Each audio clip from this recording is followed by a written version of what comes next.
on. If I say period, you say period, period, period, period, period, period, period, period, period, period, period, period, period, period, period, period, period, Loki Main, Hasanabi kicking ass, taking names, haters lining up, watching their schemes go up in flames. Now we don't know what we might have done to earn your ire, but look badly, f***ing spade on you to put out your fire. I spit on you. Period, period, period, period, period, period, period, period, period, period, period, period, period, period, period, period, Hasanabi, himbo player with flowing hair, the damn mayor of commie daycare, Tauchi Slayer, Rector Flare, Mother Lair, Blamo Slayer, debonair, billionaire, editor pair, battle hardened, got 10 haters for every stand.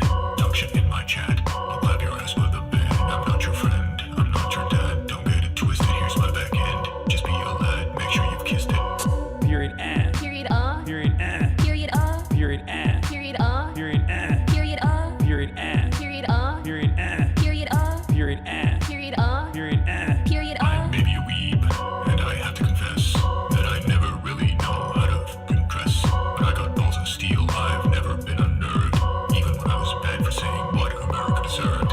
You could try to shake me, but you won't get too far. Took me seconds to clap the gnome, King Keemstar. I've got a million comebacks for every insult I take, and a million segues for the top of the hour ad break. got him, period, period, period. What's going on, everybody? Period, period, I hope everyone's having a fantastic evening, fantastic afternoon, fantastic pre-noon, no matter where you are in the world. I'm Hassan Piker. Shark do.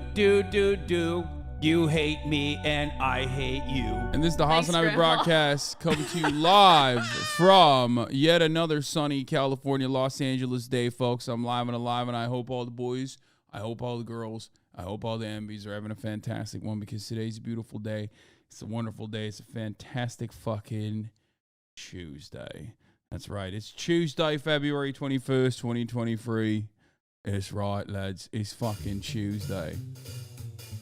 Let me tell you something. It's fucking Tuesday, lads. Now, that was unfortunate, because I was planning on playing like a cool dun dun dun dun dun dun dun, like, you know, bank heist, copyright free music, you know, and that was not it. You know what I mean? I want a bank robbery song that's copyright free, that like maybe this. Yeah, it's more like it. It's more fucking like it, lads. That's right. I see. That's what they call me. I'm the big dog around these fucking parts, yeah, on this fucking wonderful Tuesday. It's fucking Tuesday, lads. What are we gonna do today, right? What are we gonna fucking do today? Let me tell you what we're gonna do today first. What we're gonna do is I'm gonna tell you what I've done in my personal fucking news, lad.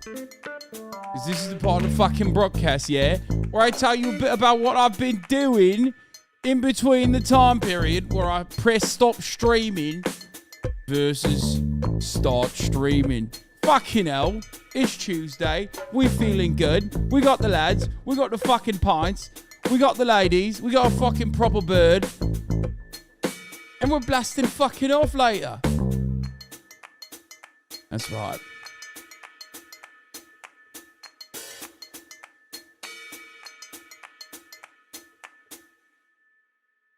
We're gonna do it big time.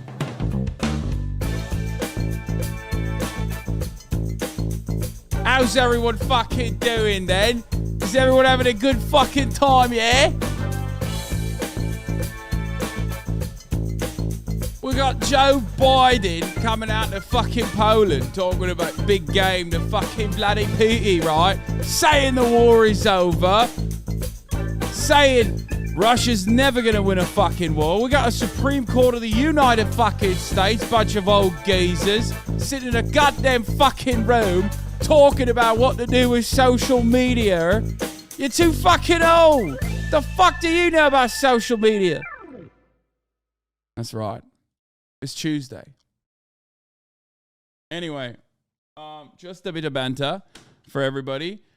Yes, H3H3 had a Nixium cult member on, and it's fucking wild. Literally worse than Crowder going on. You have to see it. He gets rolled harder than anyone I've ever seen. That's what I heard. I watched bits and pieces of it. We're gonna watch this later. This shit's fucking crazy. Trust. Okay, listen, don't worry about that. But before we do that, this is the part of the broadcast where I tell you a little bit about my personal news, about what's going on in my entire life. What's going on in my entire fucking life, lad? And I'll tell you what. Last night I ended the broadcast. I was tired. And I watched a bunch of One Piece. I am burning through this new arc after Thriller Bark, which I do consider to be probably the worst arc of the entire genre. Now that Thriller Bark is over, it's slavery time. For those of you who don't know, we're just doing civil rights, we're doing slavery, we're doing like second-class citizens, like how to rob a living, breathing human being of its humanity in the form of fishmen and mermaids. It's incredible. The pace changes so much. Sabaody, the archipelago. I mean, the pacing changes. The violence is kicked up like several notches out of nowhere. I mean, how incredible. It's like at first you're like, okay, you know, this is a lot of fun. This is a very cozy anime. And then this arc basically goes from goofy ass Thriller Bark that's like supposed to be a little spooky, a little goofy, not many lessons learned along the way, to just straight up bam, right in the fucking face, makes you start thinking about, you know, slavery. Which I think is you know, a wonderful direction to take with respect to your writing. This is personal news. Yes, this is part of the broadcast where I tell you about my personal news, and a big part of my personal news is what fucking anime I'm watching. One Piece updates. There's an entire community out there that demands it. Thriller Bark is one of Zoro's best moments, and you call yourself a Zoro simp? Yeah, no, it's beautiful, but like also the rest of it is like so goofy that it's like hard for me to just hyper focus on that.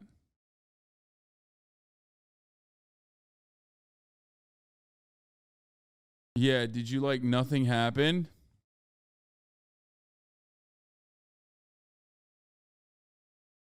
Nothing happened in Thriller Bark? Why are you guys saying that?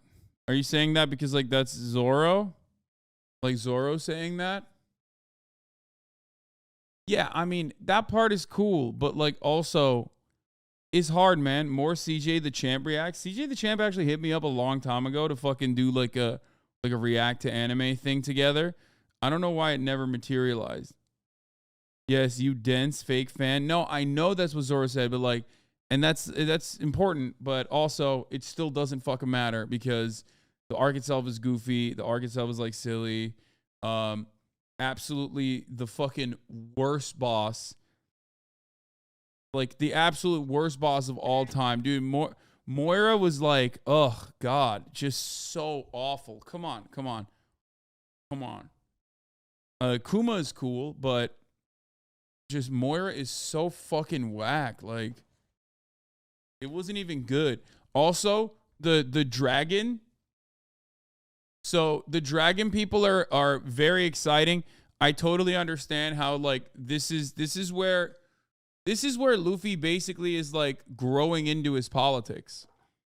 Like I can see it being set up. I'm watching the celestial dragons and like the way they're behaving to people. It's just, I don't know. I think this is it's building up. It's cooking. It's cooking in a way that only you can cook over the course of 400 episodes, which is what I've watched at this point. And honestly, that's where I'm at. 400 episodes in, and the Celestial Dragon billionaire class, like the remnants of the old monarchy. You know, I see why Luffy is going to start believing in the revolutionary actions of perhaps his father, also named Dragon. Okay.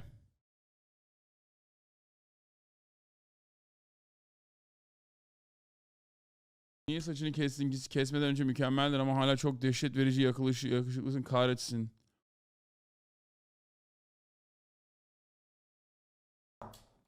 Yeah, I'm excited. Love your community. Sometimes, dude, they be congratulating me after being able to poop after 3 weeks and being hospitalized. So chaotic yet supportive.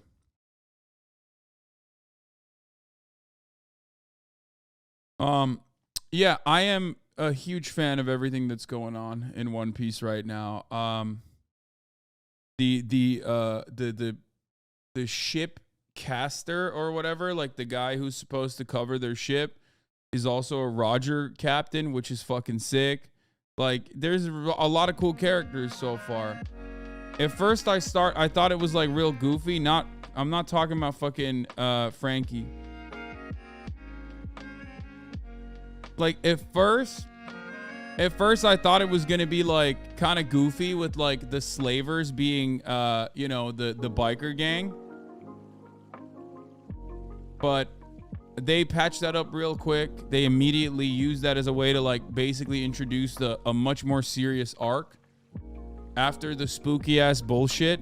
After the spooky ass bullshit of Thriller Bark, they wanted to give us something.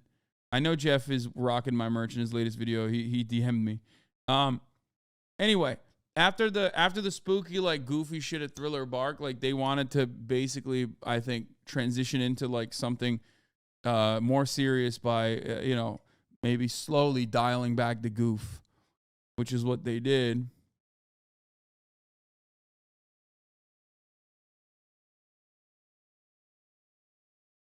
So yeah. Thoughts on the Binks Brew song?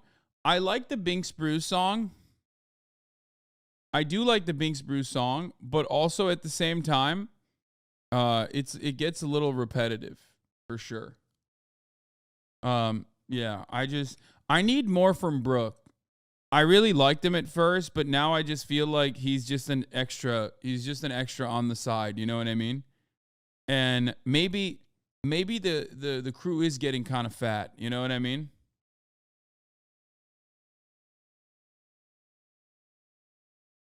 I do like him though. Shoto says, "What's your best shoulder workout?" I don't do any kind of just shoulder exercises. I mean, military presses are good, Arnold presses are good, but for me, shoulder stuff is just accessory work over the, you know, the serious stuff, which is compound muscle movements. Yeah. Anyway, so that's what I got on the One Piece stuff. That's where I'm at. Cruising through the I met the guy who only watches your One Piece update. He's real. Bro, of course that's real. Look at this. What you're talking about is literally like, of course it's fucking real that there are people out there who only care about my One Piece updates, because I was a very vocal enemy to One Piece fandom. And now you have a dude who's making Hasanabi Bits making One Piece updates specifically, and that has its own fucking audience. Like, look at this. This is no joke. 103,000 viewers. Like, this was before I even touched it. I didn't even know this existed, and this motherfucker had like 100K viewers on his, like, you know?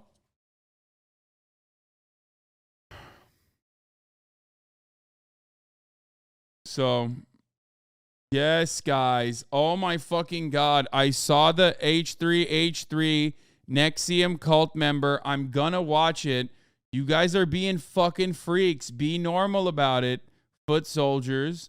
Holy fuck, dude. Is there a pinned comment? Can we get a pinned comment in here, mods? Just to get the fucking H3 foot soldiers to shut the fuck up. Please, I'm gonna watch it. Be normal. Every single person doesn't have to literally fucking send me the link. What is this, Ludwig? I can't keep on defending you. What?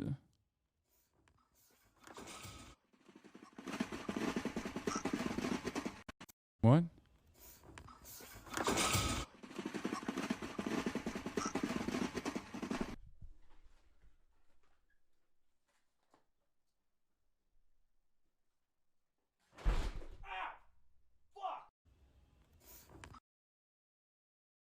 What? I don't get it.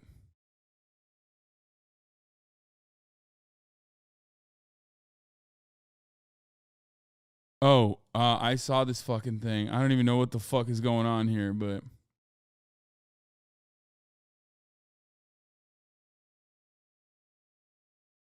anyway, Themasius, thank you for the fat playlist. Can't find any other sources other than Sky News, but apparently Top G's jail sentence got extended. Bro, what is the fucking Romanian courts doing? Are they just gonna keep fucking hitting that? Greenhouses, livestock, all shared. Collective ownership. So, communism. Nah, it ain't like that. It is that, literally. This is a commune. We're communists. I love that. I love that bit from the show. Specifically because, like, Pedro Pascal in the real world is a socialist, or at least has, like, openly supported socialists, okay, in his home country, where it matters a lot, really.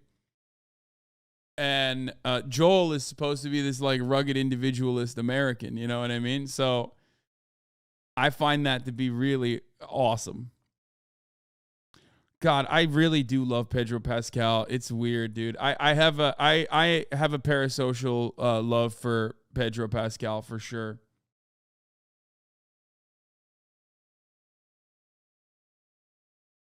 The detention in Romania can be extended each 30 days to a maximum 6 months. Their Operation Desert Storm veterans in the show, Lamau, I know.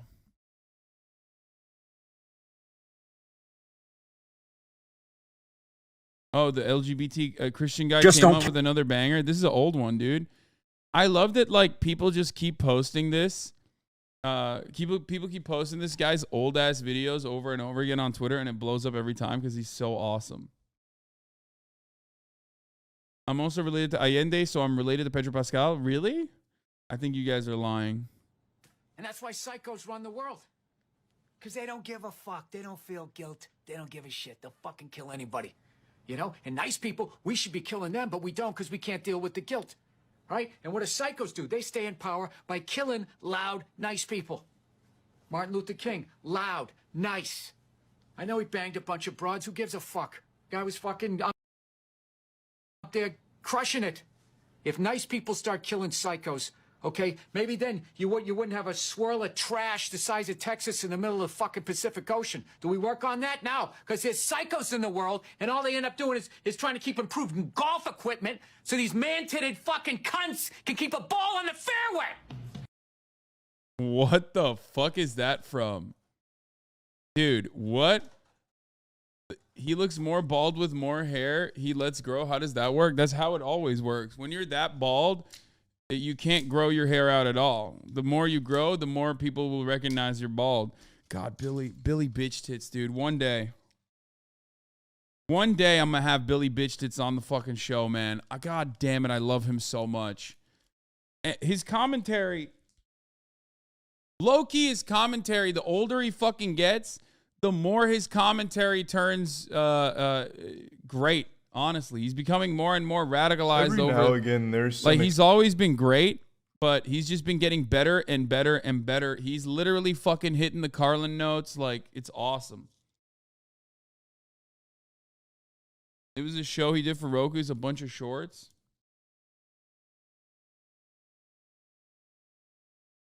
Have we tried reaching out, asking Ethan? Yeah. What?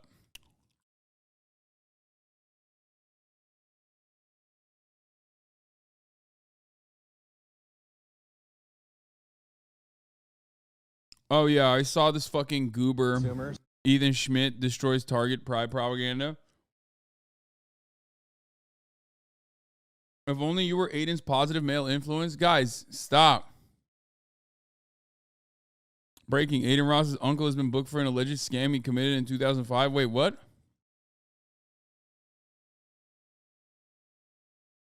Damn, bro, what the fuck? I mean, that's a funny stock photo, but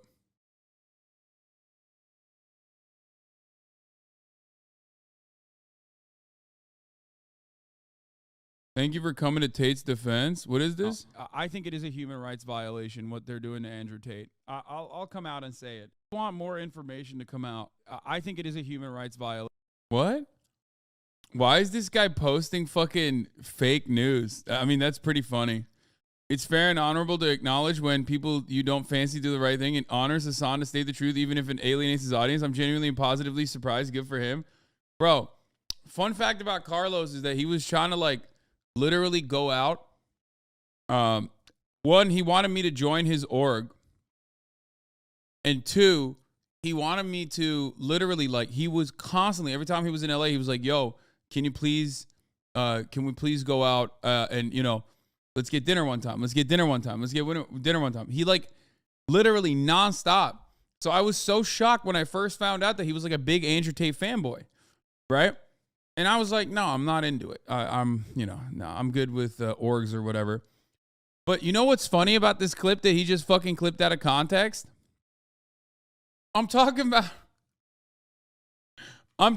Dude, guys, please stop sending me this shit. Okay. Please take a fucking week off, dude. Please. Like, please. Guys, oh my God. Michael, just fucking yell at them, please. I hate it. I hate it so much. They literally do free promo for the fucking weirdest goober on the goddamn planet, dude. Stop. Like, I purposely don't touch this shit, okay? I purposely don't talk about fucking stream sniping weirdos on purpose. What the fuck's wrong with you? No one cares, man. No one cares.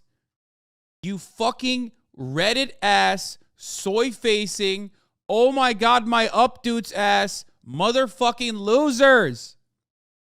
Stop. Jesus Christ, dude. So many fucking weirdos in this goddamn community. No one cares.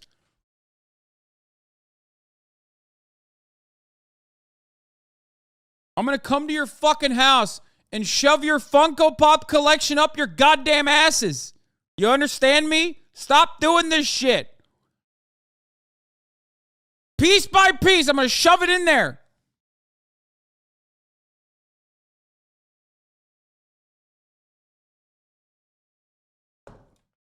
Soy!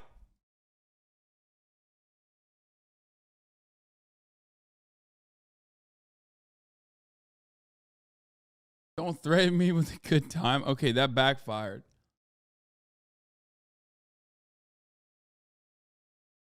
Anyway. Oh.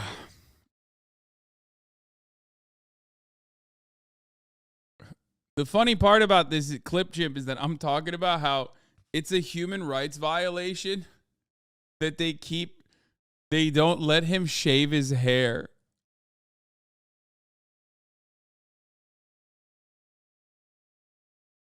But like Andrew Tate fans are literally like, W, Rare Hassan, W. Because like ultimately all they give a fuck is like literally just like Andrew Tate and because I like Andrew Tate. I mean, I'll take it. I'll take that fucking clip, Chimp, baby. Maybe we'll get some Andrew Tater Tots in here who will then turn around and be more understanding to my position. That's the funniest part on the internet is like when you come out against a insanely popular figure with a rabid fan base and like that's the way. That's the way for me to win favors when I could just as easily, perhaps much easier, be an Andrew Tate fan and just like eat away at half of his fucking audience, just like all these other clout hungry goblins do. Whether they agree with Andrew Tate or not doesn't fucking matter. Partially they do agree with him. They just want Andrew Tate's audience. Like they're desperate for that shit. They're hungry for that shit. That's why they're doing it. That's why they fucking defend him so vociferously. I could just do that too, but I'm not doing that because, you know, there's more to life. Okay, let's I forgot to blast off. I just like kind of dove into everything here. So yeah, let's blast off real quick.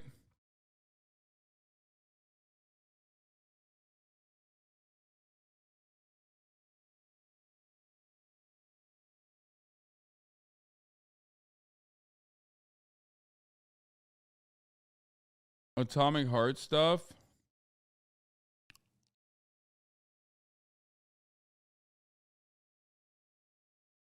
Ooh, Atomic Heart has some like really fucking insane shit. Atomic Heart is a miserable experience. There's some scope for accidental comedy in the atrocious script and terrible voice acting, but it's hard to ignore the misogynistic undertones throughout. From casual jokes about sexual assault, cutscenes overflowing with gratuitous ass shots, about 10 minutes of exposition that makes absolutely sure that you are aware the ballerina robots are canonically sex slaves, and much more is just deeply uncomfortable to sit through.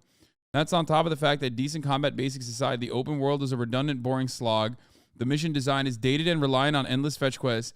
Parts of the soundtrack are ripped directly from movies, hopefully licensed, and the mechanics are inconsistent. Someone says, so it's a 7? And they respond, yeah, solid 8 to be honest. That's so funny. Apparently, yeah, I saw the weird random racist cartoon.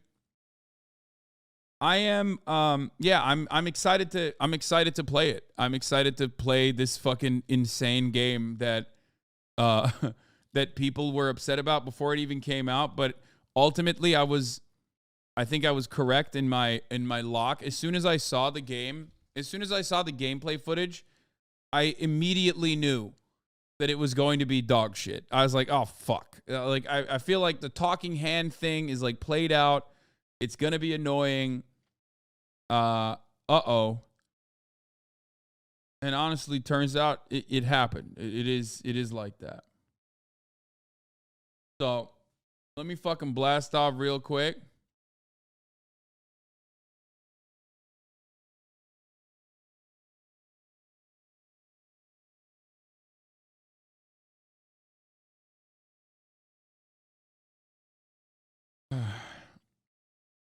I've just arrived at my home state of Ohio. Anything you want me to tell the locals while I'm out here? Tell them to watch the Hasanabi broadcast, dude. Ohio is my number one. Ohio is my number one most Googled state in the United States of America. So, anyway.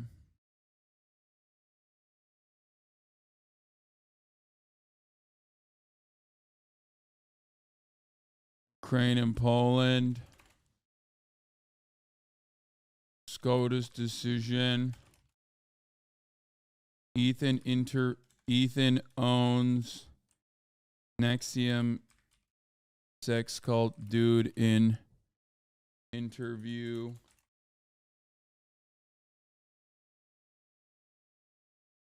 And I will test out the new USSR Bioshock Atomic Hearts.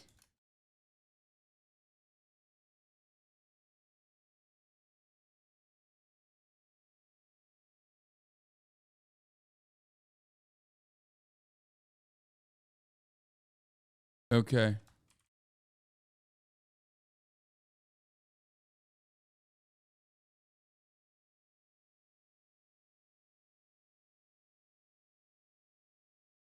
Isn't it just XQC watchers trying to get the latest? What do you mean?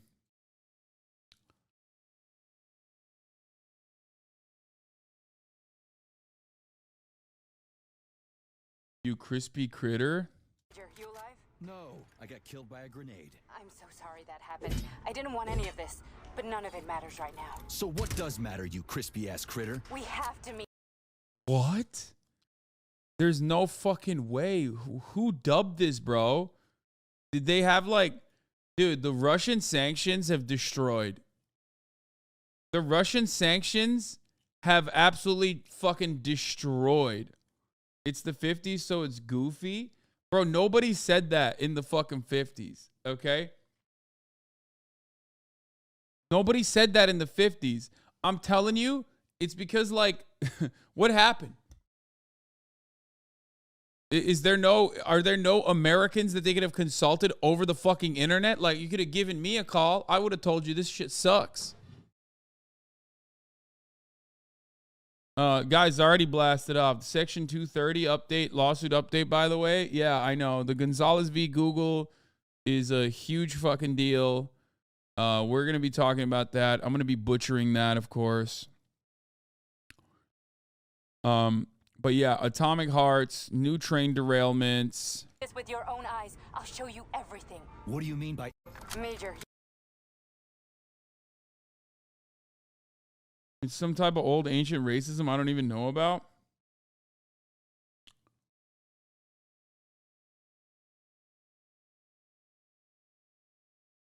What? Holy shit. Shock this shit. Guys, a virus in China is shutting everything down. What?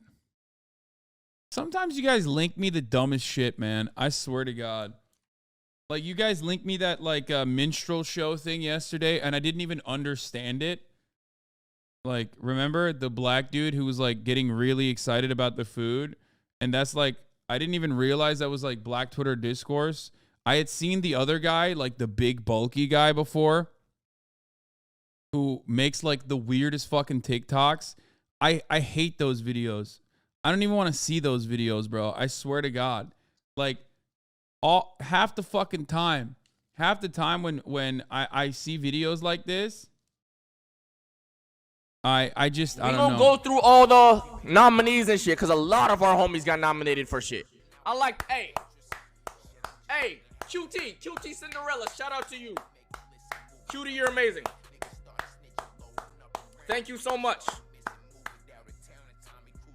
That's crazy, dog. But I'm not gonna lie, Hasanabi's about to wipe my shit. Hasanabi's about to wipe me.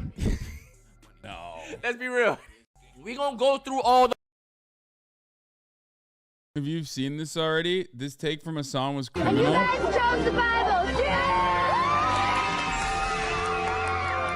Yes, bro. This is a take that isn't this a JCS React? Yeah. We watched this last 2 weeks ago when it first came out. You carrying the Straw Hat Pirate flag there? What a day to be alive. Oh, here. Yeah, they're looking for anything and everything. Look, I just want more information to come out. And I think it is a human rights violation what they're doing to Andrew Tate. I'll come out and say it. Like, all things considered, the fact that they won't let him shave his fucking head. I mean, dude, come on. Actually, like, you know, I'm a disability advocate, as you guys know. I'm a disability activist, as you guys know. And one of the things that I obviously consider a disability is the follically challenged community. And I think it's vile that this follically challenged man is being...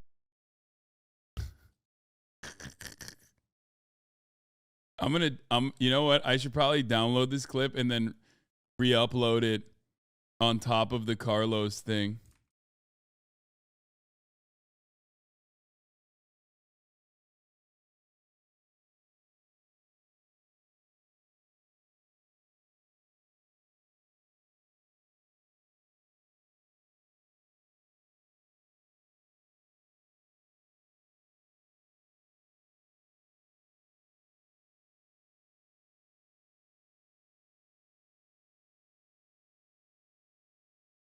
Bro, you are really too clippable. Your idea to make slime get hair plugs is still a good bit. No, that was Will's idea. I would never say that. Slime is a bald activist, dude. Imagine how this will age when you start balding. Well, this will have aged when I started balding because I started balding like 3 or 4 years ago. And then I started taking drugs for it. So...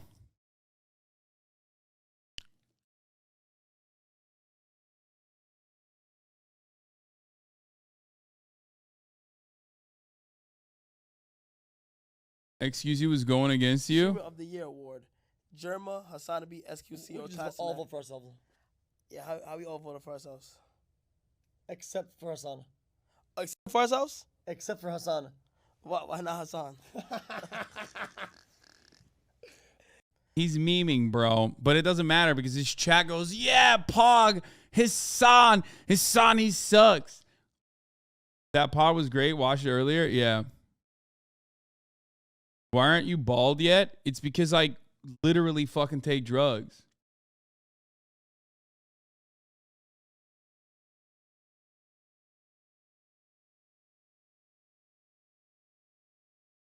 Nah, Kai's chat was nice to you. That's surprising. Great that about the Mormon church becoming a lucrative hedge fund thanks to being tax exempt. A little ableist to take performance enhancing drugs when some of us have to raw dog balding. Bro, let me tell you something. Go to a fucking doctor, okay? Any doctor, and talk to them about Propecia then. Because it's not, it is one thing. Look, I'll tell you this much. It does, I'm not a doctor. I'm not telling you to like take this drug or whatever because like it might actually break your dick and I don't want that to happen to you, okay? But no, those pills are not expensive as fuck. That's a lie. Everyone always says those pills are expensive as fuck. Yeah, if you buy it through fucking insurance with your doctor, even if you have insurance. No, man. No, they're not. It's literally not. Have you never seen ads on Instagram? They're literally like $5, bro, a month, okay? You are straight up out of your mind. Now, the only risk you're taking is that you might lose your dick. So, balding medication is not expensive, dog. It is literally not expensive, okay? Anyone who says balding medication is expensive is just lying to themselves and has not done at least even a little bit of research. There is no substantial evidence that it causes long-term erectile issues. That's a myth. It's not a myth. There's definitely studies on it, but it's like a low chance, you know? You got to fucking take a shot in the dark. Yeah. I think what a lot of people forget is that, guys, we live in a patriarchal society, and one of the best fucking things about that, other than just like being a guy, you know, pretty great overall, is that anything that like low-key touches you, anything that, even if it's like cosmetic shit, like it is, they will find a way to deliver that shit to you basically almost for fucking free. Okay? If you want like, you know, if you want something for male pattern baldness, they figured it out. Like they will give it to you for $5 a month, okay? Now, of course, if you want medication for like your fucked up mind, okay, whether you have some kind of neurodivergence or something that like you need to survive with, then it gets different because like then, you know, there's a lot of money to be made there. And also on top of that, you know, it's just women use all those other medications too. So we're gonna make sure you can't get that for super cheap. But as far as the as far as male pattern baldness goes, yeah, you want insulin? Fuck you. If you're a guy who wants insulin, you can suck my dick. Okay, yeah, $1,000 please, or you fucking die. How about that? You want something for male pattern baldness? Literally $5 a month, okay? It's like as cheap as a top of the hour ad break avoider, okay? A subscription is $5 a month or free if you have a Twitch Prime. Okay? Yeah, sanity ain't free. Vanity, on the other hand, that shit you can pretty much get for $5. Yeah, men's dick pills, I assume, are also cheap. That's what people are saying as well. They say men's dick hair pills are some of the easiest to get, but women's still can't. I mean, the website that sells the hair pills also sells dick pills too. So I suspect it's on the same fucking price. Yeah, it's got to be on the same fucking price point. By the way, Casey Bryan, Spider from Mars, Chozo, thank you for the 5 gifted silken cookies with the 50 big ones. Holy fuck. Everybody's avoiding the top of the hour ad break today. Here's a 3-minute ad break now. I just want to know if it like slows your balding or like it actually helps grow your hair back. I mean, I've talked about this a lot. Rogaine is 100% effective on only 33% of men. Okay, and Rogaine is actually pretty expensive. The topical applicated Rogaine, right? So if you're not one of those guys, and this is anecdotal, I don't think this is true, but like that Rogaine is for crowning, which I don't have. I have receding hairline issues. I still put Rogaine up here as well, and I think it does actually end up growing hairs here. But like, see, look at that. Look, it's like that.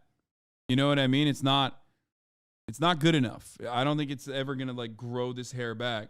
Or maybe it does. I don't even know at this point. I just do it as a habit. Okay? But the real thing that I take is a prostate medication. It's Propecia. The generic version of Propecia. That stops your balding. That basically, it doesn't reopen. So in some instances it might, but from what I understand, Propecia just stops your balding if you keep taking it, and you have to take it for the rest of your life. It also probably diminishes your chances of getting prostate cancer too, because it literally is a prostate cancer medication. Just hair on your head. Does it make your body hair grow? Prostate, it's put up your bum. Yeah, if you start, like, I started noticing my hairline was receding because I started streaming on Twitch, and everyone started making fun of me and saying your hairline is receding, king. And low-key, I'm kind of glad that people were bullying me. Okay? Because it did make me notice, and Will was the one. I mean, he's been taking Propecia since like 8th grade. That motherfucker's been on the Propecia train. But basically, he was like, yeah, you got to get on it. Like, you are receding. Your hairline is receding. So when I noticed it, I went and I got it. And the first time I got it, and back then I didn't have like a lot of money. You know what I mean? When I got on Propecia, I got the generic, and even the generic was like hella expensive. It was like 60 fucking bucks or some shit, even with my insurance, right? Or even more than that, actually. The insurance didn't really cover it. So I was like, oh, fuck, I'm so screwed. Like, I don't want to fucking pay this much every month for the rest of my life. And then I realized there's websites where you could just like literally have a fucking some doctor from the, you know, the Bahamian School of Medicine write you a fucking script and easily get the medication yourself. And at first I started with a full pill. It was 1 milligram of finasteride that I was taking every day. After a couple months, I noticed that, like, yes, my libido was lower. I did notice that personally. But my libido was already super, super fucking high anyway. So it, like, made it normal, I think. And 2, I was getting very emotional. I found myself getting, like, very emotional, very erratic. So I literally started cutting the pills in half. So now I take half of a 1 milligram pill.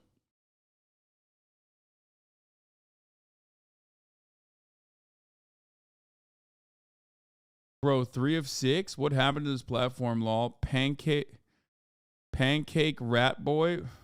Welcome.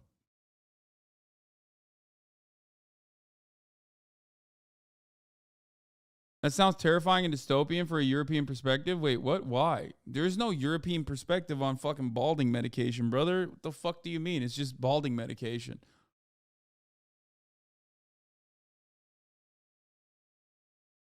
Yeah, I went from like cranking twice a day to cranking it once a day.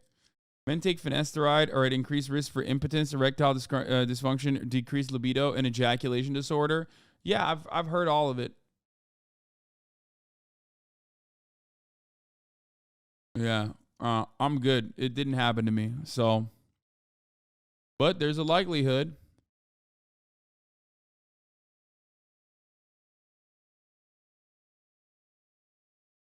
You can tell us the website, brother? No, it's legal. You can find it on your own. There's like a million of them, and they do Instagram ads all the fucking time. I didn't even get it off of Instagram, though. I just got it because I forget who. I think it might have been Will that told me. Is topical different from oral ingestion of finasteride? No. The topical one is minoxidil, which is the generic version of Rogaine. The oral one, the pill, is finasteride, which is the generic version of Propecia.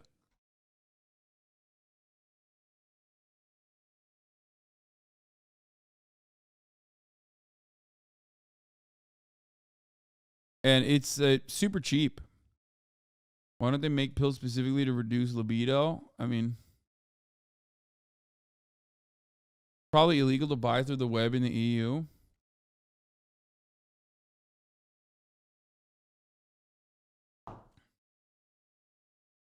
But Crank 2 is better than Crank 1. Jason Statham goes insane in the second one. Yeah, it's probably true. Okay, but I've been on those sites and it's not $5. I think it's literally $4 on Mark Cuban's site. And I think like on Hims or on Keeps, I think it's like $15 or something a month. If you just get the pills. If you get both of them, I think it's like $20 or something. I don't fucking know. I literally don't even know how much it is.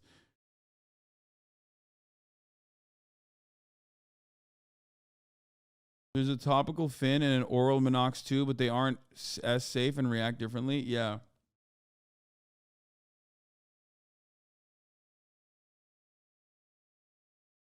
I have never used the derma roller, but I've heard that's good too. There's a guy who used to look like he was like 35 when he was 25, and he's now 30, but he looks like he's 22. He like aged backwards on TikTok. I've seen him. I've seen his shit. Anyway, there's a lot of stuff that you can do. Did you go to a dermatologist? No, I just went to my like regular ass doctor.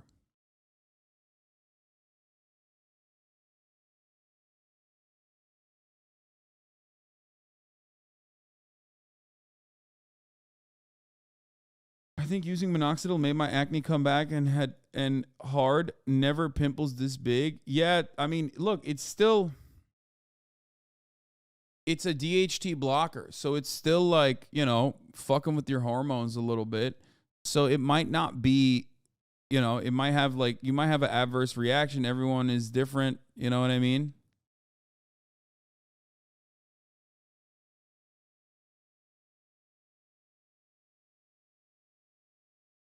Do you have a doctor on standby that will go to your house? No. What?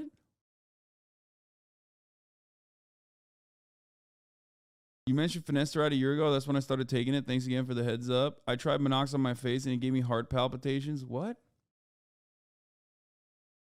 Just meant. I mean, if you're like full bald, let's be real. If you're like full blown bald, I don't know if you can, you know, I don't know if you can save it. I don't know. You might need like a hair transplant or something, and then you need to take possibly Propecia to stop it from like closing up again or something. None of this is medical advice. This is just like my own personal experience. Do whatever you want, obviously. The best thing you can do is just be happy and comfortable with your bald head. You know what I mean? That's like the best. But being in the industry that I'm in, that is a visual industry, you know what I mean? Where the way you look is also a part of your brand, is part of like how people perceive you. I just didn't want to do that. I wanted to have hair.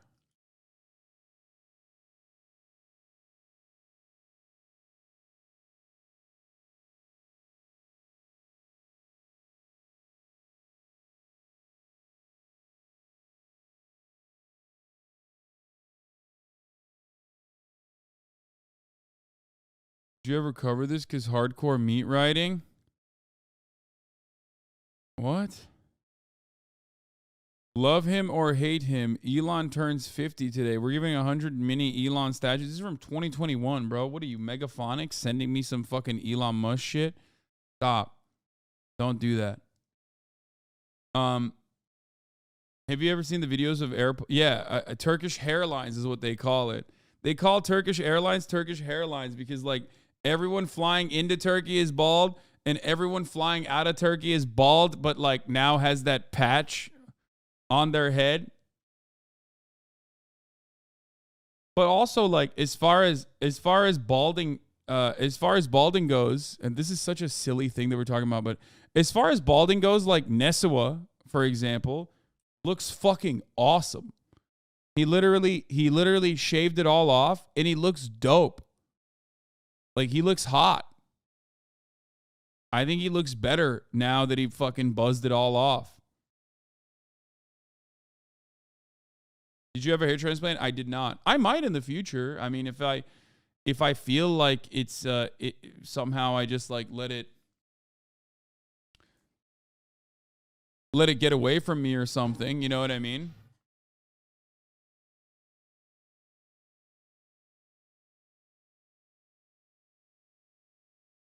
Best Atomic Heart take.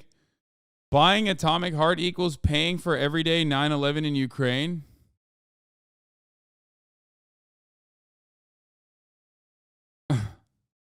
What the fuck? Yeah, Nesua looks really good now that he shaved it. Did your grandfather on your mom's side have hair? Is that a myth that balding comes from your mom's side? I don't know if it's a myth, but it certainly is confirmed in my experience. Yes, everyone on my mother's side is bald. Except for Jank, whose mother's side is not bald. You know what I mean? But my mother's father, my grandfather, is bald. Jank's mother's father, my great-grandfather, is not. I do have male pattern baldness, for sure. I didn't think it was going to happen, but it did. It's just genetics, man. It just happens.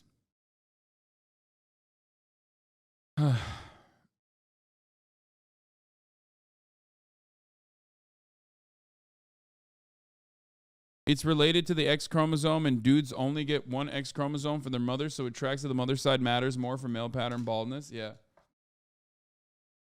How much does a hair transplant cost in Turkey? I don't know, but Mike was, Big Mike, we interviewed him, and he was talking about, Big Mike was talking about fucking, how it was like $2,000 or something to get hair plugs. I think the chatter who asked if you have a doctor on call thinks you're as rich as the Kardashians because they have some semblance of surgeons on the premises to some absurd capacity. Lamau. Dude, motherfuckers think I'm like the Kardashians. That's crazy. Yeah, dude. I have not one, but multiple doctors on call.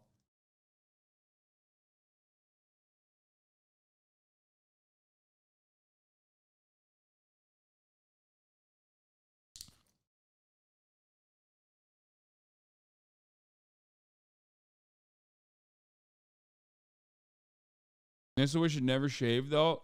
True.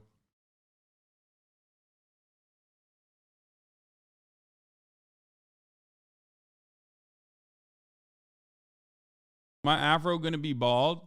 Listen, that's a major genetic dub, though. Still, okay. Being white and bald and being black and bald are two entirely different things. Okay. If that is literally like that's a major W. That's probably the only like. That's the only immediate W that you get as a black man. Like straight up. That's like the one instance where it's like there's the one form of privilege that black men who are otherwise definitely disenfranchised, cast aside, constantly fucking subjected to the most horrific forms of structural and direct violence. That's the one privilege. That's the one privilege that black men have over black or over white men is literally just being able to rock the bald look. Are you saying black men aren't insecure about baldness? No, I'm not saying that because one of my very close black friends was very insecure about his baldness for a very long time and kept trying to do a mohawk until he decided to shave it all off and looks very good. No, I'm not talking about LeBron James, okay? I'm not talking about LeBron James. I wish LeBron James was my very close friend. It would be weird, though, because I idolize him.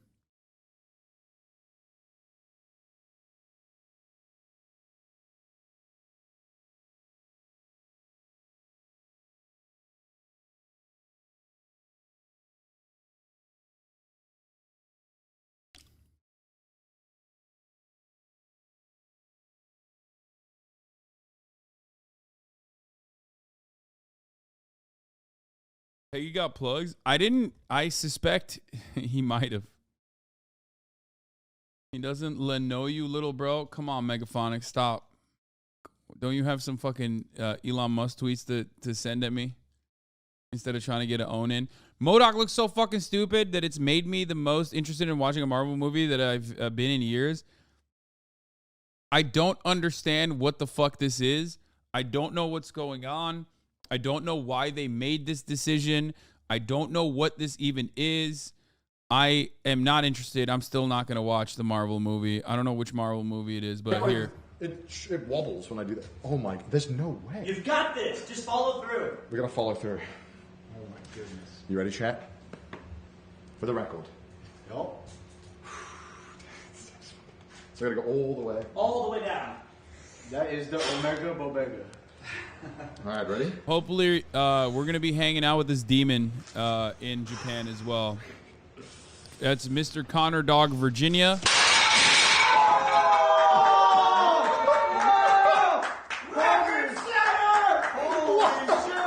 I have no idea how he did it. That was a complete accident. That wasn't supposed to happen. Connor, I congratulate you to Bruce Lee. Wow. Chuck Norris got nothing. Nothing. Why even make a movie fighting him? No bulge. Thank you, guys. Thank you. Thank you.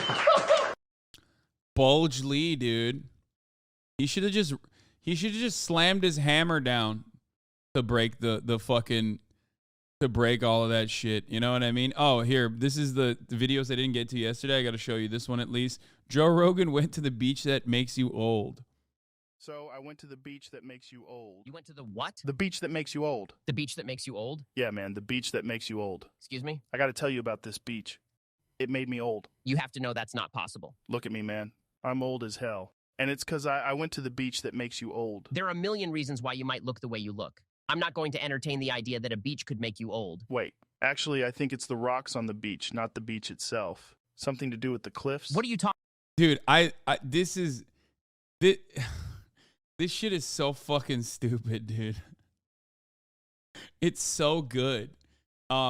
It also is like, it also does feel a lot like, you know, I know that the fan base is annoying and shit, but this feels like old ass Rick and Morty, like the way that this conversation takes place, and it's low key kind of good. Talking about? Had to swim through coral to get out. Stop. But I'm still old. Enough. Let's say hypothetically that a beach could actually make you old. The rocks. The rocks. Let's say the rocks could make you old. How much of you is getting old? Does your metabolism speed up? Do you need to pee more frequently? Man, listen. Do your fingernails grow faster? Man. Your hair? I don't know, man. I just got old. I'm finding it hard to believe. It doesn't hold together logically. I don't know what to tell you. I wasn't old and now I'm old. I think it was because I went to the beach that makes you old. This is all pretty ridiculous. You want to see for yourself? Sure. Why not? You can go to the beach if you want. But you'll get old. I doubt it. Look at how fucking old I am. I'm not going to get old. You will get old. I won't. You will. The beach will not make me old. Okay, man. But don't say I didn't warn you about getting old. Jamie, pull up the directions to the beach that makes you old. I'm not going to get old on the beach. Good luck, man.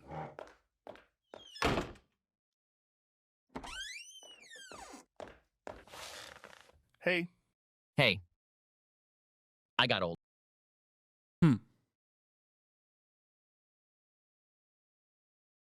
Hassan, no, don't do it. Don't go there. Ah! I went to the beach that makes you old too. It's fucking terrifying, but also pretty funny. Also, speaking of Ben Shapiro, let's do this as well. Apparently, doctors, like I said, before it was like some random dude on TikTok that was calling out Ben Shapiro for having lip fillers. Now doctors you know, plastic surgeons have gotten in on the fun, it seems. Saying Ben Shapiro's gotten lip fillers. He's mad. He's big mad about it. Aware of a video on YouTube that apparently is part of kind of an online trend on the TikToks and the YouTubes, and it's what the kids are doing. There is a suggestion out there. Yo, Kai needs your help. What does he need my help for?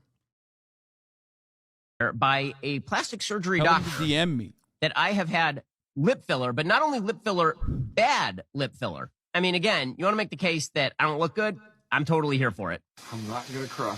Fine with me. I can handle it. And this video on YouTube has like 2 million hits. So apparently that a lot of people are very eager to believe that I got a bad lip filler, as opposed to that a particular shot of me isn't at a very flattering angle. So apparently they think that I got lip filler. By the way, most of the people who would be very pleased and upset that I got lip filler, I did not. Ben Shapiro.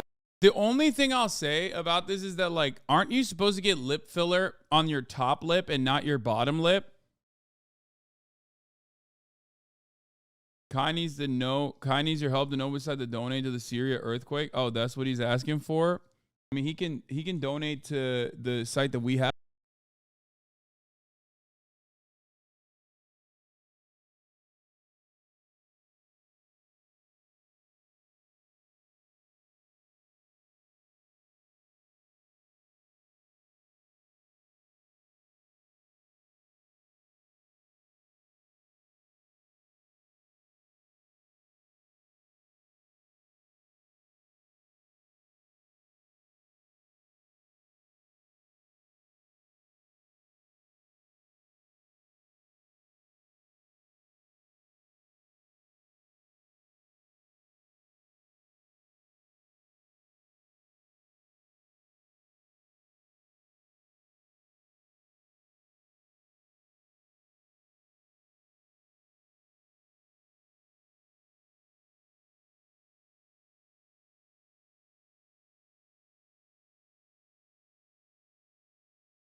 I think a lot of the AMP boys can ball. So I don't want to say that, because then I'm going to get like super fucking embarrassed. Like, I'll say that about Aiden Ross all day, every day, because like I know he can't. You know what I mean? I'll even say that about Bruce.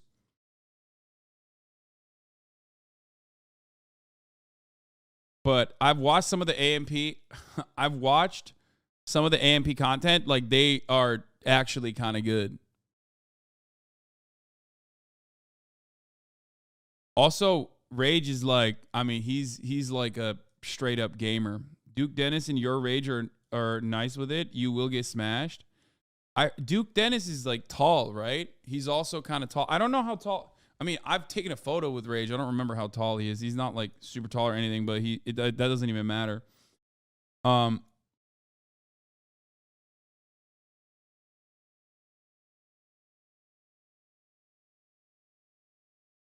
One v1 flight. You got to get a team together and challenge AMP. Who could I get on my super team to challenge AMP? I mean, I don't know anyone on fucking Twitch that I would bring. I mean, Nice Week's pretty good, so I'd probably bring him if there was a situation like that. But other than that, I'd probably go. I would probably, if I was like building a team of like obviously not current ballers that I have access to, I would probably go with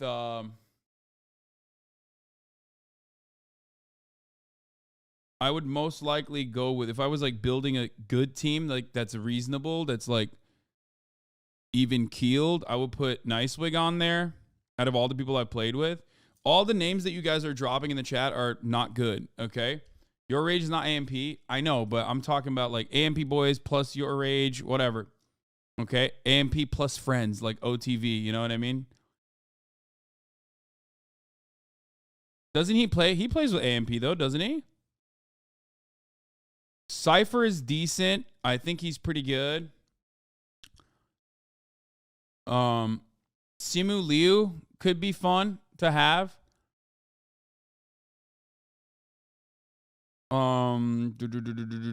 Cypher's good. As far as like people in my circle that I get asked to play with, I would definitely ask for, I would get what's his face? Fuck, who's the dude I ball with? He's like friends with Jimmy. Can't remember his name. He's an NBA content guy. He's insane. Why am I forgetting his name now? Jesus Christ, I'm so fucking bad. Not on Twitch. He's not a Twitch streamer. He's not a Twitch streamer. I mean, I play with him. I play with him sometimes.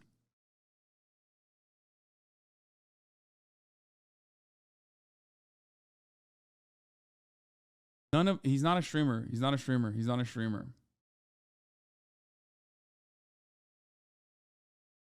XQC can ball. That clip's gone. Come on, come on. You close. I mean, this shit's fraudulent anyway. I've done it before. It's fucking completely fraudulent. 2 points each, 2 points each, 2 points each.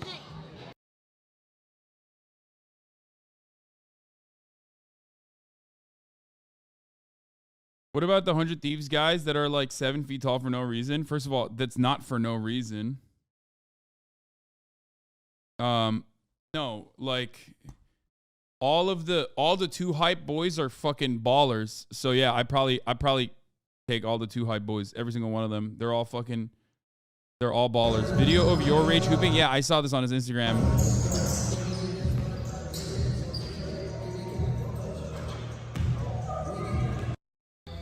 Not great.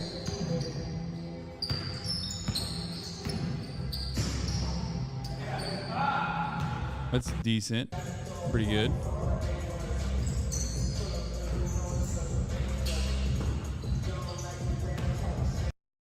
He's got no D. He's got no defense. Decent shot.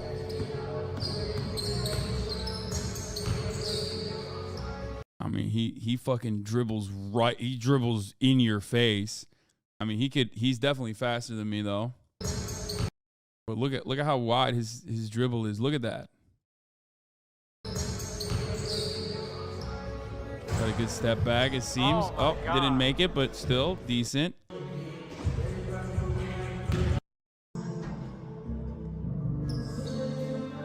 He's carrying every dribble. Okay, stop. That stuff is so whack. Oh, he's carrying every dribble. Shut up. People in the NBA do it too now, okay? It makes the game more fun. He's got a decent shot.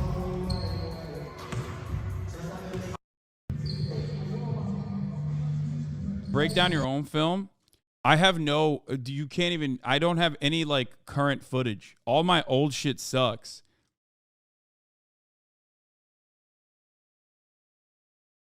but it doesn't even matter. You guys think I would need to like, I would just back him down. If I 1v1 someone, I'm not doing anything. I'm just backing them down. I have to post. It's like, that's it. I'm 249 pounds as of today. Do you think I need to do anything? Yeah, I would be bullying people in the post. It's just, that's it. That's, you know. Ask Ray to be a part of the team, please. First of all, Ray is sneakily athletic, like insanely athletic. I don't know about her balling capabilities, but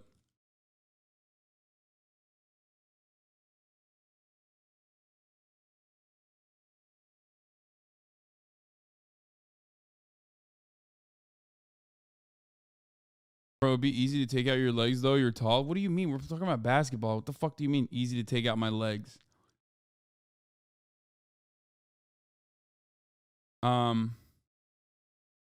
Basketball is shit cam too. I mean, I was ass cheeks here. Wait, what the fuck? You just sent a 2-hour VOD, dog.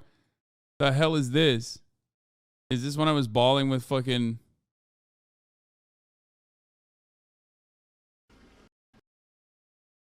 You did not send a 2-hour VOD. You were like, hey, look at this 2-hour VOD. You play basketball eventually in this somewhere. I can just pick her up and start beating you with her. You want that? She fucking made it. Oh, this was a meme, dude. This was like E-Rob versus fucking... This doesn't count. You can't learn anything from this.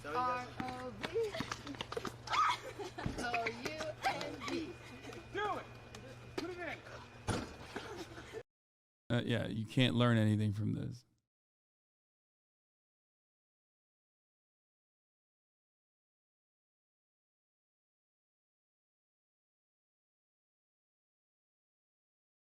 How good was Earl Sweatshirt? He was all right.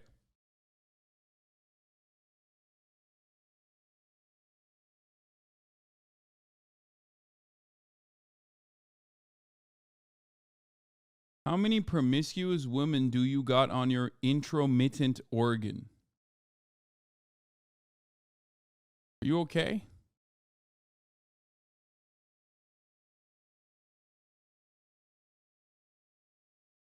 He thinks Hassan is actually better than he is at basketball. No, I'm not very good. I'll be the first to admit that, except, you know, I have size, so that's it.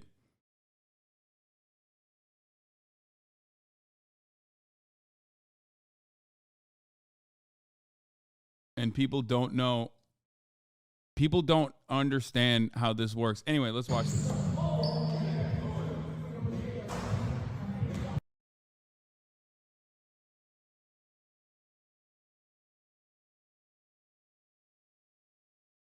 We have seen you play, we know. I should post more basketball clips. I should post a basketball clip or just stream it or something. Anyway. Don't forget that Rage and the AMP boys can bring in Kyrie. Okay, that doesn't count. You can't do that. Oh, the guy I was thinking of is I just remembered his name. Austin Mills, who is fucking disgusting. That's who I definitely would have. No shot you were thinking of stepping on the same court, let alone the same zip code as Rage. I mean, I'm down. I want to see how this works. You know what I mean? Everybody's always talking shit. It is the best star. Get on the board, Chris. Get on the board. Kid and everything. Yes, sir. One more time. Get two on the board. Didn't you ball with Doc Rivers' kids? I'm friends with one of his kids, but I never actually ended up balling. We would never figured out a time to ball together. I don't think I've ever balled with him, now that I think about it. Guys, I'm not good. I'm not good, which is why it should be easy. I should be an easy person to take down. I'm 6'4". I'm a big boy. You would look super cool. This is my message. This is my message to the AMP boys, my message to the RDC boys, my message to your Rage specifically. Okay, I'm not very good. It would be very easy to defeat me in a 1v1 basketball situation. Please, I'm open. I welcome it. I just like playing basketball. I'm a fan of playing basketball. I'm a fan of balling, okay? You know, let's do it. Let's happen. You can't put your faith in the Poggers community against AMP, bro. Hassan, Will, and Myth are the only athletic motherfuckers over there. No, I would not. I wouldn't do that anyway. If I were to set up a 5-stack, against the RDC guys or the AMP guys, can you please talk shit, bro? What have I been training you for, man? I mean, I'm not like that. I don't do that.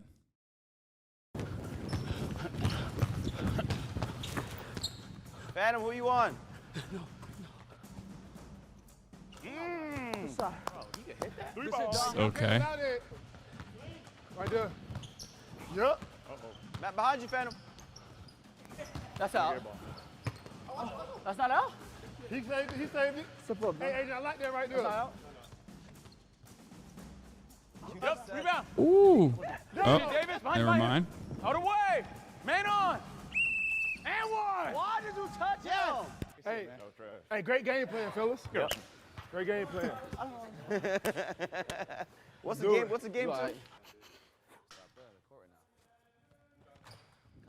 do it. It's a W routine, man. You got him. Hey, watch out behind you. And one. No, you got. Black, red, black. Black, red, black. You should have done Y'all that. niggas paid the fucking referee. You know you paid the referee, nigga. You think that was a foul? Anybody play no fucking referee, nigga? Whoa, hey. You know what it is. You know what it is with me, boy. Come on, bro. It's so obvious. Line it up, black, red, black. We don't have one. Let's go, baby. You got a good shot. 5 seconds. No, I couldn't. 5 seconds. Here, do it down. Ooh. What the hell? AMP 17-7. That's crazy. Dean, your man, run, Dean. Shoot, man. Oh, never mind. Okay, I'm taking it back. I could cook these boys. Okay, with the 5-stack I put together from like regular pickup that I do. I think, oh my God, never mind. I thought that they were, never mind. I think I've seen some of the tournaments that they put together where there's like really good fucking players playing. So I just, you can't really get you can't get a good ass assessment here because this is like clipped for content and not actually just like a straight on game. I thought they were like at least decent because I saw the actual AMP basketball tournament videos. And when I saw the AMP basketball tournament videos, I was like, oh, fuck, there's some actual ballers. And never mind. I was wrong. My original assessment was incorrect. I mean, it's on RDC's channel, so maybe the AMP boys are better than the way that this is presented. That's crazy. Yes. Put it down. I'm right here. Please, nigga. Green, right. I'm back. No. Step. Oh. Hey, great defense, Kai. Oh. Fuck. Doesn't Chris have an injury? Dean, come on. Oh my God. That was a good pass. Top of the key. Lefty. I got ball. Help. Two of us. Oh, no. Oh my God. Their spacing is. Yeah, bro, where's the defense? Chill, we good. Bro, you need to watch Duke. He put up like 80% of their points. Okay. Surely you just trying to stoke a fire for competition and don't actually think you'd win, right? No, I just realized that I was kind of wrong. I mean, I need to see the AMP video. I need to see the AMP side of this because it's the scoreboard shows a very different reality than the way that the RDC guys edited this video. Let's be real. because like they're getting cooked. It's like 17-7. Meanwhile, like they make it seem like you know they only show them whiffing. Okay. But as far as everything I've seen thus far, I mean, this is for content, but as far as everything I've seen thus far, I take it back. Can I get like a cookie? Chris, good shit right there. I like that, Chris. Oh my God, bro. Two. I'll take a lollipop. 25 cents. I bet. Dum-dum. Do you normally play 5v5? Of course, I play 5-on-5 full court basketball twice a week. Try to, twice a week. Duke carries. Davis is the 3 and D. D stands for dumper because that man is packing. The rest are hash sitters. All right. I don't You don't get get nothing. Yeah, I You don't don't get get- shit. you don't My get bad, bro. Very helpful. Why do they never show? Okay, I want to see. He's got good ball handles, good fundamentals, good shot. Pressure. Let's go. Yeah, they're Even though he's wearing fucking pants, which is insane. Hey, who has him? Put it up, man. My bad. Like, what the fuck is that? Why is he wearing fucking pants? What? That's a wild. Anyway, that wild, but you know it's fine. We'll move past that. Duke was D1, I think. I mean, Oh my yeah, God. he's really good. Cash. He's good. Cash. He's their. Seems like he's the best player on the court. Right there. Don't worry. Oh my God. No, don't let him shoot, please.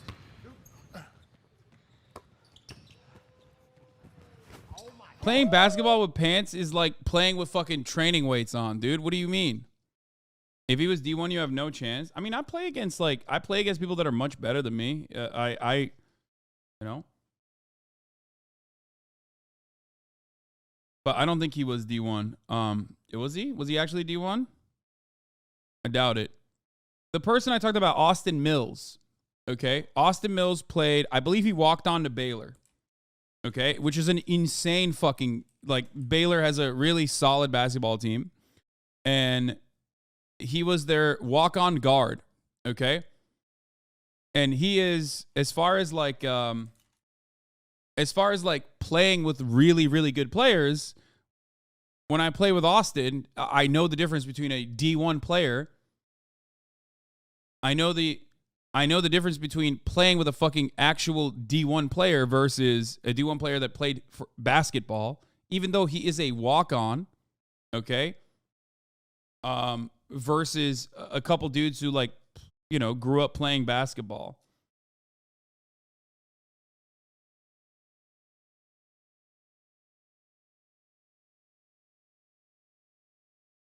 D1 dudes that show up to pick up are usually fucking around. They stay in decent shape and they'll cook anyone if they actually try. Yeah. But yes, any D1. This is what I try to stress to people all the fucking time.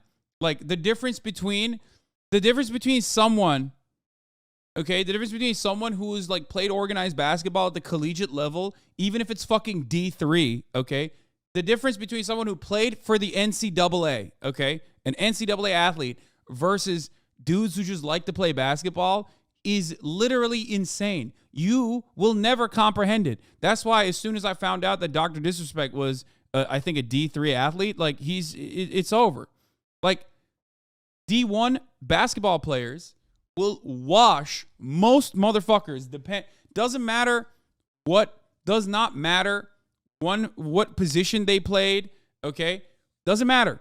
Like, you just don't understand that. You literally think like, oh no, it's just whatever. Austin Mills is a great example of this, okay? Austin Mills is a great example of this. He's much shorter than me, but he played D1 for Baylor. He walked on, which means that he wasn't as good, okay? He wasn't as good, so he wasn't scouted. He walked on, which is remarkable in and of itself, especially for a team like Baylor, which is pretty fucking solid. He would cook me. I mean, he has. I've played with him. The skill gap in that situation is psychotic. Like it's not something that you can comprehend. What does walk on mean? Walk on is when you don't get scouted and you actually you try out for the team.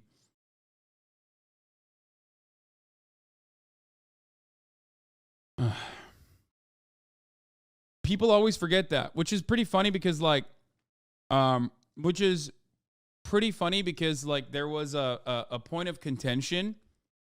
There was a point of contention for street ballers, right? I think there's a new ESPN doc that came out about this issue. By the way, this community is so funny. I'm not talking about news, and instead I started talking about this shit, and literally people just left.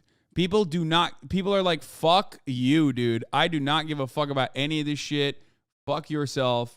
Let's get to the motherfucking news. Nobody cares.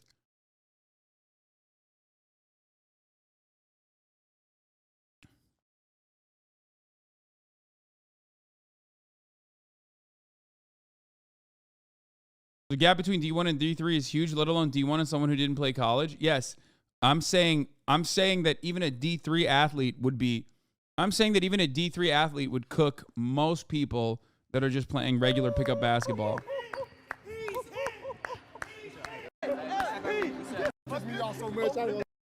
Better stop fucking playing with us. Anyway, I want to see whatever. This is interesting though. I do think that Rage is better than a lot of the other AMP guys, but not better than Duke. Chris does seem decent too, but they didn't even show anything, bro. They literally did not show a single fucking thing. It's really annoying. The RDC boys did not show anything from the AMP side. So I don't have I need a better assessment of their team. Anyway, let's do it. Let's get to the actual news. Are you talking about the N1 doc on Netflix is so good? Is that the one? The best N1 player got absolutely cooked by pro ballers. I think there's like 2 or 3 examples of street ballers that actually went and played professional. One of them literally still went and got a fucking scholarship. One of them still went through NCAA before he went to the NBA. Like, street ballers are great. Okay, they're great. I grew up watching N1 mixtapes, N1 Hot Sauce, you know, The Professor. I still follow, what's it, The Bone Collector. I think he's sick. Okay, but they're not. They would get fucking eviscerated by. They would get fucking eviscerated by NBA athletes. Like, it's just so. It's not even a question. Like, it's not. There is, on average, a person who's like very good at street ball would get fucking destroyed.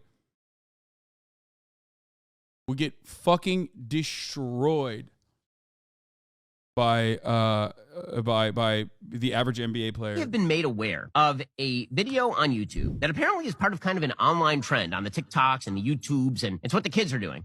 There is a suggestion out there by a plastic surgery doctor that I have had lip filler, but not only lip filler, bad lip filler. I mean, again, you want to make the case that I don't look good? I'm totally here for it. I'm not gonna cry.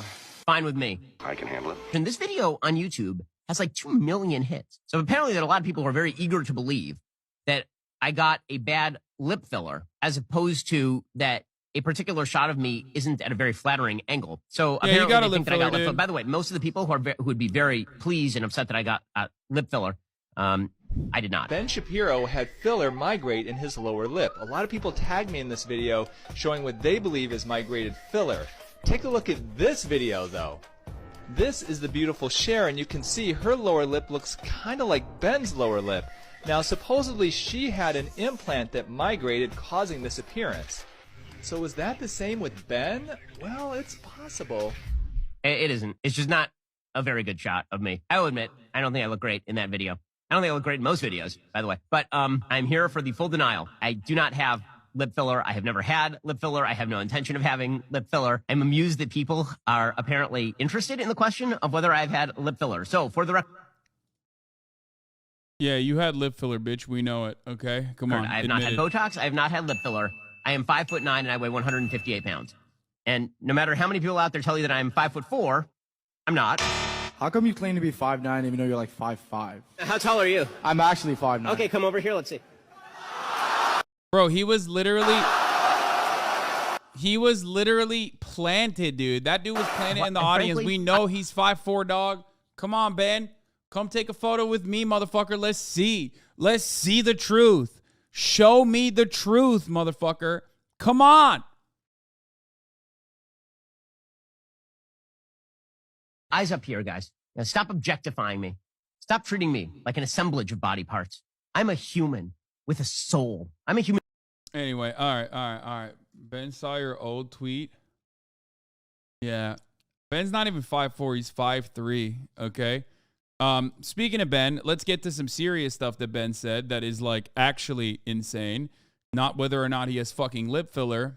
We're going to do the Andrew Tate updates. We're going to do the Russia-Ukraine stuff. We're going to do all of that in a little bit. Here's Ben Shapiro destroying the idea of non-living wage. Well, I mean, first of all, the wage to cost of living gap would not exist in the absence of regulation and subsidy, at least not nearly as much. The fact of the matter is that one of the reasons you have housing shortages in blue areas is because of development restrictions that are largely created by the left. The reason that you have massive inflation right now is, again, because of left-wing financial policy. It tends to be that wages move in tandem with costs, generally speaking, because, again, there is no such thing as a non-living wage. Nobody dies on their wage. And Yeah, you just die because you die due to starvation. Like, there's no such thing. You didn't die because of your wage.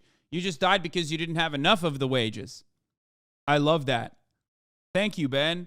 That's how this works, actually. Nobody dies from gunshots. Nobody dies from gunshots. Everyone knows, hypothetically, you're not dying because a bullet entered your body. You're dying because your heart stopped pumping blood.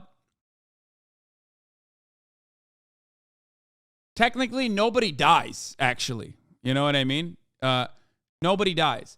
It's so funny because, like, he is such a silly Billy when it comes to this shit. Like, when it comes down to trying to describe something like this, he's just like, this is an exaggeration. It's like, no, it's just a phrase, okay? This is terminology that everyone understands. Like, nobody literally thinks that you're dying, okay? They're not, like, actually killing you. Like, because your wage is not high enough. That's not how that fucking works, right? That is not a thing that happens inside the United States. This is why when people say living wage, the question is, well, what do you mean by a non-living wage? Do you just mean a wage that you don't think is high enough? And for what job? And what does the market look like? Well, I mean, first of all, the wage to cost of living gap would not exist in the absence of regulation and subsidy, at least not nearly as much. I want to see the rest of this, dude. I want to see the rest of this fucking take. We got to see. Surely, if he can make money saying ignorant things, then I can say make money saying non-ignorant things.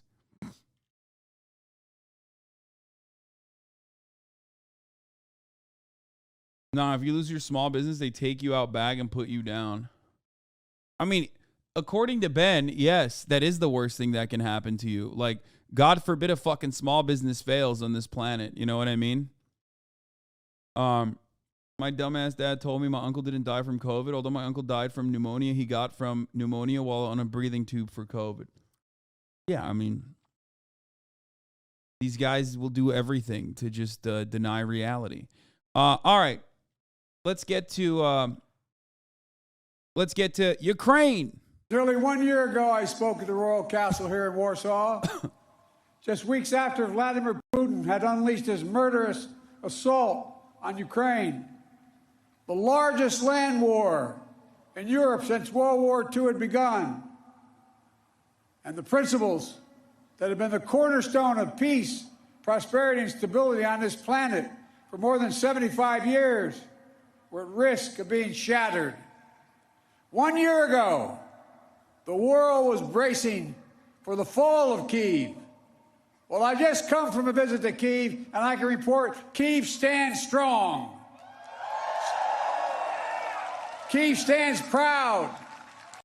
Someone said big news for AIDS, though. 0 deaths. Technically, yes. Technically, you don't die from AIDS. You know? It's your immune system that falls apart. Technically. It stands tall, and most important, it stands free. We're seeing again today what the people of Poland Kyiv and the people across Europe saw for decades. Appetites of the autocrat cannot be appeased. They must be opposed. Autocrats only understand one word: no, no, no. No, you will not take my country. No, you will not take my freedom. No, you will not take my future. This is a funny take. The guy who just in Ukraine Zelensky, if China allies itself with Russia, there will be a world war. The guy who didn't bring his wallet saying, "Oh, get some wings," the loudest when people order a pizza. He's like, yeah, no, there will be it's literally like Poland saying that. You know what I mean? It's just like, come on, dog. Come on, you know what's happening here. Why are we acting like you guys have a say in this? Please. The Putin speech was fucking boring as fuck, by the way. I can't believe he hyped his speech up for weeks. Putin has fallen off dramatically. Okay? It brings me no pleasure to report as the #1 Putin defender, of course, on the internet. He has fallen off so cataclysmically, I will say with one exception, his train. That thing is a beauty, okay? Do you guys know what I'm talking about? Apparently, he's like gotten extra scared over the recent months or whatever due to assassination. So he like now uses like this private train. It's so sick. The idea, like if I was a petty tyrant, I would do that. 100%. It's like one of those things that I would definitely do is like having an armored train just fucking going directly to my house. Now, what's really funny about that is I feel like a train is easier to intercept than a fucking plane, honestly. So I don't know why they think that is actually like solid. It is a must-see. No. It's actually fire. Hold on. I'll show you. Let me see. This is like the most pro-Putin thing out there, in my opinion.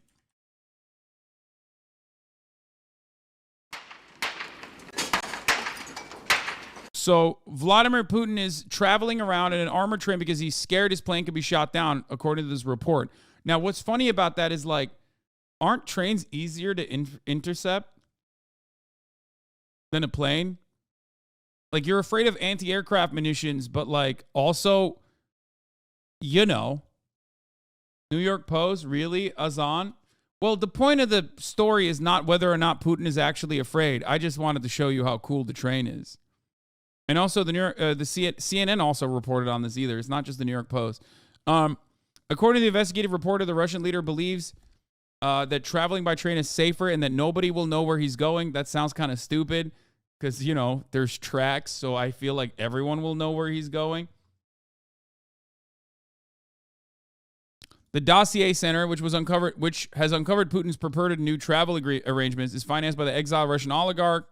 Blah, blah, blah. Yeah, whatever. Who cares? With the war in Ukraine nearing its first anniversary, blah, blah, blah. Okay. Give me details about the train, man. I don't care about the Wagner group and shit. Where the fuck? Okay, this article literally fucked me. Okay, I just got clickbaited into... Show me the train, damn it. I want to see the fucking train. It's sick. Russians have conspiracy theories about how Putin having many clones, and I've heard them say this is one of his fake clones that travels by train. Oh.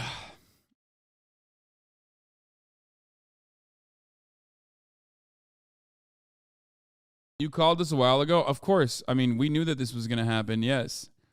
Jen Psaki, the former White House press secretary, will start hosting a weekly MSNBC talk show. Inside with Jen Psaki will air Sundays at noon, vying for the same weekend clout as political mainstays like Meet the Press and Face the Nation. Yeah, I don't care about this. He saw the Trump-Obama Modern Warfare 2 AI and is wondering why he wasn't invited to play. You can put way thicker armor plates on a train.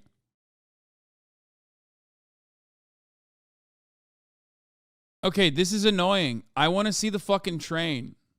I want to see the inside of the train. Reporter says Putin is now traveling by armored train. Here why. And we have a new report tonight from the Dossier Center. It's an investigative group that tracks criminal activity associated with the Kremlin. It says that since the start of the invasion, Vladimir Putin has, for the most part, stopped using his private airplane. You see it there, right? He used to do it. You know, the whole head of state walk down the stairs. No, now, this is his preferred mode of transportation.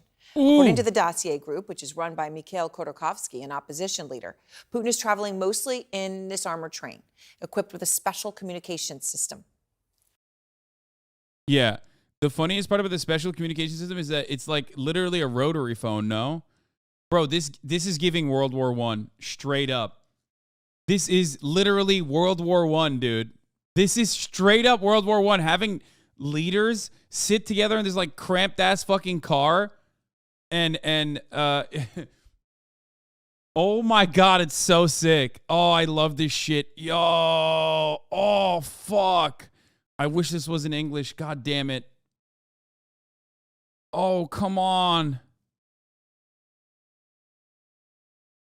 Fuck! I wish this was in English. God damn it. Why is there not a sick-ass fucking video like this, but in English?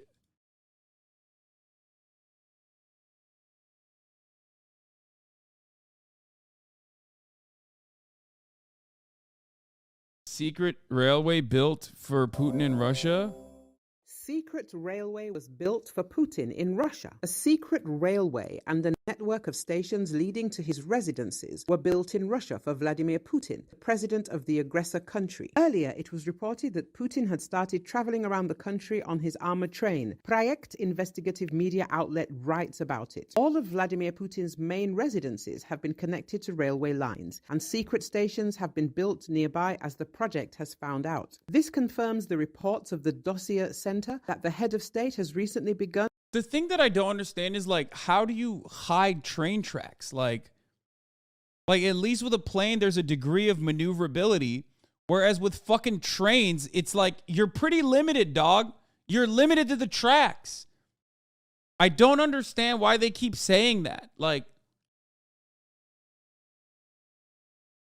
I don't get that. To use the train more often than the plane. The media outlet has found out at least 3 locations that may be associated with Putin's secret railway service, in particular on the territory of the Valdesky National Park. There is a guarded railway station with a helipad near the village of Dolgie Borodi, the nearest settlement to Putin's favorite Valde residence. 3 local residents told the media outlet that the station and the special railway line to it were built only for the president. In addition, according to satellite images, the station in Novo Ogaryovo appeared in 2015 and is located 400 meters from Putin's residence in Moscow Oblast. The land under the station was withdrawn from private ownership in favor of the Federal Guard Service by the decision of the then Russian Prime Minister Dmitry Medvedev. The special station itself is designed for a small number of cars and is hidden behind a high fence with surveillance cameras installed every 10 meters. To stop the train near the Sochi residence, Bokarov-Ruchey, a platform and a new dead-end railway line appeared in 2017, hidden from the tracks used by electric trains by a high fence. The president's special train has repeatedly been caught on camera. Wow, impossible to intercept. The fuck? There's no way. There's got to be more to this, dude. There's no fucking way. Literally 80% of Russia's GDP went into building this? No, I don't believe that this is like... I don't believe this. Because, like... There's no fucking shot. Like, this makes no sense.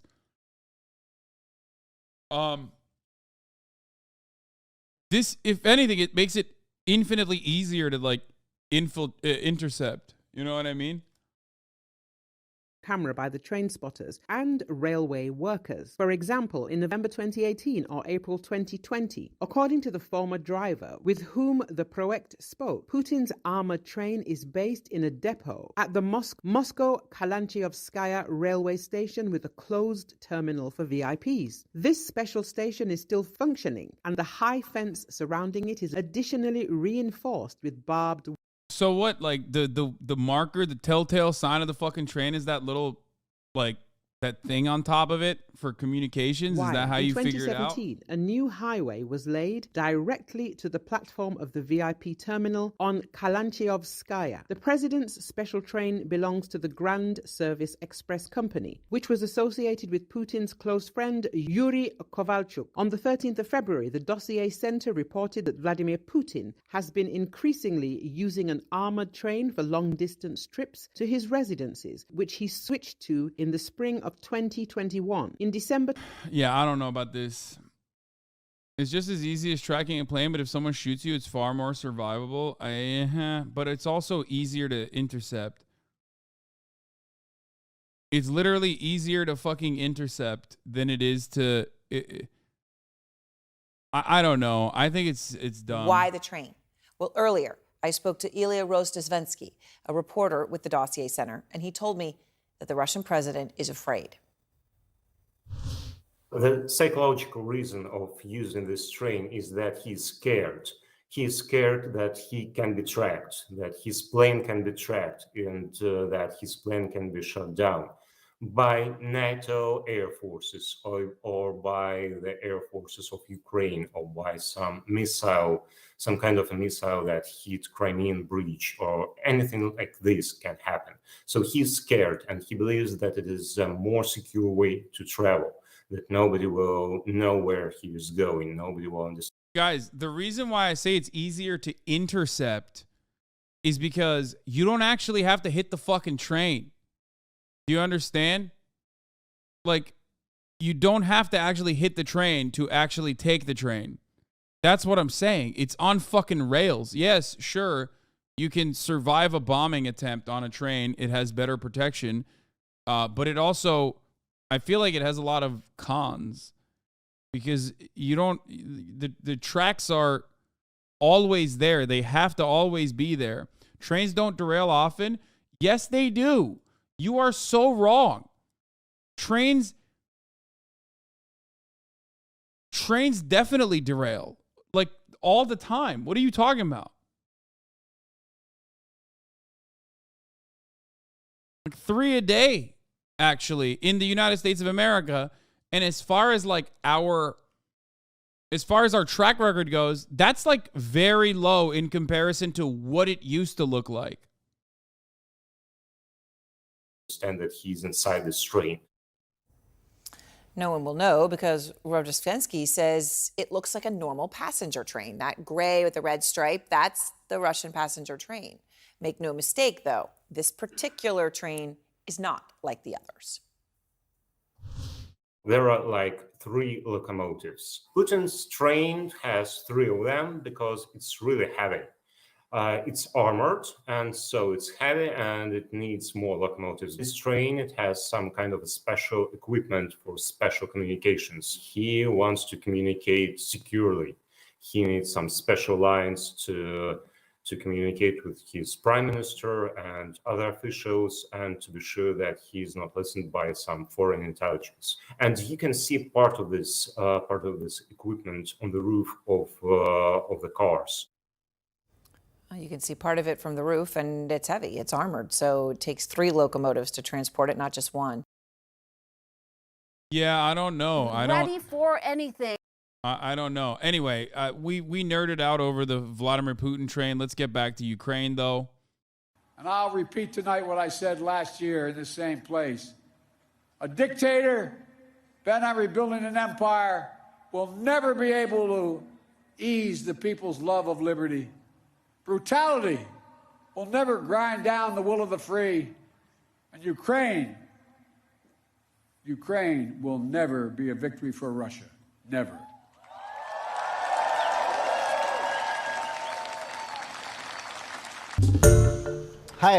He said, yeah, Ukraine will never be a victory for Russia, reaffirming the support.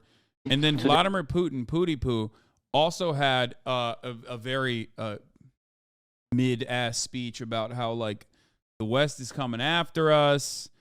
The West is, everyone's against you because, people are mean to J.K. Rowling. Transphobia is cool. I'm kidding. He didn't say that stuff. He had said that stuff in the past, but not this time around. Let's take a look. This address, I'm speaking in a complicated and frontier time for our country during the period of drastic and irreversible changes in the entire world. Most important historic events that determine the future of our country and our people. When each of us is liable. He said the West has a problem with gender neutralism. That's so funny. That's so good, dude. It's like, bro, how about you fucking worry about, like, I don't know, taking yet another town that you got fucking owned on that is, like, completely destroyed at this point. It's just mud and water. And this motherfucker can't even utilize his entire economy and his resources on taking back fucking towns that he was supposed to take over. And he's over here talking about gender neutral shit. Worry about your own shit, dumbass. Worry about your own shit. You can't even literally take down fucking rubble, dog. The fuck? It's so silly. It's like, oh, yes. Ukraine and their they-them military. Suka bliat.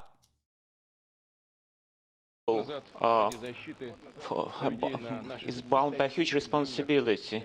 A year ago, in order to defend our historical lands, to ensure security of our country, to liquidate the threat that came from the neo-Nazi regime that set up in Ukraine after 2014. The craziest part about this, and I do think that what Biden did was kind of fucking dumb.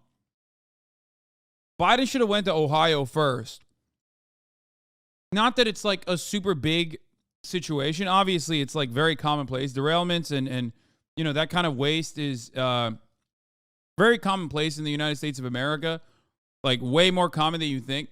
But the fact that the Democratic Party has completely given up on anything happening domestically, and then Biden going to fucking Ukraine while Donald Trump goes to Ohio actually sets a awful fucking narrative that the Republicans, who don't give a shit about war and will totally keep arming Ukraine and arm everybody else, will weaponize. The optics of that is so abysmal. Like, it blows my mind. It blows my fucking mind. Go to Ukraine. That's fine. But go after you went to Ohio first or some shit, dog. What the fuck are you doing? Kyiv trip was planned months in advance, Stanley. I don't give a fuck. What do you mean? You can't... Brother, Ohio is in your fucking backyard. You couldn't, like, make one stop? Like, even if you're going to go to Kyiv, that's fine. But, like, you couldn't go to Ohio once?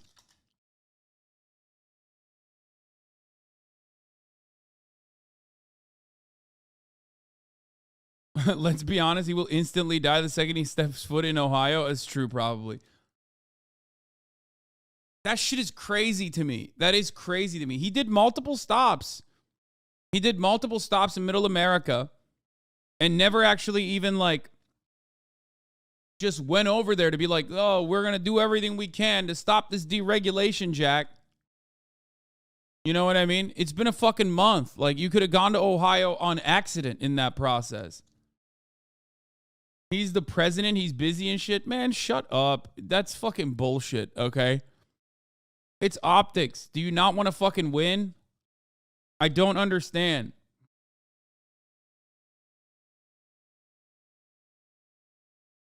I don't get it. I don't get it. Why do people think the Ukraine is Nazi? I keep hearing this, but evidence always seems sus. People think that because of the Azov battalion and also Ukrainian nationalism's, you know, unfortunate history with ties to the likes of Bandera and its heavy promotion. That's why people say that. That is not a reason for Vladimir Putin to invade Ukraine. That's not an adequate justification. It's bullshit. They use it as propaganda. It doesn't matter. If anything, Vladimir Putin has done the best job of, like, galvanizing some of the most nationalistic elements within Ukraine more than what America could ever do. Okay? Anyway, Governor DeWine literally told him, no, bro, you're the president. What the fuck do you mean? Okay, anyway.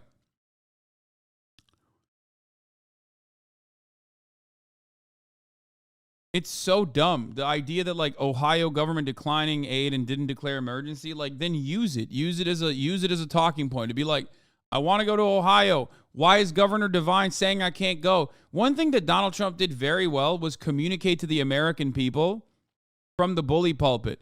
If he didn't like something that a fucking governor was doing, he would just go on TV and be like, it's really fucked up. It's a serious problem that the online far right is actively signal boosting the East Palestine disaster for several reasons.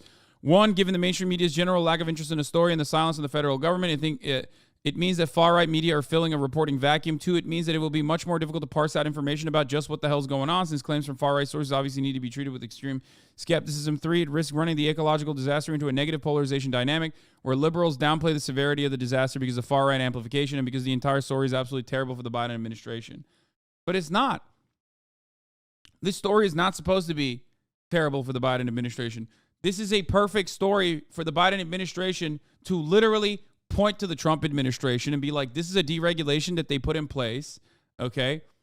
And this ultimately happened because of deregulation, and we should be doing everything in our power to fucking make sure that these goddamn railroad, the goddamn railroad industry is up to task and is competitive with the fucking rest of the planet, with the rest of the developed world. And that's really frustrating.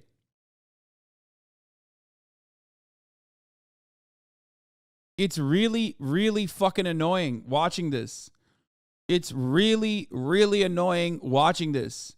It is a gigantic permanent L. Yet another L. Biden looks bad because he shut down the union protests and then this happened. Brother, that Biden looks bad to us. Biden looks bad to the thousands of railroad workers that are in unions. But nobody gives a fuck about the unions in America, okay?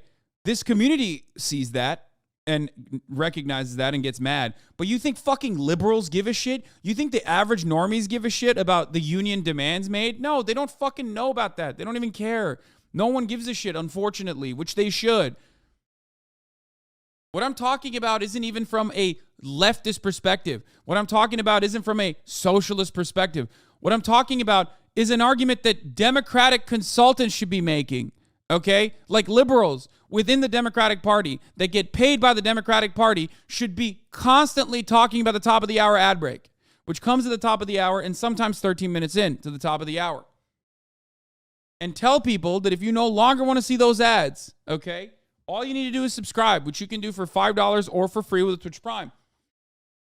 By connecting your Amazon Prime account to your Twitch account, you get one free Prime subscription a month.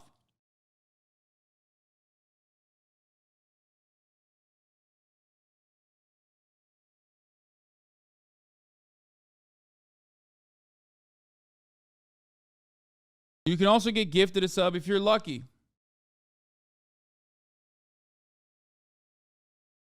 Every time we ask Biden or his cabinet to do their job, they scream, "Stop feeding right-wing rhetoric." We are not even allowed to hold them accountable. Yeah, I mean, it's like the Russia shit. You know what I mean? If you bring up like objectively correct things that are happening, okay, even if you're not pro-Russia, but you bring up something that's like objectively correct that's happening in Ukraine, people will be like, that's Kremlin propaganda, sweetie. Democrats do that for everything, not even just Ukraine. They literally will be like, ooh, you're feeding into the Kremlin narrative every single time you bring up something that's happening in America. I'm like, bro, what the fuck? Fuck the Kremlin. Okay? The Russian government can suck my dick from the back, okay? They suck. They can't even fucking take over Ukraine. What are we talking about? Look at the mighty USSR. Look at where it is now. You know what I mean? They built the fucking country. They can't even take it over. Get the fuck out of here. They got nothing.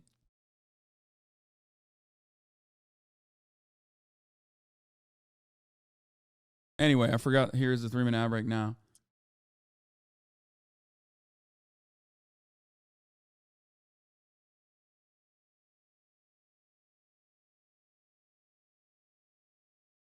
Eternal O2, thank you for the 10 gifted subs.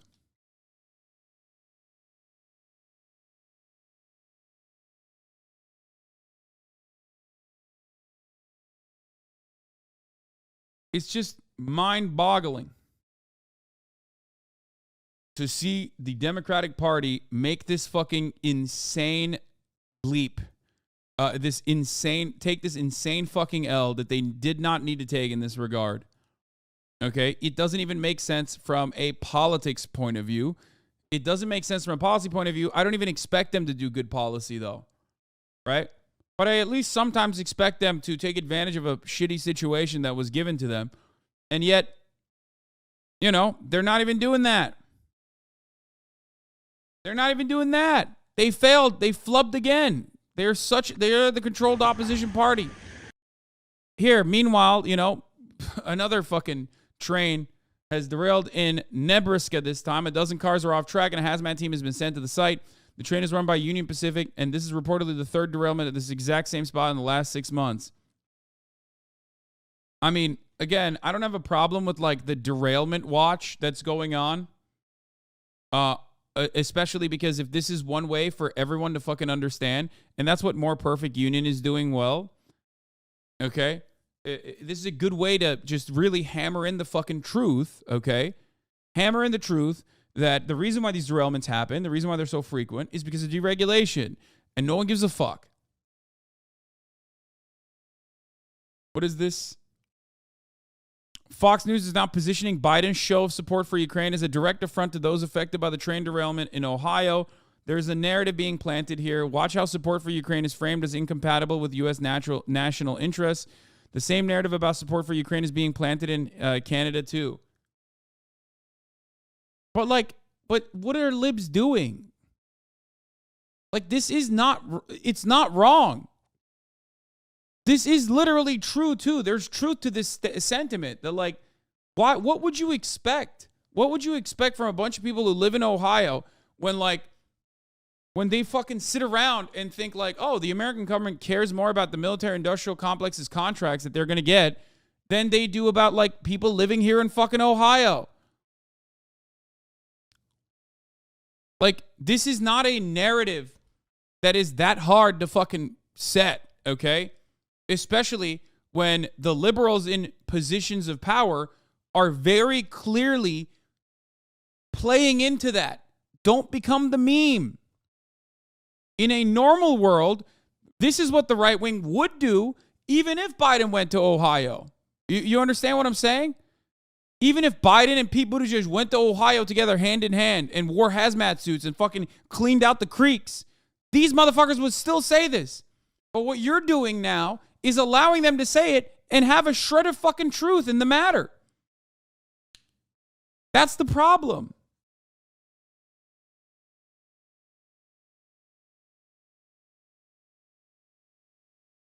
This is a major issue.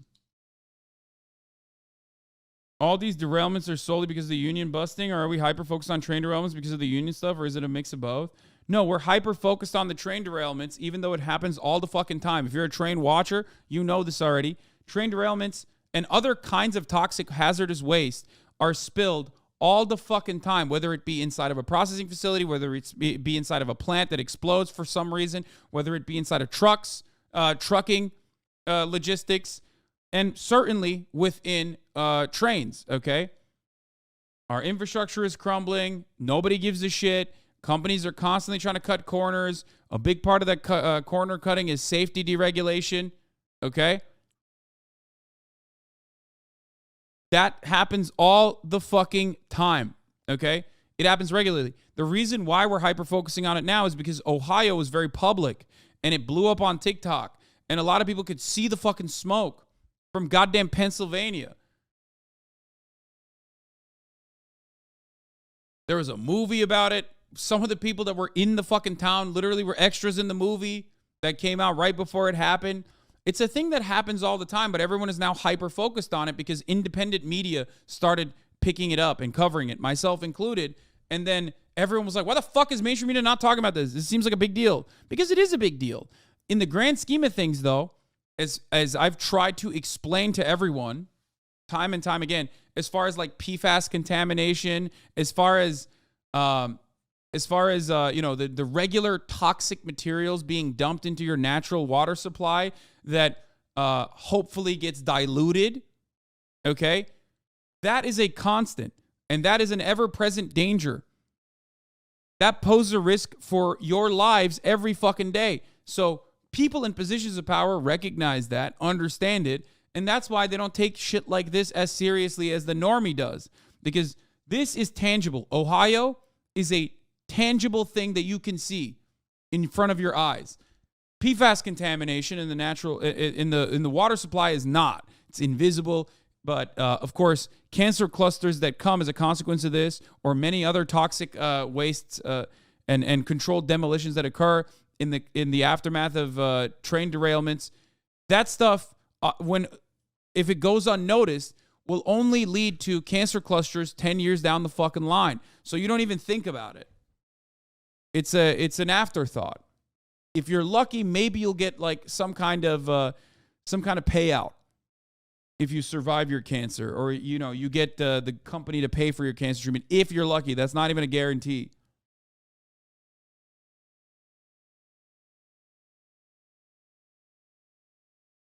Okay? What I was trying to explain to you guys over and over again is it's the same. If you wanna make this like more personal, this story and the Scorpion unit that killed Tyree Nichols are the exact same story. Here is how. People tried to differentiate the Scorpion unit and the gross, inhumane, violent actions against Tyree Nichols as an abhorrent scar on the otherwise decent reputation of policing in this country. But it was business as fucking usual. That's precisely why the cops that were on body camera did not even realize that they were doing anything wrong, because that is normal process, okay? That's how things work. Cops beat the shit out of people regularly. Do you understand? Just like train derailments happen fucking regularly, which is why Norfolk Southern thought that they could do this train derailment, do the controlled demolition, give $25,000 to the town in shut the fuck up money, like they've done time and time again. The only reason why there's more attention to it is because there was a lot more independent media covering it, and people were just like, why the fuck aren't you talking about this? That kind of violence is systemic. It's literally every day. It's business. It's just every day. That happens all the fucking time. Do you understand?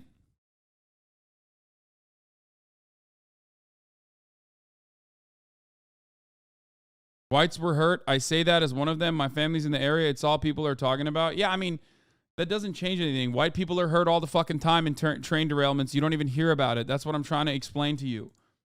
The point is, this is a normal part of capitalism, okay? This is a normal part of capitalism. Just like the violence that you saw with Tyree Nichols is a normal part of police brutality and an everyday practice that police engage in and has engaged in since the Tyree Nichols murder, okay? And will continue to engage in as long as there is no fucking systemic accountability. These kinds of train derailments are a normal part of doing business. It's cost cutting. It's improved efficiency, as they call it. Precise scheduling.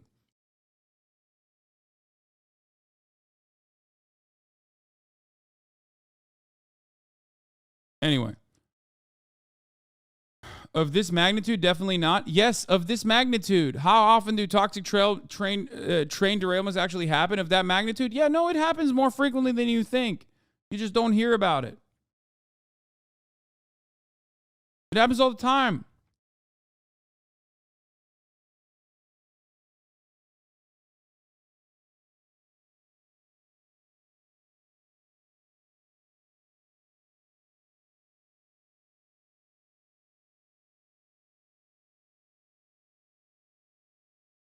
But you don't hear about it because, mainstream media doesn't cover it.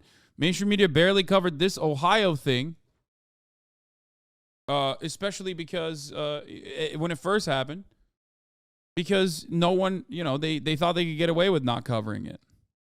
Anyway, here is Jessica Tarlov, the liberal voice on the 5, bringing up some excellent points about the train derailment in East Palestine. The Republicans' governor and Republican congressman refused FEMA's help at first. I'm a little confused about how the narrative has gone, because when we initially found out. For the record, that's another uniquely wonderful opportunity for the Democrats to do good politics. To be like, hey guys, we want to help Ohio. The governor is refusing our help. Don't you think you should bring that up all the fucking time? Literally nonstop, and do everything you can to still help Ohio? Fuck the governor. Go there. Do a press conference touch the fucking water and say, look, Mike DeWine wants to play politics with your lives. I'm the president. I care about you. Mike DeWine does not. He wants to refuse aid from the federal government. Why don't you do that? Why? Why don't you do that? It's not that they're not good with marketing. It's because they serve the same masters, okay? That's the point. It's not that they're bad at their jobs. I mean, they are, right? But it doesn't suit them to win. It doesn't suit them to make a big stink. Why would they?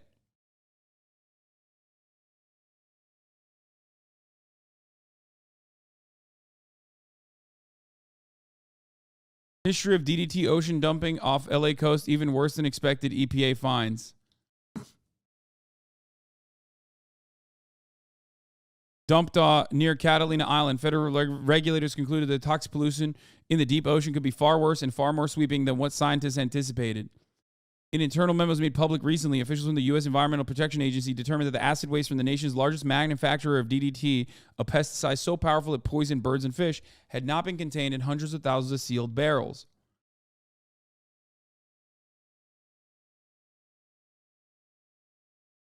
Even when they get caught, you don't really hear about it that much because no one gives a fuck. It's like not immediately in front of your eyes. Nothing says, holy fuck, this is a calamity, like a big black cloud of smoke.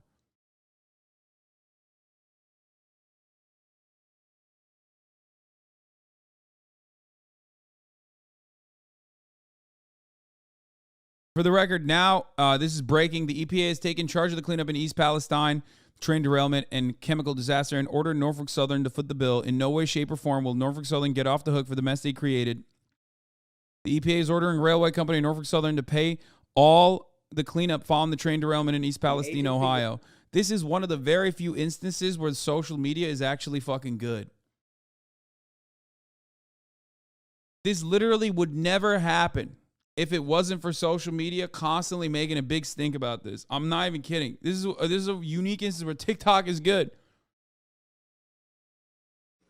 The work plan will outline every single necessary step to clean up the environmental damage caused by the derailment. And I can assure you, no details will be overlooked. If the company fails to complete any action ordered by EPA, Norfolk was definitely going to sue the EPA for this and probably win because SCOTUS is so shit. Yeah, I probably.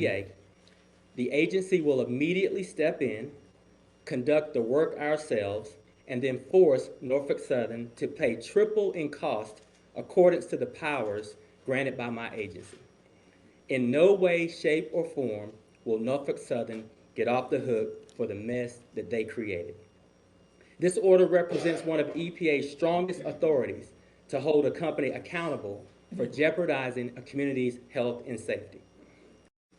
The work plan will outline every single necessary step to clean up. Steven Donziger says, EPA Chief Michael Regan today must answer a simple question. Why did he declare drinking water in Ohio safe without doing any independent testing? This is scientific and political malpractice. Yeah. EPA used rail company lab tests to declare that the water was safe. Sheesh.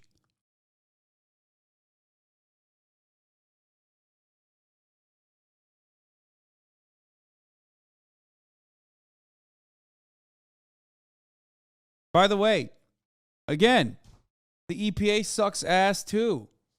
It's not there to actually be a regulatory agency. Even under the Democratic administration, it's there to simply just do PR. They're like HR. You know how I always say like HR is not for you, is not on the side of the workers, is on the side of the bosses. It's there to fucking make sure the company doesn't get fucking sued. That's what the EPA does now. They do PR and HR for corporations. They're not there to like actually fucking smack them and tell them to fucking clean up their goddamn mess and to maybe even prevent them from actually making these kinds of messes to begin with. They're there simply to come onto the scene and be like, no, everything is fine. Everything is fine. I promise. Everything's all good, baby. Don't worry about that.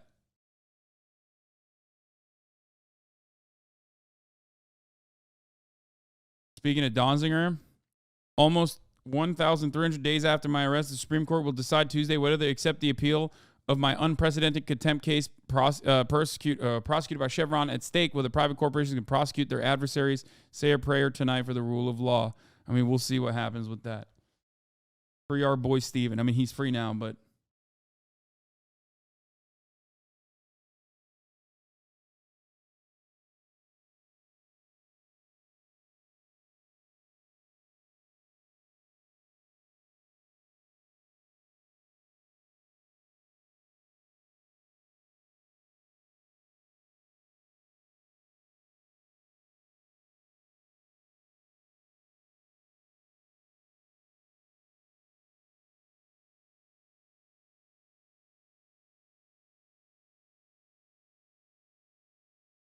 They didn't decide today, so they might on Friday.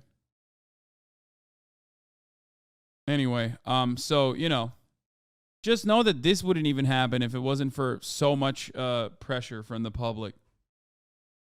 Yeah, I heard about Joel Osteen. We'll talk about that in a second. Let's hear this. I'm a little confused about how the narrative has gone, because when we initially found out about this, which was 10 days too late, right after this had happened, Governor DeWine and I believe his name is Bill Johnson as the local congressman both said that they had turned down administration help. DeWine said, we don't need FEMA. And the congressman was interviewed and said, we don't need it. It's been offered. The Biden administration has done everything that they were supposed to do. So I don't know how we now got to the point that FEMA has been derelict in their duty and Mayor Pete is the worst transportation secretary, you know. But they didn't seem to know about it until it showed up later. Taking Will's point, we've been talking about this for a few days. There is so much blame to go around on every level here, and it is these 5,000 people. I was looking it up. Their average income for the households here is $45,000, and when you think that the average family in America doesn't have enough for an ER visit, right? If a kid gets sick and they have to go in to an emergency room and they don't have insurance, they can't pay through that. There's no way that these people without significant aid can do that. And that $1,000 per household that Norfolk Southern is offering, what if they can never go home, right? What if they go and we find out that this is a permanent water contamination problem, or God forbid someone gets sick? $1,000 doesn't last you very long in a doctor's office. We all know that. It's a disaster, but I don't think this is FEMA's fault. She's the liberal. She's the liberal voice on the Fox 5. Come on, guys, don't fall for it. What say you? It's FEMA's fault.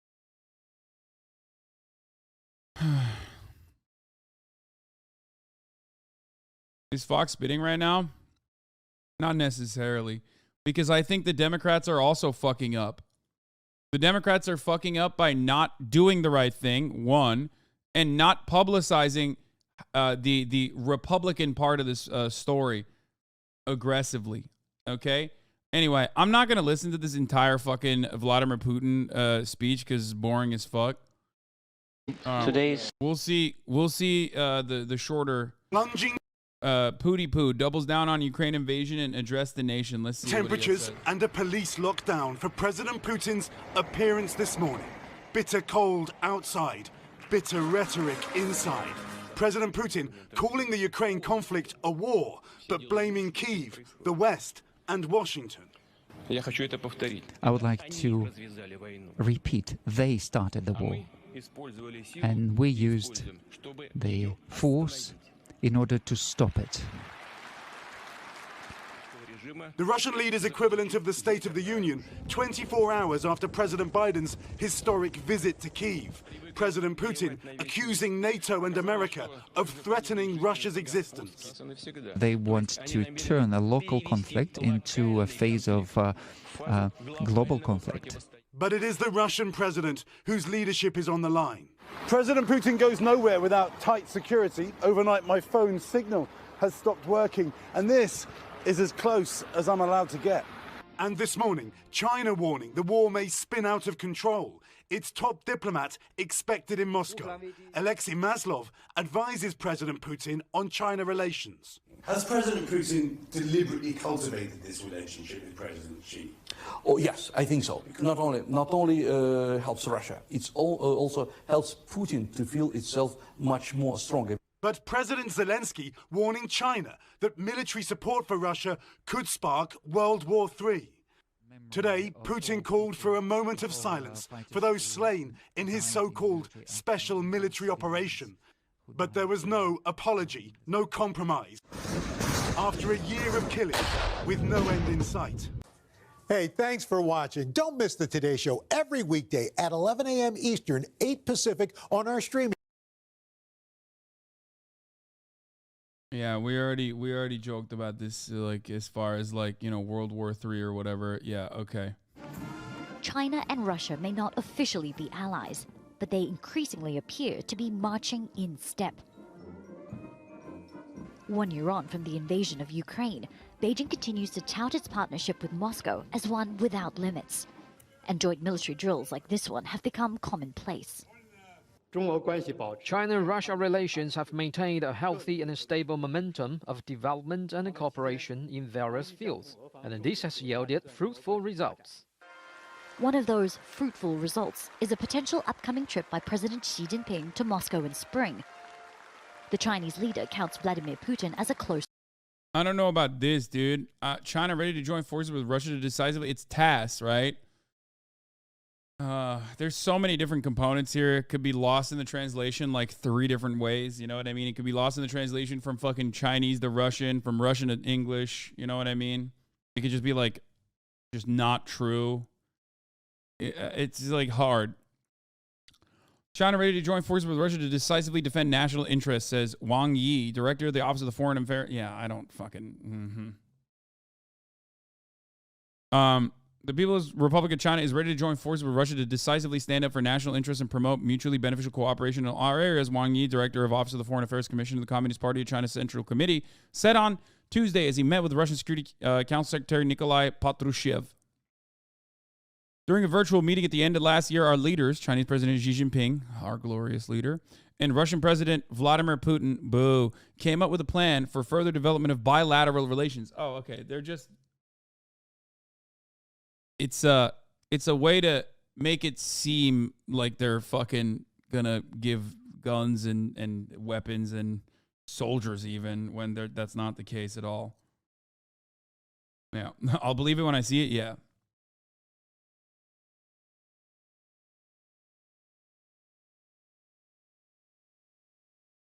Press Z actually commented on this though. What do you mean?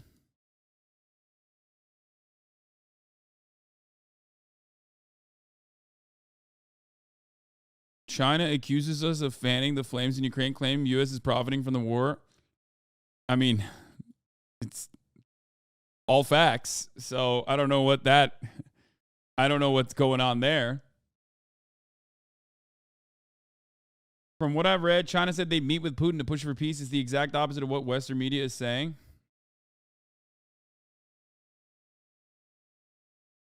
China has no benefit or interest in World War III or even supporting a Russian war. They don't care to achieve global domination through war, but they want to achieve it through production and economical power. I think so as well. We've talked about this before. Plus, like, they'd kind of get washed. Let's be real.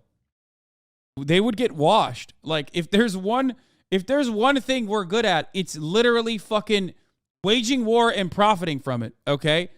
Like, they can't. That like, look, you might be great at fucking making like semiconductors or whatever the fuck.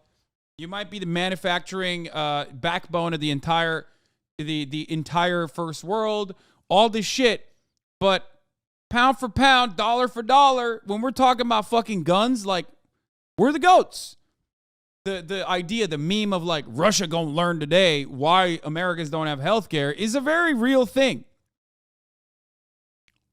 It's like, and it's not even just why we don't have healthcare. It's like the same concept as to why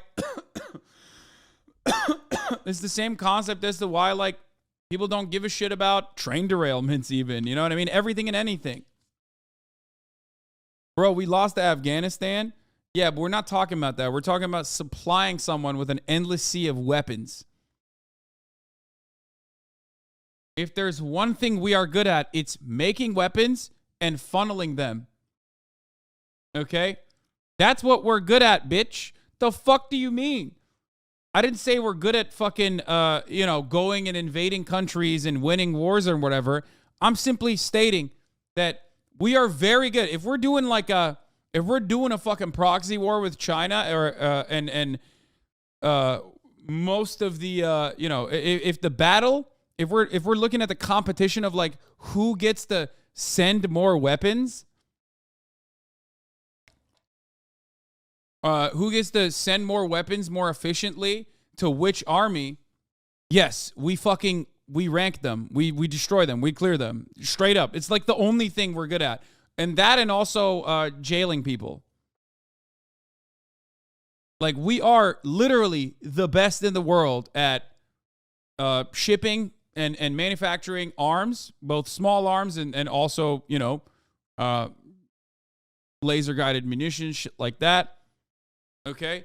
We're also number one at, jailing people. So we're very good at those things. It's like if China was like trying to do if China was like, oh yeah, we're going to destroy America in a battle to see who will get more obese, like they're done. There's just no way. Stay in your fucking lane, okay? We're number one, baby. We will fucking cook you, okay? We will destroy you. We are the number one at being obese, okay? Straight up. If China was like, oh man, we want to do competitive incarceration, it's like, yeah, you guys do a lot of that, but like, you're nothing in comparison to what we do, okay? That's our thing. Any country that comes to test the fucking, the might of the U.S. empire, especially as it pertains to like being able to fucking send arms and develop and manufacture weapons and send it to another country, trust me, we got this. This is our shit. We got literally 100 years of fucking dedicated experience to that process and an entire economy that is geared around doing that.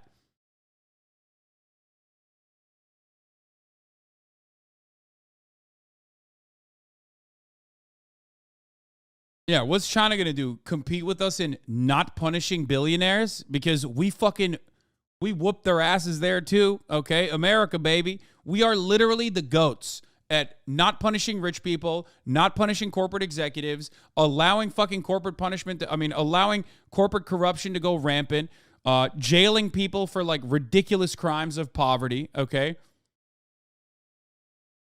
Come on. We're number one at having no high-speed rail. We would destroy them. Come on, China. Come, step into the fucking fold, bitch. Come on now. Come on, Xi. Let me see how good you do on having on a competition on my terms, on having zero fucking high-speed rail. How about that? We win that. We're the best. The only thing that China can like compete with us is basically not able to deliver adequate health care to its citizens, okay? China is like pretty competitive on that front for obvious reasons, you know what I mean?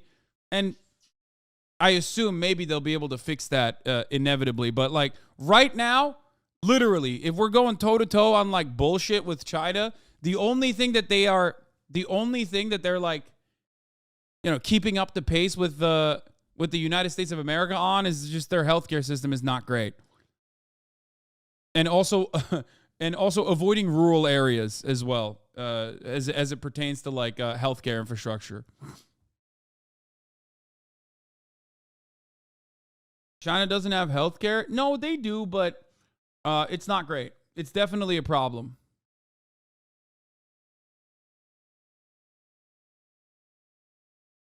Who wins in border wall building, though? I mean, they kind of got that, too, on us. Let's be real. The Great Wall of China, they were fucking very ahead. They were ahead of the game.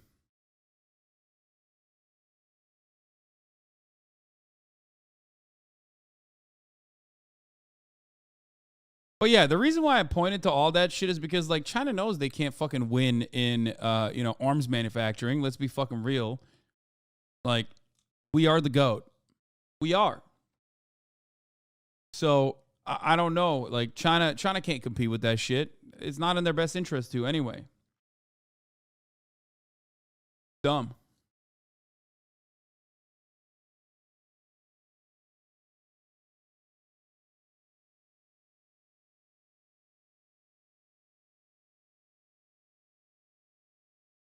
Why would you engage in a competition that you know you will lose. You know what I'm saying? Why would you ever fucking do that? You know your ass is not making it out of the D League.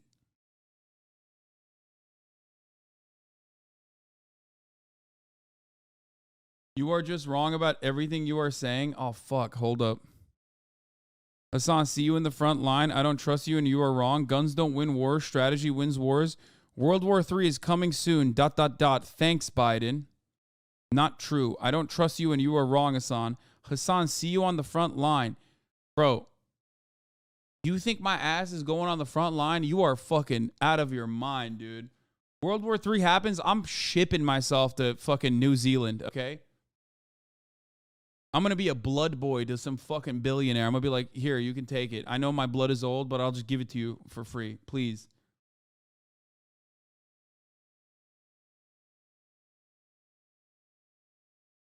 Bro, I'll suck a fart out of a donkey's ass before I die for America. Yeah, fuck that, dude. You fucking out of your mind.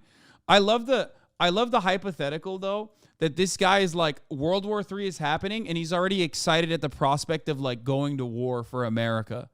Cool, man. Have fun, dude. Have fun getting fucking radiation poisoning sitting inside of a fucking Abrams tank, dumbass. At least the people that came before you did it so they could get a communications degree, you know? And then fail in the job market like the rest of us. Meanwhile, this guy's fantasizing about the prospect like it's a good thing.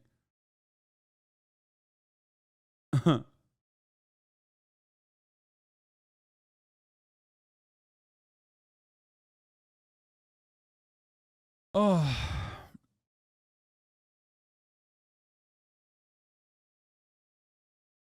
The Ukraine conflict has created a whole new generation of warhawks who will inevitably drift to the right over time. I mean, I think they are on the right.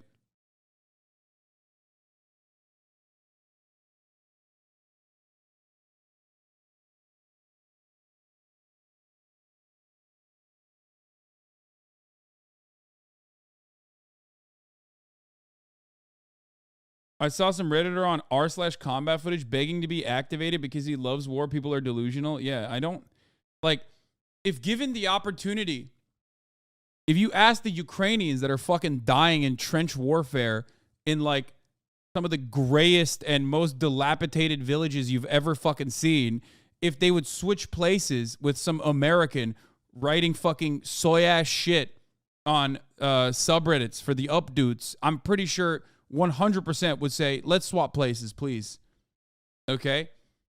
It's so fucking stupid. It's such an idiotic proposition.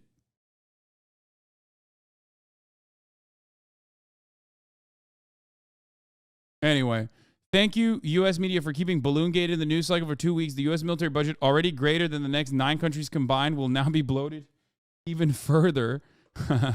Glad this whole thing played out as predicted. Yeah, this was such a funny thing. Lobbyists agree that it will be difficult for Congress to cut the defense budget while the Chinese spy balloon is dominating the news cycle.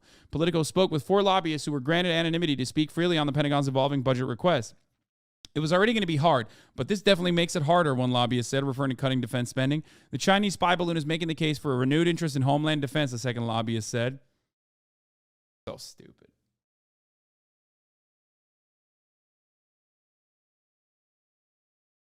I mean, they were not going to cut it anyway. Come on, guys. There's literally a genre of Twitter posters now are wine moms who discovered Flight Radar 24 and combat footage, and now they have those stupid Doge avatars and NFAO hashtags. If that was my mom, I would call my grandma. Yeah, I mean, you just got to get mom away from the computer at that point. You know, she is fucking losing her mind.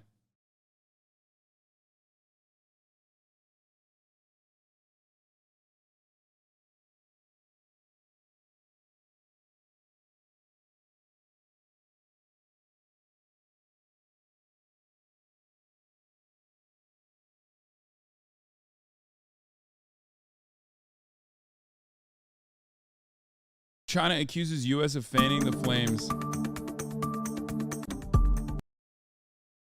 China dismissed criticism from the U.S. about its apparent support for Russia in its invasion of Ukraine on Tuesday, accusing the U.S. of fanning the flames of conflict in the region. True.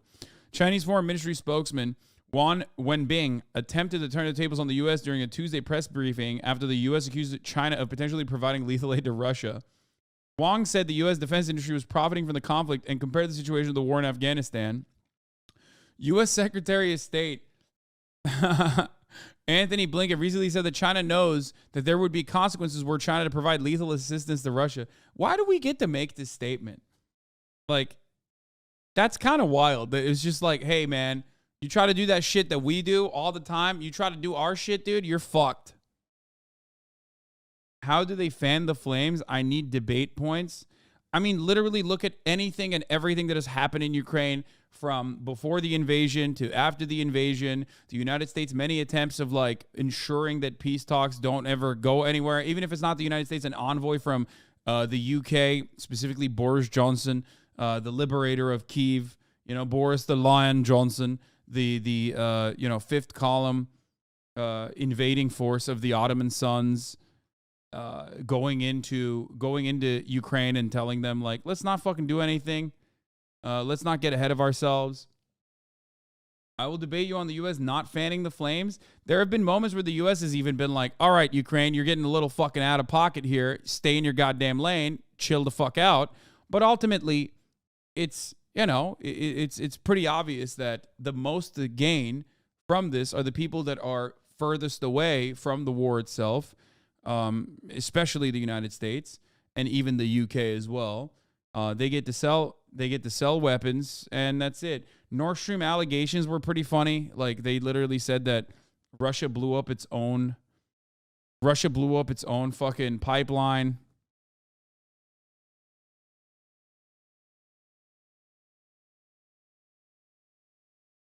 It's so perverse to revel in the deaths of Russian conscripts while Ukraine keeps their own losses secret. We literally don't even count their bodies. The fact that billions of dollars of weapons are unaccounted for, pretty normal stuff. I mean, that stuff is just like regular one-sided propaganda. What is this? Biden lost temper with Zelensky in June phone call when Ukrainian leader asked for more aid. I mean, that shit's whatever.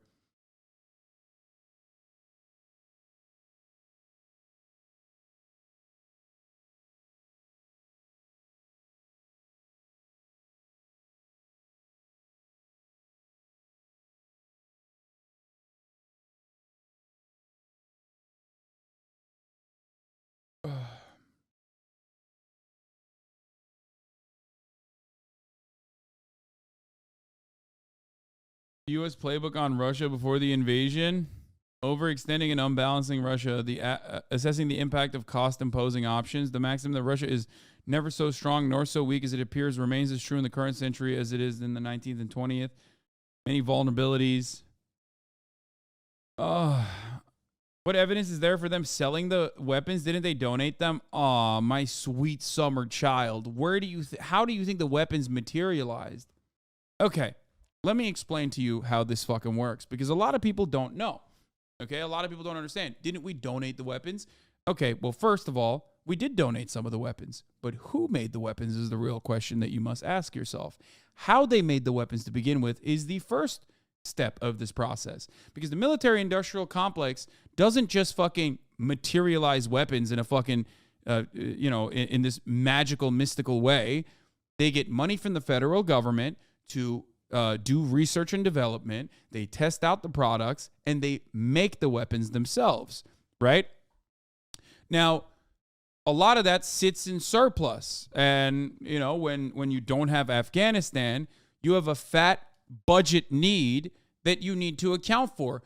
That Afghanistan and withdrawing from Afghanistan put a $60 billion dent in the profit margins of all of the military-industrial complex weapons manufacturers, from Raytheon to Northrop Grumman to Lockheed Martin. They were all selling weapons to the American military, weapons that they had made with U.S. tax dollars.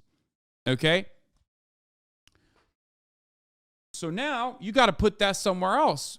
Either you can do the same thing that you've been doing, which is try to normalize weapons of war, like we call it, and sell them to police stations, but that's a tiny fraction.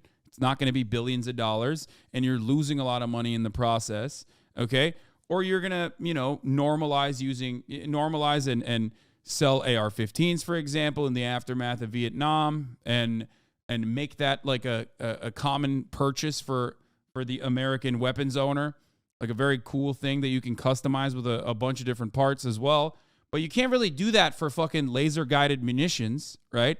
Can't really do that for HIMARS. So they got to go somewhere, okay?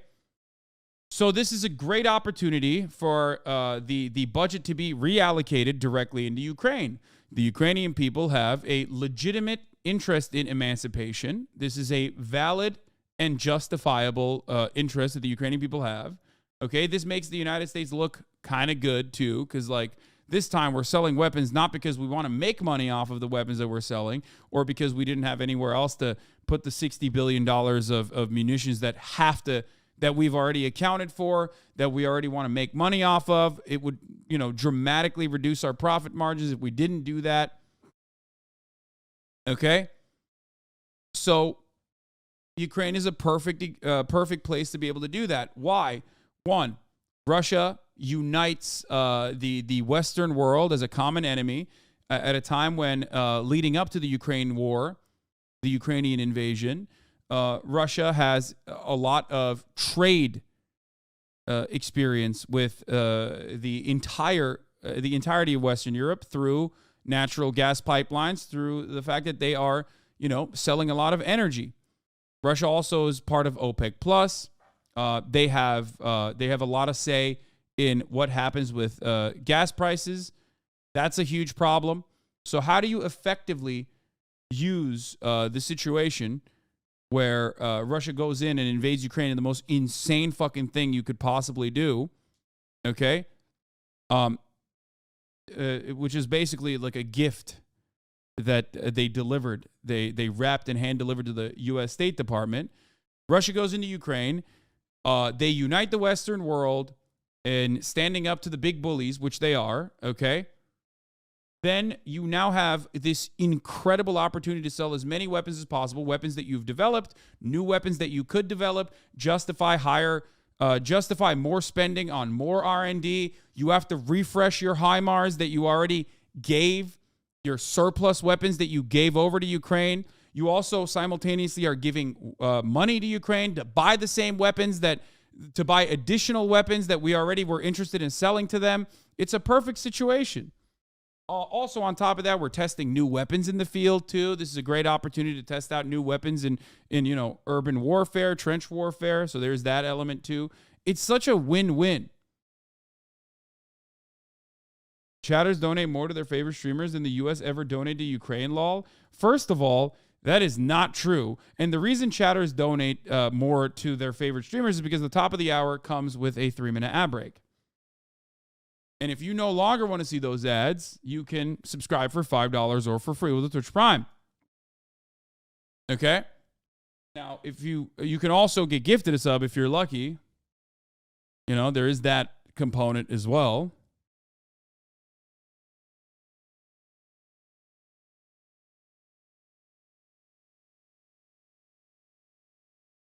That's right. If you're lucky, you can get gifted a sub and avoid the top of the hour ad break that way. Bottom G, thank you for the 10 gifted subs. Blast is safe, thank you for the 5 gifted subs, allowing 15 people in all to see the ads at the top of the hour. Here's a 3-minute ad break now. Hassan's Femboy Masseuse, thank you for the 5 gifted subs.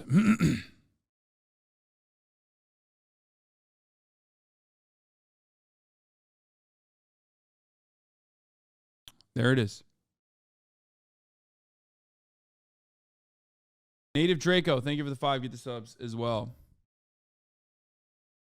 But yeah, the U.S. is the biggest source of weaponry for the battlefield in Ukraine. Wang responded, "We do not accept the U.S. finger pointing or even coercion targeting China-Russia relations. The U.S. should seriously reflect on what it has done, stop fanning the flames or profiting from it, and stay truly committed to promoting peace talks as China has been doing." The reality in this situation is, the Great Tone 2009 and Hassan Stradwife, thank you for the 5 gifted subs as well. The reality of the situation is China and the United States, especially the United States, because like China has more limited capabilities of like pushing Russia to do something than the United States does with Ukraine.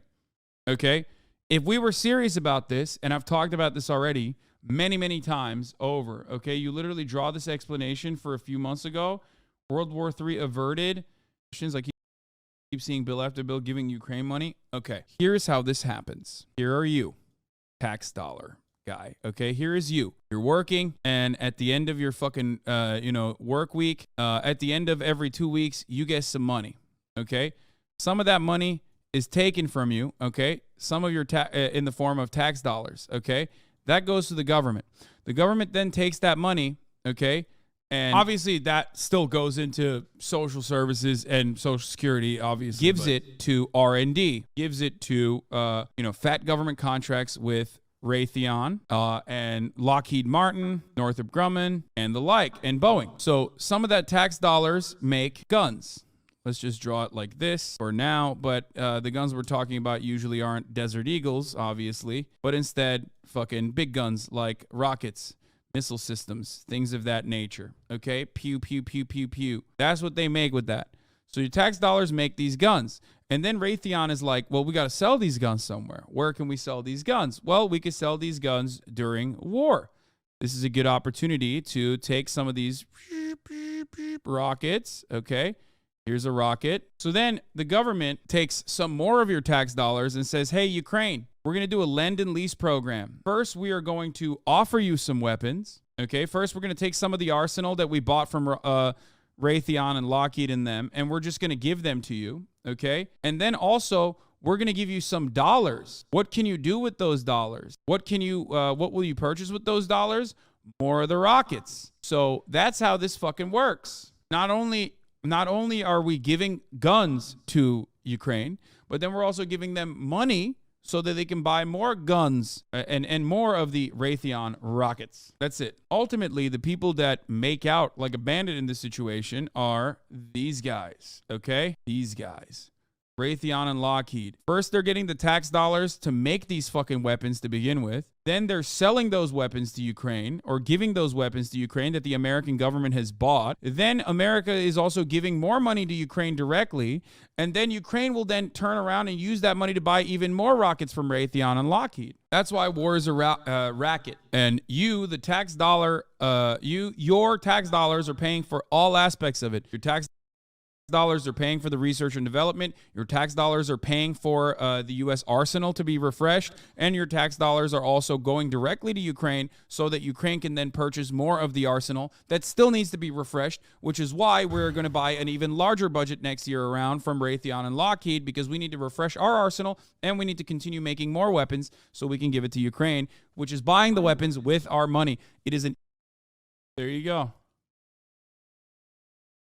Get your own content. I know this is some other guy. Kind of looks like a fucking cult leader. I don't know what the hell's going on with this long-haired, bearded weirdo. One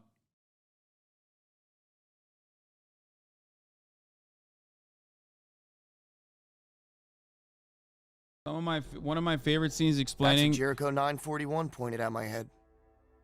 You can get one on the black market for $300. Yeah.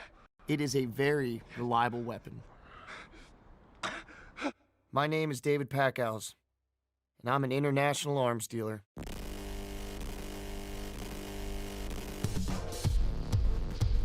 What do you know about war?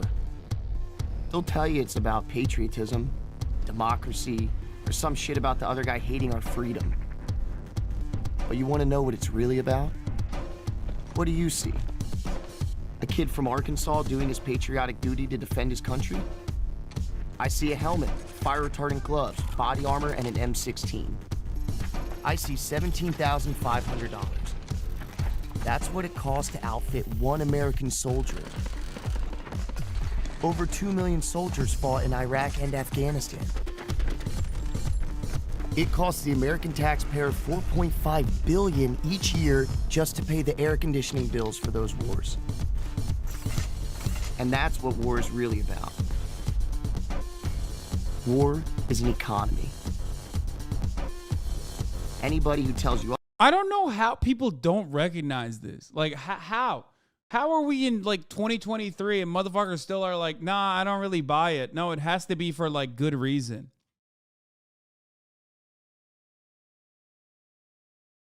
The closest you can get to a good reason would be Ukraine, and even then, it's still literally for the same reason, okay?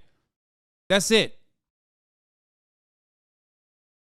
I don't get it. I don't get it. I don't understand how you look to this entire process and go, no, there's got to be like a good reason for this. Like, I can't begin to imagine that this kind of bloodshed is only portrayed as a necessity, as a consequence of how fucking robust this industry is. Otherwise is either in on it or stupid.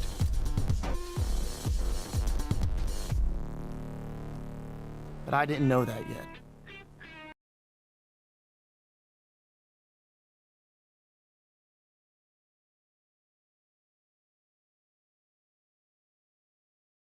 Anyway.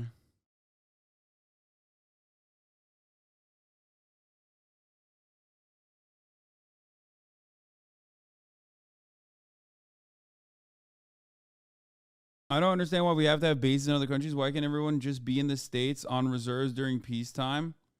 What do you mean, dude? It's a protection racket. The fuck are you talking about? We got to flex our dick literally nonstop. That's the point. There is no such thing as peacetime, by the way.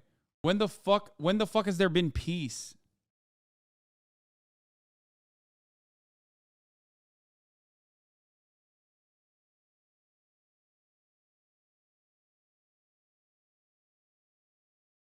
Okay, but why does the American government engage? How does the government profit off of giving money to Lockheed Martin?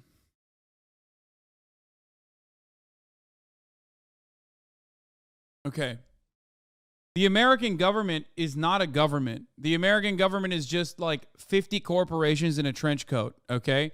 It is not comprised of like a government that that fills seats with rugged, like doughy-eyed politicians that want to do right by its citizens. It's just like one big mega corporation. That's the same with everything. From Lockheed Martin, it is a good question. It is a good question. Everybody calm down. That's the same as anything else. But you can direct that question. You can direct that question towards pretty much any aspect of American existence. Why does the American government not fucking simply nationalize healthcare? Because it's a profit sector. Okay? It's a profit vector and a profit sector. That's it. Because people who then turn around and give people in positions of power money or people who built the fucking government are making money off of it. That's it.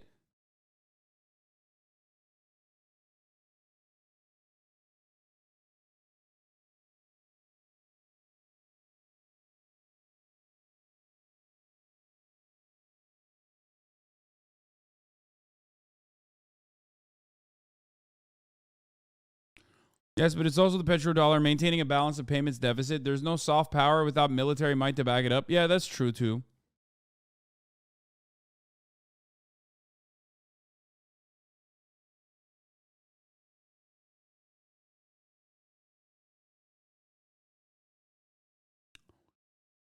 Anyway.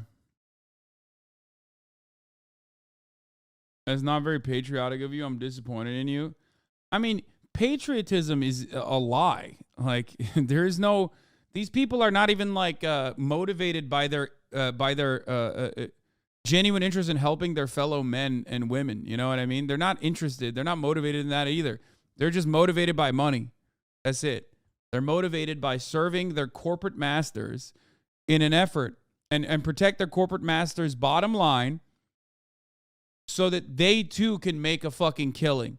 Whether it be through insider trading on the stock market or whether it be by allowing, I don't know, a bunch of their fucking immediate relatives to go work for those corporations, to become a part of that system at the tippy top. This is how the machine self-replicates and finds new people to basically play that role in government. There is a revolving door between Wall Street, K Street, and Capitol Hill. It's not an accident. That is by design. Friend, and the two have met in person 40 times, including in Beijing, days before Russia attacked Ukraine in 2022.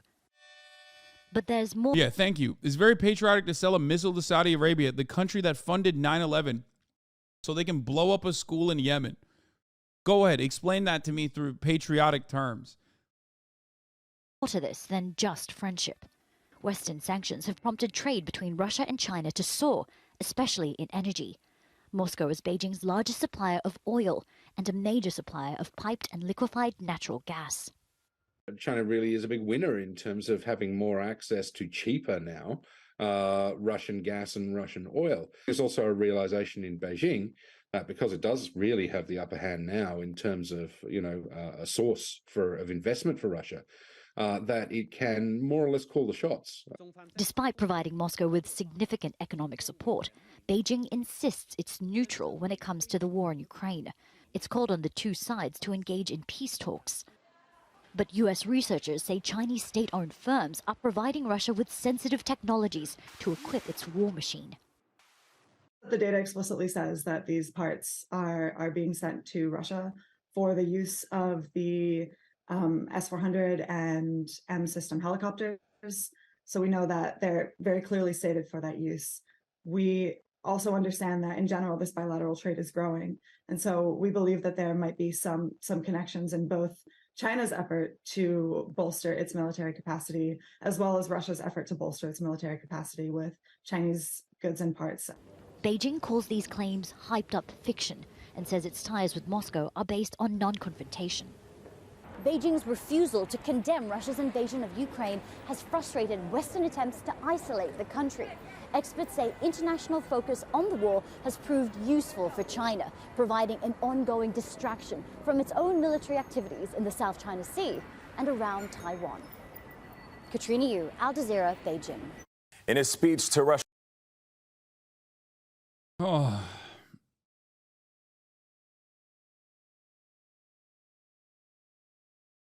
EU Parliament member is pissed. The explosion on the Nord Stream pipeline is one of the biggest acts of economic sabotage carried out on the EU. So it is very, very strange that there's no appetite for investigation, no appetite for accountability or restitution, nearly no discussion of it here at all. Yeah, I mean, I find it jaw-dropping, the complete lack of curiosity among EU elites. Yeah, because everybody knows, dude. Can we be real? Like everybody fucking, come on, man. Like this is such a dumb conversation. Oh my God. It's just, I love Fango Lives, our fucking resident EV nerd, being like, destroying oil infrastructure is always good. Yeah, dude, it's because the CIA are a bunch of eco-terrorists. That's why they did that, which caused like a massive spill, by the way, dummy. Like, what the fuck are you talking about?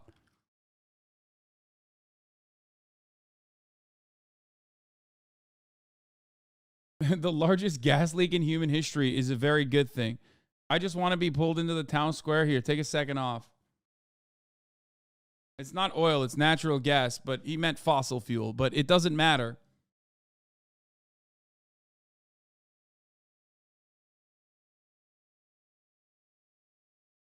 The lack of interest.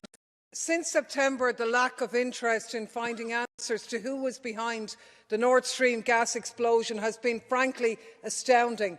This was an act of sabotage, an act of unrivalled vandalism, economically and environmentally, and not a word, no discussion, no questions. Then along comes Seymour Hersh, the world's most acclaimed, distinguished living investigative journalist.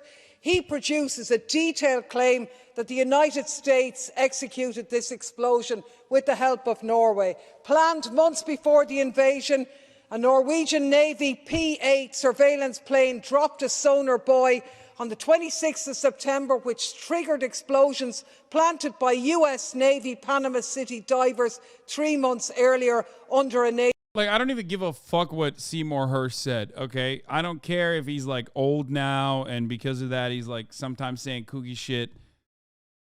Like, come on now. Come on now.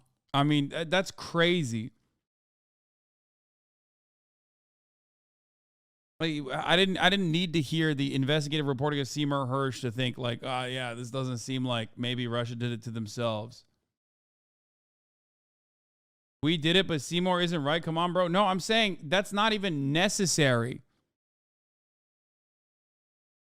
NATO exercise and still nothing. I don't know what happened, but I want to know. This is a man who doesn't make claims lightly, a man with contacts, and I find it frankly jaw-dropping that the EU is not asking questions as to who is responsible for sabotaging the livelihoods of our citizens. I am ashamed to be a European.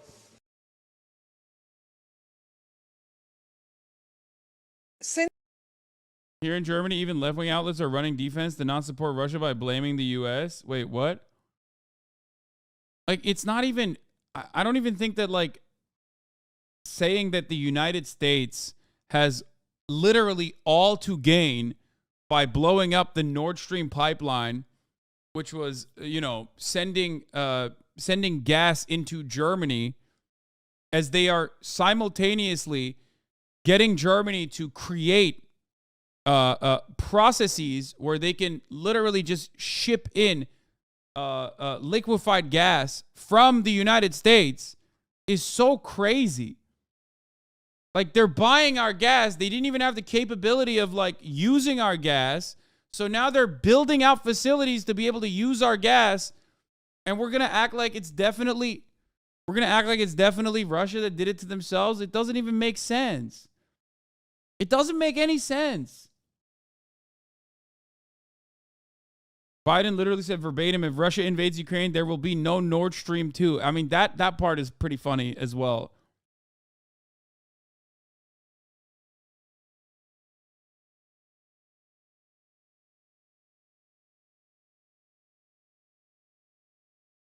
The explosion of the Nord Stream pipelines was one of the biggest acts of economic... Claire Daly, really? Might as well just quote the Russian State Department at this point on the matter.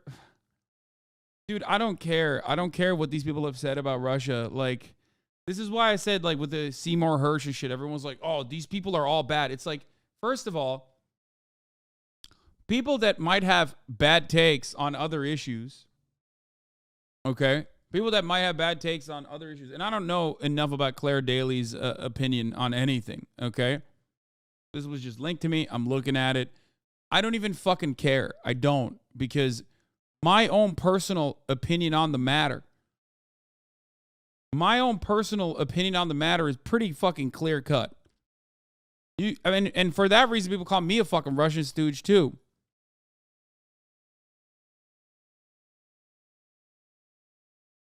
sabotage ever carried out on the European Union, not to mention the devastating environmental consequences. So it is very, very strange that there's so little discussion about it. No appetite for an investigation, no appetite for accountability, for restitution, nothing. Because I mean, you can't deny that this is fucking wild, that there's like not more being done. There is not more being done as far as wait, what? Claire Daly added to the list of Russian propagandists by Ukraine Security Service? Yeah, I don't give a fuck, dude. What do you mean? What? Oh man, I can't believe the Irish Times and fucking the Irish MEP accused they were added to the Ukraine Security Services list. Like, okay. Oh man, that's crazy. She must be on the fucking payroll of the Kremlin. The fuck?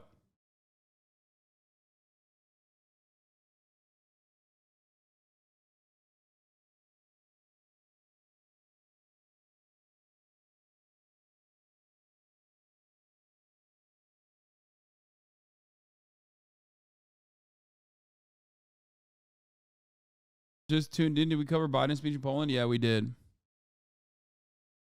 Oh, for real though, today the EU environment minister said the Ukraine invasion has shown EU the importance of moving off fossil fuels, so I'm glad they're getting the right message. Come on, dude. That's like an insane... Bro, you're the type of person that they say that for. You know that, right? You are literally the type of person they say that for. It's like when the World Economic Forum gets together and like in between conversations about how to most effectively fucking melt poor people into biomatter, they'll have like a piece about how eating a burger is akin to genocide. And then like green liberals like you read that shit and go, oh, you know, maybe they have some good ideas. Like that's not happening. It's lip service.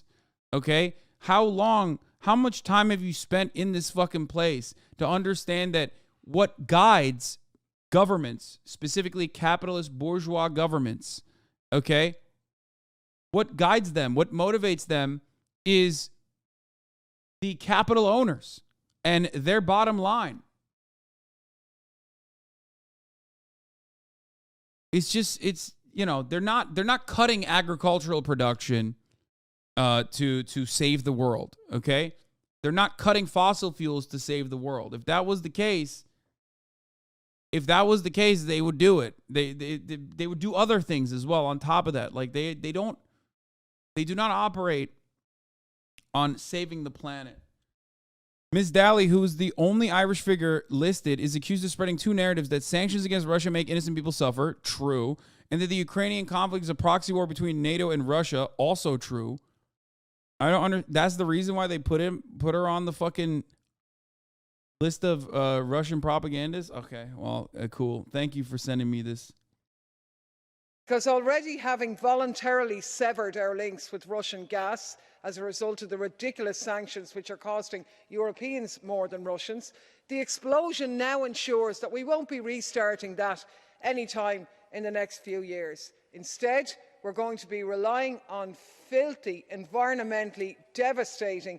We knew that the war was coming. Nord Stream shouldn't have ever been built in the first place. We are trading with a warmonger. Bro, every country trades with the United States of America. What the fuck are you talking about? Also, these countries themselves are warmongers. What the fuck? What the triple fuck are you talking about? This is so silly, man. Oh my fucking God. There is no good and evil in this process. Please get that shit out of your fucking head. Jesus Christ, dude. What the fuck?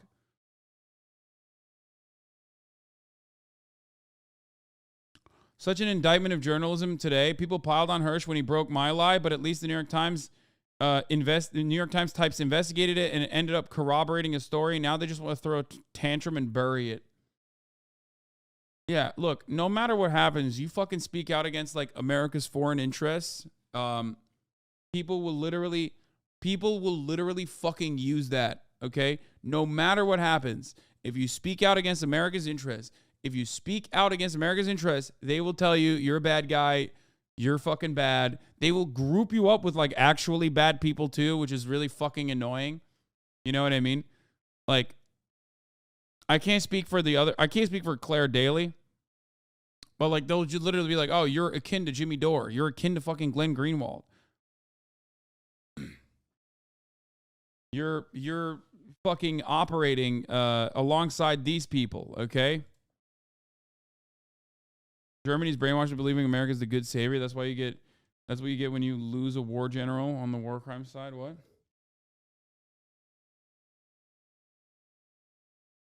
US LNG. And not only is it filthy, but it's 4 times the price that US citizens are paying for it. So a lot of people are joining the dots. Who has the most to gain? Who has the most to lose? Without an independent... You've been featured on Russian TV. They don't give a fuck, man. Russian TV features everyone that literally will... Russian TV is there for disinformation. Okay? They will use truthful sentiments expressed by people in the Western world to benefit, that suits their fucking propagandistic benefits, okay? We do it as well here in the Western world. It doesn't fucking matter. Please make assessments on what people are saying rather than additional motivating principles behind how you want to fucking see someone, because it makes it easier for you to put someone in a comfortable box, okay?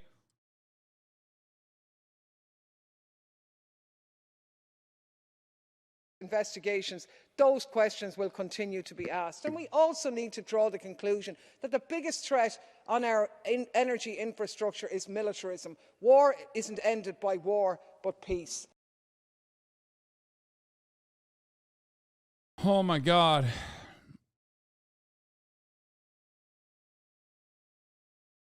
The funniest part about this is like making it seem as though Russia in any capacity. And by the way, fucking the supposed MLs that aren't really MLs anyway, always fucking do this same exact thing that liberals do, where they act like fucking the USSR is real and that like Russia is like reigniting the USSR. It's like you're such a moron. You're literally just a liberal. You're not like a real Marxist-Leninist or anything like that. If you are advocating for fucking Russia in any capacity in the situation, you should be infinitely more frustrated. You should be infinitely more frustrated at Russia, not only for, and I'm not saying this from a Maoist sense, betraying Marxist-Leninist principles, okay? Betraying the principles of Marx, but also, no one is saying that. No, I'm talking about all the fucking grifter weirdos who now are like MAGA communists or whatever. Like there are people who literally, it doesn't really matter. They're marginal, they're insignificant, they're inconsequential, but they still exist. I don't really spend a lot of time talking about them, so a lot of you fucking turn around and make it seem like that's not a real thing. But yeah, it's niche. It doesn't matter. It's really fucking stupid. But there are some people who are like that, who are like, yeah, well, actually, like, we're fucking offering support. We're offering critical support to Russia, which is, like, not a fucking anti-imperialist ally. Okay? It's not. You're being ridiculous. It's so stupid. Okay? It's so incredibly fucking stupid. Ugh. And it's the same as liberals. Like, it's like handshake emoji. Liberals and fucking rugged MLs talking about how, like, Russia is actually doing the USSR. Pentagon says Moscow's deliberate targeting of Ukrainian energy grids is a war crime. Pentagon, U.S. bombing of Afghanistan hospital, not a war crime. China's attack on tech. The Determinators. Europe takes on tech giants. Putin is getting away with murder in Syria. A drone-launched missile attack in the Kabul may have been a horrible error by the U.S. The Economist. A heart-rending but necessary war. I mean, there are a million examples of this. Russian TikTok influencers are being paid to spread Kremlin propaganda. White House briefs social media influencers on Ukraine crisis. The return of history, how Putin shattered Europe's dreams. Bringing the Serbs to heel. A massive bombing attack opens the door to peace.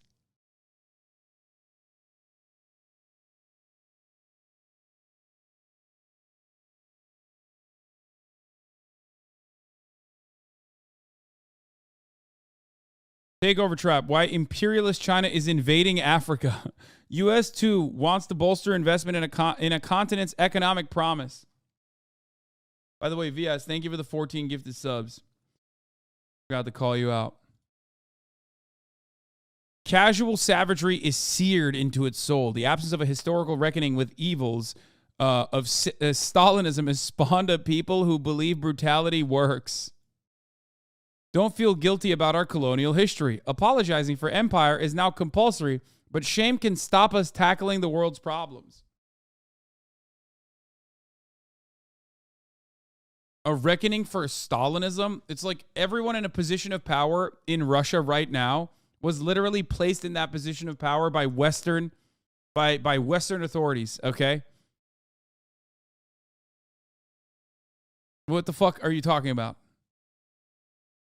Different writers. No, it doesn't matter. It's the same publication, dog. Come on. A hemispheric threat. Russia's interference in Nicaragua. What America must do to help Nicaragua restore democracy. War in Ukraine. How Russia is recruiting mercenaries. Private military firms see demand in Ukraine war. It's time for another round of anxiety over a Chinese rocket booster falling back to Earth. SpaceX rocket debris creates a fantastic light show in the Pacific Northwest sky. Not a meteor shower, but space-age spoilage. Clear evidence of Russia is committing war crimes, says Pentagon. Video. Honest mistake. U.S. strike that killed Afghan civilians was legal, says the Pentagon. Fake meat on the menu as China reopens restaurant. McDonald's latest fast food chain to join vegan craze. I mean, dude, the funniest example of this was when they were talking about the fucking Chinese museum. I love that.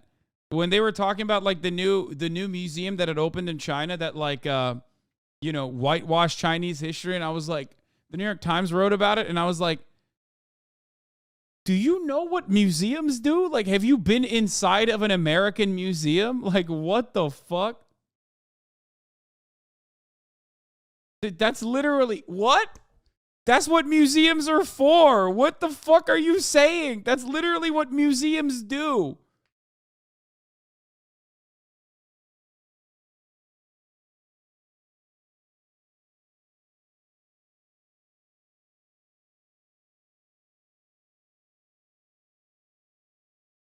Anyway.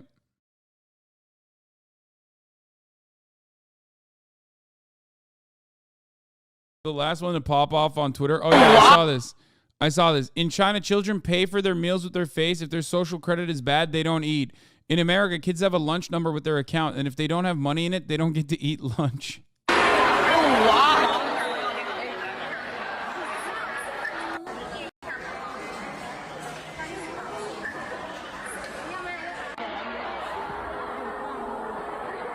Also, I don't believe that. I don't believe that at all. There's no way. I don't believe this post. Straight up.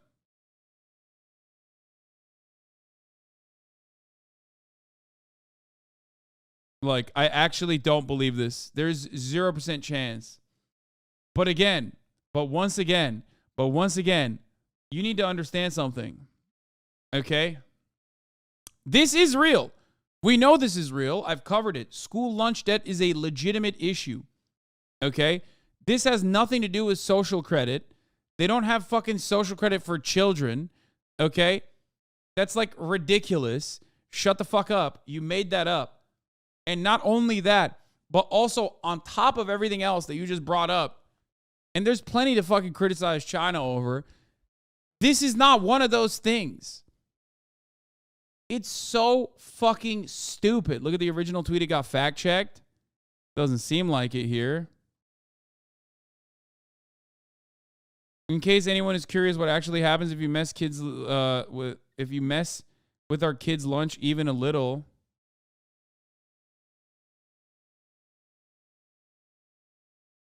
Expired milk and piece of bread. Yes. School lunch scandal sparks outrage in China. They probably fucking... Click on the main thread of Chinese National explains it, but Twitter suppresses it. Yeah, there's no fucking shot. Anyway, that's already bullshit, okay? It's probably like an ID system. It's probably a fucking ID system. But there's no way that there's like social credit where they don't give you fucking food. But like also, and this goes to the age-old equation, okay? This goes back to the same fucking thing that I've said so many times over. We literally have no way of reckoning with our enemies doing right by their citizens, so we ascribe to them some of the most horrific shit that we consider commonplace here in the United States of America. Okay? China is not even a model socialist state. I don't agree. I know. I don't believe that either. But it's just, it is so silly, okay, to look to our State Department enemies and point the finger at them and make up shit about them that we are doing to our own citizens, okay? That's crazy. We do it all the fucking time. This is the Twitter context added. China has a free school meals program in many areas. The social credit system has nothing to do with whether or not kids can eat. It's mostly focused on businesses that do not comply with regulations. That's true. We read the foreign policy article. I mean, look at this. Idaho lawmaker wants children to work for those free school lunches, dude.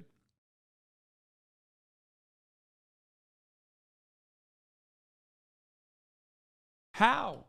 How do you have the gall to literally look to, instead of looking at our fucking doorstep where we do this to our own kids, gaze upon the horrors of mobile payments at Chinese supermarkets? Oh, this guy I think he just only does that. Don't visit China anytime soon. Going anywhere requires signing up for their social credit system.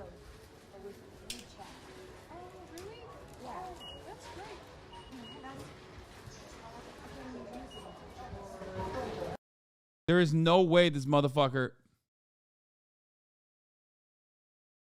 This was already a thing. I had to clean tables once when I couldn't afford it. Stay an hour after school to pay my debt for lunch. Yeah.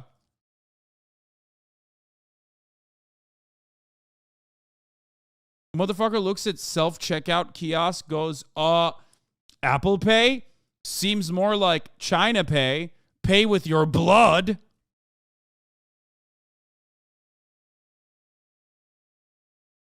Me when Walmart makes me pay for stuff? What the hell is this social credit system? Man, this shit is so fucking stupid, dude. It's so fucking idiotic. We literally... This is, in many respects, exactly what Call of Duty did when they were like, what can we think up? As far as like horrific war crimes goes, what can we claim Russia did in Iraq, Afghanistan, or a made-up country that they had that was like supposedly like a MENA or maybe, you know, an Asian country, right? And they came up with the Highway of Death, which is a very real war crime that we did, okay? And they said our enemies are so brutal that they did the war crime that we did in the real world.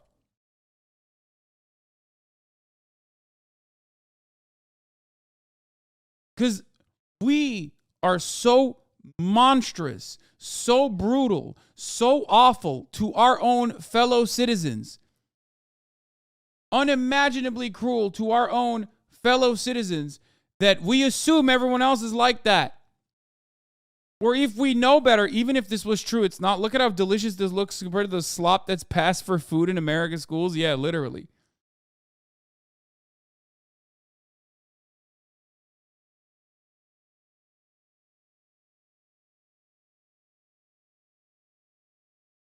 How much school lunch debt is there? The results of a national survey by School Nutrition Association, created by Communist China, by the way, probably, published Wednesday, that shows 847 schools that had amassed almost $20 million in lunch debt. $20 million in lunch debt, man. We got to make sure these fucking little kids are working for that goddamn dollar.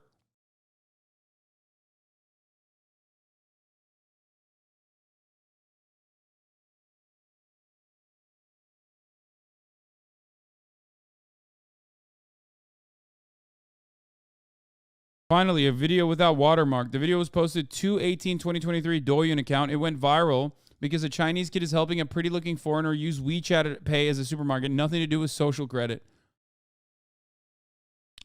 Yep.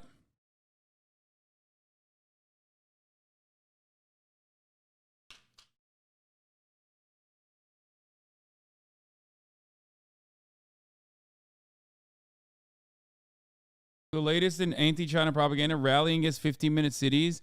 Do not follow China's... I know this account. This account is crazy. Millions of Chinese people being imprisoned in quarantine camps now. Okay? That account is insane. Posts like so much fucking psychotic shit. 15-minute cities in China. Each neighborhood zone is separated by a fence and barbed wire. There are 2 to 4 gates per zone. If you want to leave your zone, you need a QR code, COVID passport, and a face scan. 15-minute cities are climate lockdowns. Government will spend trillions to ensure citizens have smaller lives where social mobility is a dirty concept. Even jobs requiring travel will be automated. Within few years, your 15-minute life will be your prison. Yeah, I don't know, man. I just don't know like what to say about this. Yeah, no, it would be really bad if everything that you needed to do was within 15 minutes of reach. Your school, your hospital, your place of work. I personally think driving 45 minutes to the nearest fucking mega Walmart is actually the truest sign of prosperity and freedom. In my F-350, okay, that was designed that way to avoid cafe regulations so that, you know, it guzzles more gas freely and has like less security overall, because that's the cost of doing business. That's freedom, baby. So fucking stupid. I don't want to talk about this anymore. It's like breaking my fucking brain, dude. It's really, really, really, it's harming me. It's harming my brain. It's hurting me.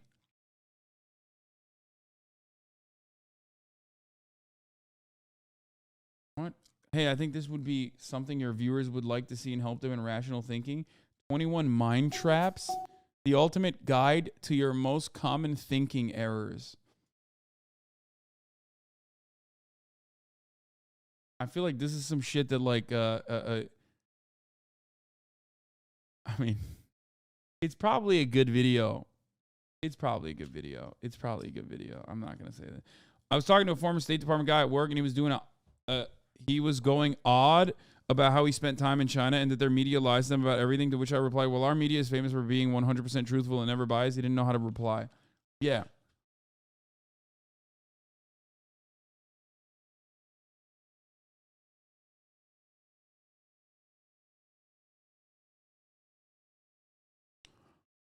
Pastor Joel Osteen pays himself an annual salary of $54 million from his church's profits. He had a custom garage built with 20 car stalls for each of his custom vehicles. His favorite is a Ferrari 458 Italia that costs $270,000.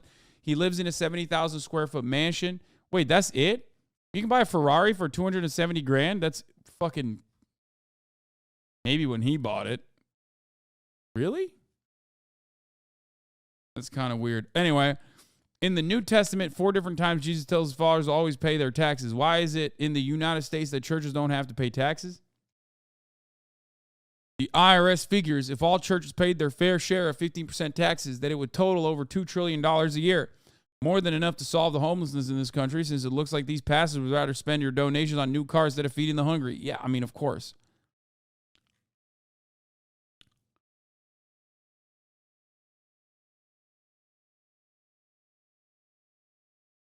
The funniest part is that, like, the funniest part about this, by the way, is that these motherfuckers always, oh my God, everyone always like, dude, my biggest haters love comparing me to televangelists. Like I'm fucking literally talking about like absolute liberation. That's what I'm preaching to people. By giving me fucking $5, you're gonna save yourself. The only thing you're liberating yourself from is the top of the hour ad break. You know what I mean?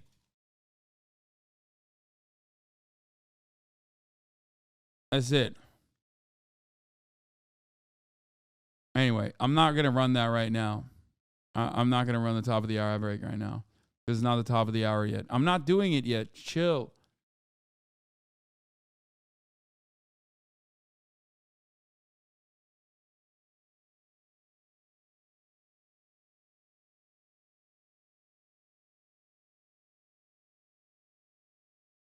Calm like a Tom. Thank you for the 5. Get the subs.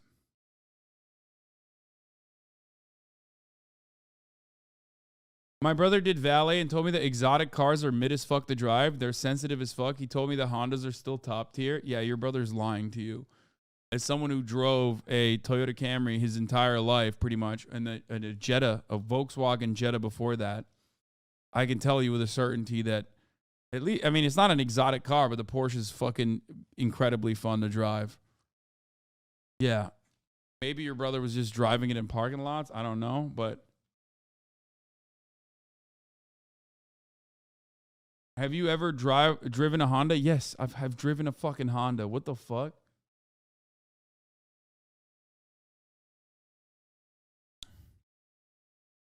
Anyway, let's watch. Residents of war-damaged Kupiansk, Ukraine, fear new Russian attack. Lawmakers, President Putin blamed the West for the war, even though it was Russia that launched the full-scale invasion of Ukraine. Charlie Daggett is in Ukraine's capital, Kyiv, with more on Putin's speech and the impact of the war on Ukrainians. Charlie, good morning. Good morning to you, Nate. Yeah, in Putin's world, Ukraine Cap, the Jetta is too small for you. Did you cut the roof? Brother, the Jetta was literally a go-kart for me. I cranked the fucking seat all the way to the back. There's not a single soul that could fit behind me. at that point. I felt like I was in the literal fucking the trunk of the Jetta when I was driving. Porsche ain't that exotic, just luxury. Yeah, no, it's not really. Wait, what? I wasn't saying it's like a cheap car or anything, but it's Porsche is not a Porsche is not a fucking exotic car, dude. What are you talking about?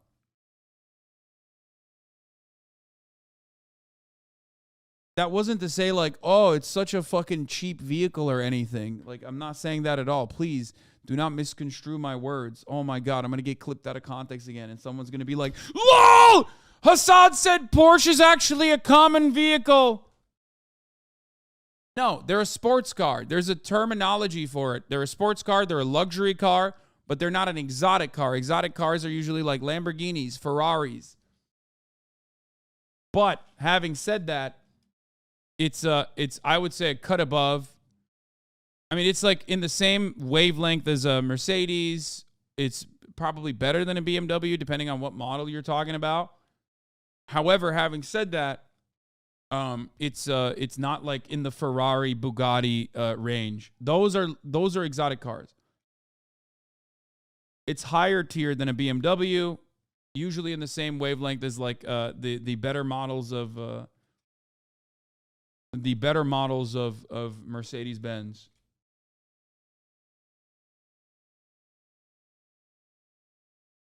I live in the middle of nowhere, poor ass upstate New York, and every upper middle class mom has a Cayman, wasn't it Cayman or whatever?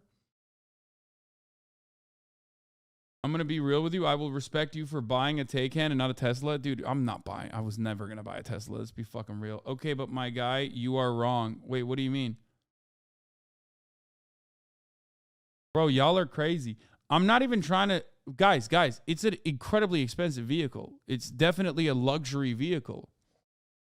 Like, this wasn't to say... I wasn't trying to, like, justify my purchase or anything because I don't feel the need to. You can suck my entire cock if you have an issue with my purchases. I'm stating that, like, well, one, I'm rich, as you guys already know and constantly fucking talk about as a own or something. But that's not what I'm referencing here. I'm saying that there is a tier that's above Porsches and whatnot. Even though I think Porsches are more fun to drive than the luxury vehicles that we're talking about, like Lambos and shit. This is such a stupid fucking conversation. No, these aren't car nerds. No car nerd would consider Porsches to be at the same in the same lane as Ferraris and McLarens and shit like that. There is not a single car nerd out there that would consider that, with exceptions. Yes, there are exceptions. There are, of course, exceptions.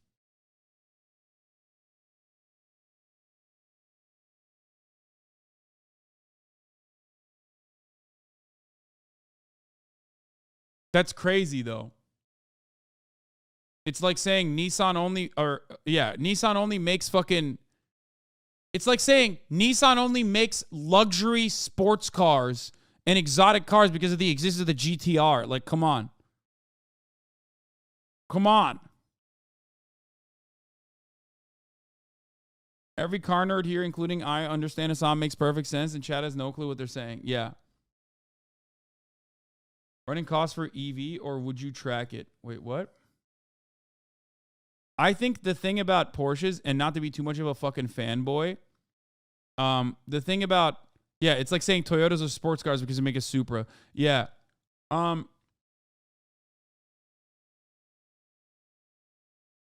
is a working class vehicle. First of all, I never said that.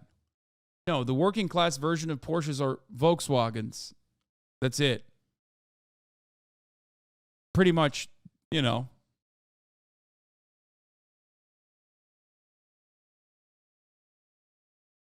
Porsche made Boxster, Ferrari, or McLaren will never make cars for poor people. Chad is misconstruing luxury, epic with exotic, legendary. Oh, that's such a good way to explain it to dumbass gamers, dude.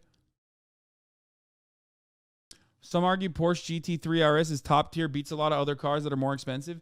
No one, I think a lot of car nerds will say this, and I kind of understand why, even though I'm not a car nerd myself, that like Porsches are every part of a Porsche that's built is actually, ironically, it's owned by dentists and shit, but every part of a Porsche, even a Taycan, is literally built for driving. It's incredible. It's a really fun driving experience. And I say this as someone who's driven their friends' cars that are much nicer and like definitely hit the luxury car, marker, and I still prefer driving my car over those, especially as a daily driver. Even, it's so fucking great. It's so awesome.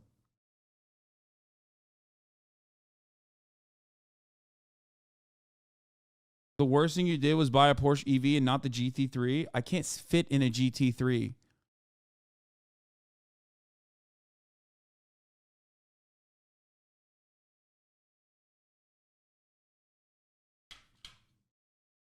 The Chatter's brother is talking about monocoque carbon fiber track cars that just so happen to be street legal, which is very different from your Porsche.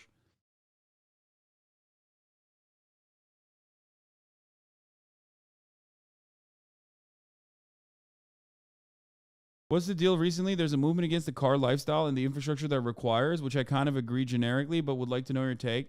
Dude, I've said this before and I will say it again.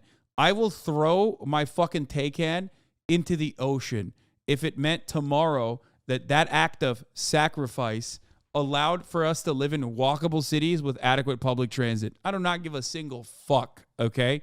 If that one act allowed us to magically have it, I would literally drive it to the fucking ocean, okay? That shit is so dumb. It's so fucking stupid. Okay, guys, it's a joke. I'm not going to literally do that. I'm just saying that, like, the Porsche buying experience sucks ass. I tried to shop for a Panamera and they called me poor and told me to buy a Honda. No way, really? But I know Porsche buying sucks ass. I did it on camera. It was fucking annoying.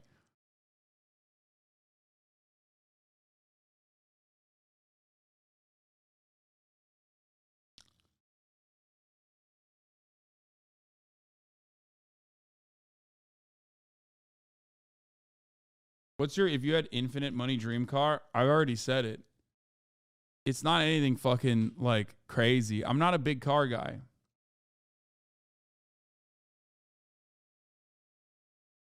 It's the Ford F100. It would be not just one, but it would be the Ford F100 electronic concept car, or one of the other electronic concept cars that they have. They're so sick. Actually, it's the Ford F100 electronic concept car. That's it.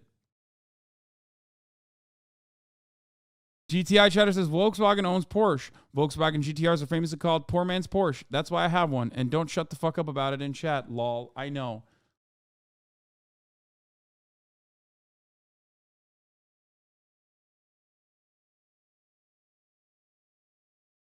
Would you own any car if you lived in Amsterdam? No. Why the fuck would I do that? Bro, I barely fucking use my car as is, dude.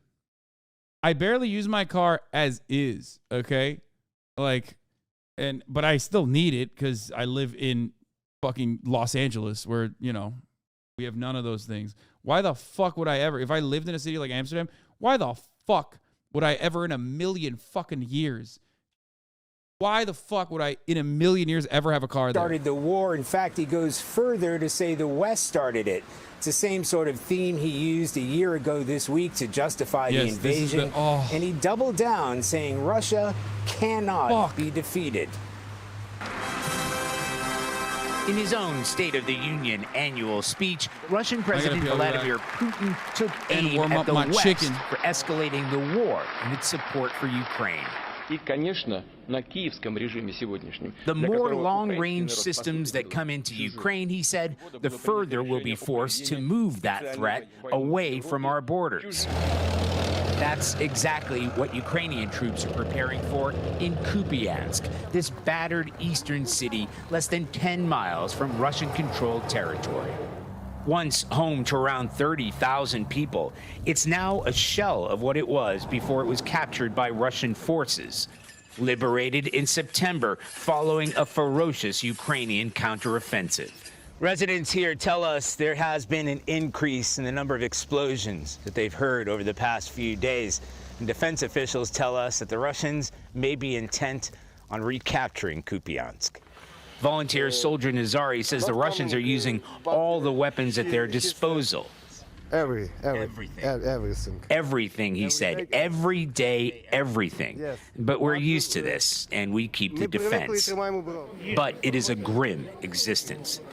With the local economy in tatters, families struggle to afford food, relying on volunteers who serve one warm meal a day. For many people, it is the only one opportunity to get food. Valentina Chalaya says, "We have no gas. We're being bombed. There were 8 missile attacks on our city the day before yesterday." Helena's house was destroyed. She came back to collect some belongings, warmer clothes. She's not staying. Are you worried that the Russians may try to take Kupiansk again? We hope that no, but we're afraid. It's very loud here. They are shelling, and shelling. Always they are shelling. Ukrainian forces may be dug in, better equipped to hold Kupiansk this time. But residents once again face a stark decision: evacuation and homelessness, or hunkering down to ride out the approaching storm. Now, since we've returned from Kupiansk, even more of the surrounding territory has been recaptured by Russian forces. As Ukraine marks 1 year since the invasion began this week, people across the country are bracing for what may come. Jarika? Okay. Oh, Bernie Sanders went on The View. Let's fucking go, dude. Even the biggest detractors of Senator Bernie Sanders have to admit extremely my shit. The greatest fucking television, the greatest television show, the GOAT, my king. About telling Americans what he stands for, and he's very much on brand with his latest book called "It's Okay to Be Angry." I'm gonna give you guys a lock here. With like some detractors, this is going to be a more positive interview than any number of media outlets Bernie Sanders has gone to. I haven't seen anything. I don't know anything, but I'm gonna call it right now. Pre-watch Piker at it again. Maybe I'm wrong, but with some detractors, because there will be some anti-Bernie sentiment there, because The View always has some fucking dumbass who's like, well, you say you're a socialist, but other than that, it's going to be probably one of the more positive interviews he's had. The View is truly a goated American institution. Yes, the best. Absolutely the best. About capitalism. Please welcome back the leader of the Senate's Health, Education, Labor, and Pension Committee, Senator Bernie Sanders. Yeah, we watched CBS Face the Nation shit on Bernie. So, Senator, over the weekend, President Biden made a surprise visit to Ukraine, as you know, days before the one-year anniversary of Russia's invasion. Some senators are advocating for sending fighter jets, long-range missiles, whatever Ukraine needs to win the war, but others are worried that it could provoke Russia even further. So, how do you feel about all that? Is there a line that you don't think the United States should cross, and how much help should we give them? Well, look, what Putin did a year ago was absolutely horrendous. The destruction we're seeing in the Ukraine now is beyond words. Tens of thousands of young Russian men have died unnecessarily because of Putin's aggression. Right. And I think what the president is trying to do is bring the world together to tell Putin, you know what, you cannot invade independent democratic societies, and we're going to stop you. And if you don't, it just continues. So it's bro, this motherfucker went to the USSR for his honeymoon. Okay, of course he's gonna say the Ukraine. Okay, he probably doesn't know the new way of saying Ukraine instead of the Ukraine. He literally still thinks the Ukraine means the border. Okay, Sahara, and I'll tell you why. In addition, not only the destruction, at a time of pandemic, at a time of global warming, we need to bring the world together.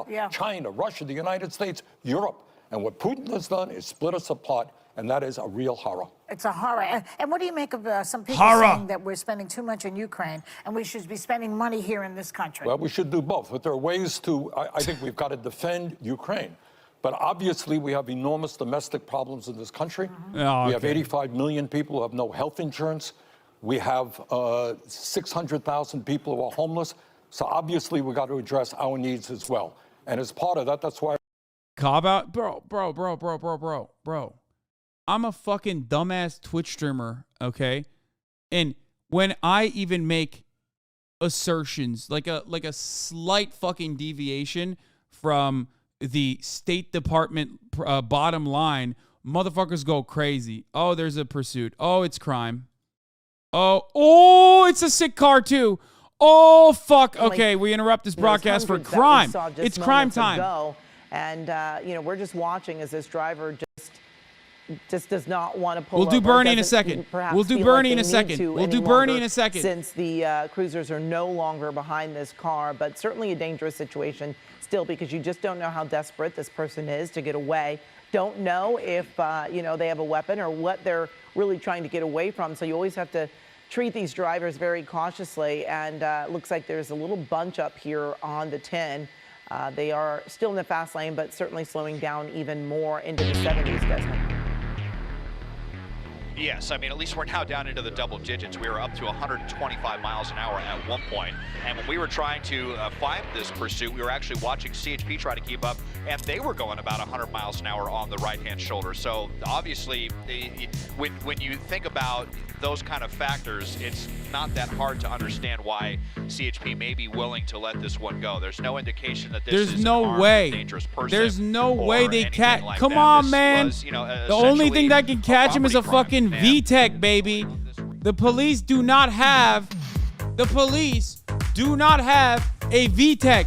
If they did, they'd be able to catch him. But they can't fucking catch a Mustang like this. The only fucking weapon that the cops need, a Mustang. Mustang. A police officer's worst nightmare. They probably have to take their attention away from looking. A Mustang probably going to wrap it around a pole any second. A Mustang's natural soulmate is a telephone pole. Don't say that now. Still kind of driving like they are. Certainly are, Desmond. And Mike Rogers is on our desk, and he has a little more information for us. Mike, what are you hearing? Hi, Amy. Yes, I'm listening to the radio traffic. As Desmond said, CHP in San Bernardino said it was too dangerous to chase. They did check in with their Rancho Cucamonga office because we're coming into that area. We are in that area now. That sergeant as well said they did not want to chase. So to an answer to that, 40 King, which is the sheriff's helicopter, says they're only going to follow this to the LA County line, and then they're going to let it go as well. So that's coming up not too far. We're in Ontario right now, and then we have Montclair. Does he even know he's being chased? I don't see. I'm looking at the radar ahead of it. I don't see any other law enforcement helicopters. Like I sometimes drive like this. You know what I mean? I don't think he's like. This is like a normal LA driver. Actually, it's an abnormal LA driver because he's using turn signals and shit to merge. We are just hoping that this driver slows down a bit and lessens the danger for all the other motorists that are there on the roadway. But again, this white Mustang that you see right here was reported stolen a short time ago. With no plates, it looks like, right, Desmond? Yeah, that's what I was just noticing. No plates. It looks like almost like maybe a dealer logo or something like that. So that is kind of a curious wrinkle into all of this, how they were able to determine that this was stolen, and are they going to be able to find it again? Because that's a lot of the calculus when you let a stolen vehicle go like this. They're thinking, well, it's already been reported. We know the license plate number. We can try to give this at a different time, maybe when they can get a better jump on this suspect without endangering everybody. But now that we're seeing that there's not even a license plate, definitely curious. And Mike, were you hearing at all where this car was actually taken? Drive it like he stole it, baby. My colleagues on the desk right now are making a call over to San Bernardino PD so we can figure all that out. But we first heard about this when San Bernardino police originally asked CHP. I think this is funny because, like, I'm imagining, what if he didn't even fucking steal it, and he doesn't even know he's being chased right now. Came over by Cal State San Bernardino, weaved back down to the 210 and then headed west. So once it got back onto the freeway, San Bernardino PD did what they call 1022, which is they got out of it altogether. CHP briefly picked it up before they determined. You can get away from local police by, changing jurisdictions, but you can't get away from the top of the hour ad break. That's right. At the top of the hour, there's a 3-minute ad break. Ladies and gentlemen, they are reporting right now. Air One is telling me top of the hour ad break is upon us. Of course, if you no longer want to see those ads, all you need to do is subscribe for $5 or for free with a Twitch Prime by connecting your Amazon Prime account to your Twitch account, or by getting gifted a sub. Oh my God, he's driving. What the fuck? Is he stopping? Actually, they are really slowing down. Oh, he's going to jump out. Looks like they're pulling over. They're about to jump out. Or did he run out of gas? Oh, maybe. Wow, they Looks must have like run out of gas. Interesting. How Well, inconvenient. He was so close to the LA County line. And now, Oh, my goodness. man. But Oh, you know, VTech would you see never the car, run you out don't of know how gas. much gas is in it, and it looks like he's motioning to someone to come up and Oh, help he's him. going to steal their car. And you have to wonder if this is someone that he knows. He's going to steal or the car. just, some random stranger who he's asking to help him push this car off of the freeway, and they have no idea. No, that he's it's going to stolen. steal a And car. Amy 40 King, the sheriff's helicopter, is calling CHP units to come in. Oh no, and a good Samaritan's going to help him push it off the freeway. No. yeah, they're just trying to be. Yeah, no good deed goes unpunished. Yes. As they say. CHP is coming in Person has hot no behind him, idea though. that I hear they're- them responding. Right? I think what they're trying to do. Oh, Really? shit. Oh, boy. Okay. I think Well, what he's trying to do this is person in the like green vest get is gonna be someone awfully to help surprised, when pull they their see car that. up. Yeah, I mean that's So really, he can I mean, fucking you know, steal this the is a very car. high-powered car, obviously Mustang, big engine, a gas guzzler, especially when you're going 120 miles an hour. Really not too much of a surprise. It's probably getting single digits miles per gallon, and obviously didn't have too much gas in the tank going that fast. What a Didn't crazy make that fucking day, calculation, dude. Oh, and God, LA. Just a regular this is LA a day. really interesting one here, getting some wow. help from somebody who has no idea what's going on, and nobody here has any idea. They just think that this is just somebody whose Mustang ran out of gas, but we'll see what happens once. Classic CHP Ford approaches. on the And road there is an dead. Ontario PV helicopter Found near on you the as well, road so I wouldn't dead. be surprised if we start seeing some Ontario police units respond here as well. Yeah, and quite a backup there. All those cars just trying to get off of this exit. What is this, 4th Street? Is that right? Here we go. And there's CHP. Yeah, 4th Street, and here comes CHP now, and so now they've got to kind of get around these vehicles. And let's see if he's going to start taking off running here. He probably. Let's hope he doesn't try to take off in that truck. Poor Good Samaritan has no idea look what's at going this. on. This guy's just like, oh yeah. He's just like, oh yeah, right here, CHP. No problem. Come help this guy. Oh wait, He why needs is he help. running He's just away? out of gas. Oh, here we go. Oh, Here now we he's go. running. Yeah. No shirt on either. Wow. These guys are trying to have fun. Well, No. into a construction zone looks like. Oh, my God. What if he gets away? How close are those officers, Des? Oh, you think that? there Oh, he's done. They are right there. Nowhere to go. Oh, no. Oh, God. Oh, God. He's going to make cops now. run over. A cop's worst nightmare. There was some rebar over here where it was a little higher. Running. There, but he A had to cop see it around running that. over the He's got wall. his hands up, but he keeps Worst walking away at nightmare. Look how out of shape quite this quick motherfucker is, bro. Yeah, I'm surprised that there's only one officer out here. Did you see more cars, Des? I'm sure that they have some more responding at this point. Oh but, my we just God, have the he's one just gonna walk officer away there, from the and he's cops. solo, so he's probably not gonna want to approach this guy one-on-one, not knowing what all is going on with this person. But without that shirt on, it does not appear that he had a weapon on What kind of in shoes his does he waistband have? at all, but can certainly never be too. I think he might be careful he so might far, be the on airship is probably something. described Okay, as let's best be at telling the real. Units on the ground. He doesn't want to go with the program right now. Rate is fit, fucking 1 out of 10. Wow. Nope, His shoelaces are Well, we untied. have to hope he doesn't get into a situation where he's able to get another into a car. 7-Eleven. So he could just walk right in there. But the airship Right is into the definitely 7-Eleven watching. Here, and yes, yeah, absolutely they are. So we should probably see a couple of cruisers come and get into the 7-Eleven. And yeah, There you go. Yeah, like there's clockwork, here one. they come right now. If this is probably the same officer who I was was gonna say, there yeah. on the off-ramp. Into the 7-Eleven, and more innocent people getting ready to be unwittingly involved in whatever's about to take place here. He just walked out, dumbass. No, back. He walked out. Ran back out. Oh. Fucking goddamn it, these guys. He got denied service because he has no shirt. Where's this guy gonna? It just seems so futile at this point. Yeah, I don't know. Maybe he grabbed a candy bar or something. It was, He just saved his game and logged out. Yeah, he combat you're right, logged, or dude. a Get drink. him. Yeah. It looks like he might be thirsty. I think he's got a water bottle right there. So I have to wonder if he paid for that. Probably safe to assume that that was not the case. But out in the middle of an open field here. What?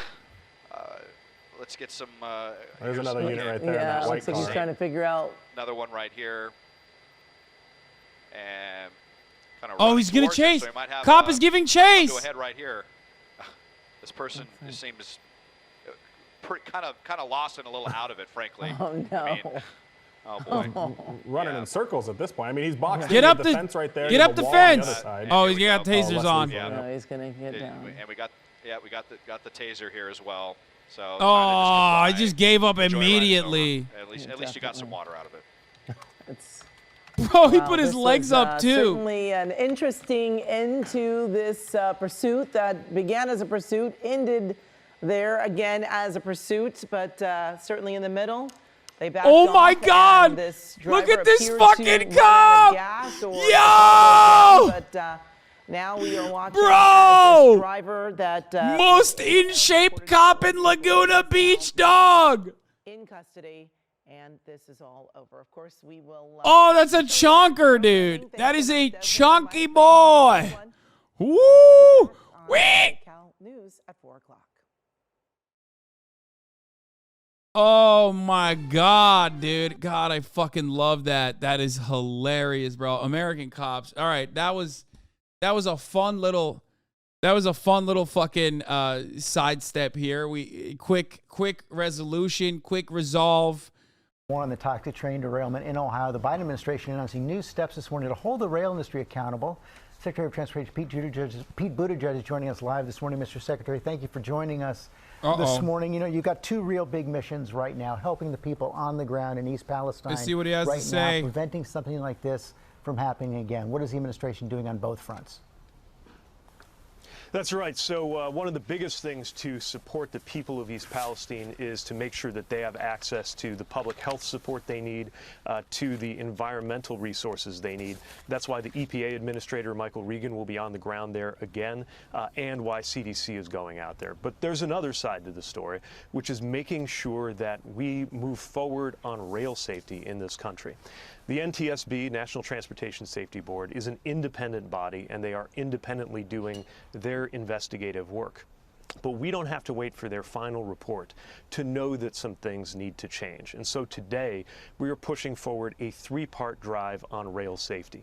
Things that we're doing at the Department of Transportation to raise the bar, things that we need help from Congress to do in order to hold rail companies accountable, and things that this industry needs to do differently.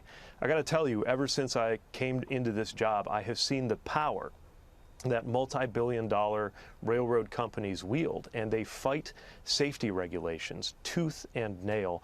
That's got to change. The future cannot be like the past, and I am calling for that change to begin right away. You're beginning saying, Bro, it took him like, he's such a bot, dude. It took him like a month to say the exact same fucking things that he originally complained about with David Sirota's article. Like bar for bar, verbatim. Shit on the lever, shit on the article from David Sirota and his operation. Like the Department of Transportation actually literally responded to it on Twitter being like, saying like, this is fake news. And now he's just repeating the fucking lines in the article, dog. That's crazy. it should begin right away, but Ohio Senator J.D. Vance has said that the administration was loosening rail regulations.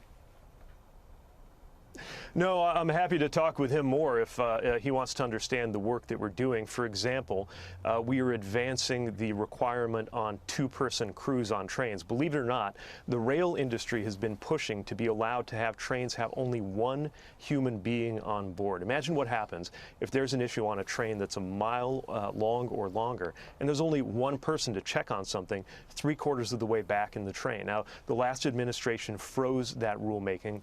We have been advancing that in order to push safety. We have been working to make sure that we have more authority to hold rail companies accountable. And so one thing that Senator Vance and others in Congress could do to help would be to give up.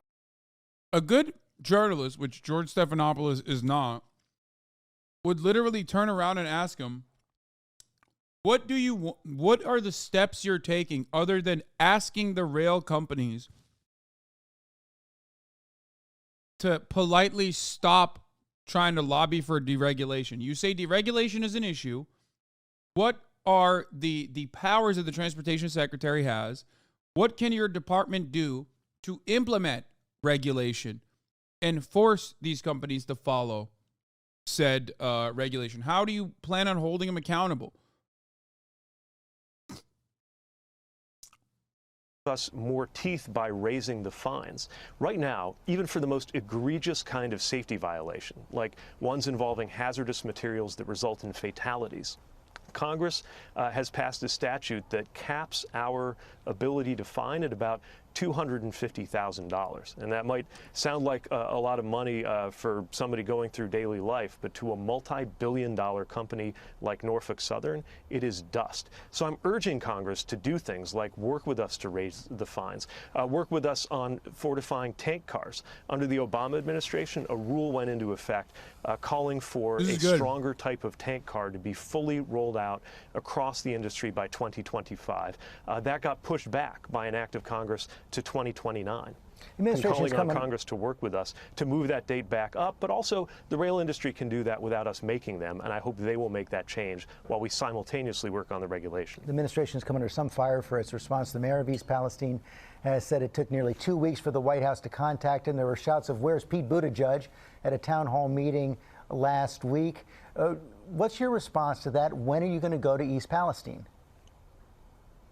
Well, I am planning to go, and our folks were on the ground from the first hours. I do want to stress that the NTSB needs to be able to do its work independently. But when I go, the focus is going to be on action. Look, I was mayor of my hometown for 8 years. We dealt with a lot of disasters, natural and human. And one of the things I noticed very quickly is that there's two kinds of people who show up when you have that kind of disaster experience. People who are there because they have a specific job to do and are there to get something done, and people who are there to look good and have their picture taken. When I go, it will be about action on rail safety, like the actions that we are calling on Congress to help us with, that we're calling on industry to take, and that we are undertaking our... It's like there are people who show up for a press op, which is true, J.D. Vance, and then there are people who don't show up at all, which is me.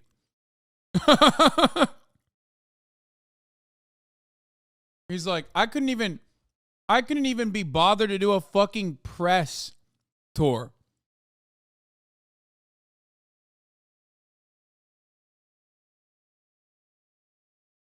When I get there, though, you'll see, man. I'll be so good. Ourselves as a department to help make sure that these kinds of things don't happen in the future. Secretary Buttigieg, thanks for your time this morning. Thank you. Well, hey there, GMA fans. Robin Roberts here. Thanks for checking out our YouTube channel. Lots of great stuff here. So go on, click the subscribe button right over here to get... You can't blame Pete Buttigieg for not wanting to go to Ohio. Let's be real. The Supreme Court hears arguments today in a major case that threatens the multi-trillion-dollar tech industry. The argument is over a federal law protecting social media platforms from lawsuits over online content that they recommend to their users. Jen Crawford spoke with a mother who says she paid a very high price indeed for the tech giant's freedom. 10-year-old Nyla Anderson was always smiling. That's her twin brother. And there she is as a baby. She was Tawana Anderson's only daughter. She was the life of my life. She was smart, she was loving, she was caring. She was a shining star. She was my butterfly. She was everything any mother can ask for. Nyla died in December 2021 after attempting the so-called blackout challenge, which she had seen on TikTok. Like other social media outlets, TikTok's algorithms recommend videos and other content to users. Anderson said that feature led to Nyla's death. They are actually feeding into our children. They are sending them videos that they never even searched before.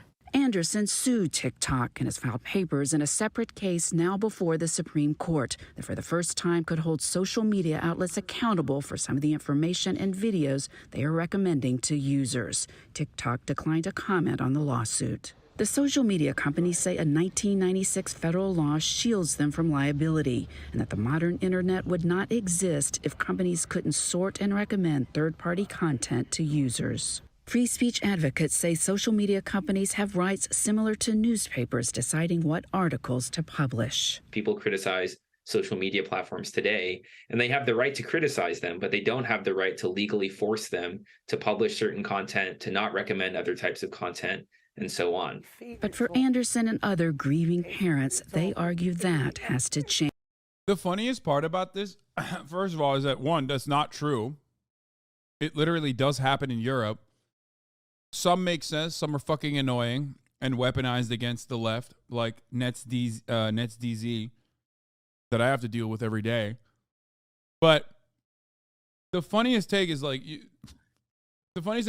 can't fucking, you can't do this. The social media companies, even though they do it. And also, they even do it in America.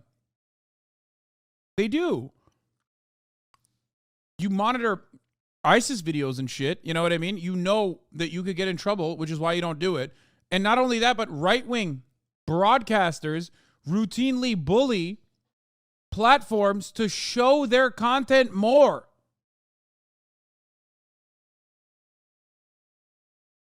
What are you talking about? Like, it's not an accident that like fucking psychotic right-wing content is not constantly being elevated on Facebook and everywhere else, because they've been effectively cry bullying the tech giants, saying that if they don't actually get their content prominently featured, and despite the fact that it routinely fucking breaks TOS, that they will, break up the fucking tech monopolies, which they should. I don't give a fuck. Change. How many more kids until it come to an end? How many more? That's my question to them. How many more children until this stops? For CBS Mornings, I'm Jan Crawford in Philadelphia. So there's a lot in that case there, and there are other related cases. If terrorist videos are recommended to people, there was a case out in California where a federal officer was murdered after a social media platform connected two of the criminals who committed the crime. And the question is, should these tech companies be platforms that are neutral, passive receivers of all this content? Should they be held liable? Or liable when they start suggesting it, making connections, making placing it in the algorithm, we're right? in such an interesting time because we know as adults we can be influenced. So you can only imagine as a 9 or 10-year-old, which then becomes how do you sort of police that? Because the children need the technology a lot of times for school or what have you, but you almost have to, the kids are growing up so fast because you're addressing things like suicide and sex and, at 9 or 10 because they're being exposed to it via social media or friends who have access to social media. It's tough. My heart goes out to that mother. Yeah, in reaction to that piece, any parent that has lost a child or any family member to social media or the pressures of, it's tough because, my daughter was talking about that in her room, the blackout challenge. Yeah. And I remembered it because that was something that kids were talking about in elementary when we were younger. Hold your breath, and then that's my pressure on your chest. We had a conversation with her. And I'm just saying this because as parents, we have to be overly involved. Yeah. We have to be overly involved. The key thing, though, the tech company's making money off the suggestion because they want to keep you on the site. The longer you're there interacting, the more money they make, right? And so these lawsuits are saying, no, well, if you're going to push this, then you're going to be liable for this. And that's the thing the question. that TikTok and Instagram and some of these things will say is, well, you're supposed to be 13 or you're supposed to be 16. Right. But obviously there's ways around that. Now to Turkey, reeling this morning from another deadly earthquake, just 2 weeks after the massive quake that killed tens of thousands. Marcus Moore joins us with the latest. Good morning, Marcus. Michael, good morning. There's so much violent content on social media. I saw my friend's algorithm. He gets recommended gang shooting vids and all other sorts of insane shit. Yeah. One quick way to fix this is monitor what your kid is doing. Bro, come on. I mean, come on. Were you never a kid? My parents had no fucking idea. They were very strict with everything that I was supposedly seeing on social media or just on the computer in general on the internet. You're crazy. I know someone in the chat just said people without kids love to say that shit, but they were kids at a certain point. Were you without parents? Did you never have like a guardian that fucking tried to stop you from doing something on the internet and that you totally went around it? You know what I mean? Like, come on, dude. That shit's crazy.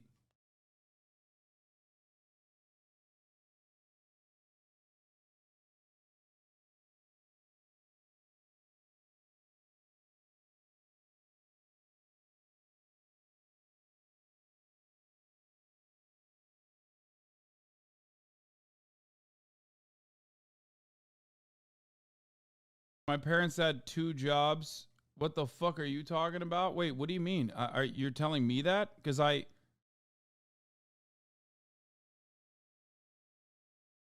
do understand. Not that I disagree, but they're literally putting spyware on phones for child modes now. It doesn't matter. When there's a will, there's a way.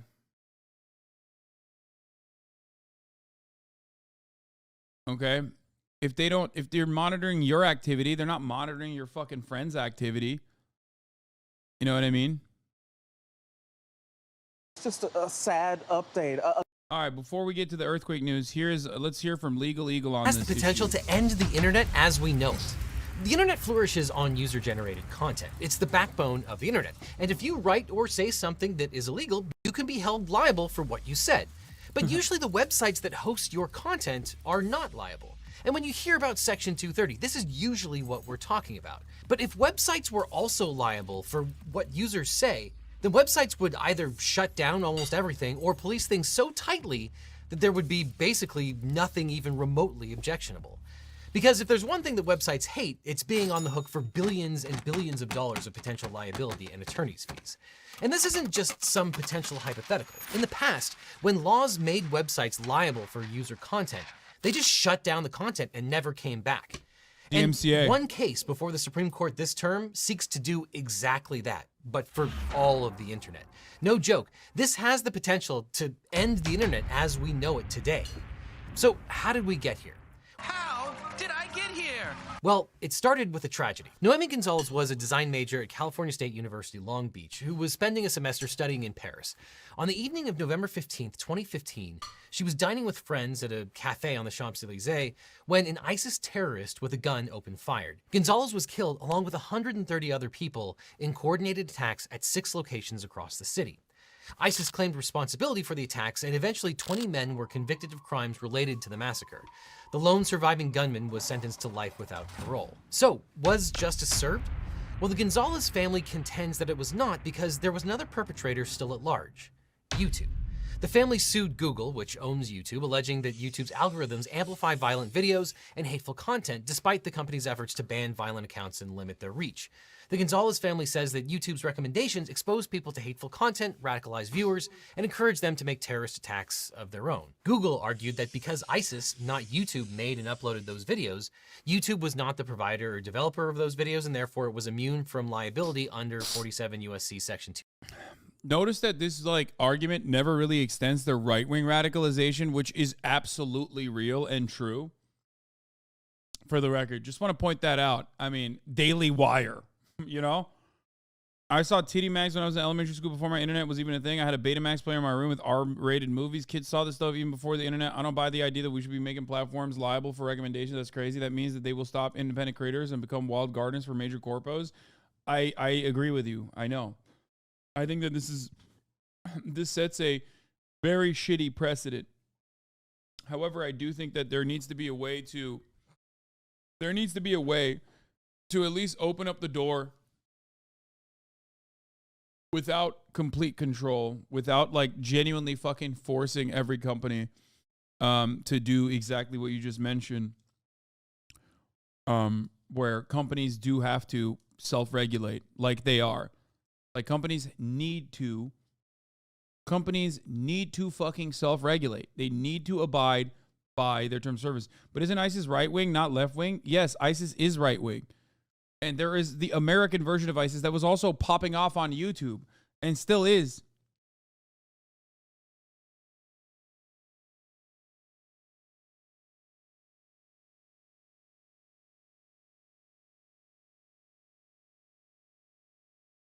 230, otherwise known as Section 230 of the Communications Decency Act. Section 230 of the CDA immunizes internet services for the content that its users upload and often allows websites to remove content without taking on liability. But the Gonzalez plaintiffs contend that YouTube's recommendations should not be covered by Section 230 because the company is acting like a content creator rather than a publisher.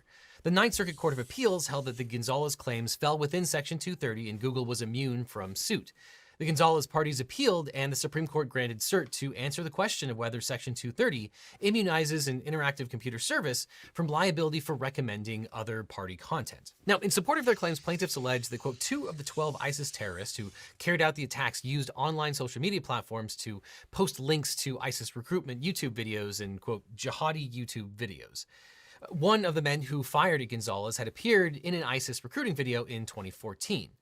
Now, the plaintiffs argue that the defendants violated the Anti-Terrorism Act, the ATA, by allowing ISIS to post videos on YouTube. Under Section 2333 of the ATA, as amended by the Justice Against Sponsors of Terrorism Act, Americans who are injured by, quote, an act of international terrorism that is committed, planned, or authorized by a terrorist organization may sue any person who, quote, aids and abets by knowingly providing substantial assistance or who conspires with a person who committed such an act of international terrorism and recover treble damages.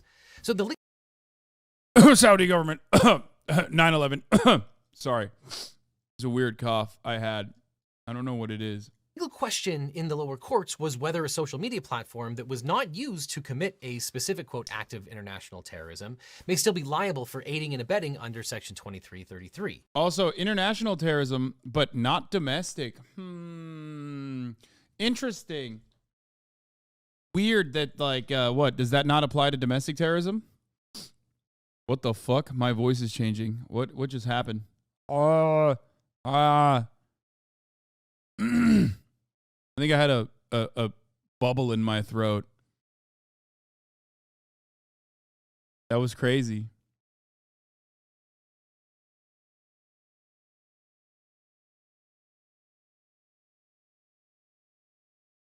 Domestic terrorism is the good kind. Hoggers, Hosh Chud. I love that. Yeah, brother. Domestic terrorism is the good kind of terrorism. The plaintiffs say that the answer is yes, that Google aided and abetted an act of international terrorism, conspired with the perpetrator of an act of international terrorism, and provided material support to ISIS by allowing ISIS to use YouTube. And of course, the defendants say no, the plaintiffs' claims are barred by Section 230 of the Communications Decency Act, which often immunizes interactive computer services, aka websites, even when they make targeted recommendations. The trial court and the Ninth Circuit Court of Appeals sided with Google, ruling that the claims fell within Section 230, Section C, because ISIS, not YouTube, created or developed the relevant content. The court said that YouTube, quote, selects the particular content provided to a user based on that user's inputs. The display of recommended content results from algorithms that are merely, quote, tools meant to facilitate the communication and content of others, and not content in and of themselves. As the lower courts noted, the recommendations are based on the user's preferences, not YouTube's. The plaintiffs argue that Section 230C does not apply to, quote, activities that promote or recommend content. So let's dig deeper into what all of this means. First of all, the plaintiffs are not simply arguing that platforms are liable because terrorists have used their services. They argue that the powerful algorithms that recommend content are not covered by the CDA because the recommendations are content in and of themselves. And as the Ninth Circuit said, the complaint alleges Google uses computer algorithms to match and suggest content to users based upon their viewing history. The Gonzalez plaintiffs allege that in this way, Google has recommended ISIS videos to users and enabled users to locate other videos and accounts related to ISIS, and that by doing so, Google assists ISIS in spreading its message. So the plaintiffs claim that YouTube facilitates communications between ISIS and people who watch their videos, thereby aiding ISIS in recruiting new members. The plaintiffs acknowledge that YouTube removed ISIS videos and suspended or blocked ISIS users at various times. However, the plaintiffs claim that YouTube should have been able to stop ISIS from re-establishing the accounts using new identities. And the plaintiffs allege that Google left some of the ISIS videos up because they did not contain content violating the site's policies. At other times, Google removed the offending content, but did not suspend or ban the accounts. Now, we've talked about Section 230 of the CDA many times on this channel. Section 230 was created back in 1996 at the dawn of the internet. It has two key provisions. Section 230C1 says, quote, no provider or user of an interactive computer service shall be treated as the publisher or speaker of any information provided by another information content provider. This sentence is often called the 26 words that created the internet. This section stipulates that providing access to third-party content does not make an online provider the publisher or speaker of that content. Now, the second major part of the law is Section 230C2, the so-called Good Samaritan provision, which states, quote, no provider or user of an interactive computer service shall be held liable on account of any action voluntarily taken in good faith to restrict access to or availability of material that the provider or user considers to be obscene, lewd, lascivious, filthy, excessively violent, harassing, or otherwise objectionable, whether or not such material is constitutionally protected. So this provision gives online platforms broad immunity from liability if they moderate content in good faith. This provision was meant to allow websites to police itself without incurring new liability, because it was an issue of knowledge. A website might not know what speech was hosted on that particular website, in which case they wouldn't be liable for it.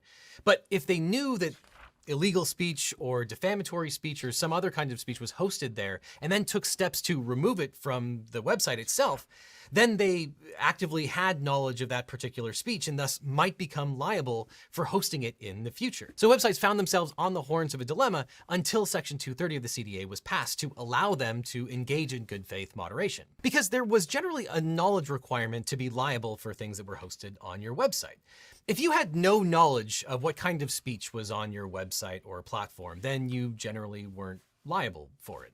But the argument went that if you started to moderate your website, then that was evidence that you knew what was on there, and therefore you became liable for all the stuff that you were trying to remove from your website. And this applied to spam, to pornography, to pirated media, to defamation, you name it. So the CDA was enacted in 1996 when the internet was still in its infancy. At the time, companies like America Online, CompuServe, and Prodigy were the portals that allowed people to access the internet. People could share files, exchange messages, and chat with each other in real time. But that posed a dilemma. Who would be liable if a user posted something defamatory or shared something else that was illegal? Would liability go beyond the person that was responsible for the post? Or would the internet companies who hosted the content also be on the hook? And that brings us to the distinction between content publishers, distributors, and platforms, which is often completely misunderstood. In the pre-internet age, publishers, distributors, and platforms were treated differently under the law. This seems like a way to stop right-wing radicalization. Am I wrong in kind of supporting this? Well, as Michael from Pennsylvania, also known as Central_Committee, correctly pointed out, there's like good and bad to this regulation. It's about like how it's implemented and who gets to implement it and whether they implemented it at all. Now, the good of it is, you're right, that technically NetsDG and other regulatory mechanisms that hold platforms accountable are supposed to stop Nazi propaganda, for example, or hate speech from happening on platforms. The issue, however, is that it's weaponized regularly against people who are not violating the platforms. TikTok does a very horrible fucking job with this kind of moderation, as you've seen. And then if the platforms themselves were held liable by governments or allowed to be sued for the kind of content that they have, okay, then platforms fearful of any kind of UGC would be forced to basically promote only like corporate acceptable, like nothing that pushes the boundaries type content that is like already pre-cut.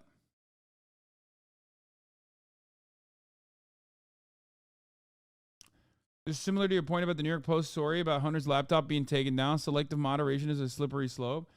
I mean,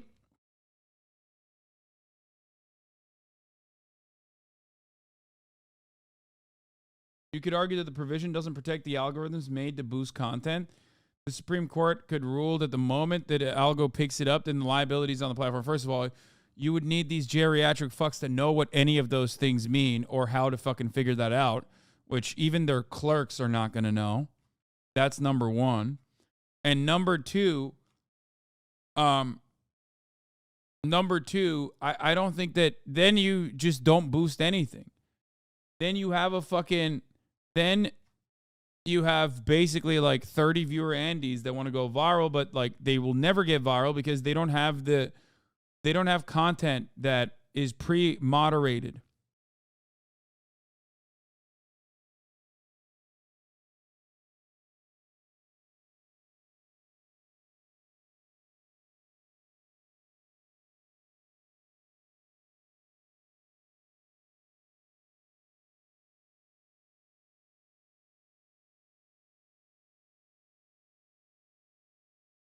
It's interesting. I don't know how to solve it. Like, I'll be the first to admit that. I don't know. Publishers were newspapers, magazines, and broadcast stations. They were generally liable for republishing material from third parties since they solicited the things that they published and they could vet those materials.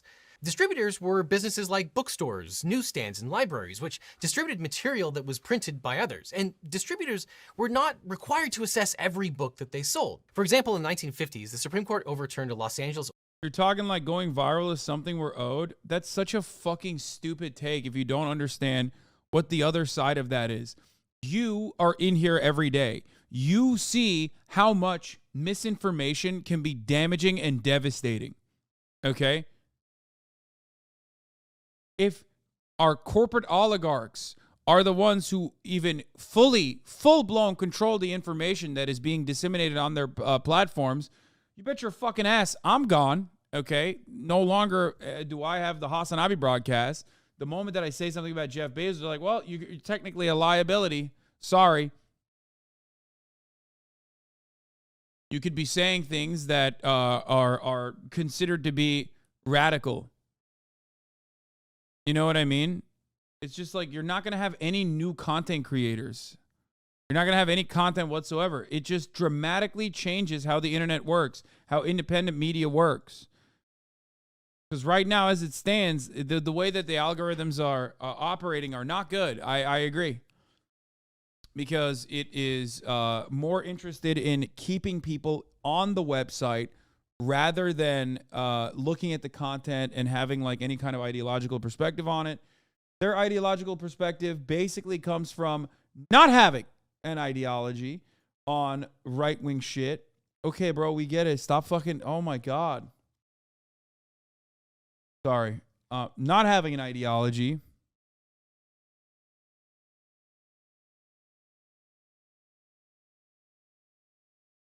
Just, my brain is fucking broken.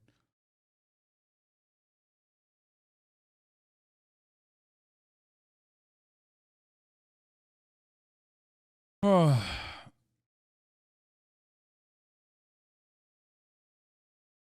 I don't know. I feel like it would just be corporate bullshit. It would just be fucking corpo bullshit. Like, the only news you would get is ABC. No more independent media. None of that shit. You don't get to see it. You don't get to grow it. You don't get to have a platform that grows it. You don't even have any platforms, not just Twitch, not just TikTok. You don't have a single fucking platform to go to like independently grow your audience. You're just cooked.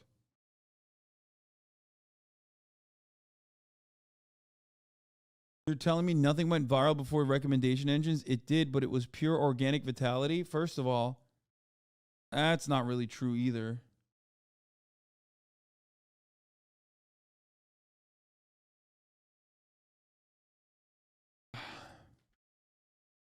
Is this similar to making gun manufacturers liable?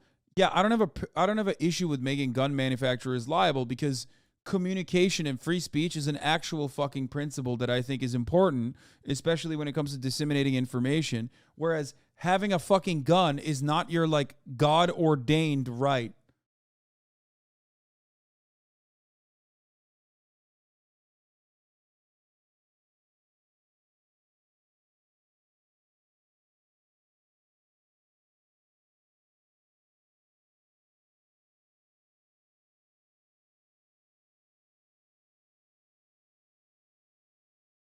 Anyway.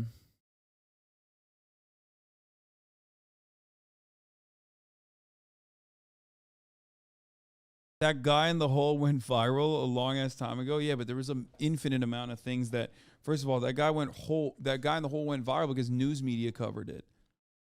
Today's news media is the internet. So like you know, what you're saying is the only things that should go viral are things that the media considers to be viral. The media thinks is important. I mean, you saw the Ohio stuff. The Ohio thing would have never gone viral if it wasn't for the kind of content that you get recommended and the kind of content you see. Everything that you consume that you take for granted is also beholden to an algorithm. You get it?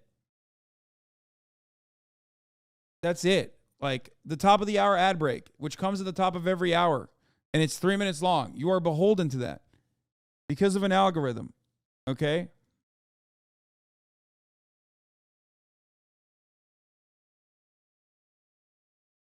That's it.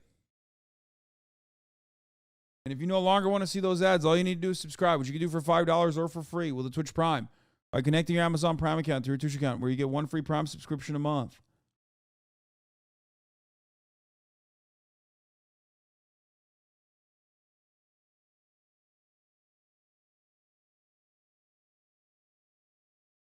Yes, I will be playing Atomic Hearts later.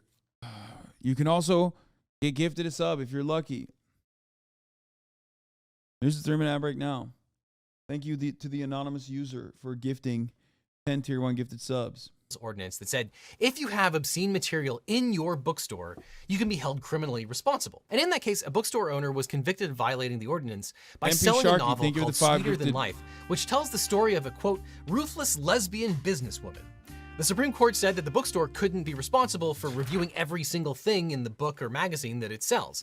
And distributors only had liability if someone notified them that something they carried was illegal. That's sort of the origin of the algorithm itself, however, is not like carrying the book, but instead like literally putting the book in a certain subsection. Like maybe I can see the argument of it being basically like, I don't know. I'm such a radical centrist on this. It sucks. Whenever it comes to free speech issues, there are like certain things that I personally understand and will advocate for. Okay. But as far as like certain issues that revolve around like communicating or controlling the dissemination of information, distribution of information, I immediately think of the worst possible outcomes. And it's not from a nefarious point of view. Because I see literally both sides. You know, I see both the arguments for the good and the bad. And I see the current application of pre-existing regulation, and it falls short of what is necessary. Is it because your money is wrapped up in it? No, dude, if there are plenty of things I want to say that I don't say on a daily basis, my friend. I already self-censor, okay? Trust me. It would be fine. I would find a way to, you know, promote my commentary as I currently do through the most TOS-friendly ways I possibly can. Now, of course, I still sometimes say things in emotional moments, heated gaming moments, that are in violation according to the terms of service.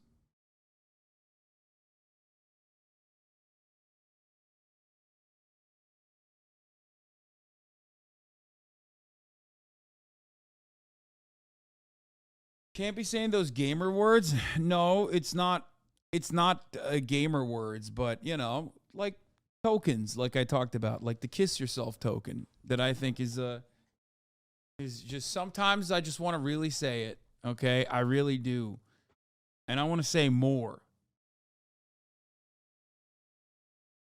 I want to say more than that, but I can't. And I hold myself back, and I understand why that kind of terms of service regulation exists.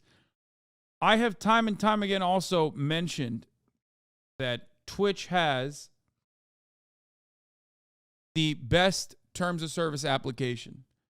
Like it, hate it, it's vague, it sometimes fires off inappropriately, but it still absolutely has like actual terms of service that it abides by and holds creators to account on.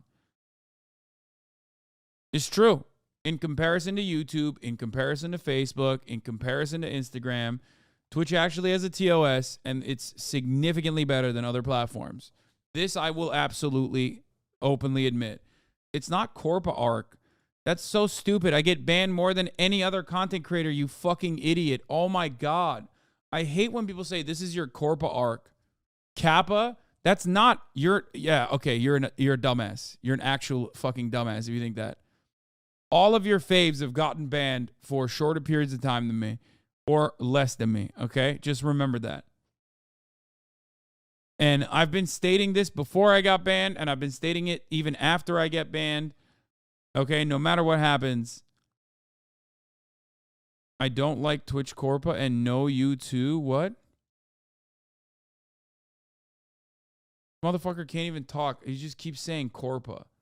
Like, he just keeps saying Twitch Corpa. Like, your brain is already rotted from Twitch, dude. Maybe you should just tune out. You never mentioned Twitch Turbo? Yeah, fuck Twitch Turbo. They could suck me. No, fuck that.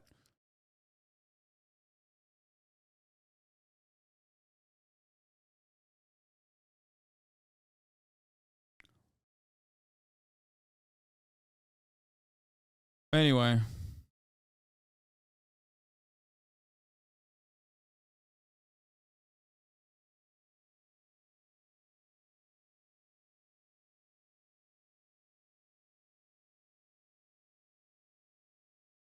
What about social media's role in spreading hate? I think social media plays a significant role in right-wing radicalization and domestic terrorist incidents that occur.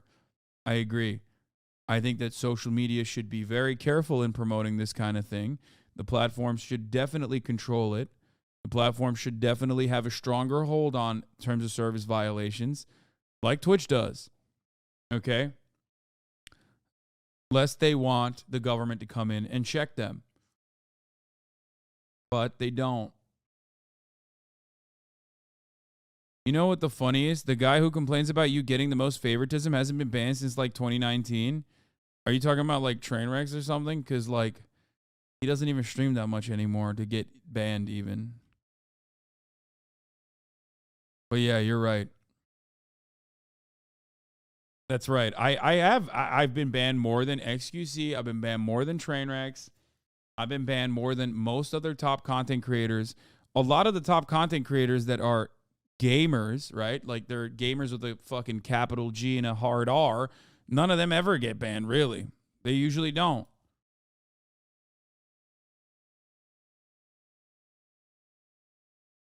It's true.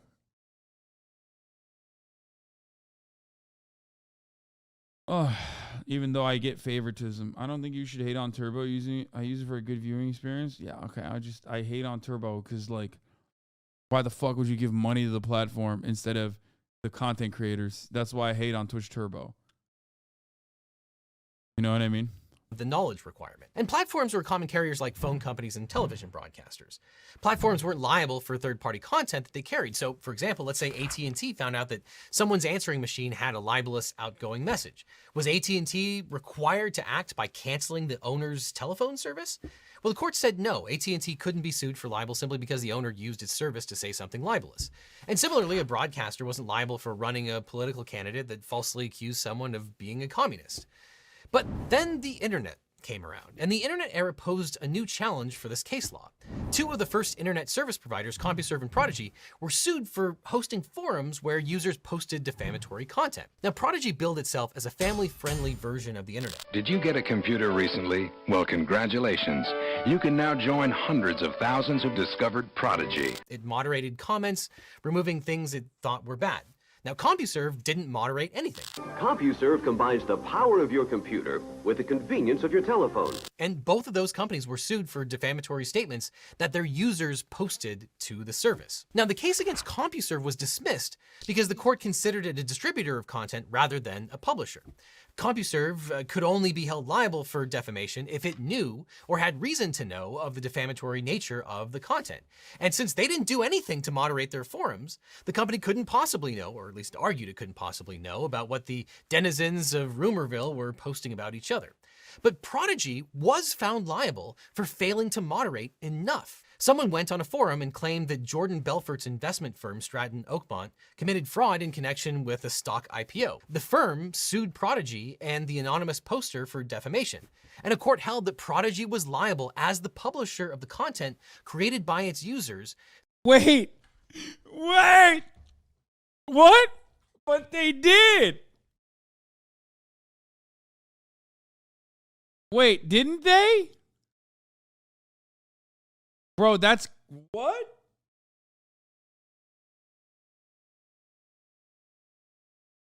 Since it exercised editorial control over the messages on its bulletin board. Now, if the names Jordan Belfort and Stratton Oakmont ring a bell, that's because they were literally scamming people out of millions of dollars and have gone down as some of the biggest fraudsters in all of Wall Street history. The movie, The Wolf of Wall Street, is based on the fraud that they were perpetrating with respect to the IPOs. And it's one of the biggest ironies in all of First Amendment law that they won this lawsuit against the people that were hosting presumably accurate information about. That's so crazy, bro. Oh my God, I did not know this. Oh my God. I did not know this lawsuit component of the fraud. Oh God, our fucking this is why this court system is so broken, bro.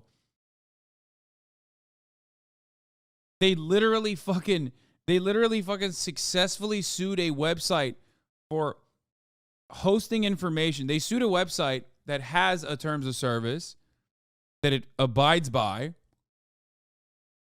Okay? And not a website that doesn't have a terms of service, so like it lets shit fly off its fucking hinges because, hey, we don't have a TOS. We don't have any control over what's going on. Meanwhile, the website that was, the website that had a terms of service was successfully sued for hosting content that was objectively truthful. Japan-type defamation lawsuit. Yeah, literally. It's like calling Hasanabi a bad gamer than him suing Twitch for defamation, and when everyone knows it's true. Yeah, literally. That's actually surprisingly a good fucking take. About how they were scamming people out of money. That's part of the problem when websites are liable for user content, is that people can file lawsuits to stifle speech. That's what a slap lawsuit is all about. And because lawsuits are incredibly expensive, sometimes even if you scammed people out of money, as long as you file a lawsuit, you can stifle that kind of speech. But I digress. As a result of these cases, internet service providers basically either decided to not moderate at all and leave absolutely everything up, or basically moderate everything and not allow anything to go up. And basically no one was happy with this state of affairs, so Congress enacted the Communications Decency Act. And then, as now, lawmakers claim to be especially worried about things like harassment. It's pretty funny to have like signature legislation like this, okay, in this day and age. Like, I'm trying to think real hard on like, has this happened in the last like 20 fucking years since 9/11 on anything that pertains to like implementing sane or insane regulatory control over corporations? You know what I mean? Good or bad, really. I guess the ACA, that's like, yeah, that's it. ACA, that's a good take. No, that's fair. The ACA is fair.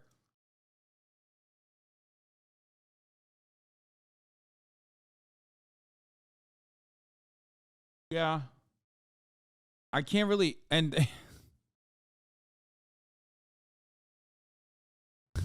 and even then it's like so, like even then it fell significantly short. No, Citizens United is the opposite. What do you mean? It's like, no.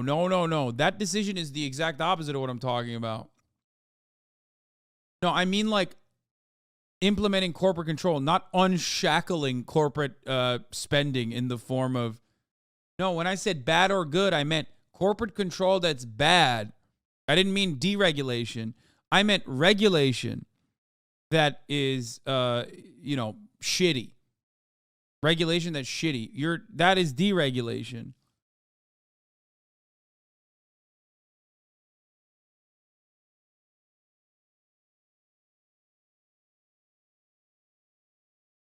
Good corporate control. All corporate control is good. All matter of corporate control is good. I meant like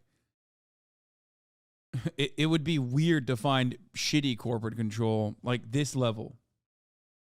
Harassment and obscene material. So they gave online providers immunity from lawsuits if they moderated content. And again, the irony here is that this legislation came from the sort of family values type politicians, the people who always want to think about the children. Oh, won't somebody please think of the children? Also, They Citizens wanted United to was a allow SCOTUS websites case. to Yes, remove not legislation. violent and sexual conduct so that the internet could be even cleaner. Corporate control. I don't mean corporations controlling. I mean controlling corporations.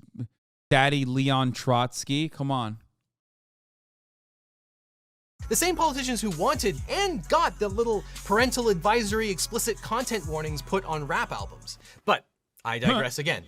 Section 230 was intended as a way for internet companies to create and enforce basic standards to run their websites. And when the CompuServe and Prodigy cases were decided, the courts only considered whether the ISPs were publishers or distributors. But an internet service like a website didn't fit neatly into those categories. A traditional publisher has total control over whether to publish content. A distributor can control what it buys, but it wouldn't have been practical for a human to fully screen every item. Modern social media companies host more material than any library or bookstore on Earth, which makes screening all of that info daunting, if not impossible.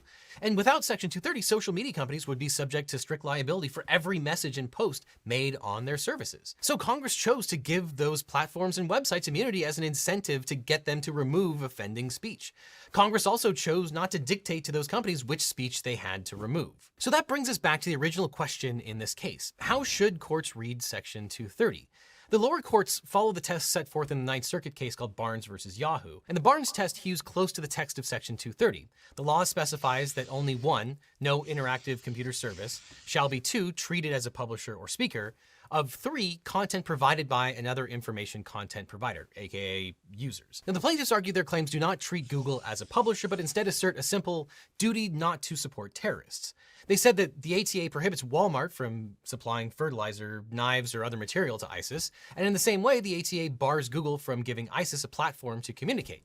The Ninth Circuit found this analogy specious. The idea of a duty not to support terrorists, quote, overlooks that publication itself is the form of support Google allegedly provided to ISIS, and publication of third-party content is what Section 230 gives to internet services. According to lower courts, publishing encompasses, quote, any activity that can be boiled down to deciding whether to exclude material that third parties seek to post online. Google says that the CDA uses the words publisher or speaker in an ordinary sense. Quote, based on an ordinary meaning, a publisher or speaker is one that publishes or speaks. Google contends that when YouTube's algorithms make recommendations, this activity is protected by Section 230. Quote, Congress underscored that publishing for purposes of Section 230 includes sorting content via algorithms by defining interactive computer service to include tools that pick, choose, filter, search, subset, organize, or reorganize content. Congress intended to provide protection. This boring boomer still later, dude. Yeah, man. Sometimes trying to fucking understand complicated situations and develop a better perspective requires you to look through some fucking law. And even this is like the most fun way to look at something like this. It's an issue that directly impacts you, by the way. I'm just going to let you know. You know, whether you're a Zoomer or not, it like directly impacts you. You know, I can throw up some Subway Surfers for you on the side if you want to take a look at that. You know what I mean? Here's like motherfuckers, dude. Here you go, bro. Here you go, brother. Recently, I played Subway. Helps your score multiple. Here you go.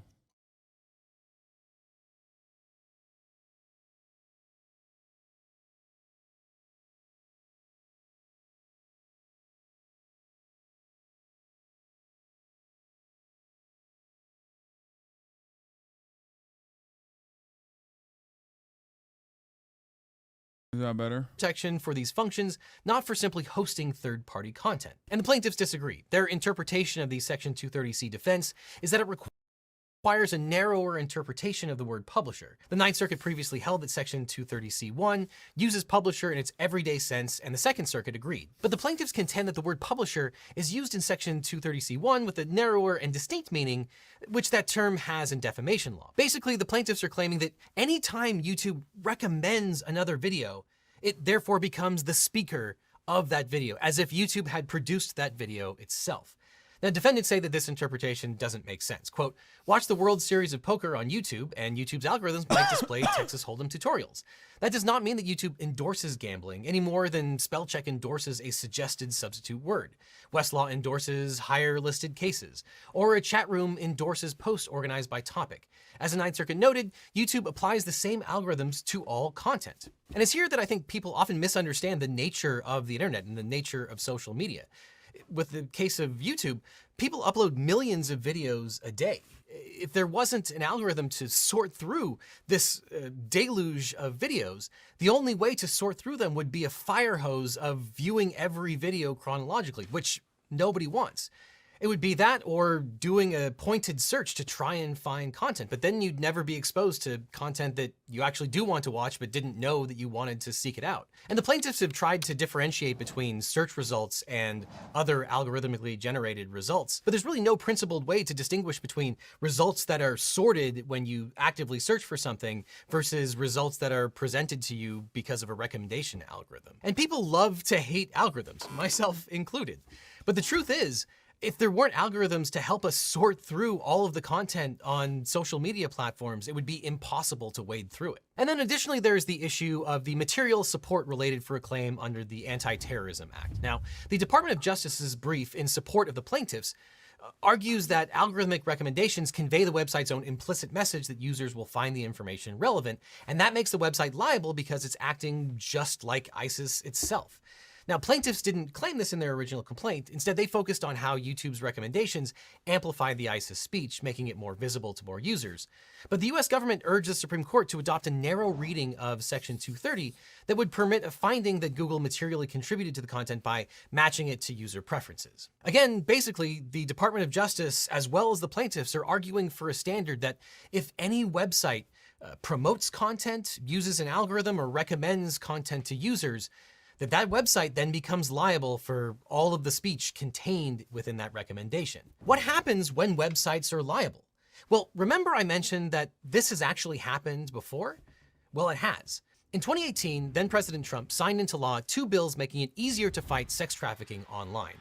That was the Fight Online Sex Trafficking Act and the Stop Enabling Sex Traffickers Act, otherwise known as FOSTA and SESTA. And those 2 laws created an exception to Section 230's safe harbor rule by stating that websites could be held legally responsible if third parties posted ads for prostitution on their platforms. The law penalizes websites which, quote, promote or facilitate prostitution. And while this includes sites that promote illegal sex work, it also allows the police to investigate any site that is knowingly assisting, facilitating, or supporting sex trafficking. This language can be read to include sites with content that is legal, such as escort services, personal ads, and pornography. Now, critics of FOSTA and SESTA warned that the new laws were too broad and they would end up killing internet content that has nothing to do with sex trafficking. And they turned out to be correct. If a third party posts content that is covered by FOSTA or SESTA, and the website fails to prevent that content from being posted, that website can be sued. And that was simply too much legal risk for several websites. You should have gone for the head. Craigslist shut down its entire personal section. Tumblr banned all adult content, and Reddit removed several subreddits, and other websites just simply shut down entirely. So you might ask, like, as you can see, there's some good, banning certain subreddits, and some bad. The issue was, for sex workers, it made it a less safe space. Like, none of the websites that worked to help sex workers, work to create client lists, work for sex workers to consistently talk to one another about, like, certain clients that were dangerous, whatever. It basically eviscerated those websites.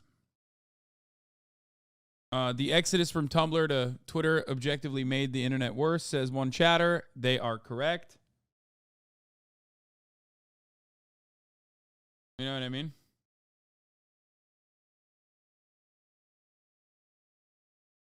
ask, did any of this assist with the prosecution of sex trafficking?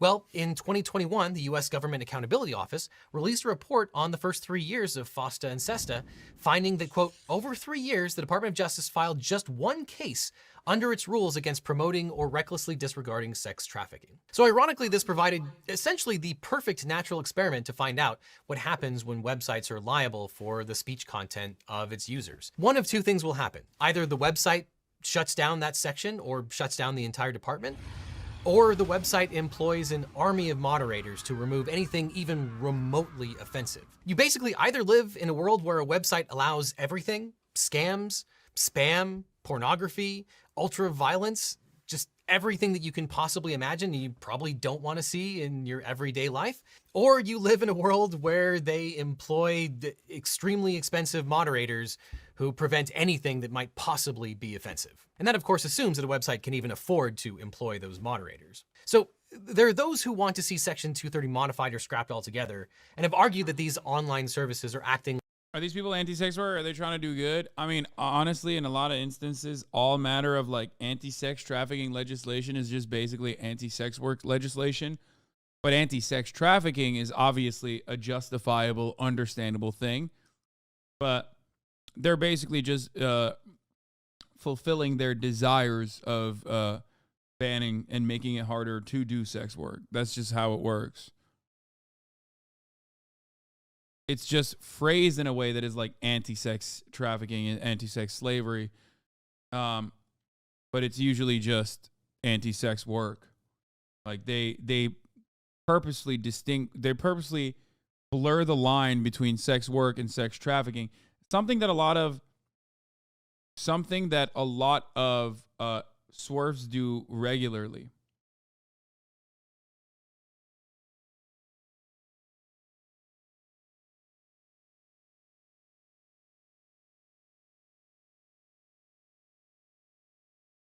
Which, for the record, sex trafficking is a legitimate problem.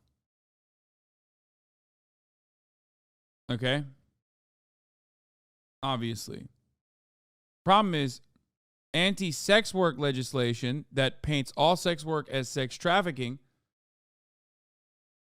creates a system where it makes it even harder to differentiate between sex work and sex trafficking. Sex work is still going to happen regardless, and it does, and it continues. It just, turns it into less controlled, less regulated sex work. That's the issue.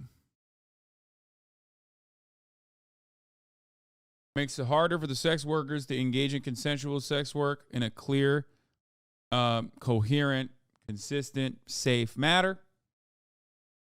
And it also makes it harder to, if you're regulating sex work that's consensual in nature between adults, then you're spending resources against sex workers rather than people who are trafficking. People who are kidnapping and forcing people to do sex trafficking.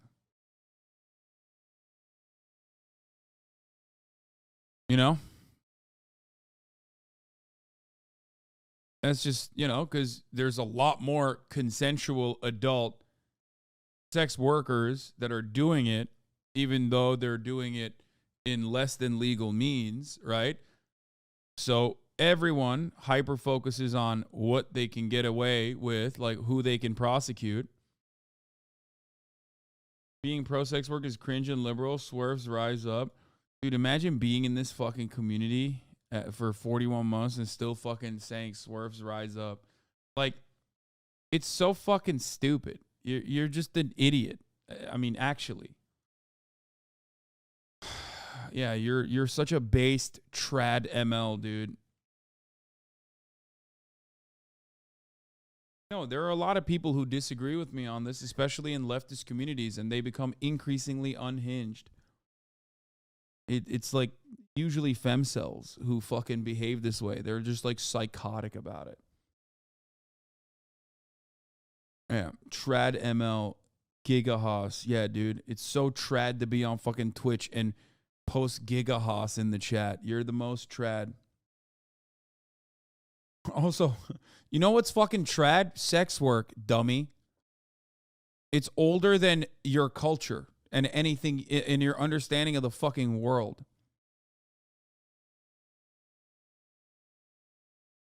Literally, it's like the most ancient tradition.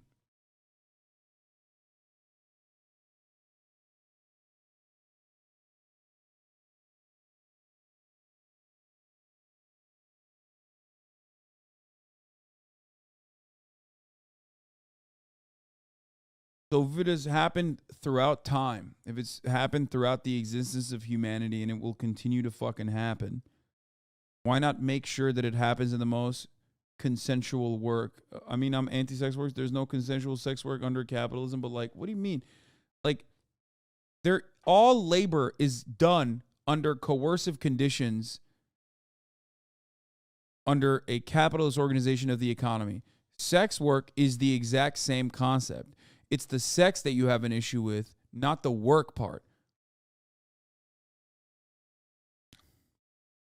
All work is. And if you ever talk to like adult sex workers, okay, like grown ass fucking sex workers that have been doing this for many, many years, they will tell you they find emancipation and more autonomy in doing sex work than they do working at fucking McDonald's. You know what I mean?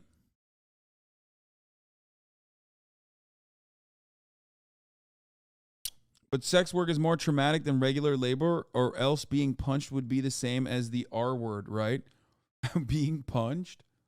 I mean, people are being punched for their regular labor, okay? People also are, you know, giving massages to people as a consequence of their regular labor. The fuck do you mean? If someone is consenting to have sex with someone else, whether it's for money or because they like really want to fuck, okay, they're horny, or sometimes both, all you're doing is basically legislating away a person's right to be able to do so. I agree with the take, but something being old does not legitimize it. That opens the way to justifying slavery and other unhinged things. Yeah. But that's not the only reason why I justify it. You have to look at the output. I always fucking say this. Look at the output. Okay? Slavery is not consensual. Consensual sex work exists. What the fuck? You'll never win with a chat like this. They mean to say all sex under patriarchy is unethical. Yeah.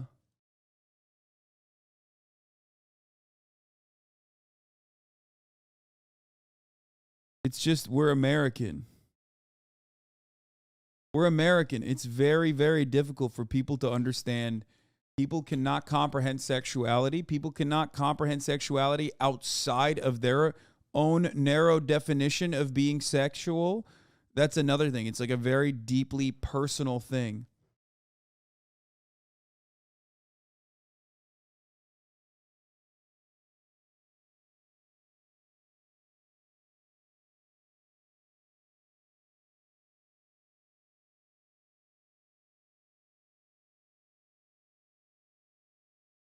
I'm also on board with having additional checks and additional safeguards on platforms that have sex work. I personally perfectly understand the need for that because I do think that it's a little bit different. I'm not sitting here and saying serving you a fucking hamburger at McDonald's is the same as getting fucked on camera, okay? It can be liberating for some. Some people might do it under more coercive conditions, however. And in order to eliminate that, I do understand that these websites have to be super fucking careful. That's why that exodus happened on Pornhub, where they got hit because they were just hosting whatever kind of fucking content that people wanted to host on it. Okay? And that's inappropriate and will lead to a lot of unethical and unhinged content on that fucking website. Okay?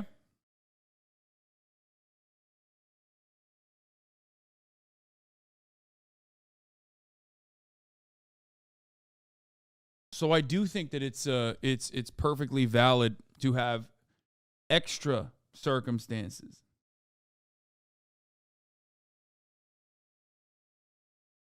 Implicit in this take is that no one wants to do sex for money, which is provably false. Exactly. You don't think anyone wants to do sex for money. You cannot comprehend a world in which someone is like, yeah, I'll fuck this person for some money. Like, it's great.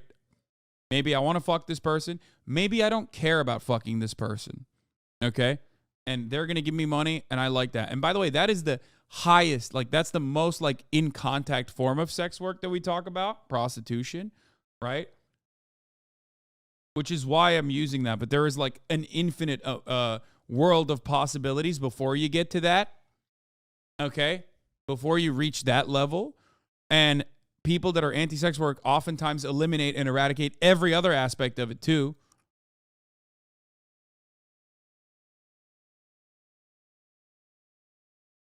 But that's it.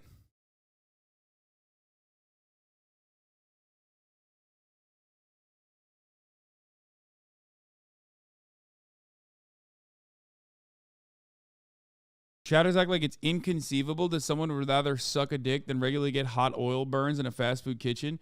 Yeah, in their minds, people never think about it. In their minds, people never think about it in like ways that it could be consensual because they can't comprehend it being consensual, especially when a transaction is involved. Okay?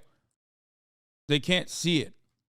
They just literally cannot comprehend a world where people are just like, no, I love fucking, and I love fucking on camera, and I think it's good, it's cool, and I want to make money doing this. You know what I mean?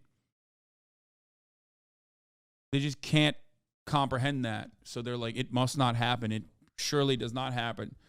And then they think of the very real instances where someone is not consenting and say, this is exactly what it's like, actually. And it gets reinforced in their minds that it's always rape, it's always rape, it's always coercive, it's always fucked up. Because it can't. The positive aspects of it cannot exist. So then they look to plenty of examples of like ex-sex workers that turn swerves, for example, to, again, highlight and reinforce the cognitive biases that they started off with. It's just, again, reactionary thinking where you cannot have your mind changed and you cannot see a different perspective on the matter. So you immediately rush to find ideas that reinforce your pre-existing biases. TERFs do this, and many understand it. Swerves do this, and some people don't, because a puritanical attitude is baked into our core, our very existence from the jump. And then they look to absolutely the worst examples that do exist. And they paint the entire group of individuals with the same brush. And it's very annoying. It's very frustrating. I'm not one of those people who's like, oh, dude, sexual liberation, like across the board, all the way. You know, I like the mystery of certain elements, certain components. Okay. I think it's a very personal thing you can do. Okay. I get that. I understand that.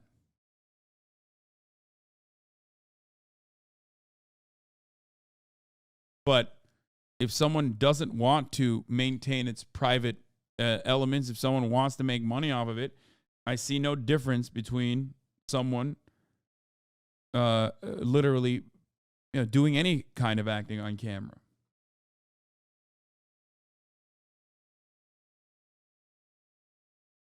POV, you made $17 in a half year doing sex work and now you're a swerve. Yeah, literally.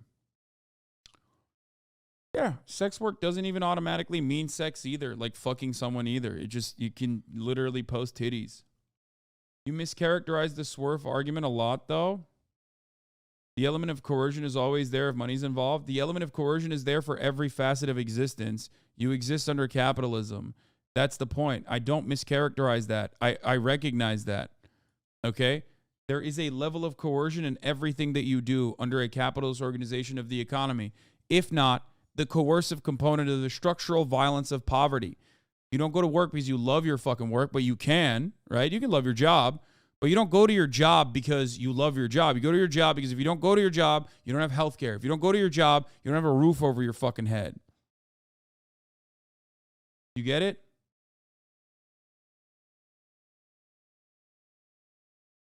So Scum Eva says, I'm a chef. I make a quarter of that doing sex work. And if you ask me, sex work is harder than being a damn chef.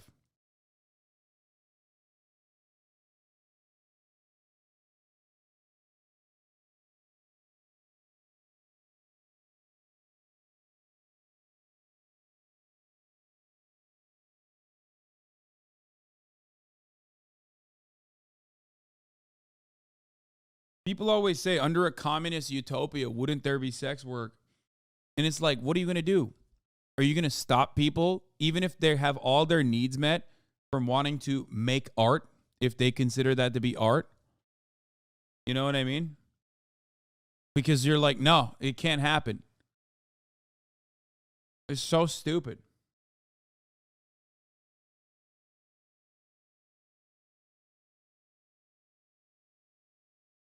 I'm late to the discussion. Why are people questioning my the validity of my life as a sex worker? I mean, you're a sex worker, so you already... so that's not necessarily a new conversation. It's one that we just don't really have here on the broadcast as much recently because I just don't talk about it recently. But anytime I bring up sex work, you got a bunch of fucking Marxist-Leninists chiming in being like, no, it's fucked up. And when you have a community as progressive as this one that still has a fuckload of anti-sex work sentiment, fuckload of anti-sex work takes, right? Where it's at its best still laughably patronizing, right? Where people will just literally be like, no, you don't understand, sweetie. We're trying to defend you from yourself. You're making a bad decision. You know what I mean? Like at its fucking nicest, at its most normal, anti-sex work sentiment literally still destroys the autonomy of the sex worker itself.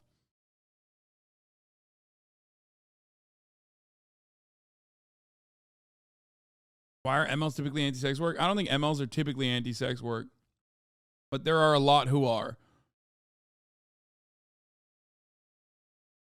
You know?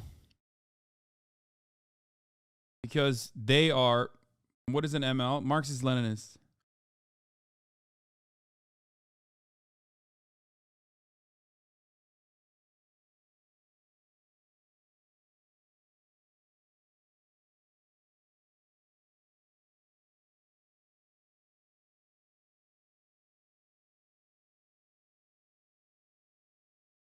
Sex work isn't consensual under capitalism. Most labor isn't. You still have to support sex workers the same way you support labor. It's really not that hard. We agree in principle.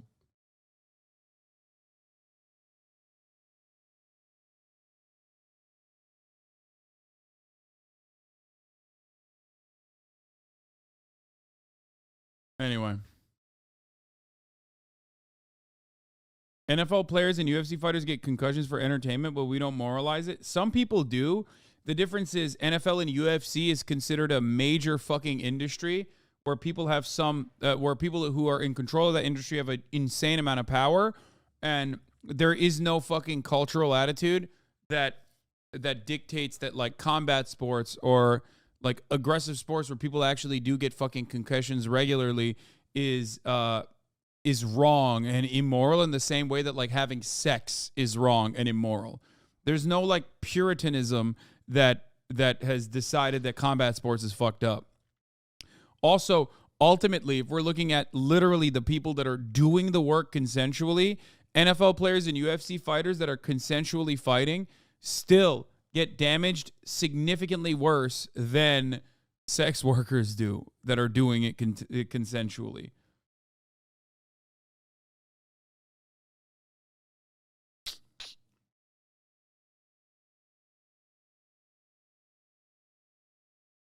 They're both exploitative. One of them caters to mainstream America.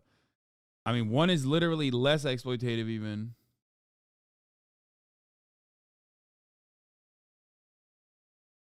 A lot of MLs think of sex work as like post-USSR kids having to or else. Yeah, exactly. It's just there is no genuine understanding of it. I think it's just, bro, 90% of the ML subs support sex work like very outright. I don't know if there's a good take. It's just conservative lefties who like the aesthetics but are hyper online and take shit too literally. It's also a lot of fucking Zoomers. A lot of Zoomers have this whiplash from the Tumblr era, like sexual liberation, where and maybe just like watching porn non-fucking stop, having like unfettered access to pornography at a moment's notice. And I don't know what the fuck happened to their brains as a consequence of that, but they do legitimately fucking ride for the repression of sexuality and the repression of like sexual liberty.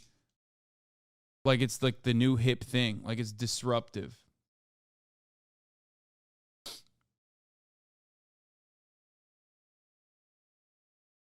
How would you describe sex work in the global south, especially regarding sex tourism? I can't speak on it because it's not something that I have a lot of experience with or knowledge over. I don't know.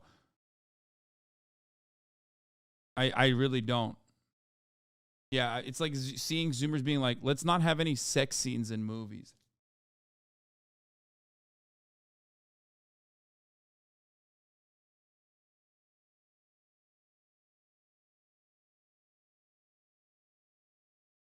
But yeah, Zoomers do legitimately think like, because all they've seen is like liberal mainstream media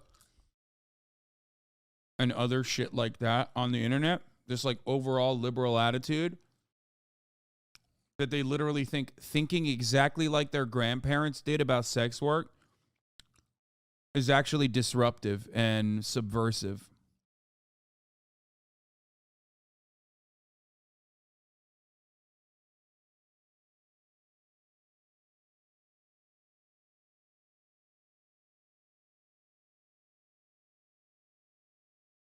I always say this. If you have a problem with sex work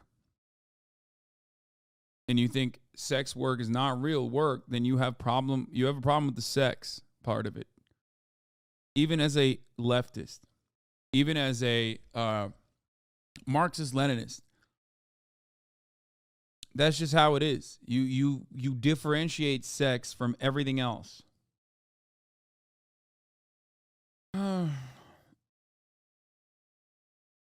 I don't know if it's because I'm in a hyper queer space, but most Zoomers I know are pro sex work. No, there's a lot of Zoomers who are openly pro sex work. There's a lot of people who do sex work. OnlyFans really changed the game, especially in the Western world in regards to how people view sex work. I think you are describing radical feminism, not Marxist-Leninism. I mean, I think that there are radical feminists who are Marxist-Leninists who end up having this kind of attitude. There's also, again, puritanical ideas that cause people to fucking view sex in this regard.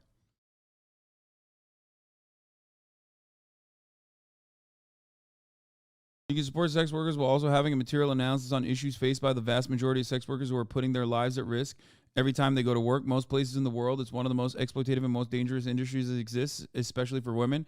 Yeah, I 100% agree with that, which is why I support sex workers, which is why I literally don't fucking allow anti-sex work sentiment to just fucking rip through this this broadcast in the same way that I would not allow anti-trans sentiment to rip through this broadcast.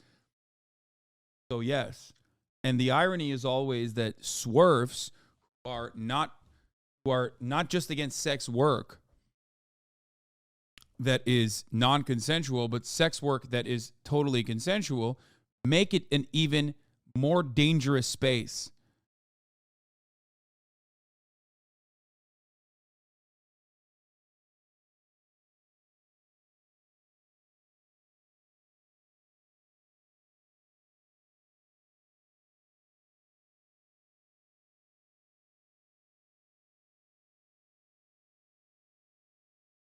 There's an old Lenin quote about sex work that some MLs latch onto. Yeah, I don't give a fuck.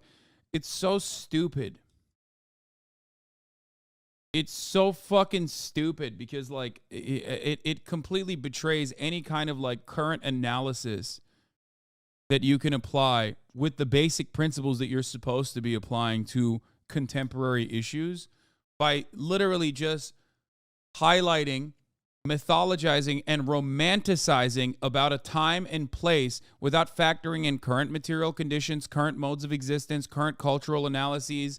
Like, you literally are just only romanticizing about a fucking past that never existed, okay? I will never sit here and tell you not to read Lenin, okay? You definitely should.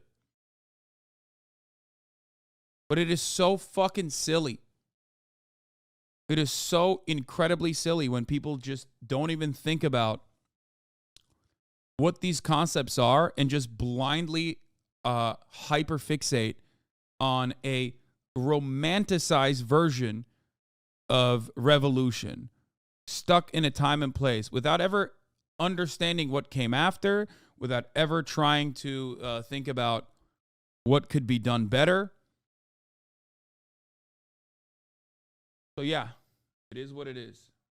Turks are eating you in the comments. Benim ailemin ana tarafı. What do you think? Ne düşünüyorsun? Common Hassan Piker, very rare that he is talking, right? No way Jenkins is uncle. Abi adam haklı. No, they're not. They're actually supporting me. What are you talking about?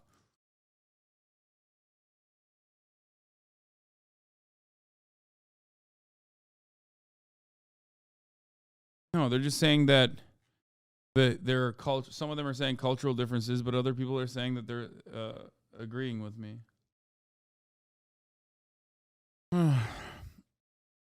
This is why radical feminism is wrong, actually, because it's not the case on sex. Class society needed to create patriarchy to further develop and sustain itself, not the other way around. This is an ML take, for example.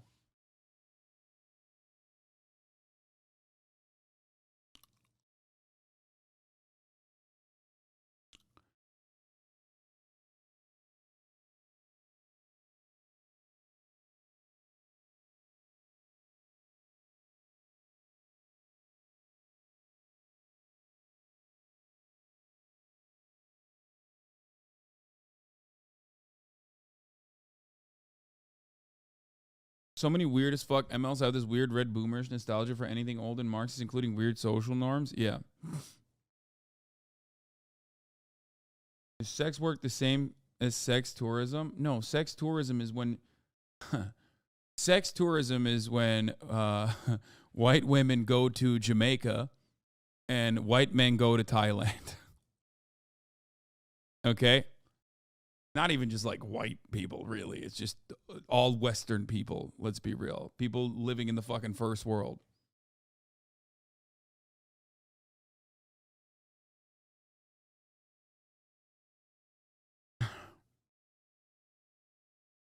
And the Philippines, yeah. Lemo, wait, Jamaica? Yeah. Isn't that idea self-racist? I mean, yeah, it is. Hasanabi in Japan. Yeah, dude. Japan. I'm going to Japan to fucking hire a geisha to listen to my problems. One of the most esteemed versions of like I guess some form of escorting that is quite literally fucking lifted up through centuries of tradition.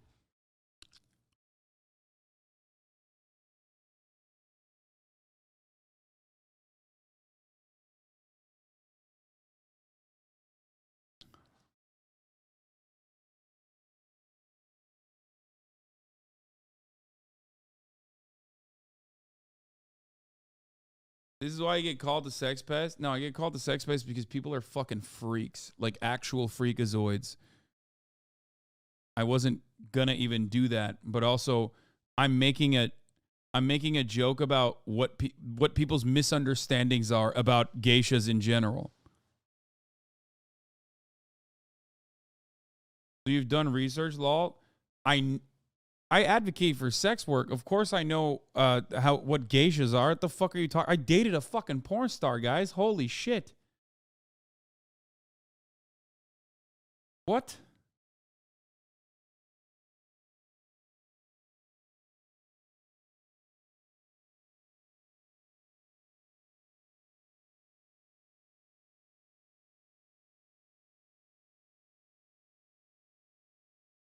What is this?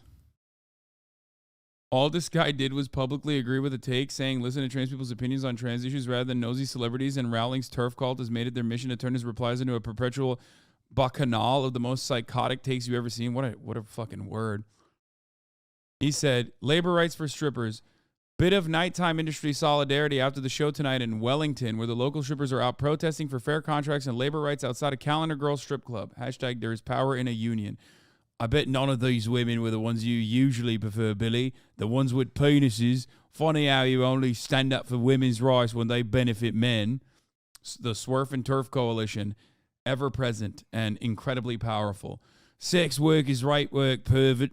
Buyers of trafficked women and children should have the highest legal penalties applied to them. Your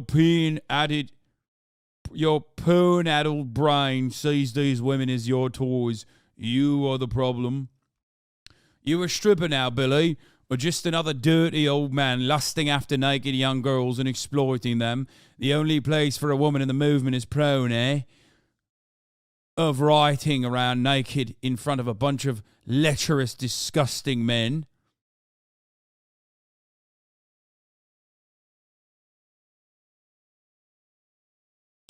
That was who he was agreeing with, and that senile lunatic Rowling claimed that somehow meant Bragg was pro-rape and death threat.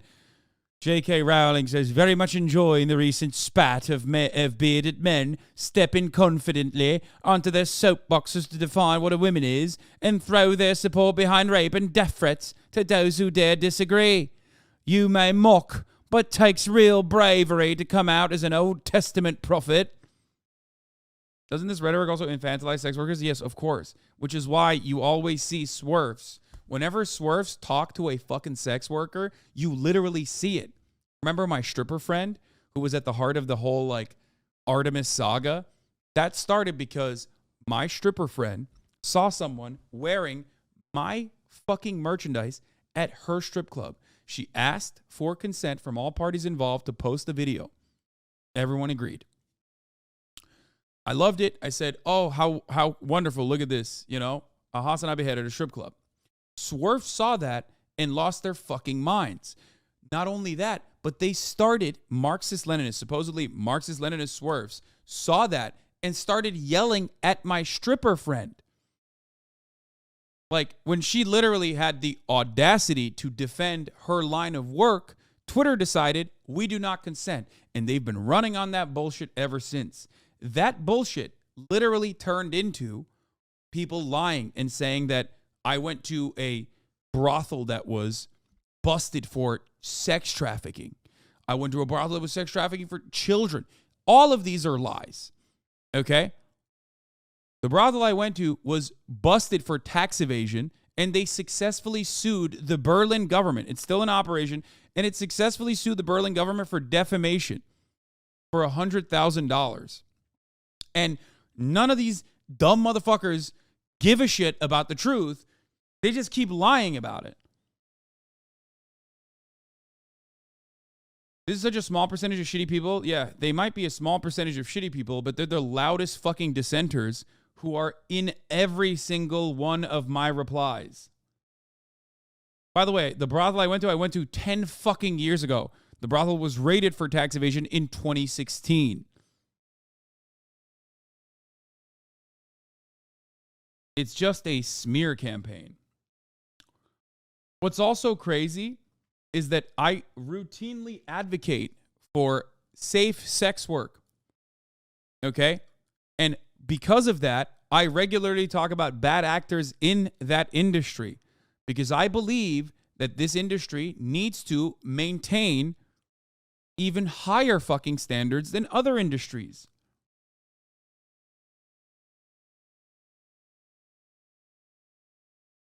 But it does not matter.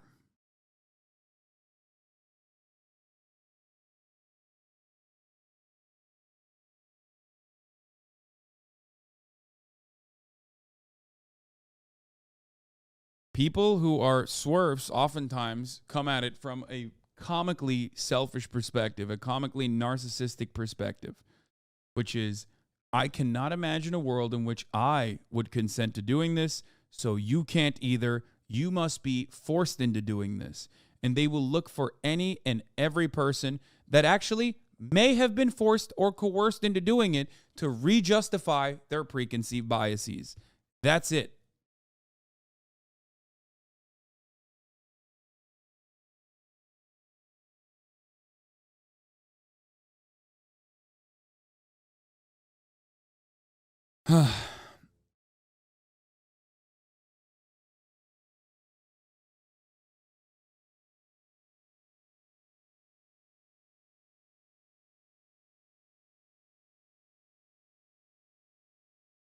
Anyway. Being a TERF swerve is inherently performative because it makes any feminist takes by them illegitimate. Yes. You're 100% correct. It's just like an acronym that's stuck.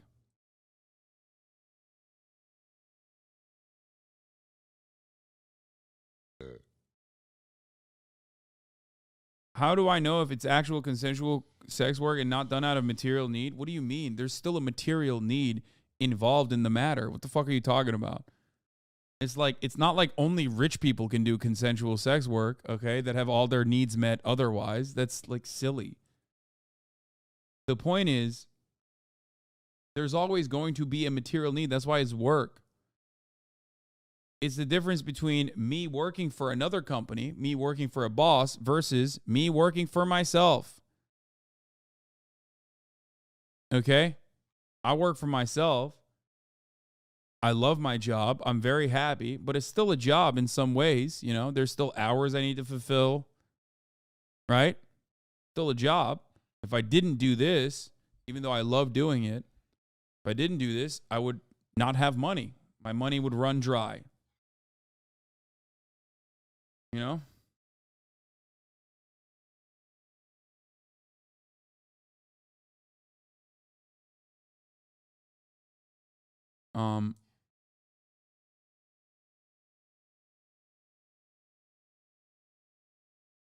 Saying, how do I know if it's consensual work is the equivalent of saying, how do I know if this is consensual factory worker or a slave? Yeah, I mean.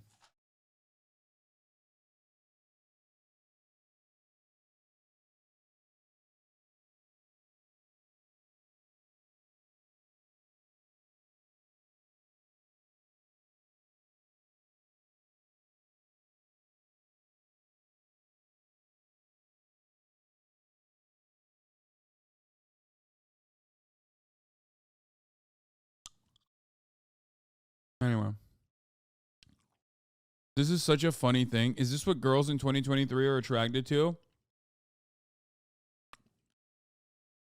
So I'll admit it, I wear makeup before I go out at night sometimes, and here is my 5-step routine. After applying moisturizer, I apply a tinted SPF with a sheer tint just Conservatives want a gay man exists. to even out my skin texture. Some cover up to any dark spots and under my eyes just to brighten them a little bit. I then apply this Butter London Luma Matte sort of BB cream where the sun would naturally hit my face for a natural looking glow. I then use a root powder, which basically gives the illusion of a lowered hairline. Huge hack. And then finally, I use some wax on my eyebrows to give them a little bit of shape and even like a little lift. To any of my guys out there, good luck.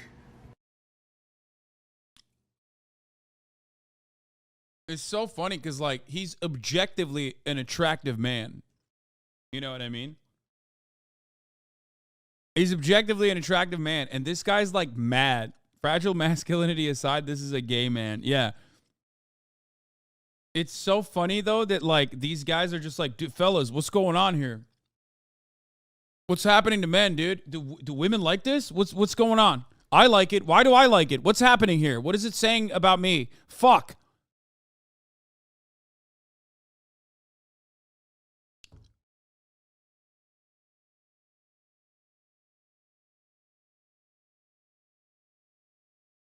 Does conservative know everyone they see on TV use makeup, including conservative commentators? Yeah.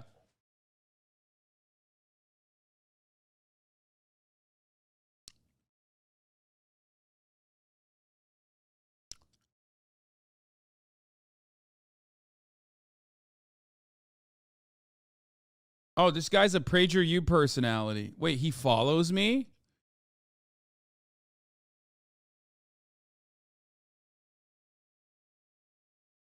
Oh God, YouTube kids grooming children with LGBTQ plus propaganda. Made an account and found what I found was disgusting. Okay, we're gonna give the smoke to the religious people in a second. Hold on one moment. Let's watch this. This is in line with what I was gonna watch. Consumers, we're gonna try to get the insert. Because Alex Jones says that there is no insert. There's nothing on it. So.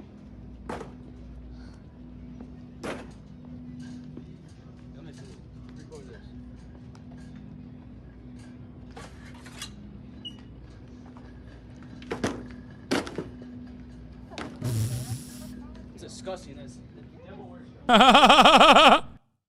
Bro, no way. Oh, come on, dude. Oh, my God. He gave it a little baby stomp. Yo, put some fucking oomph in that, okay? If you're going to do a hate crime, don't do this fucking 10% shit, okay? What is this? What has happened to men? Back in my day, men used to be men.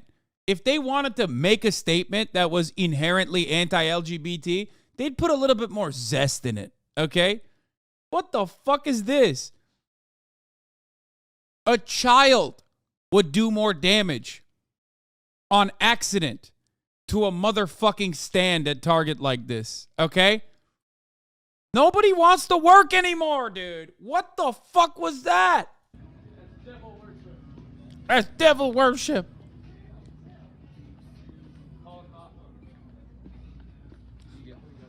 Sees a vicious hate crime at Target and laughs at it, then gives advice on how to effectively hate crime. LGBTQIA confirmed. Yeah. It's like a $10 sign. Yeah, I got that.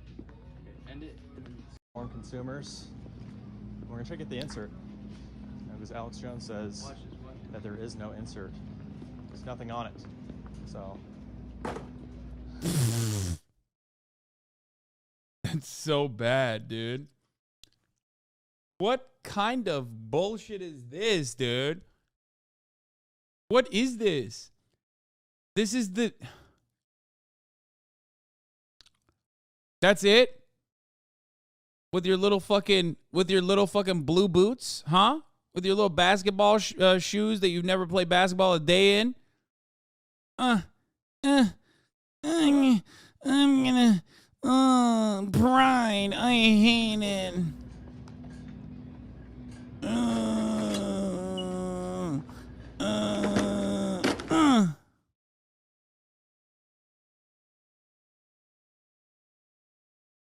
Dressed like a fucking toddler.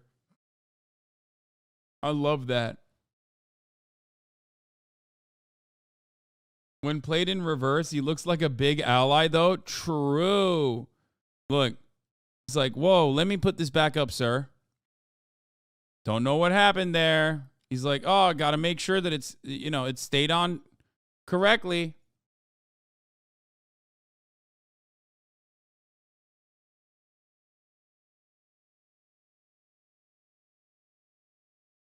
He said limp ankles. Your hate crimes are more powerful? Yeah, exactly.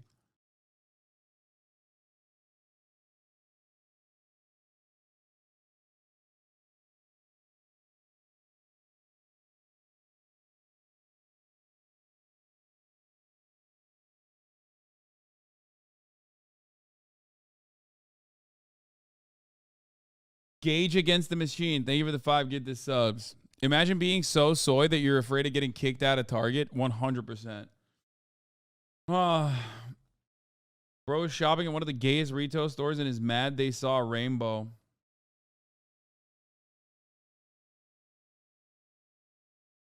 Fellas, I got nominated for the Streamer Awards. It has now become my whole personality, so please, please vote for me. Just please vote Tubbo. I'm once again asking for your financial support Streamer Awards votes. Oh, my God. Tubbo. What a legend. What a fucking ledge. Absolute ledge. Yeah, anyway, this is the funniest way that someone could ever try and do like I have a hard time even calling this a hate crime for multiple reasons. One, because of how lame it is. Not that like hate crimes are cool or anything, but just like this is so feckless. And two, because I personally despise a lot of the rainbow gear. I think it's so ugly as far as a color scheme goes. And it's also like a corporate attempt to pander. And lastly, I do like crime. You know what I mean? So it's just like hard. It's hard for me to just like offer a full-throated retort to this. Is a hate misdemeanor?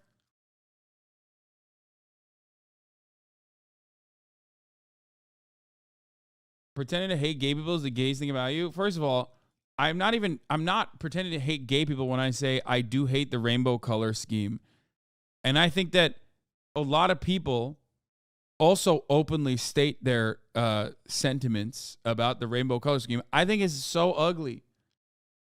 It's literally ugly as fuck. It's true. It's so ugly, dude. It's too many colors. It's like, it's whack as fuck. I say this as someone who wears a Mariah Carey shirt. Like, I literally wore a Mariah Carey t-shirt 2 days ago. That's like literally just, it's like wearing a shirt that says I suck dick on it, okay? Get the fuck out of here. There's plenty of gay shit that I wear. This is just not cool. It's just like a really whack. It's like, you know what gay pride merch reminds me of? It's like wearing a shirt that says the NFL on it, okay? Like, I'm not supporting the team. I'm just wearing whatever, you know what I mean? I'm just wearing a fucking hat. I'm wearing the NFL hat. Like Rob Lowe. Like, what are you doing? What the fuck? It's just so whack.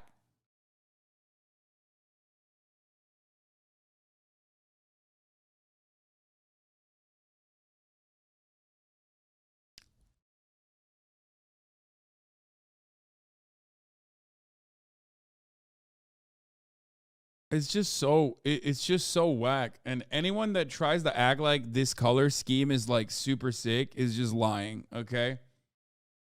Straight up. The greatest anti-LGBT trick ever was to fucking promote gay pride with just the rainbow. And then allow corporations to do like corporate pride with literally nonstop the rainbow. Trans flag, worst flag, not gonna lie. I don't even agree with that. I think at least the trans colors are like kind of cute. I literally think that as far as like some of the colors goes, like some of the color schemes goes, the trans one is like pretty decent. Like there is just so, the other ones are so bad.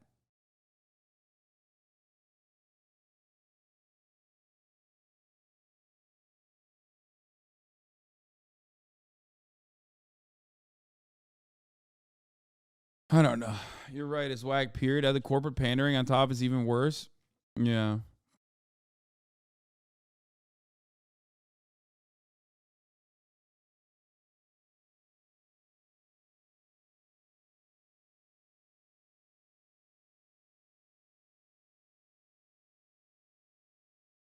Say the lesbian flag is cute now. I mean, the lesbian one is like all right. Lesbian colors are all right. The bi one's all right, but even then, it's just like, it's too many colors. It's just not that good.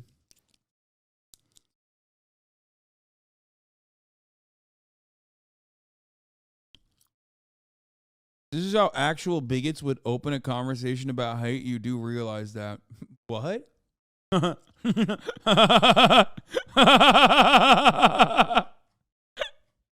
It's literally the gayest thing.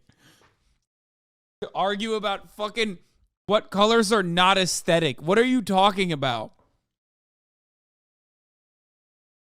No, why would a bigot open a conversation like that? They would just be like, I hate gay people. Like, what are you talking? Have you never met a bigot? Like, what the fuck are you saying? Like, what kind of sheltered life did you live that you think this is how bigots start conversations? What the fuck? Yeah, dude, Matt Walsh always starts the conversation by talking about the aesthetics of the trans pride flag.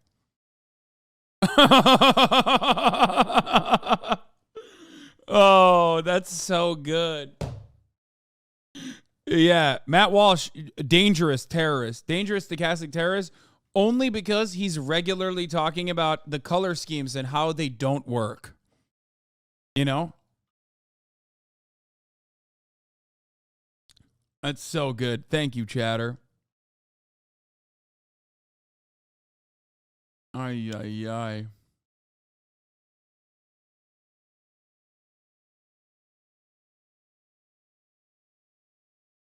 Have you ever talked about the handkerchief code on stream and its relation to the modern pride flag? It's basically the entire reason the pride flag happened the way it did. Yeah. No.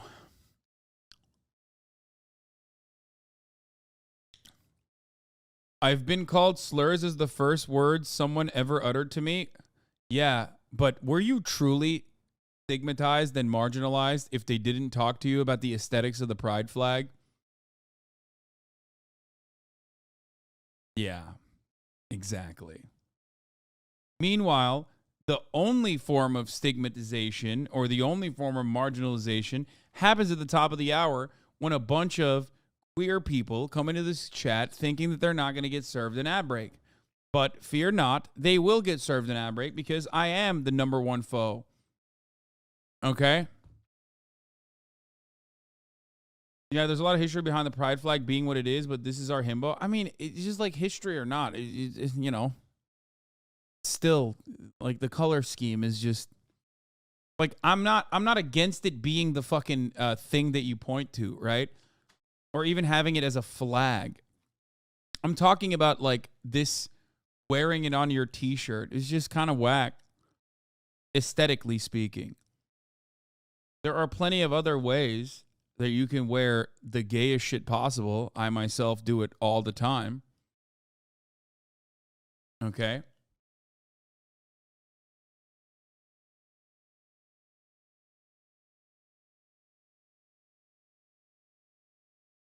What is this? This cops try to pull a kid out of school for questioning?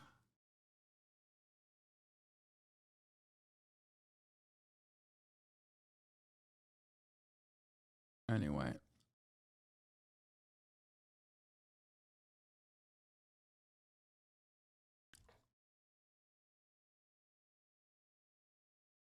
Should we just have shirts where there is cock being sucked? I mean, I don't give a fuck. I wear raunchy ass shit. 6? You guys gave that a 6? Really? Okay, well, whatever. Fuck you. Here's the 3-minute ad break now. Why do you hate Zorro so much? I would never do that. Why? This is a lie. I would never do that. If there's someone I'm aiming at, it's probably Usopp, okay? Not Zorro.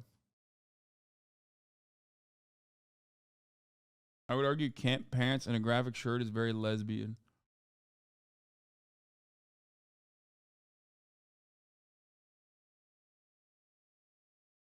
Oh, this is so funny. I love this. Than it's ever been in.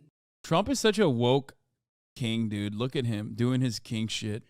Because of a word known as nuclear danger than it's ever been in. Because of a word known as nuclear is so devastating that we don't even want to talk about it. And that was a word that was never supposed to be mentioned. You have 2 N-words, neither of which should ever be mentioned. I said that once. I said, oh, what a terrible thing to say. No, you have 2 N-words. You know what the other is, but the other is the nuclear word. Inside of you, you have 2 N-words that you're thinking of all the time. None of which should be mentioned. It's not supposed to ever be mentioned. Ever, ever, ever. It's mentioned every single day now. Every single day they talk about, will this end up in nuclear war? We're on the precipice of a disaster, the likes of which this world has never seen. This will make World War I and World War II like baby stuff. Danger. He's so right. God, what a legend. He's anti-nuclear armament, and he's anti-saying the N-word. What more can you need from a president? We don't even know what Joe Biden's stance is on either of these things, okay?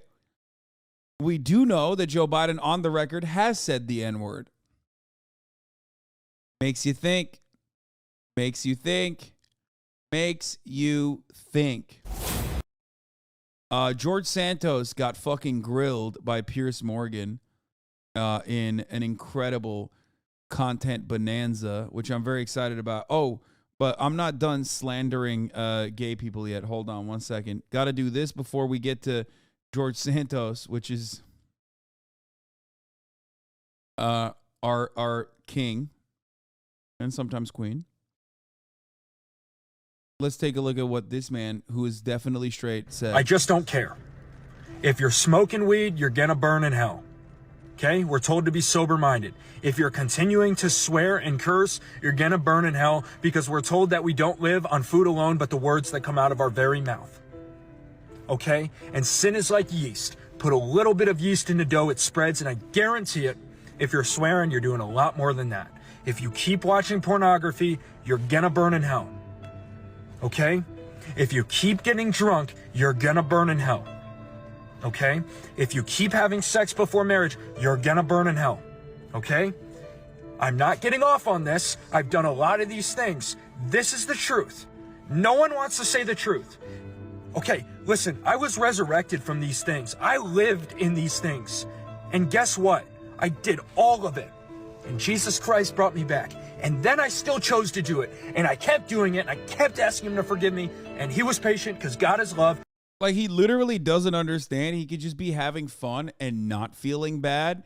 And instead of like eliminating the part of his brain that tells him he should feel bad, he just like leans into that and just feels bad while doing the things that he can't stop doing. And God is patient. And then he finally resurrected me out of it.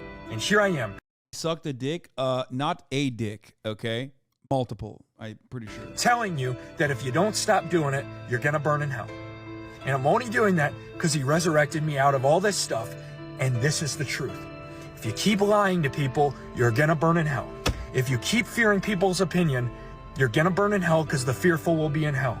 I'm not trying to overwhelm you. If you keep being bitter, you're gonna burn in hell. If you're not forgiving, you're gonna burn in hell. What? Have you ever known a covert narcissist? 1000% they would behave this way, found out the hardest way imaginable? What are you talking about? Actually, is basically what happened when I was in college. Sorry, I'm mobile. Have you really not known conservatives who fear their own shit takes? What are you talking about? What? Are you still talking about? This is how actual bigots would open a conversation about hate? You do realize that? What?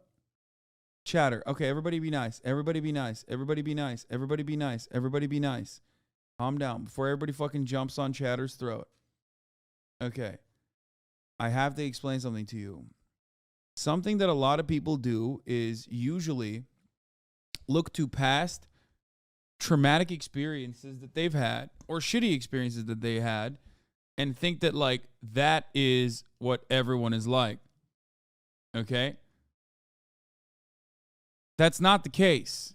So if we are here to entertain ourselves and educate ourselves, one thing you got to recognize is that Chatter is still talking about the LGBT pride colors, by the way. That's why I'm going back to it. It was the person that who takes on sex worker, trash, Hasanabi. Yeah, okay, dude. Shut the fuck up, bitch. Virgin.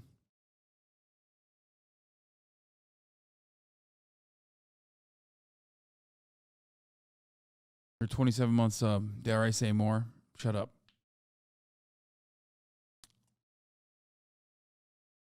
Anyway.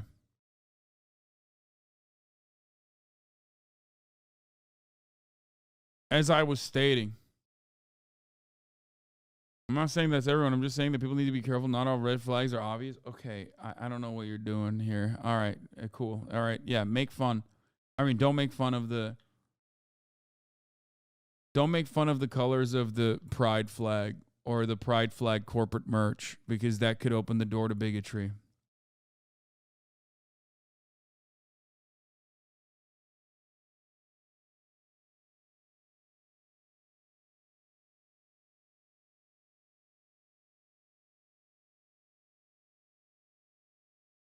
Is this why you stopped playing Valo? Show your pride in Valorant? Oh, no. Yeah, that's why. That's why. In 2021, they rolled out the pride flags. And in 2023, I found out about them and decided to stop playing Valorant for that reason.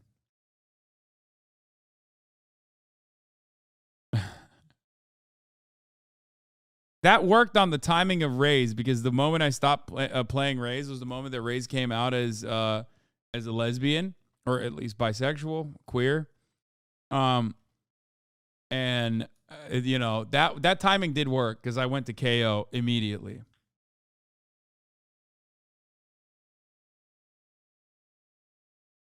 It's a slippery slope. I made fun of a clown's rainbow suspenders, and now I stomp on Target pride signs. Yeah. I understand this is a hellfire message. I understand that, but these need to be preached because no one preaches them. Yo, Japan found an unidentifiable metal object. Dude, I'm on it. Don't worry. Video, mysterious iron ball on beach. It was found that a metal sphere with a diameter about 5 meters was launched on the coast of Enchuhama, Hamamatsu City, inside of the Shizuoka Prefecture. According to the police investigation, there is no danger of explosion, but it is not known in detail what kind of thing it is. Bro. Don't worry, boys. I got it. I got it. I'll deal with it. It's a mooring buoy. This was on Reddit. What in the Junji Ito?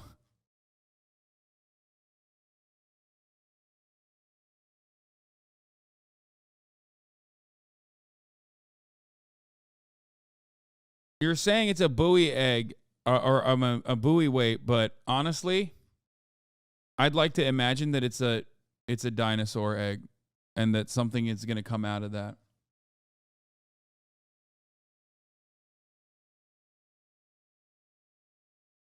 If you say you're going to cut it in half with your sword, I'm going to get a locker big enough to fit you. Yeah, you can't do that.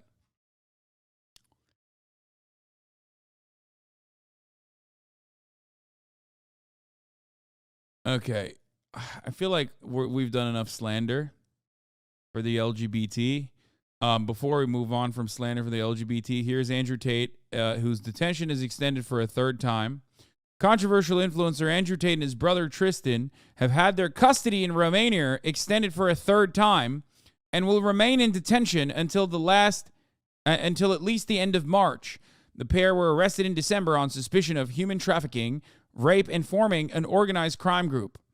Both men have denied any wrongdoing. Their detention has previously been upheld until 27th of February and now has been extended for another 30 days.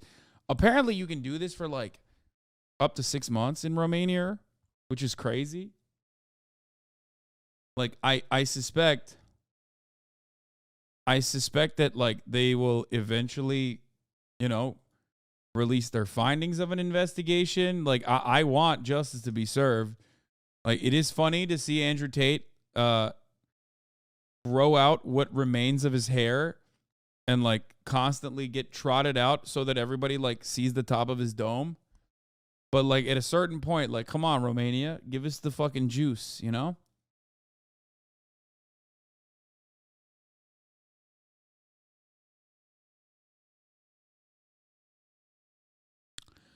Two Romanian women being held with the brothers, Georgiana Nagal and Luana Radu, will be released from custody and instead kept under house arrest.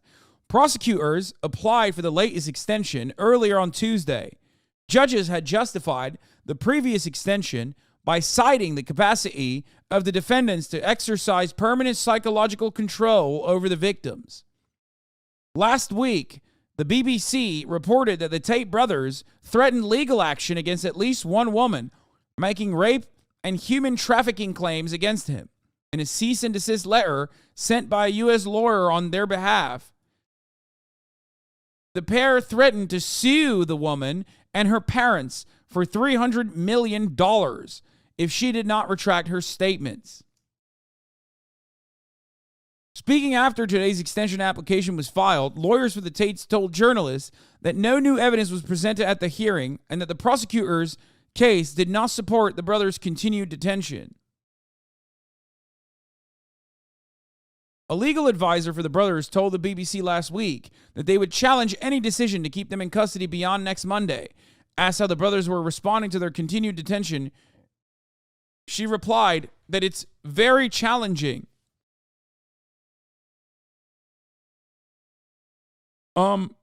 Yeah, I don't know. I mean, I hope that, like, eventually we'll get some fucking information. He thought he was getting out too? Oh, no.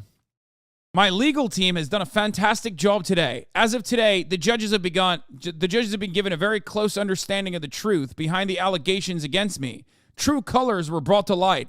Inshallah, I will be freed.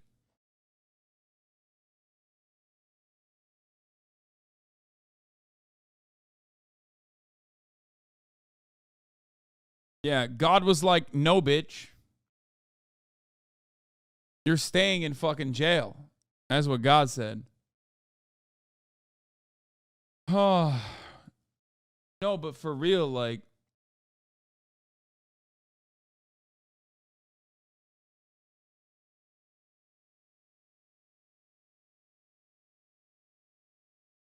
this is what happens when you hire a female lawyer, Andrew. You've lost what it means to be alpha. You've forgotten what it means to follow the alpha tenets. You hired female lawyers and female PR people. This is why you're still in jail. She does not know what to do with herself. She's probably going up to the judge and saying, where is the nearest shop that I can go shopping at? If you cannot trust a female to command a vehicle that you're inside of, why would you let a female be the one person who can break you out of prison to give you freedom? This is why you're still in jail.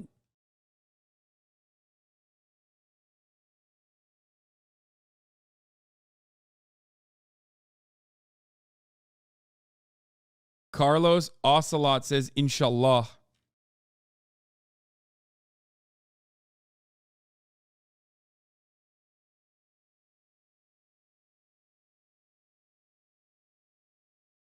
What is this?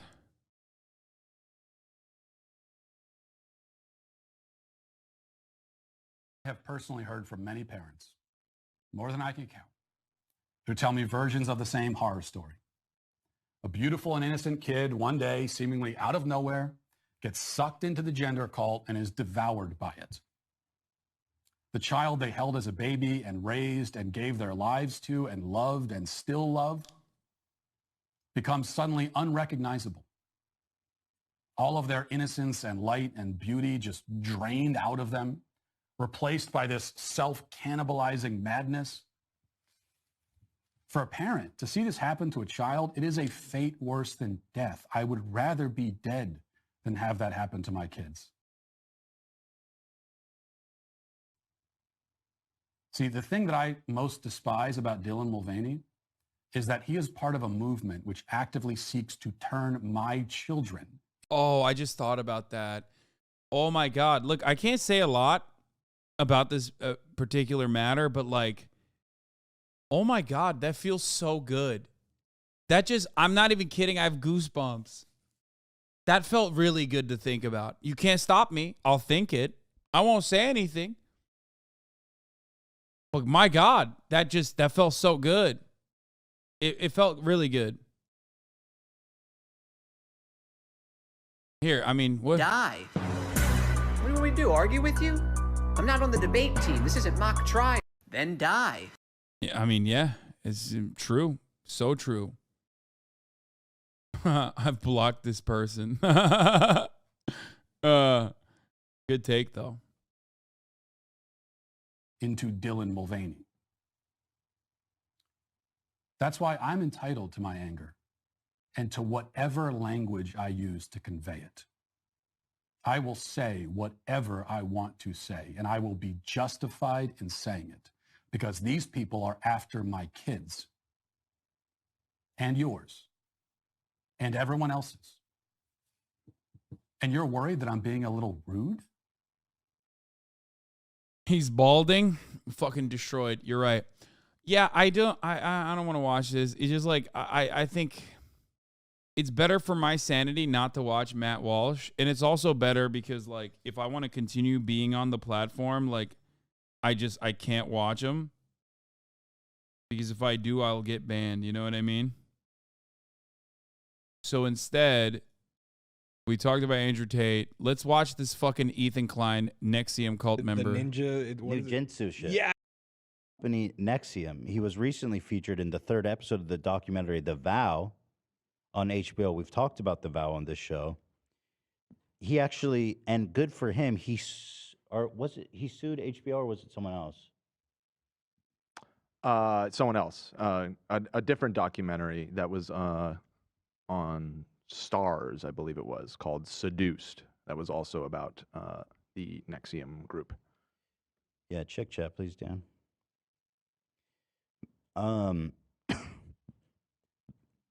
Now he said,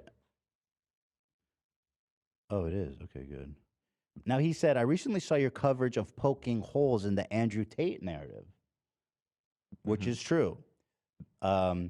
Now, I've been critical of Andrew Tate, but I think he does a lot of good things too. And it's just not fair. All he wants to do is help a generation of men, and then so what? He's the bad guy? Men need there is a direct line between there's a direct line between Andrew Tate, his victims, and his fandom, and NXIVM. Okay? It is identical. The methods are very similar, and the output is also pretty similar too. It's just that NXIVM wasn't as popping on social media. So Ethan eviscerates this cult member. For those of you who don't know, this was a cult that basically also started with self-help shit that turned into a sex cult. Ethan is going to have a conversation with a cult member who's trying to run PR for the cult itself. And I think he did a pretty good job with this. So let's take a look. That's where me and Mark Elliott agree. Given your commitment to pursue truth and openness to challenge prevailing narratives, Mark said in his email to me, I believe you would be fascinated with my story and the recent developments that have unfolded in the case against Mr. Ranieres. Specifically, 7 digital forensic experts, including 4 former FBI, have come forward with evidence showing that with scientific certainty that the FBI tampered with the child prawn digital evidence in the trial. Keith was convicted of having child P word and, all kinds of other horrible stuff, which he's all innocent of, according to Mark. Also, the one thing that I find really interesting about Mark is that through NXIVM and with Keith's teaching, Mark, who has Tourette syndrome, is complete. He just said, I'm done. He did my mind. He faked that, by the way. He didn't have Tourette syndrome. But that was a big component in justifying the truth about, or selling the truth of the cult. And mine is also, more Ethan powerful is than trolling. matter. And I'm done with Tourette's, he said. So he asked me, would you be open for a short call? He says, I have no doubt you will be at least very intrigued. Thanks for your time. So that's Mark, inspirational speaker. And I said to myself, I am interested. I do want to talk to Mark. And so Mark is actually on the phone, and we've been setting this up for a couple of weeks. So Mark, whenever you're ready, there he is. Thanks, man, for being here. It's so awesome to meet someone like you.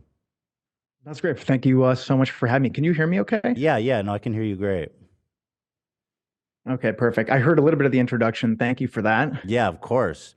So why did you reach out to me? I guess, first of all, Yeah, he looks like Austin to an uncontrollable degree. It is weird, dude. He looks exactly like curious Austin. about your whole journey. Maybe you could start there. Well, as I had wrote you in the email, myself, my team, we had been researching different people that are willing ultimately to challenge challenge the status quo. Right. And of course, the Andrew Tate was one of the biggest stories. You know, it was an international story. And there was, you know, some people like yourself that were willing to at least question. Right. With our situation with Keith and NXIVM is that there has been basically one narrative for the past 5 years. This actually started about 5 years ago. It was in 2000.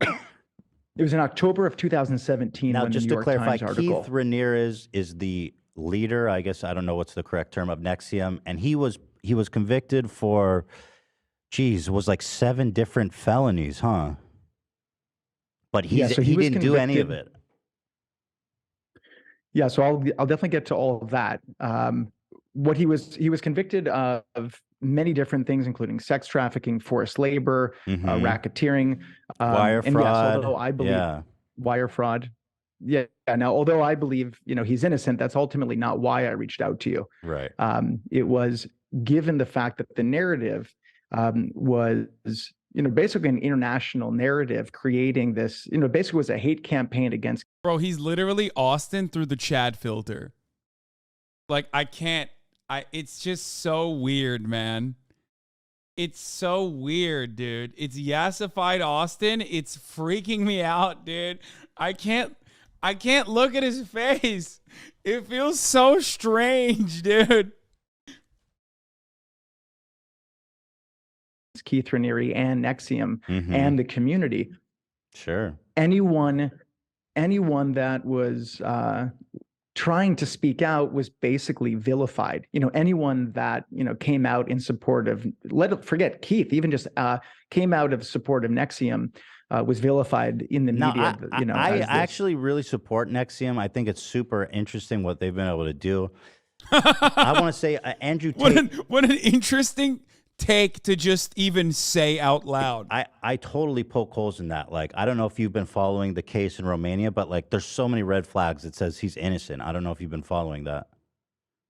I haven't been following it closely. Obviously, it's definitely been something I've been watching from afar, as it seems like there's just a lot of similarities in the fact that, we live in a time that if you make someone a monster in the media, it's, guilty, basically you're guilty until proven innocent. Right. You then, the authorities can then ultimately do whatever. Okay, but like, he was literally guilty in a court of law. Like, he was proven to be guilty. He's in jail, for the record. They want to the person. Sorry to cut off. Actually, Keith was convicted of 7 crimes, though.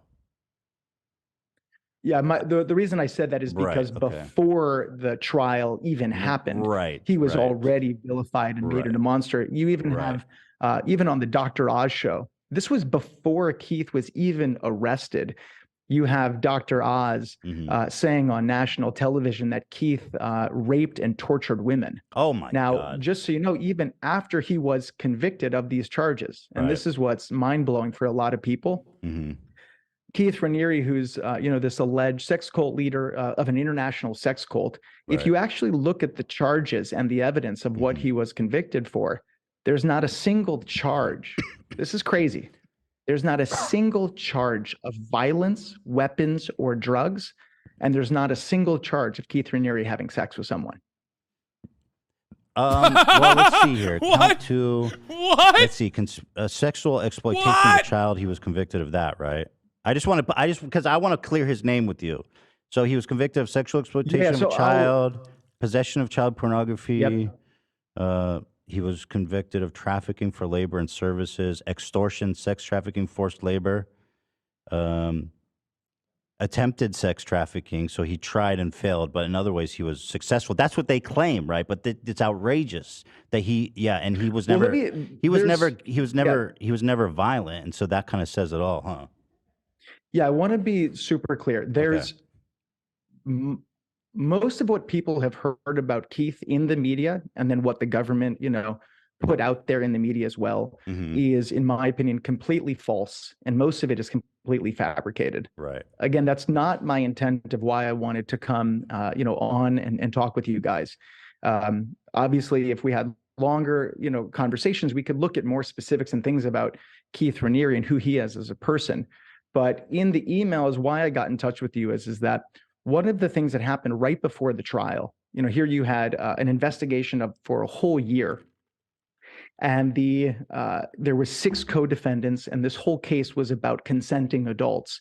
And then 55 days before trial, It was all also of a sudden, about wire all fraud, of a sudden, trafficking, racketeering, child pornography. yeah. So those were all the different charges. Okay, okay. But even Extortion. with, okay. Sorry. Go well, ahead. just to be clear though, even with all of these horrific charges, sex. Dude, Ethan, for all of his like weak moments, where he like says, wild shit. This is Ethan Klein at his fucking best, okay? When you put him up against like an absolute demon, okay? An absolute demon who is like defending a convicted sex trafficker, like child pornographer, okay? He is so fucking good at just trolling the literal living shit out of a dude like this who just made a major mistake. A major mistake of not doing his research and coming on this fucking show.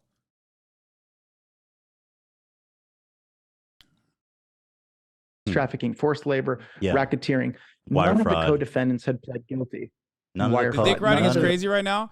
You'll understand why I'm saying this when you watch this video. Right. None of them have pled guilty, which is almost unheard of in federal court.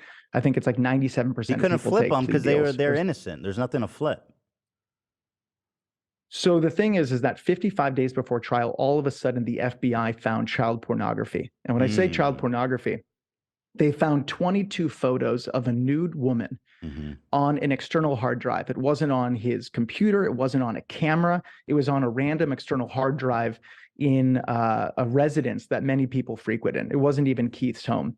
So of course, the moment they found that, it completely changed the whole dynamic of the case, where now you have minors involved. Right, and not only they did could have charge him with- planted. I mean, the FBI has a track record of doing stuff like that. I mean, they're just monsters. The FBI, I don't trust them at all, and I think they probably planted it.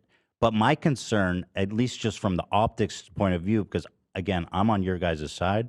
Camille was a 15-year-old who she wrote a victim statement, impact statement, that said that he actually raped her when she was 15. And she put out a statement and all that. It's crazy. She said she met him when he was 13. And then when she was 15, he was 45 and he slept with her. But that's just, why was she lying like that?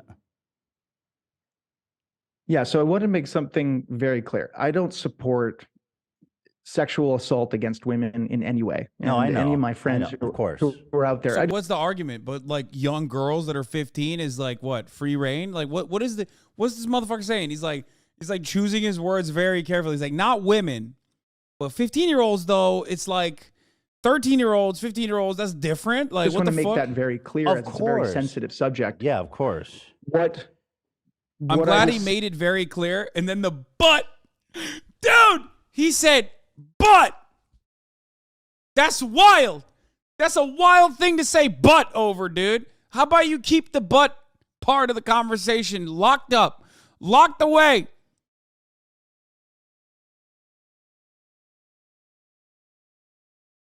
Saying though, and then I will get to she did say those things, but what's important to realize is that the child pornography was all of a sudden found 55 days before trial, and then all other co-defendants pled guilty. So not only was he charged with possession of child pornography, he then was also charged with sexual exploitation of a minor, which is probably one of the most egregious charges somebody can get against them, charged against them, which ultimately is. Everybody knows it's literally illegal to find further evidence. Like, sorry, when you're doing an investigation, you can't find additional evidence. Oopsie, it just like doesn't work that way. You know what I mean? Investigations immediately must stop. Halt! Cease your investigations into the matter now. A death sentence for many people. Yeah, and just to go back to what you're saying, 55 days before trial, it's like, when did they have the time to investigate that, Well, they also had this hard drive. During the investigation and discovery period, it is illegal to discover new evidence. Yes, that's what he said. and this alleged camera for over a year. So yeah, that's the context which happened right before trial. Yes, Camille, her name is Cami. She did give a victim impact statement, but what is important for people to realize is that a victim impact statement is after the trial is over, after the verdict. So it's a statement given not given under oath. Well after the trial was over, and she also didn't testify. You think she's lying, essentially? I mean, or at least there'd be no consequence to her lying, right?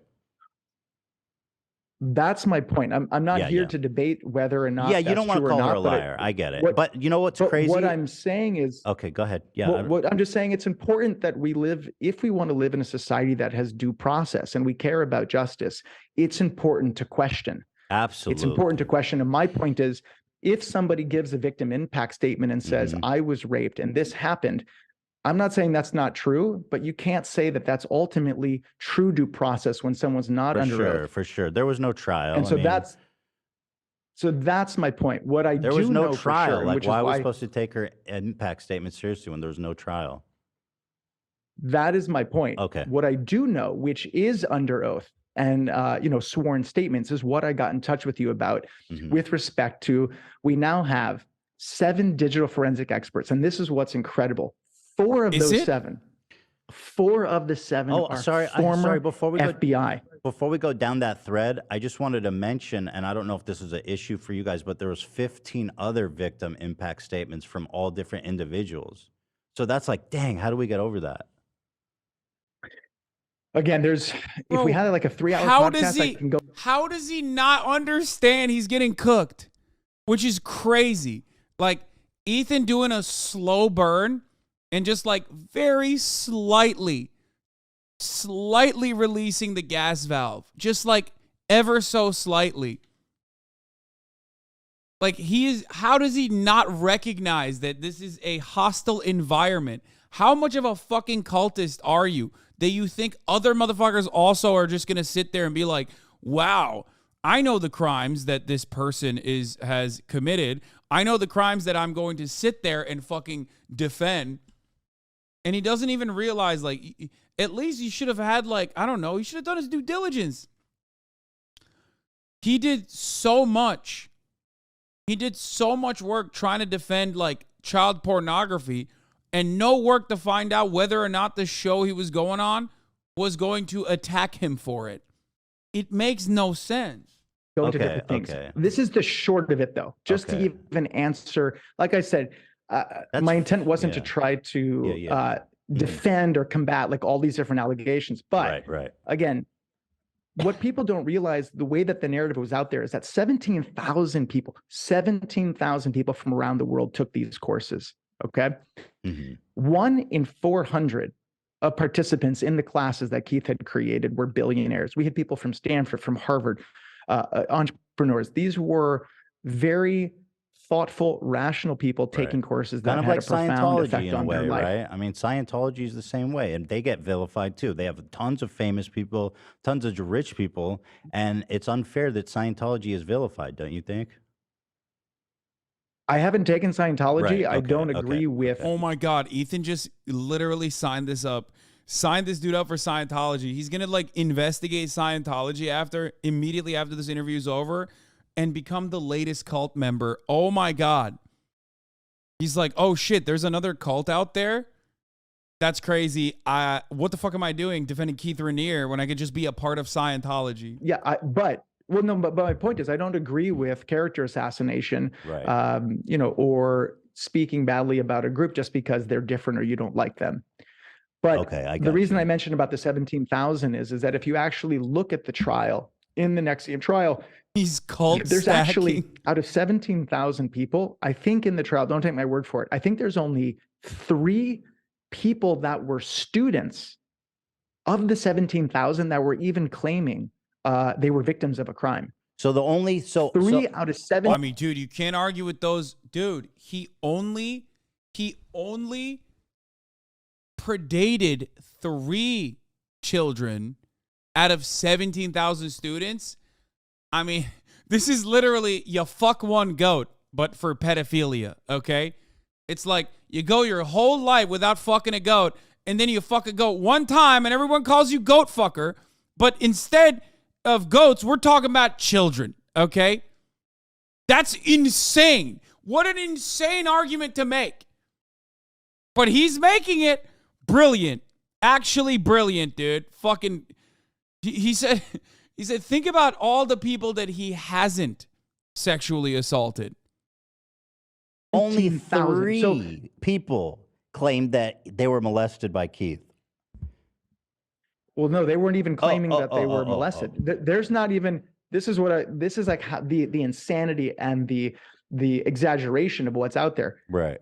There's not a single charge of Keith assaulting or raping or hurting anyone means of violence. There's nothing in the trial of that. Right. There's no violence. They're only saying he coerced them, but that's not really a crime, is it?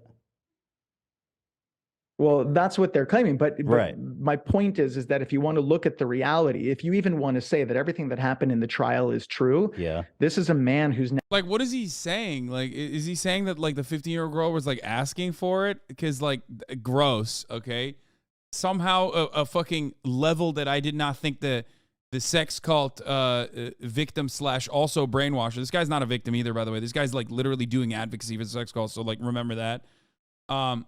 Is saying now convicted and sentenced to 120 years without any violence, weapons, drugs. Right. And I'm with you 100% because coercion's not even a crime. Like it's not illegal to manipulate people.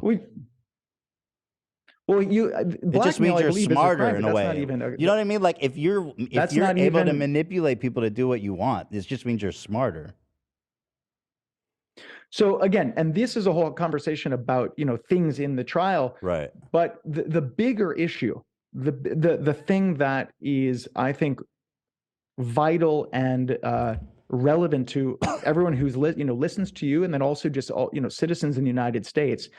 We now have 4 former FBI agents that were digital forensic experts that have come out that under sworn testimony shows that the child pornography evidence was to a scientific certainty tampered with and also planted. That is very some concerning. of the evidence points that some of those some of the modifications took place while in the possession of the FBI. That is very concerning. So what is the so what's the goal here, to get a retrial for Keith?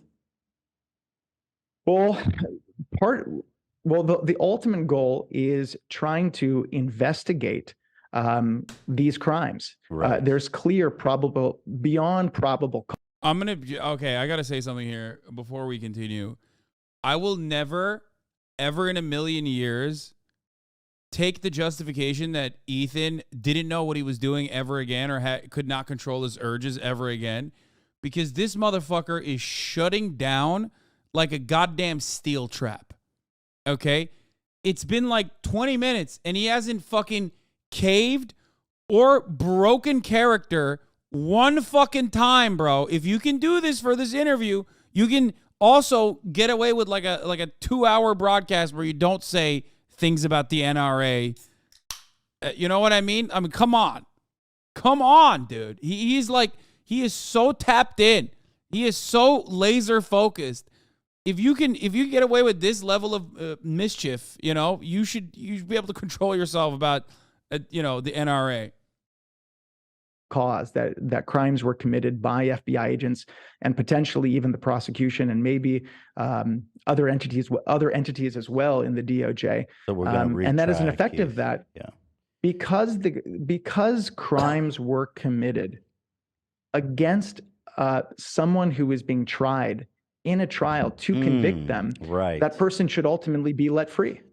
Let him free. And so let free Keith.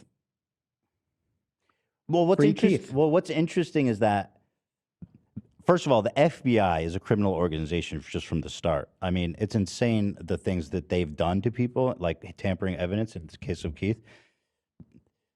But I think that because they did that, we should probably just expunge the extortion, the identity theft, the forced labor, the conspiracy to commit identity theft, exploiting of a child, forced labor.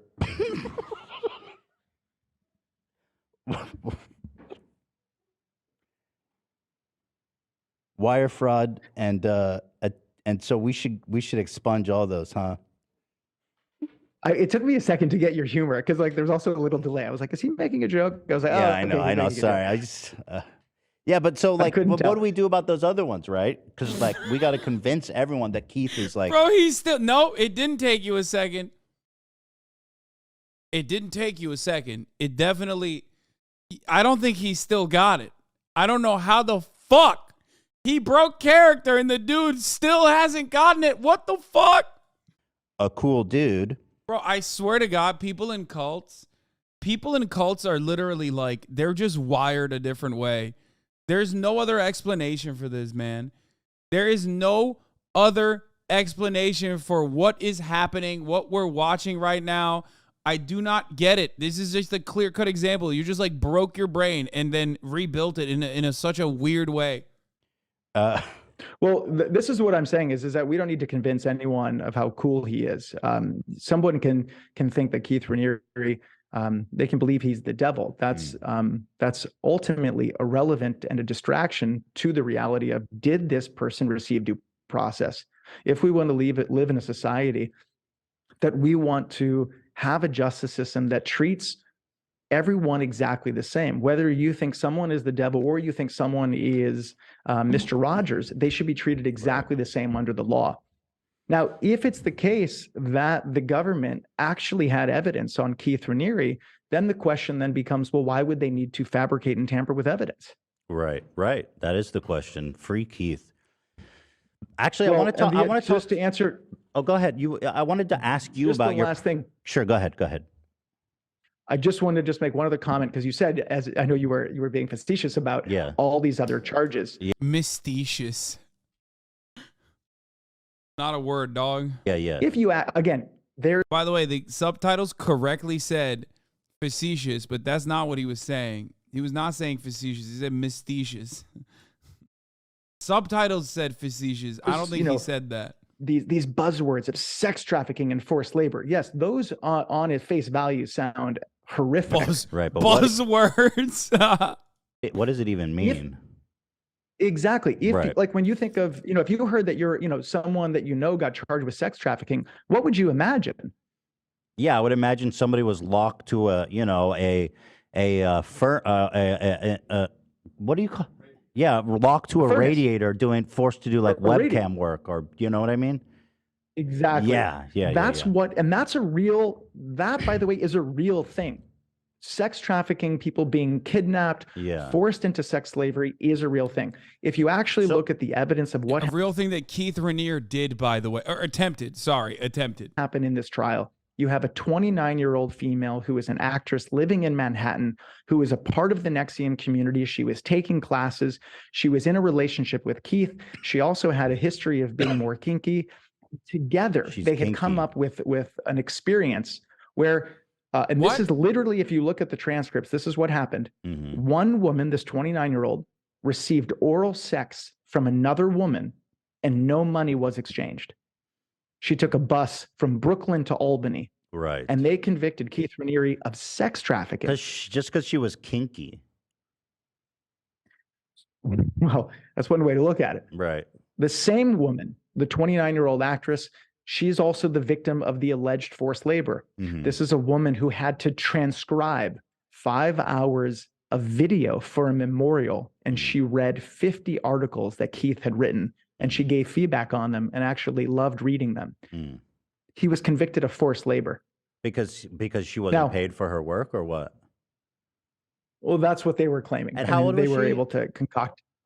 She was 29 years old. But my point is that there's what's in the media, which isn't, and of course, if you hear these words, it's not like I don't hear these things, forced labor, sex trafficking, and it causes me to have caution. And I'm like, holy crap, what happened here? But this one sounds really bad, and hopefully, because you have such an intimate understanding and you have a great way of explaining it. So how do we do the sexual exploitation of a child? Because that one sounds so bad. So how do we break that one down? Yeah, it's just like Swerves. It isn't rape unless money is involved. I fucking knew it. Yeah.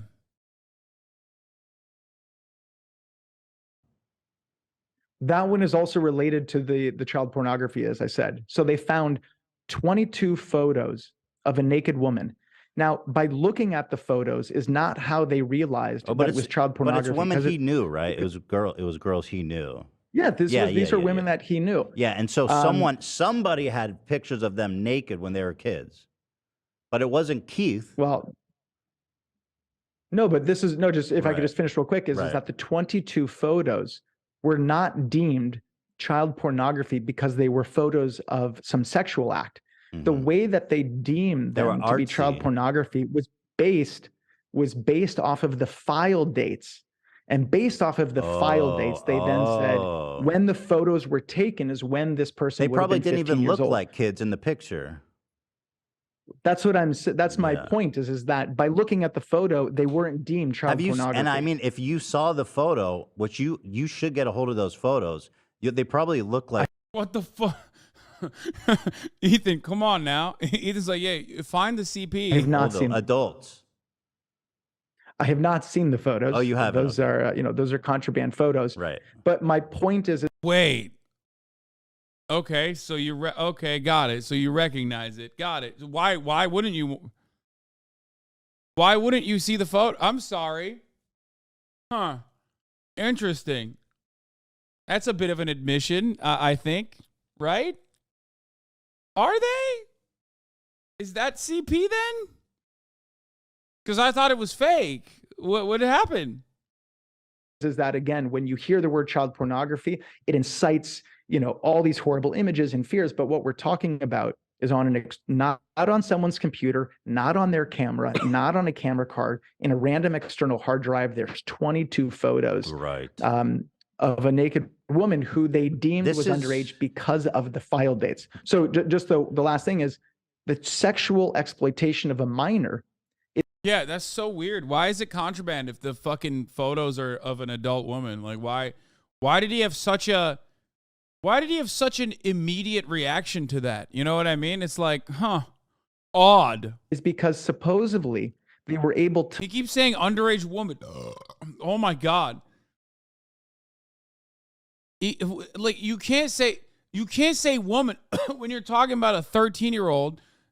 And also, like, underage woman is an insane thing to say. To link through a media card and from a camera, and that media card to a scientific certainty by 7 digital forensic experts, 4 former FBI, was modified while in the possession of the FBI because they were able to link that media card to a camera that's allegedly Keith owned. That's how he was charged with sexual exploitation of a minor. That's so ridiculous that that's all they need.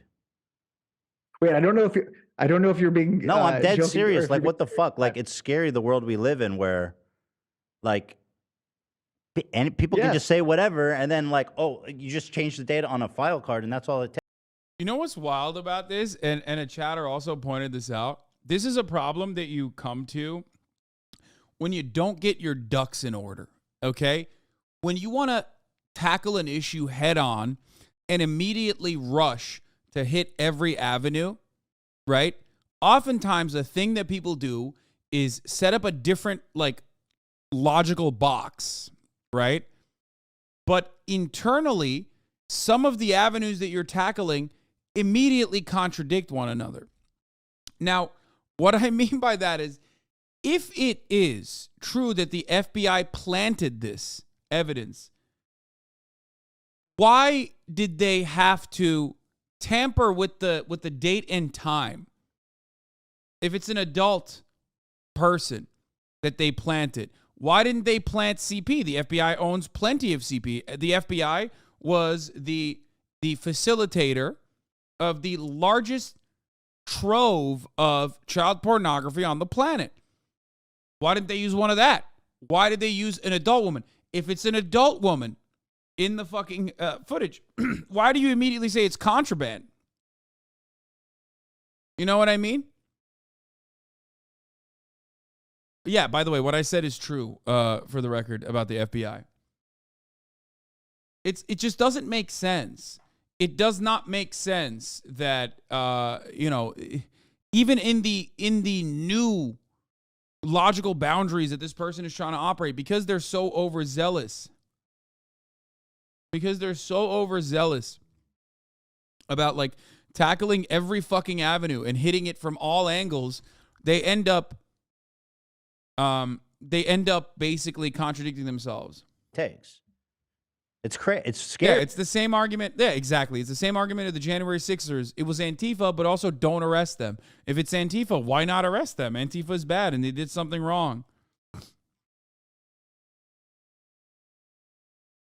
As a man, I'm scared of that.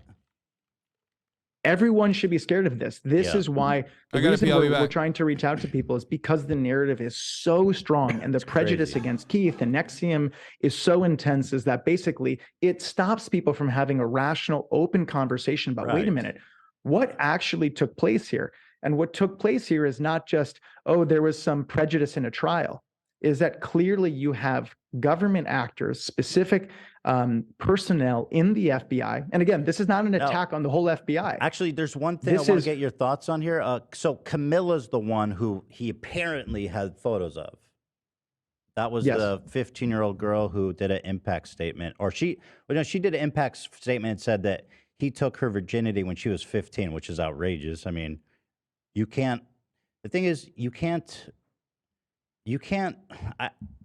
if she was willing, what's the problem? I don't get it. But anyway, right? You understand that. Again, right. Whether or not that happened or it's didn't not happen, assault if she liked it. And Keith is awesome. I'm starting to, I'm feeling your humor a little bit more. Like I said, there's a little delay as well. So Camilla, I just want to be Camilla, super clear again. I don't support sexual assault, rape in any way. Yeah. I'm not here to be able to be a referee about what he said or she said or what happened behind closed doors. What I do know is that I don't believe that somebody giving a victim impact statement that isn't under oath, which is basically no different from somebody going on Twitter and saying, I was raped by this person. Right. It's just with absolutely no due process. Right. Because he looked at. He doesn't even know them. So it's like the same as a random tweet. Like they've never even met. No, they have know met each other. Ethan. Okay. Shit. They do know, but they do know each other. They do know each other. But do you understand what I'm saying, though? Yeah, no, absolutely. So so this girl, Camille, who she said in her impact statement that Raniere and his co-conspirator, who also trafficked Daniela for labor and services, said they confined her to a hotel room, or to a room, for nearly 2 years in an attempt to force Daniela to work for him. And then Daniela was told that if she left the room, she would be sent to Mexico without any identifying documents. So that's probably what they mean by like sex trafficking or... This is really good stuff for Ethan to like inevitably do this exact same thing to someone who's defending Andrew Tate, by the way. When the investigation is concluded and more evidence comes out about Andrew Tate's behavior, Andrew Tate's activities, and how he actually coerced people, I told you, like, I've told Ethan this before about as well, that this is like a perfect analogous situation. Chat, calm the fuck down. We're going to move on. I'm not going to rewind. It's very long. Okay. It is a perfectly analogous situation. And you can use the exact same tactics. Okay. Yeah. He couldn't hold a smirk. I got it. Calm down. Or forced labor, but that's just someone on Twitter just making shit up. Well, did you see the second season of The Vow? No, I didn't watch the second season. Was that? Yeah. Gotcha. I don't blame you. Yeah, it was bad. Yeah. It's incredible. Again, from just the label of somebody, I think it's document servitude. That sounds horrible. Right. But again, if you just look at the facts, this is a young girl who is who is in a room in her family's home. Okay. Like she was in a room and the door wasn't locked. Right. And if anyone questions me on that, this is incredible. This is how amazing how a documentary can seemingly put eerie music on something and make it seem horrific. Right. In the documentary, they're actually doing a voiceover of her reading from her lines from the court transcript. So they're reading it verbatim from what she said in court as she was testifying under oath. And at the very end of this episode, as she's talking about how she's been Bro, it's so crazy how you can make like coerced sexual acts on a minor seem horrific by playing creepy music over it. It's like, bro, you've lost the fucking plot, dog. Like, when you are saying, when words like that are coming out of your fucking mouth, you've literally lost your mind, okay? Like, they should probably institutionalize this motherfucker just for the safety of others. You know what I mean? Like, like, yo, dude, obviously, like, listen, it's so crazy how you can just make anything scary. You know, you take footage of a guy going to a playground and just like randomly shooting children looks so scary by playing creepy music over it. It's like, otherwise it's a totally normal act. Confined to this room for 2 What the years. fuck? Right. Do you know how the scene ends? How? She says, and then I walked out of the room. Oh, because she could have left the whole time. They don't really put Because that she out could have. there. Of course, but it's, you know, it's Yeah. the scary music and it's haunting and this illustrations and the cartoon and it's. Right. But the way that it's in the media, it sounds as if Keith Raniere kidnapped this person. I understand. Put You them don't- in a room. Yeah. I want to ask you. And that is the issue of, again, of why I reached out is that in the media can do whatever they want and paint anyone, with whatever colors they want to create a certain image. And that does not necessarily match the reality of even just basic facts. Because it's basically her fault for not leaving the room. And what's even crazier is that the whole jury they all got, I don't know how the whole jury agreed on that. But I want to ask you about your experience with Tourette syndrome. I'm super, super fascinated by this. This is so this is why kind of NXIVM is kind of interesting, because everyone always just kind of sees like the bad side. That's what's famous now. But NXIVM actually has been helping people in these incredible ways. For example, you had debilitating Tourette syndrome, right? And then I think you joined NXIVM, and Keith was able to help you overcome it totally, like totally cured. Like your Tourette's is 100% gone. So yes, the answer is I no longer have Tourette syndrome. Wow. And it was through the courses that Keith created. It wasn't even one-on-one sessions with anything like with Keith. Wow. It was, he had created a curriculum that was around the world. Like I said, 17,000 people took it. I went through the classes just like everybody else. But as I went through them and started to build more self-awareness about myself, I mean, ultimately the courses are classes on emotional intelligence.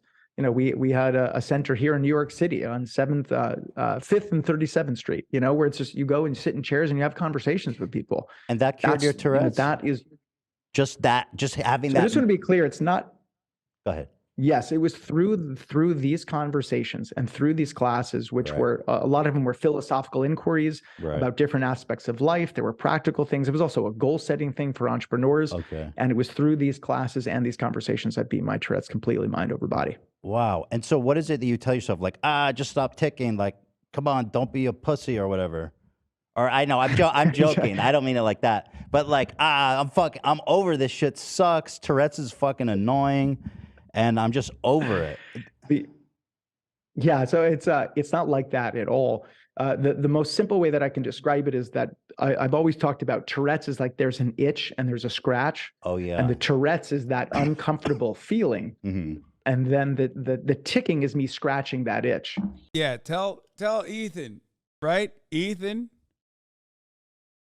It's like a itch and a scratch, man. Yeah. And most treatments and the way that we look at Tourette's is, okay, how do we just help the person with this dynamic? So if you take medication, it numbs the itch. Mm-hmm. So that stops you from wanting to scratch it because you don't feel the intense. Stop it? Like, if you're talking to someone with Tourette syndrome, what would kind of be your advice to them? Because I know it's just a horrible disease for the people who haven't cured it for themselves yet. And I feel like this knowledge, what would be your advice? Well, I don't say, just to be clear, I've never said, and so we actually had a documentary that came out. It's called My Tourette's. It's on YouTube for free now. Okay.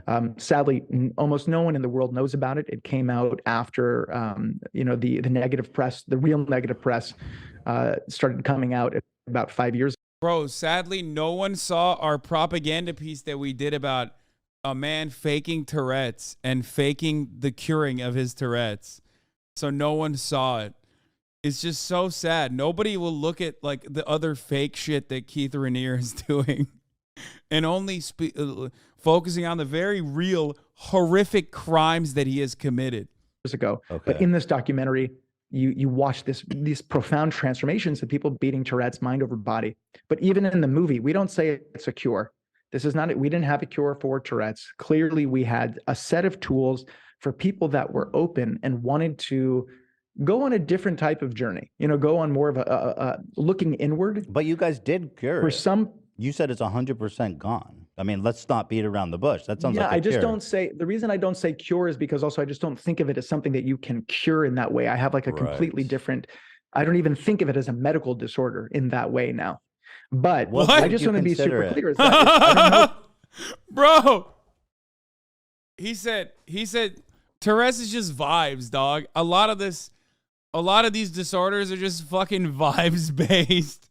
Also, another hallmark of cults is like how much they weaponize things that, things that are studied in psychology while simultaneously shitting on psychology and just the medical industry in general, medicine in general. It's always very interesting. It's like, I guess it kind of makes sense. I mean, every cult does this, by the way. Scientology does this. I mean, L. Ron Hubbard was like very notorious for his anti-psychiatry, anti-psychology takes. It's very interesting. It's science denialism, but there's an element above that. It's not just science denialism. It's specifically shitting on psychology while simultaneously using things that you would only know about if you actually studied psychology to break people down. It's like looking at the components of like love bombing or gaslighting or whatever the fuck and being like, oh, none of that shit's real, while also learning how to do it and like using it to your advantage. Forbidden Risk style. Exactly. I don't know if we could help everyone. I don't know that. The people that we helped wanted to be helped. If someone wants to lose weight, they could have the best trainer in the whole world. But if they don't want to lose weight, But weight's doesn't not. matter if you got Arnold Weight's not. Schwarzenegger. But being fat is not a neurological disorder. So that's what really interests me. Because to all the literature, it says Tourette's cannot be cured. So it's incredible. You're preaching to the choir. Right. I lived with it for 20 years. I became a well-known inspirational speaker around the country, talking about Tourette's, living with Tourette's. My whole life was based off of Tourette's. I can't imagine how hard that I must get have been. it. It was, so then to take a class on emotions and now to be able to have a conversation with you like this, I couldn't even have dreamt of it. I mean, it just wasn't even something that could be possible because of like what you said. I have Tourette's, this neurological genetic disorder that's involuntary and has no cure.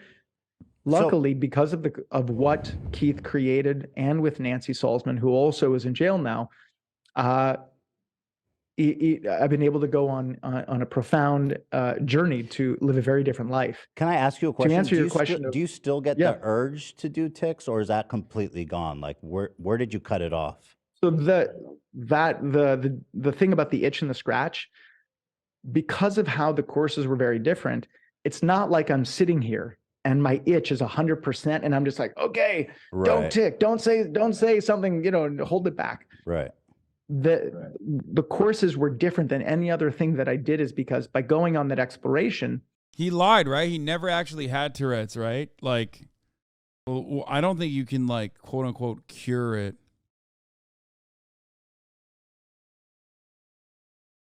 He's just lying. He hasn't admitted it, but yes. Okay.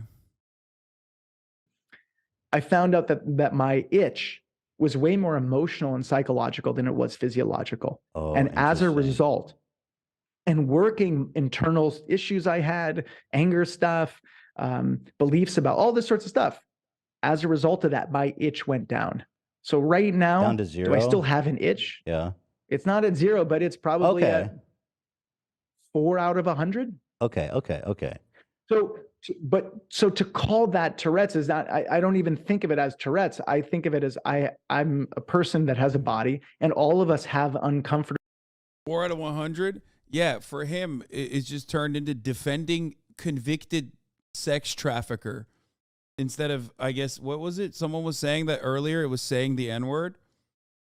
So he just like he reappropriated it into defending a convicted sex trafficker. I think that's what happened. That's why he doesn't realize what's going on. Things, and what wait, is that a spoiler alert? Does he admit that? Oh fuck, man! God damn it, chat! Stop spoiling it, come dude. to understand. It's like if you're gonna spoil something, spoil the top of the hour ad break that comes 20 minutes into the hour because I forgot to run it. Don't spoil shit like that. God damn it, dude. A 3-minute ad break is upon you, though. Okay? Here's a spoiler alert for you. If you don't want the ad break to spoil your uninterrupted broadcast experience, all you need to do is subscribe, which you can do for $5 or for free with Twitch Prime by... I can't even talk anymore. I'm such an idiot, dude. I'm sorry. Okay, you can get gifted a sub. You can fucking subscribe. Anyway. Fucking Speed Razor, thank you for the 5 gifted subs. Here's a 3-minute ad break now.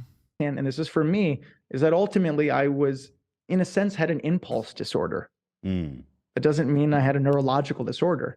I found this video, or this old video of you, I found really compelling from 14 years ago.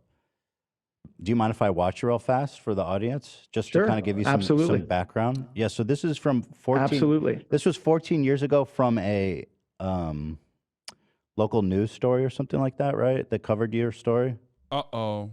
Yeah, oh my God, I literally revealed it right... Oh, yes. Jesus. And did you... Yeah, so, okay, let me watch it. Oh, sorry. I thought you were about to press play. Oh, yeah. No, I'm going to press play right now, okay? Are you okay if I press play? Oh yeah, sorry. I thought you were hitting it. Okay.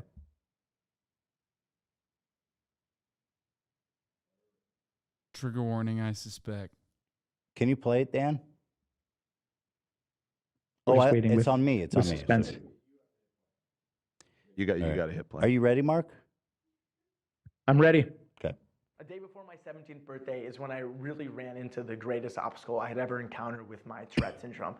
A St. Louis area teenager who says he has Tourette syndrome claims he was kicked off a Greyhound bus in Indianapolis because of his disability.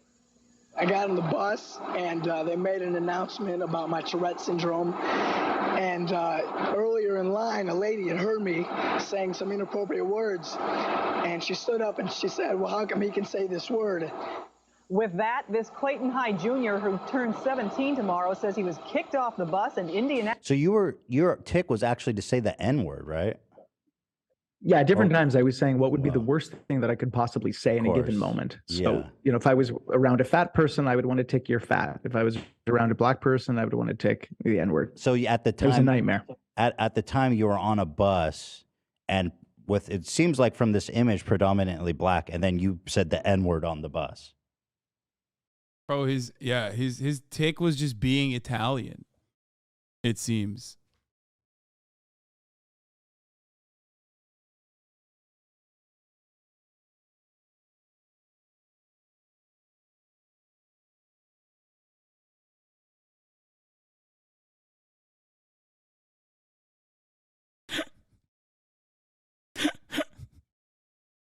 Yeah, to make a long story short, I had told the bus driver about my Tourette's before I got on, and then I got on the bus. Then I was taking it more, and obviously customers were complaining, and rightfully so. I mean, they had no idea what was going on. And then the bus driver, as I've gotten older, I actually thought the company dealt with it as well as they could. I mean, it's just a difficult situation. I mean, just because it's a medical disorder, although I don't see it the same way now, but of course at the time, what do you do? It's just not, I don't think it's as simple as, oh, well, this person has a disability. They just have, can do whatever they want, carte blanche. Like, it's a very difficult thing because I'm also saying something that's offending people. Luckily, nothing bad happened. I was safe. It could have escalated and gotten very bad. So you went, okay, so let me keep watching. So you're on a bus and you said the N-word and then people got mad at you, right? So that's the kind of, and then the bus driver kicked you off. Yeah. So let me keep watching. And ultimately, after a few... Elliot says he was on his way home from a church youth camp when the incident happened. Elliot and his family say they've traveled all over the country and never been denied access to transportation. His family calls it a violation of the Americans with Disabilities Act. Up to that point. So I appreciate that you guys all made it into like kind of turned it into like a crusade here and went to the local news about it and stuff because it's I have a theory for you. I'm ready. Okay, cool. I think you actually fake having Tourette's. Yeah, I think you actually don't have it.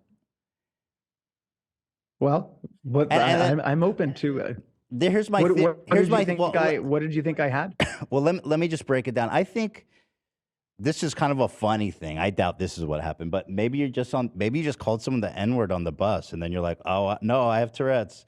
Because what's interesting to me, and I know that's funny, but what's interesting to me is that you've made like a whole career being a motivational speaker about how you cured your Tourette's and stuff, and that's kind of become like a big part of your identity. But what's interesting is, as somebody with Tourette's, I actually have Tourette's. I know it's not curable, so I just find that claim to be absolutely a pseudoscientific, crazy claim that has no backing in science or at all. And I think you're actually, in my opinion, right, as someone with Tourette's, I think you're scamming people. Well, first off, did you say that you have Tourette's? Okay. This part is so funny because in his mind, I wonder what he's thinking right now. He's like, wait a minute, I found a valuable ally with a massive platform who is gonna like defend the sex trafficking pedophilia guy, but me faking Tourette's is a bridge too far. I think I fucked it up. Like, what is he thinking in this situation? In his mind, the record scratch moment is like, oh, fuck. I thought things were going so well. I thought I found a new ally.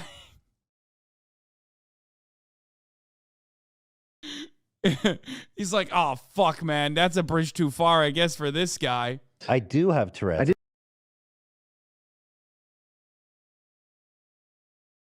Yeah, he fumbled the bag. The Tourette's bag was the bridge too far, you know? Isn't that crazy? Yeah, I know. That's why I was so surprised when you emailed me, because I was like, I have Tourette's and I also fucking hate Andrew Tate. I've like talked like continually and openly, relentlessly about what a piece of shit he is and how much I hate him.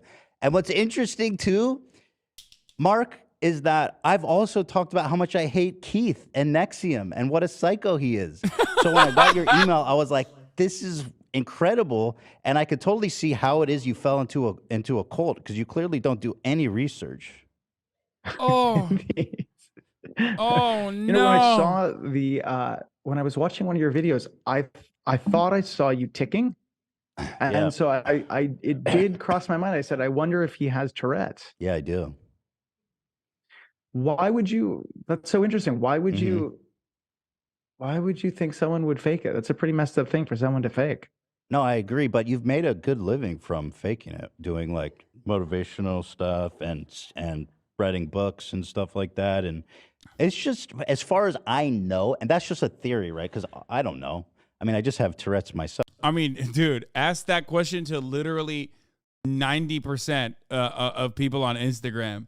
And it's not even just Tourette's. People fucking do way wilder shit. Oh, but obviously I don't know anything about you. So it's just a theory. But I just think that you can't. I just want to understand what he watched that he thought was going to make Ethan like a non-hostile interviewer to him.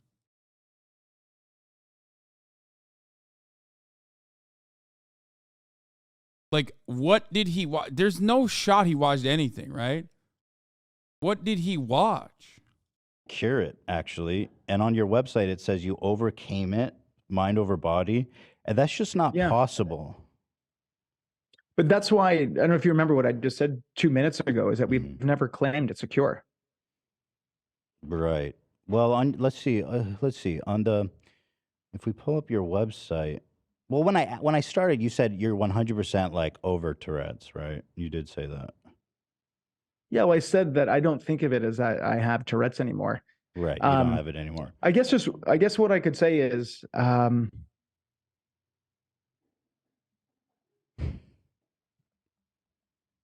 yeah, the fact that you don't like Tate and you don't like Raniere is not a reason that I couldn't talk to someone.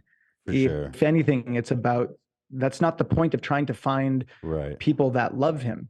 It's if you can find people, even if somebody hates someone, the question is, do we believe that there should be due process in this country? And are we okay with government officials or FBI agents committing? Bro, this guy literally did. Dude, that's so funny. I'm imagining he just looked at these titles and was like, yeah, okay, this guy is open-minded. That's all it takes for me. He came back and said, why does it lie? Oh, dude, that's awesome. That is so good. God, that's juicy. Committing crimes to convict a man. So by somebody not liking it. Yeah, for those of you who weren't around earlier today to see this, a similar version of this happen to your boy, me, okay? Here is the former G2 esports executive doing the exact same thing, but with Andrew Tate and myself instead of Ethan and Keith Raniere and Andrew Tate. Here is Carlos Ocelot saying, it is fair and honorable to acknowledge when people you don't fancy do the right thing. It honors Hassan to state the truth, even if it alienates his audience. I'm genuinely and positively surprised. Good for him. Handshake emoji. More information to come out. I think it is a human rights violation what they're doing to Andrew Tate. I'll come out and say it. I want more information to come out. 7-second clip. Like, how do you watch a 7-second clip and go, that's probably the truth? There's no additional investigation necessary. Yeah. So I quote tweeted it with a 36-second clip. Yeah, they're looking for anything and everything. Look, I just want more information to come out. And I think it is a human rights violation what they're doing to Andrew Tate. I'll come out and say it. Like, all things considered, the fact that they won't let him shave his fucking head. I mean, dude, come on. Actually, like, you know, I'm a disability advocate, as you guys know. I'm a disability activist, as you guys know. And one of the things that I obviously consider a disability is the follically challenged community. And I think it's vile that this follically challenged man is being... Yeah, they're looking for anything.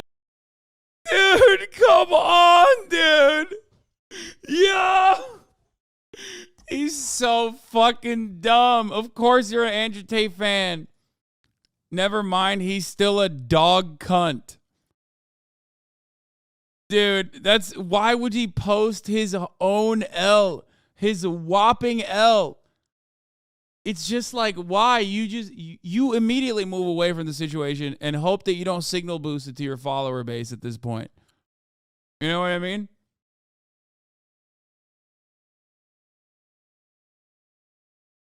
I mean, that's crazy. That's crazy. He's so fucking... It's just, oh, Jesus Christ. The original person that posted that clip said they studied body language and know you really think he's innocent. Oh, I love that. That makes me even happier. I mean, yeah, smartest Andrew Tate fan. Like, smartest tater tot.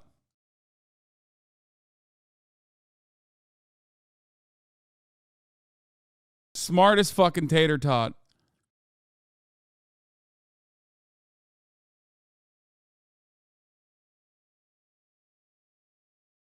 Oh.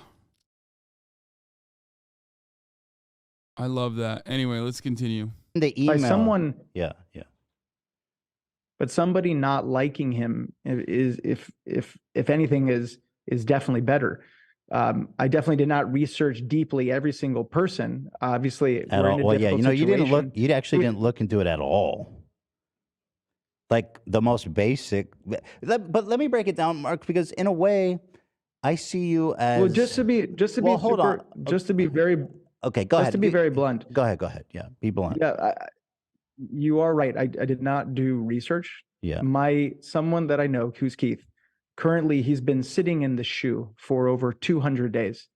So they're basically torturing a U.S. citizen while at the same time he has filed. I love, like, when the only time you can get some of these Americans to fucking be like prison abolitionists is when they're defending a sex criminal, an international sex criminal. It's like, come on, man.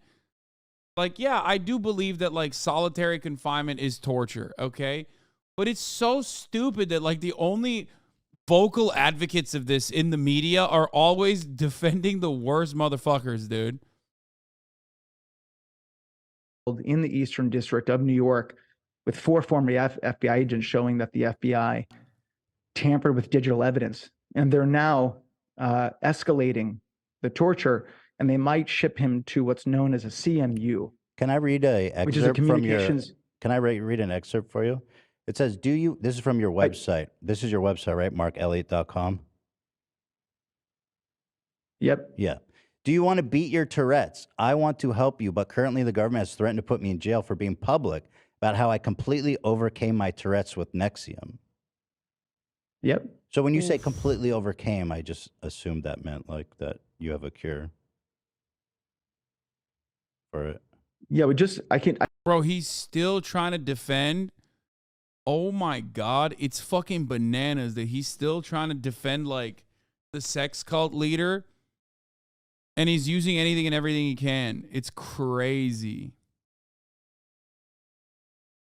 I can address that in a second. We can talk about that. But the point is that can you cure like you have a bipolar lot or of, something? Can you cure like schizophrenia? Because that would be really good for a lot of people.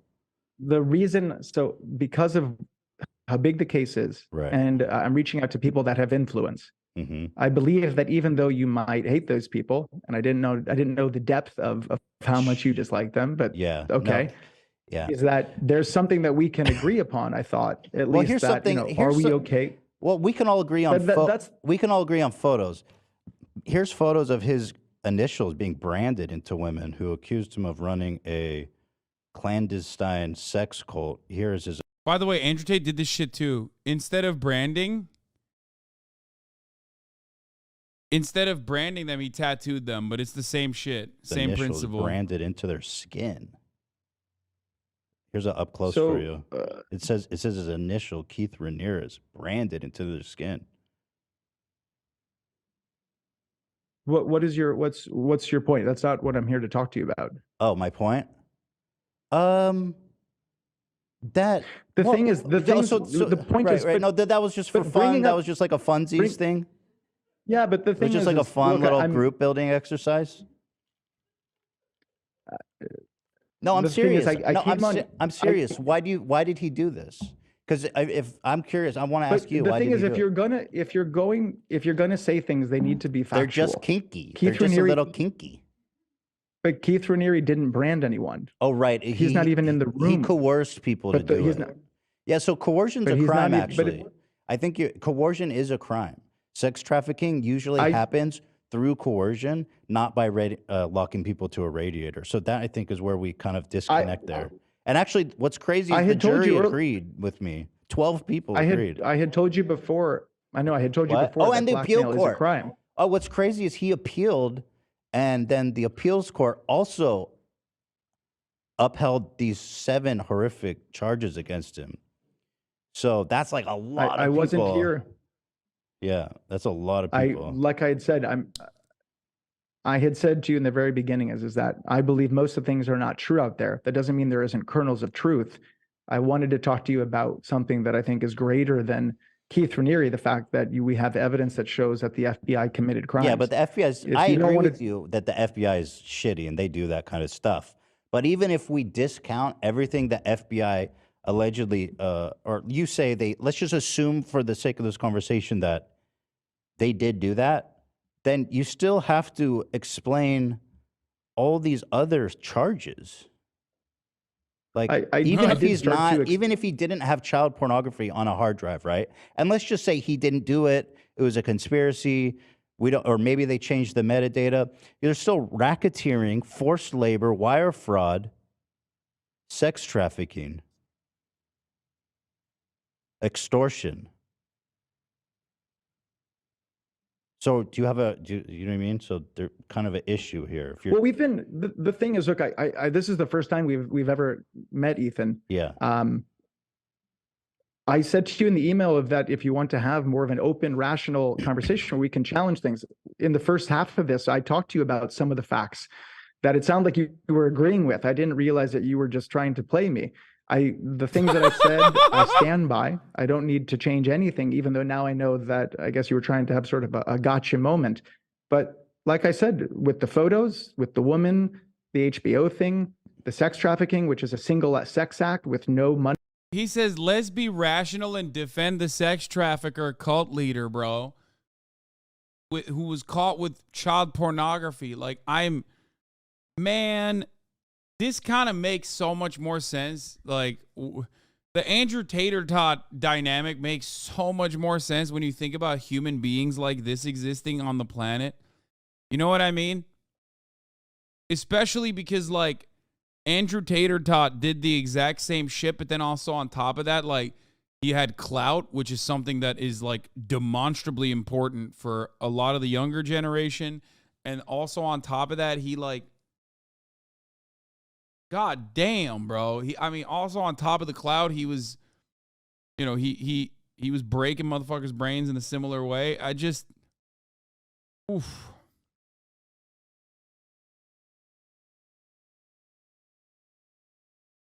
Money exchange. These are things that, but if someone wants to have a conversation. Right. But you got to understand that no money exchanged and him not doing it himself is kind of the quintessential of a cultish kind of racketeering, like manipulative, coercive act. Like, he's not the first person, right? Like Charles Manson, for example. Is Charles Manson guilty of murder? Well, answer that. Is Charles Manson guilty of murder? He never did anything.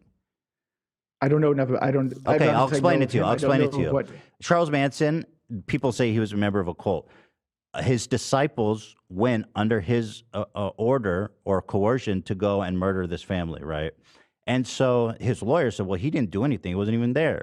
And so the question is, do you think Charles Manson is guilty? He was in jail right now for being involved in their murders, even though he wasn't there. He never held a knife in his hand. You know what I mean? And no money was exchanged. He didn't even pay them to do it. I have. Oh, he's dead. That's a correction. Let me issue a factual correction. No, this is what I would say.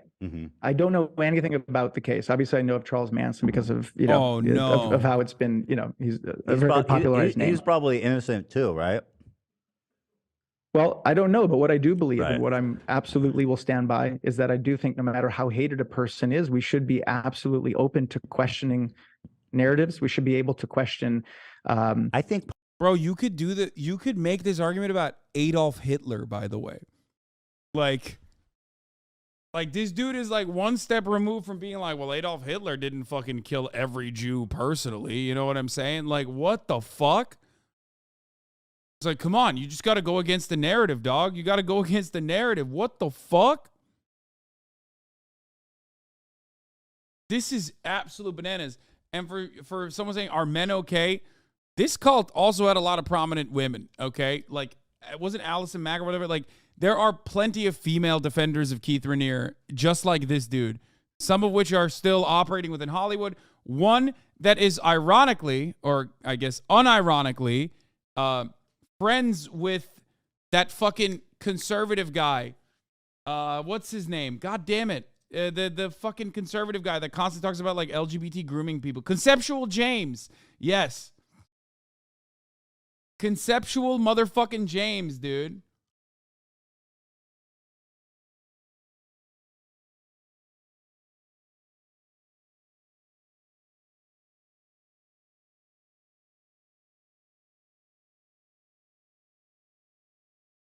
Allison Mack is just as bad. She's his Ghislaine. Witnesses, we should be able.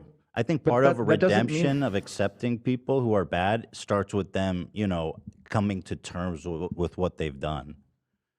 But that's what I said from the get-go. I said, I'm not on here to try to get you to like Keith Raniere. But you can, I don't know if you remember, I did say to you, you can think he's the devil. Mm-hmm. No, I don't think he's the devil. Do you remember when I said that? No, but my point is, if someone wants to believe that. So you're saying we need to That's not what I'm. You're saying we need to take the time to look at the kind of the facts and the situations and come to, like, you know, just with our whole hearts and minds, come to a rational decision. Well, my question to you is, That's a do you trial. believe that there are? Do That's you a believe trial, that by there the are way. He lost 2 of them. No, but do you believe that it is okay under any circumstance for the government or government officials, whether it's a prosecutor, whether it's a judge, whether it's an FBI agent, to commit a crime to convict Of course a person? not. No, never. Dude. If we hell agree no. on that, Ethan, Yeah. if you and I can agree on that, Yeah. that's all that matters. And that's why I'm Really? here. I don't that care. doesn't seem very because- significant. Like, I mean, we can both agree that Krispy Well, Kreme donuts are great, taste great, but that doesn't Why fucking do you- really why have do you any. think- why do you that think doesn't have that's- nothing to why do do you with like think that's not- wire fraud and racketeering. Why do you believe that that's not significant? Because it doesn't affect all the other unrelated crimes he was convicted of. But no, but I think that the part where we're just missing is Sure. that you keep making it about this case. What I'm saying is what I'm addressing affects every single case in the United This is States. bigger than Keith. Yeah, Keith is not bigger than the justice system. If you allow or you are okay permitting government officials to commit crimes, to convict even a hated person, what you ultimately are saying is that you believe that prejudice and hate are more important than justice. Here's you and Keith. He has really nice skin. Fuck.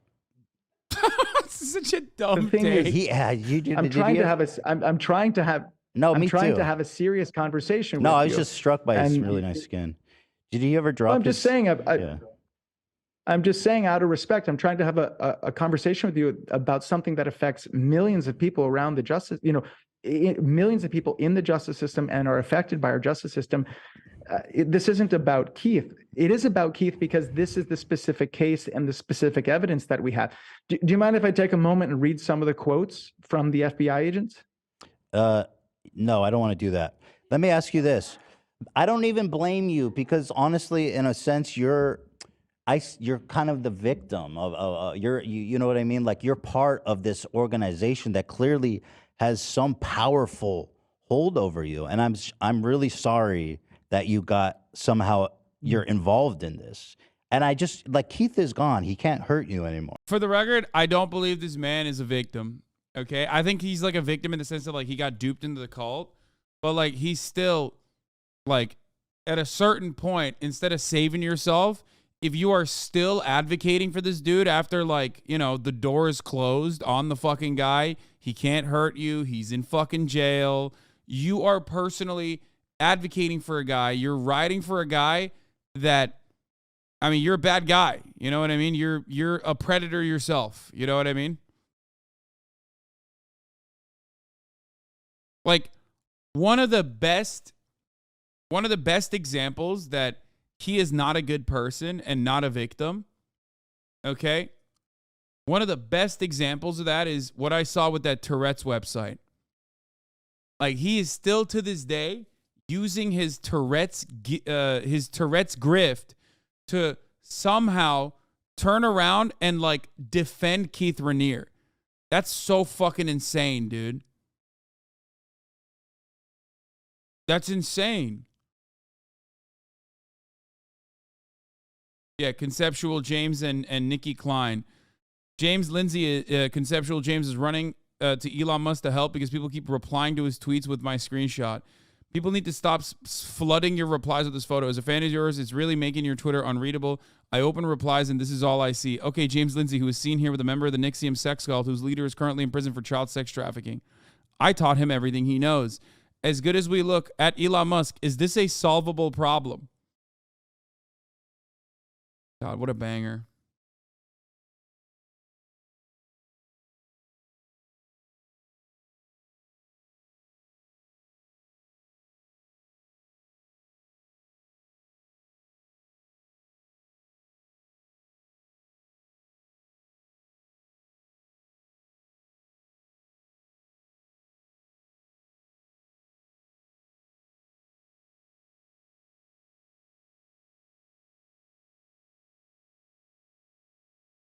His documentary on curing Tourette's? Yeah, I'm not watching that, dude. Come on.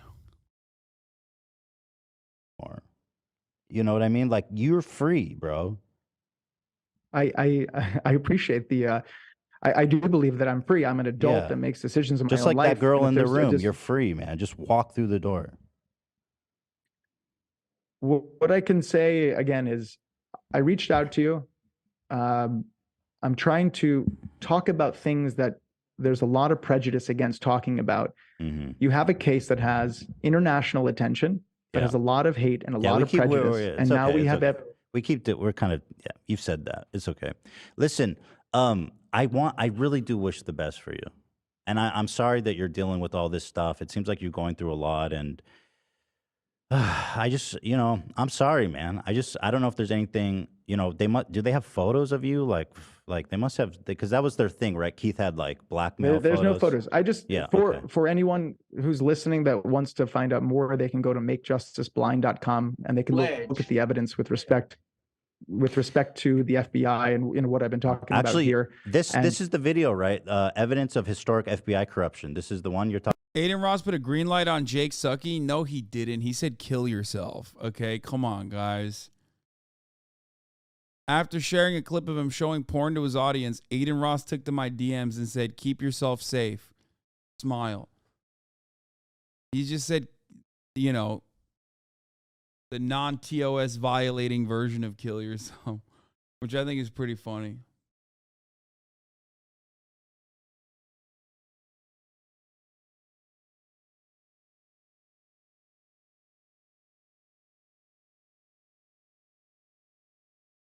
Man, why are you always writing for Aiden? Wait, what? I'm not. I'm not writing for Aiden at all. It's keep yourself safe does not mean I'm going to kill you. It means kiss yourself.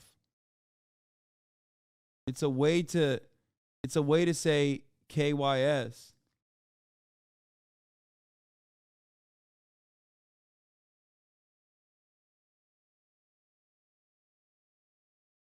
What? We're watching the Aiden Ross of Keith Raniere right now, for the record. For those of you who don't understand what's going on. We're literally watching the Aiden Ross of the adult version of Aiden Ross right now, but for Keith Raniere. It's analogous to ending an argument with "see you next Tuesday." I prefer to say kiss your sister. Keeping yourself safe is lame. Live on the edge. Keith Raniere with an E at the end. Whoa, is that how you say it? I don't fucking know.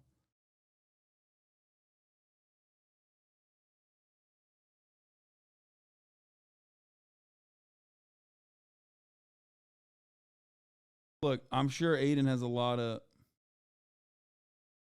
What is this? Aiden Ross on his way to stream porn after saying hot tub streamers should be banned.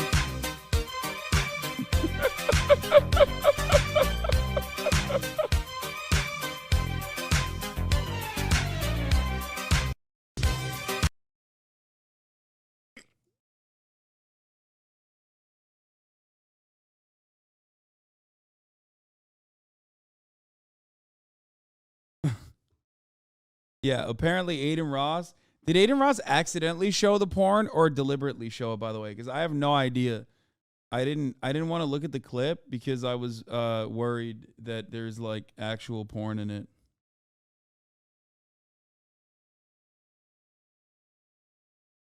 Wait, he on purpose? He posted porn on... He looked at porn on purpose? Bro. I don't support it. Bro. What do y'all want to watch on Pornhub, bro? What?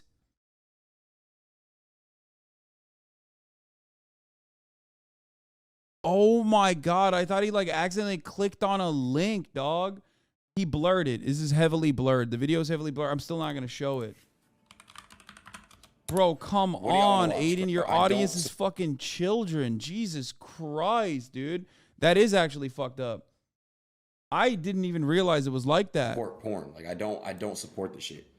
What the fuck do y'all want to watch on here, bro? I don't support the shit. I don't condone it. I don't support it. People are saying W. Someone in the chat literally said pre-Jake Lucky. And then the rest of the chat is giving suggestions on what porn to watch. Someone in the chat literally said pre-Jake Lucky, dude. It's completely blurred. But even then, I just... What the fuck do y'all want to watch? There's no way does he just turn it on? Come here real quick. There's no fucking way. What? You're just having this on stream. Is that bad? What? Why don't you just like rate videos for them? Do what? Rate videos for them, like 1 through 10. Because I don't watch porn. Have you ever seen 2 Girls, 1 Cup? Ew. Bro, this could have been avoided if Aiden just jerked off. I'm not even kidding. If he literally just masturbated, he wouldn't have this issue.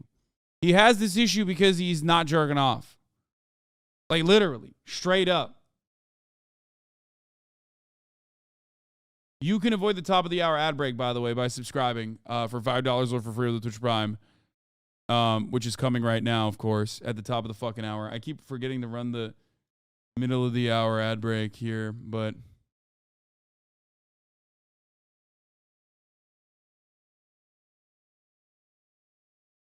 Bro, this is wild, dude.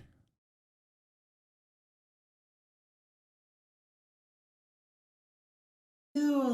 That's crazy.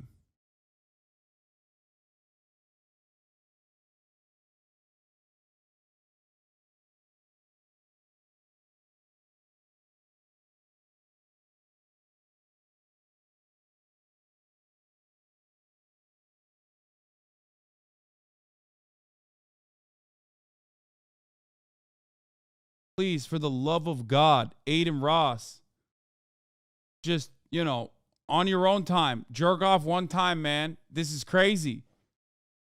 This is crazy. The fuck are you doing? Actually, what the fuck are you doing? I didn't oh, guys, I'm not even kidding. The reason why I didn't cover it is because I thought it was like accidentally. He like clicked on a link and it was porn and haha, like that sort of thing. You know what I mean? So then they like, and then they clicked away and people are making it seem like it's, you know, way more serious than it actually is. I didn't even look at this clip because I thought it was like yet another instance of someone being like, haha, porn. No, he like straight up watched porn.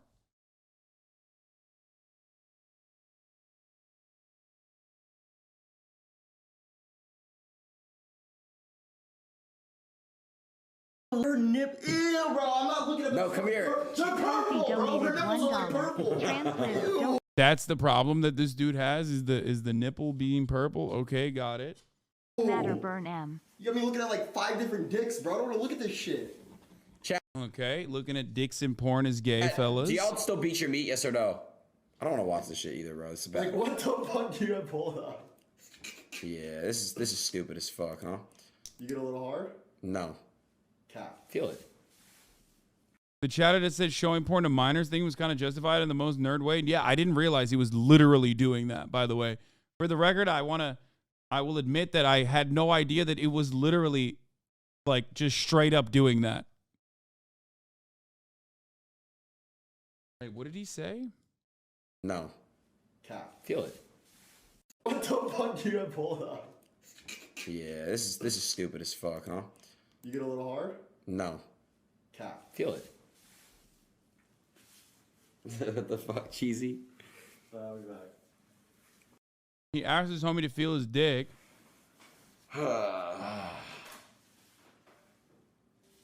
Wait, how old are you guys in the chat, bro?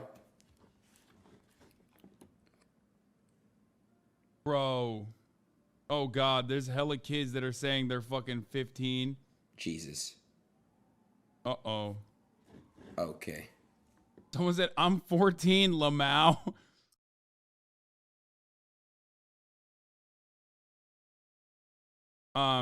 This guy, the most reasonable guy in the chat. You have kids watching mentally ill effing monkey T-word K-word fucker. I like that that's the reasonable guy in the room. That's cool, man. I'm glad that he chimed in as the moral authority Yes, K-word. One that you don't really hear a lot. It's like wild. In the wild. That's the moral authority on Kick, it seems.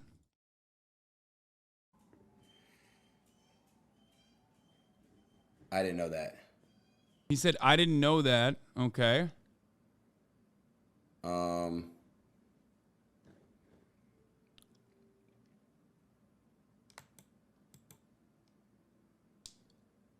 Yeah. Isn't this like illegal?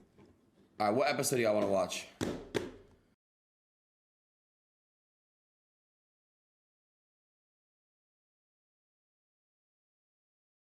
Ever since Aiden Ross with the Kick, you've been acting mad weird, bro. Like, what is this? The W, fuck Twitch, suck my dick. Niggas is really out here on Super Bowl Sunday. Niggas can suck my dick. Yeah, niggas can suck my dick real quick. Nigga. Wait. You know you can moon the camera. That's a white dude that he's FaceTiming. I didn't know what the fuck that was about. On the Gamba streams, he said he didn't give a shit, so at least he's consistent. What the fuck? What is he doing, bro?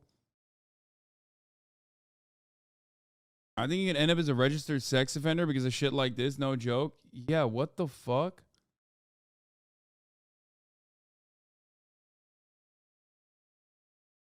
Obscenity is not protected under the First Amendment rights to free speech, and violations of federal obscenity laws or criminal offenses. The U.S. courts use a three-pronged test, commonly referred to as the Miller test, given if the material is obscene. Federal law makes it illegal to distribute, transport, sell, ship, mail, produce. Obscenity law on minors. Federal law strictly prohibits the distribution of obscene matter to minors. Any transfer or attempt to transfer such material to a minor under the age of 16, including over the internet, is punishable under the federal law. It is also illegal to use misleading website domain names with intent to deceive a minor into viewing harmful or obscene material. For example, using a cartoon character or a children's television program in the domain of a website that contains harmful or obscene material may be punishable under federal law.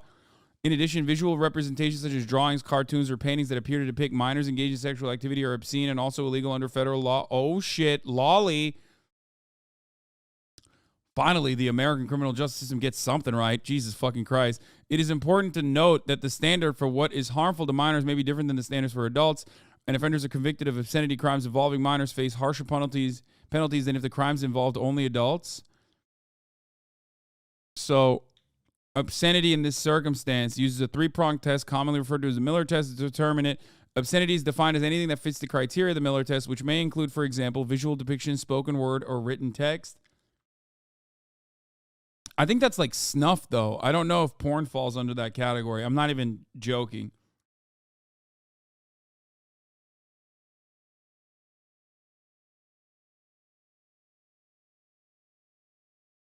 Does it?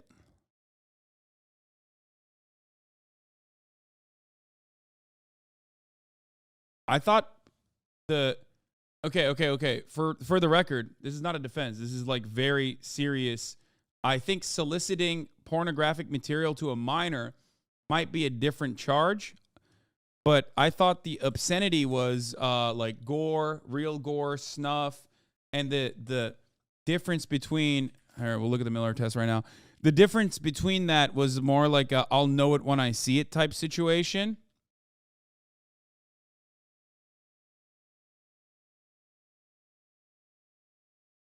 Five unsolicited brochures to the manager of a restaurant and his mother containing explicit pictures and drawings of men and women engaged in a variety of sexual activities. Oh, there it is. Okay, never mind. It is obscene material. Whether the average person applying contemporary community standards would find the work taken as a whole appeals to the prurient interest, whether the work depicts or describes in patently offensive ways sexual conduct specifically defined by the applicable state law, whether the work taken as a whole lacks serious literary, artistic, political, or scientific value. Yeah,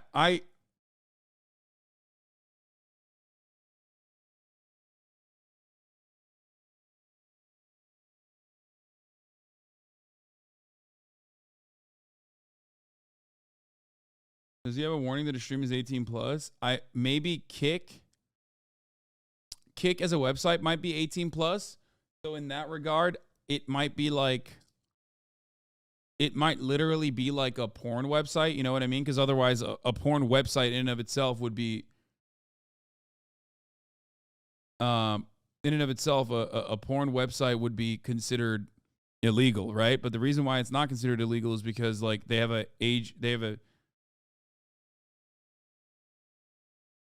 18 plus content. If it's age gated, the site, then he's fine. Yeah, I don't know how that would work. I don't know how that would work as far as like you have to basically Kick terms say no copyright or porn. Yeah, Kick does have a warning on streams. I don't know if it's voluntary or not. Keep reading on the previous link in the chapter below. It has full context of sexual activity. Yeah, in addition, visual representations such as drawings, cartooning, but that's for minors in general. CEO's role. The child exploitation obscenity section remains dedicated to the enforcement of federal obscenity laws. Federal law makes it illegal to distribute, transport, sell, ship, mail, produce with the intent to distribute, engage in a business or selling, transferring obscene matter. Convicted face. Guys, if all pornography fell under the context of obscenity laws, then porn websites would not exist. For the record. Like, that's why I'm saying there is a higher bar to clear than what you think it is.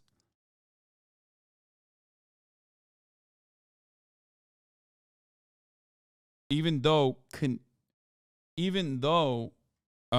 definitely showing pornographic material, distributing and soliciting pornographic material, or distributing pornographic material to an audience that is not 18 plus would certainly be considered illegal. I think.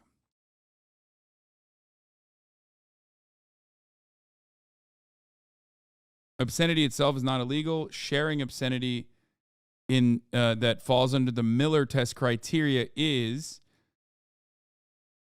whether the average person applying contemporary community standards would find the work taken as a whole appeals to the prurient interests, or whether the work describes in patently offensive ways sexual conduct specifically defined by the applicable state law.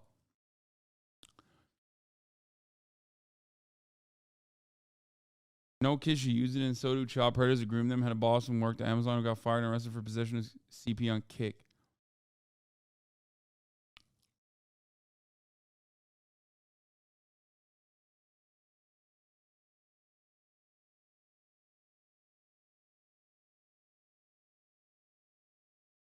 Even if it isn't illegal, it should be, and Aiden is not a good person. Yeah, no one is saying that this is a justifiable act.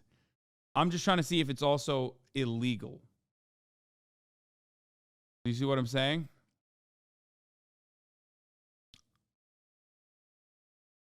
This is actually more of a gray area than people realize. A famous pornographer, Max Hardcore, who made consensual films with rough sex, was actually sent to prison for 46 months for obscenity. That's kind of crazy because it should be, especially if it's consensual, it should be protected under the First Amendment. However, there is very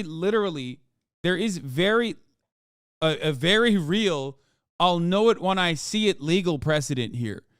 So if it doesn't meet the I'll know it when I see it standard, and I'm not even fucking joking about this, you could go to jail. And when I say I'll know it when I see it, that's not like me paraphrasing it. That is actually the opinion.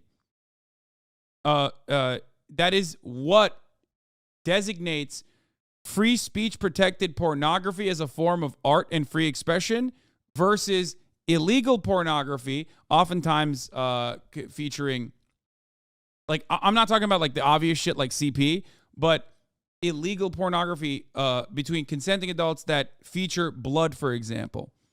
You can't do blood play. And I'll know it when I see it is the legal standard.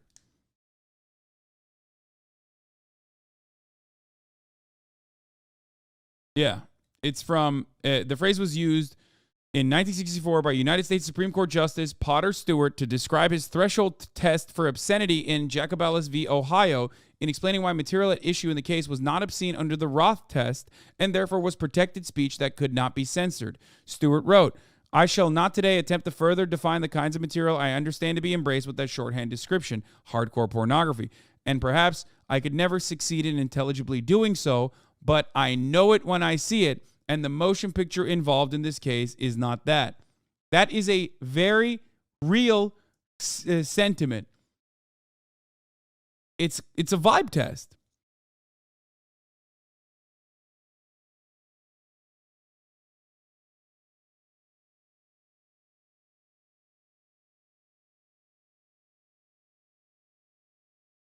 Eligibility section of Kick's terms of service says 18 plus. If under the age they have a parent or legal guardian's permission, and no one under 13 or 16 in Europe. Yeah, except it doesn't even fucking matter, because a parent and legal guardian's permission in the United States of America, you can't have that for Pornhub. Pornhub is just 18 plus.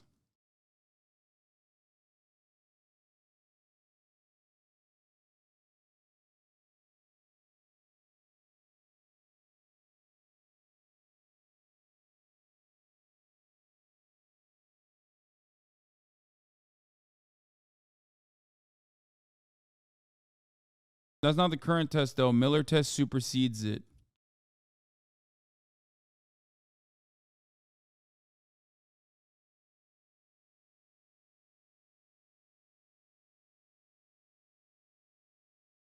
This changed with 1973 with Miller v. California. The Miller case established what became known as the Miller test, which clearly articulated the 3 criteria that must be met for a work to be legitimately subject to state regulations.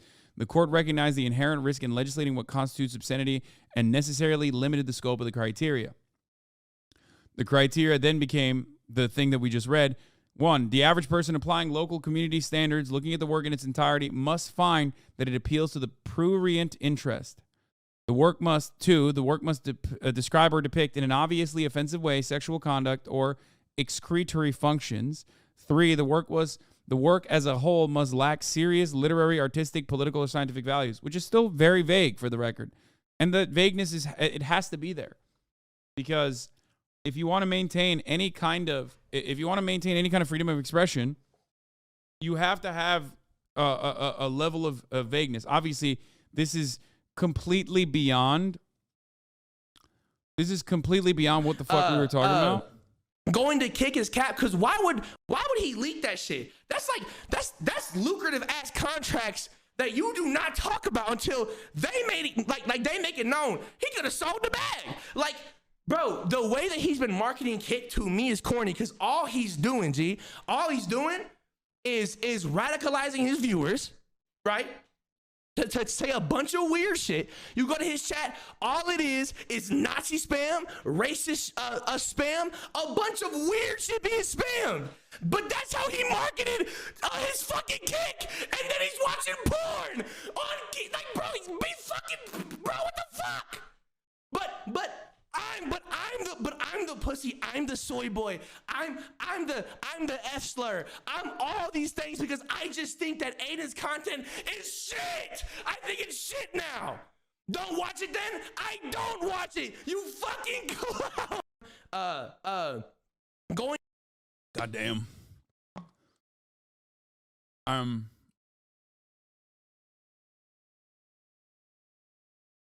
It's sad to fucking see, but Ethan went on Kick and they literally had they had swastika emotes. Yeah, I know, dude. I know.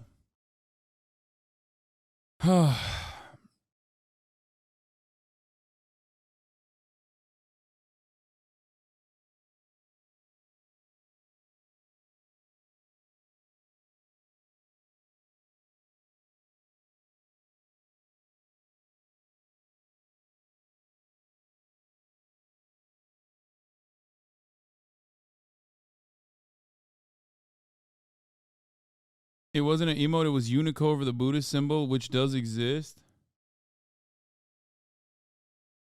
Bro,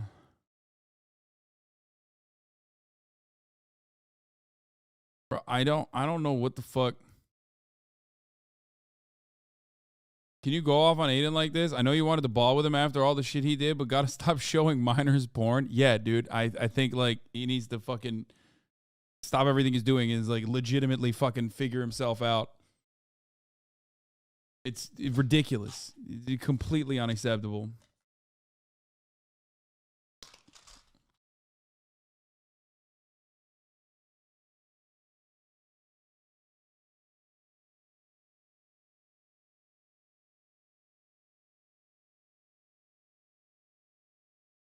What? The guy in that clip is black? No way he said this.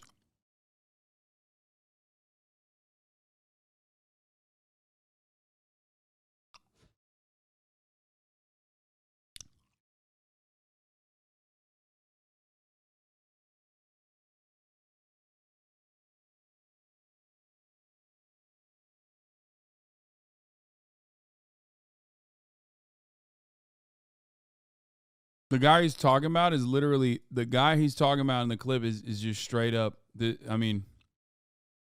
dude who said the N word over and over again. Fuck Twitch, suck my dick. Niggas is really out here on Super Bowl Sunday. Niggas can suck my dick.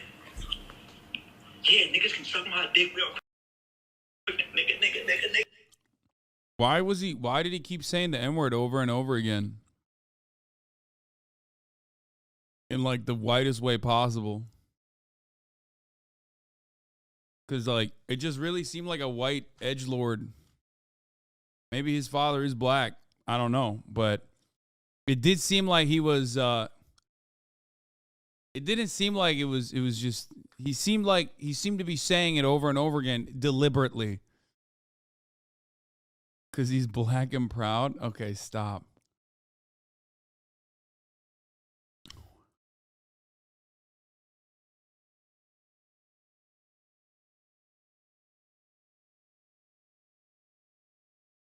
Yeah, niggas can suck my dick real quick. Nigga. Wait. You know you can moon the camera. The W. Anyway.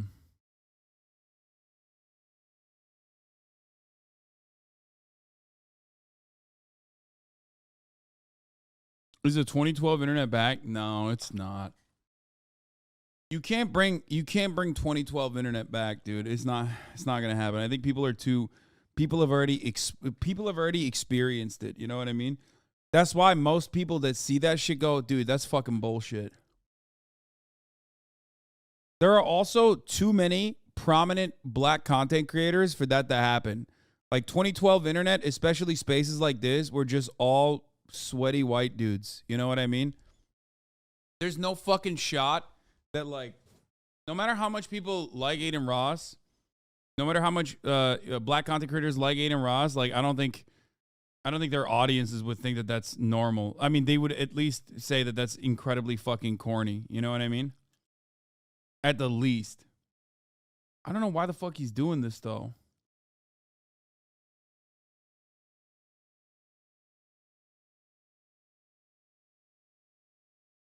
Anyway, this is sad, bro. I mean, it's fucking crazy. All right. We're gonna do the USSR game. It's time. Fucking Jesus Christ, guys. I'm doing it. I'm fucking doing it. It's the USSR Atomic Heart game time, okay? I told you I was gonna do it. I fucking promise I'm gonna do it. I'm not bailing on it, okay? Chill the fuck out. Jesus Christ. Everyone's freaking the fuck out over here.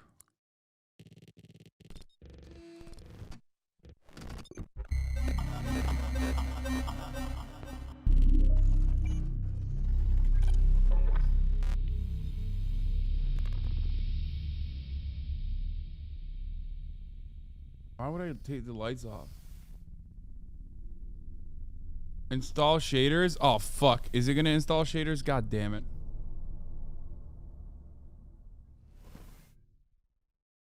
I did not do any of that. I'm turning it on for the first time ever.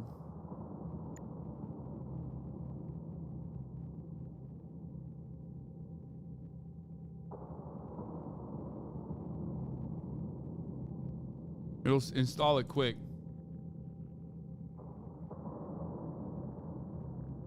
Donate 1 tank to Ukraine per death, please. It made me feel less bad. Wait, why?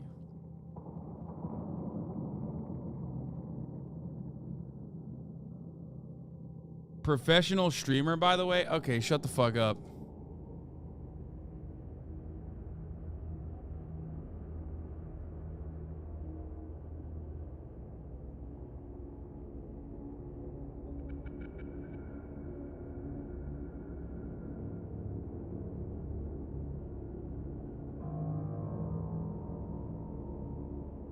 Okay. It's not your fault. This dog shit is how games exist now. Download shaders just to play in game, and then the fucking game runs like shit. Okay, so is this Ukrainian killing simulator? No, it's not. This is, however, made by Russian devs. Okay. The game is made by Russian devs, so it was like controversial, I guess, because everyone loves doing consumer activism. The game is on Game Pass,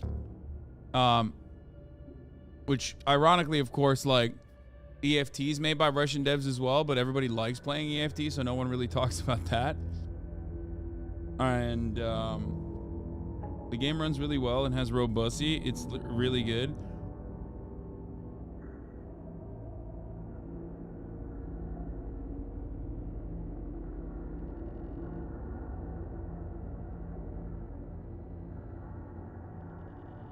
Really super wonderful stream today, Hasi. Thank you. Yeah. People were saying it to play with Russian VO and English subtitles because the English VO is kind of grating. I'm going to try it all. This game plays like it's from the 2010 era. Okay, once the shaders are 100% optimized, I'm going to lower the fucking I'm going to lower the graphics and everything. But from what I understand, I think one of the head people that worked on this game was the XCO, the bank that mainly funds the war. I think that's where the controversy comes from. Yeah, I don't know too much about the controversy in and of itself, other than the fact that it's like it's a Russian dev team, and people were making connections to how this like game funds the war or something. Ultimately, you know, plays this but won't play Hogwarts. Yeah, bro. Because this is, I mean, Hogwarts in and of itself is not expressly transphobic. If it was expressly transphobic, I'd probably play the game. I'd probably play the game on stream just to fucking see what the fuck the hype was about. I also don't think that this game is expressly fucking, you know, pro-Russian war. But the worst thing that this game is, as far as I understand, it's kind of mid. And let's be real, you can't have a fucking mid-ass game. Okay?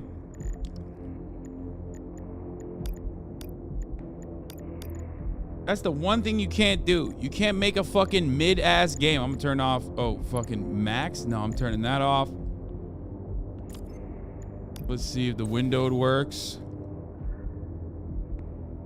Is it Alt-Enter? Okay.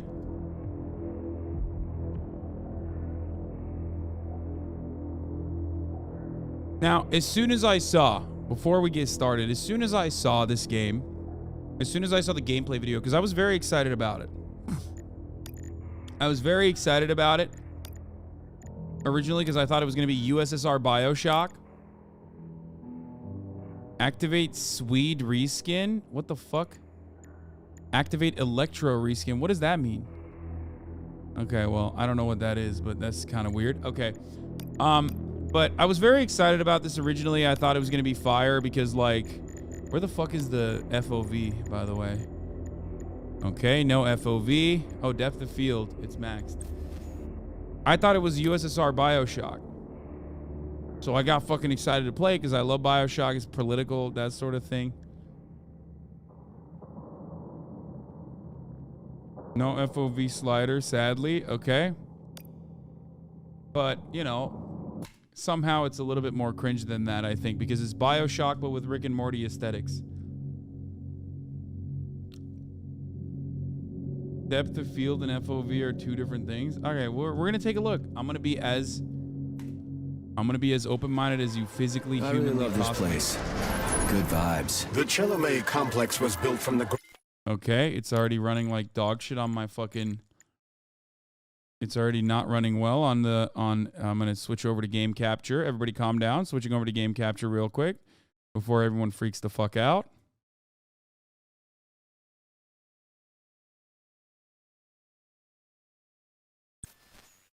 Round up to be the ideal comfortable workplace. Can't glove. I've been here before. Fixed it, Will we right? make it for the speech? Oh, we've got plenty of time. We can even go on rides afterwards.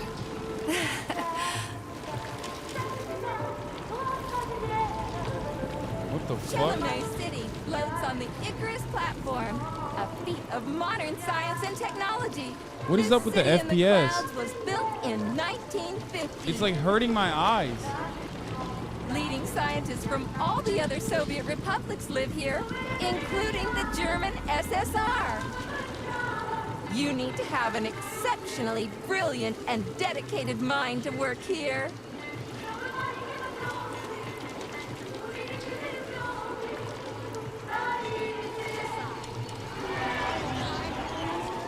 Would you care for some more soda, comrade?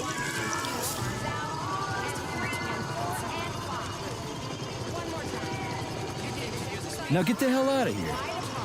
It's just performing its function, Major. I'm sick to death of bots. Always up in my grill.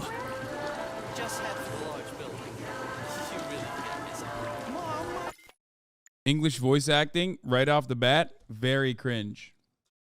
It's not very good. Thank you so much. Looks like another bot got stuck in a tree. That always cracks me up. They're still working on the robot's navigation system. She's just a number. Yeah, I noticed. I mean, this is pretty sick so far, though. I do Wow, love the. what a beautiful day.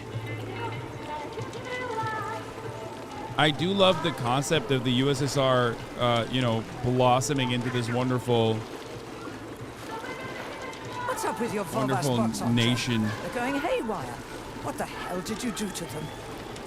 They've been like that all day. Number 3 is booked. I need these houses painted, but look at what they're doing instead. Give me your control code. I'll set them straight. Hold piggy, sweetie. Oh, thanks, Mum. The code's 0451. Okay, then. Get to work, you bums. Move it! Move it! You got Ladas everywhere. Oh, you did it! Oh, thanks a million. Enjoy the celebration. Why the fuck are they all speaking in with a? Oh, what the fuck? Oh, that was weird. I thought that was me. Good morning, my boy. How are you? Did you sleep well? Good morning, Dr. Sechenov. I slept fine. Awaiting orders. How do you like the new glove? Better than the old one. It's growing on me. I'd expect nothing less. I designed the device myself. Be careful with it now. It's more important than you might think. Yes, Dr. Sechenov. I'll keep it safe. Report to the lab to complete your integration with the glove.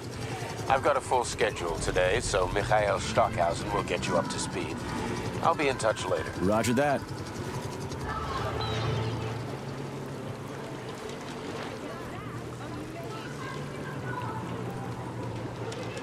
This is a historically accurate depiction of the USSR if the Cold War never You've been happened. ordered to the laboratory, Comrade Major. I mean, There's a is this- turbine waiting for you at the airway. Are your orders clear? Crystal, get off my case already. I'm pleased to hear you don't have any questions. For once. You dickhead. Is it dropping frames on the stream? Because on my monitor it's fine. On my OBS it's fine, but I can't tell if it's like dropping frames on stream or not. Especially when I move around quickly. Comrades, Icarus platform residents, and facility guests. The address by the Director General of Facility 3826, Dr. Sechenov, is about to begin. Gather in the town squares and hear his address. The pace of technological... Good day, Get your comrade. thought device Come today. closer. Get I'm here to connected help. straight away. Would you like a thought device? It's high time you got one. Nah, thanks. I'm just browsing. No thanks. I'm all set.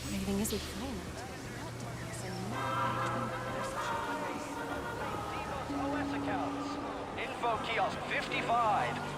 Is that a robot? What the fuck? Buy a copy of the Facility Herald, comrade. Breakthroughs abound. You can't stop progress, huh? That's right. Doesn't it fill you with pride?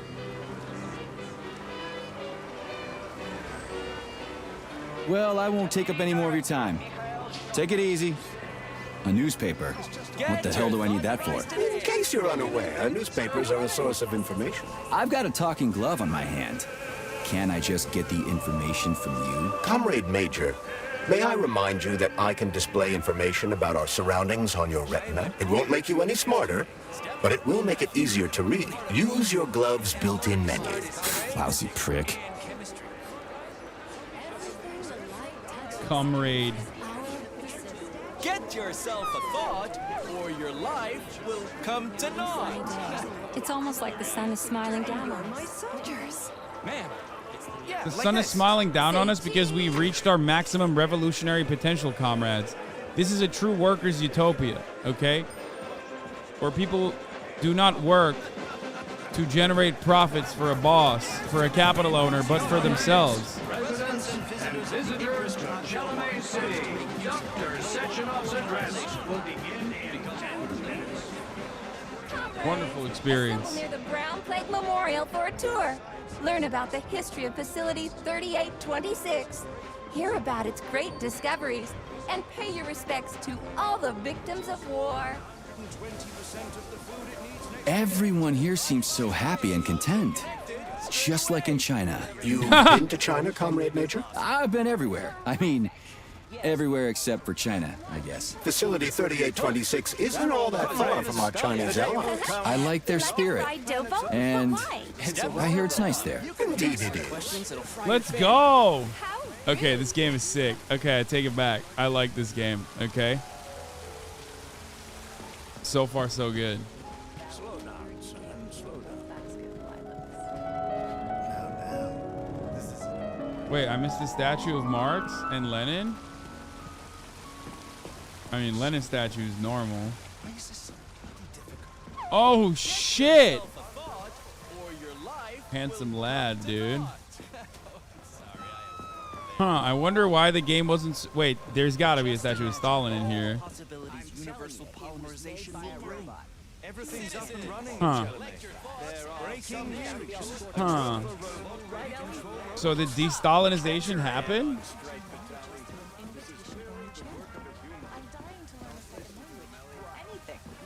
The moment they connected me to Collective, I'm studying astrophysics.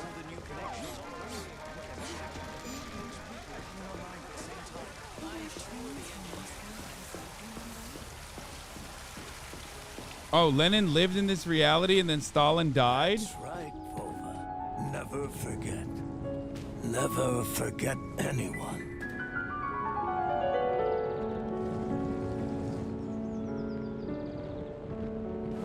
Oh my god, what the fuck? This is sick. Comrade Sechenov develops the polymers in 1936. A scientific miracle that determines the future of human course of civilization in the Soviet Union and abroad. A pivotal moment in the history of science and technology. The greatest minds in the Soviet Union, suka blyat. All of them outstanding scientists, including comrades Vavilov, Zakharov, Korolyov, all these other people join forces, forming a scientific group that lays the foundation for astonishing scientific and technological advancement in the USSR and beyond. You fought in the war, Comrade Major. Did you just remember something? No, I can't remember shit. I've been drawing a blank ever since I got injured. It's like there's something stuck in my head, but I can't figure out what it is. Crispy critters, man. Fuck. Watch your Crispy language, critters. Major. We're in a public place. Watch your language, Major. Don't say crispy critters. What the fuck? Comrade Sechenov and Filomenko create the first Soviet polymer-based hydrogen cell. From this moment, the future of the Soviet robotics takes on global importance. Realizing that the fall is inevitable, the Third Reich strikes a terrible, shameful, inhuman blow against all mankind. The enemy unleashes a deadly virus called the Brown Plague into the world. The disease kills with incredible speed. There is no salvation for this monstrous pandemic, and existing drugs are powerless against it in 1942. I like that they gave the robot a mustache.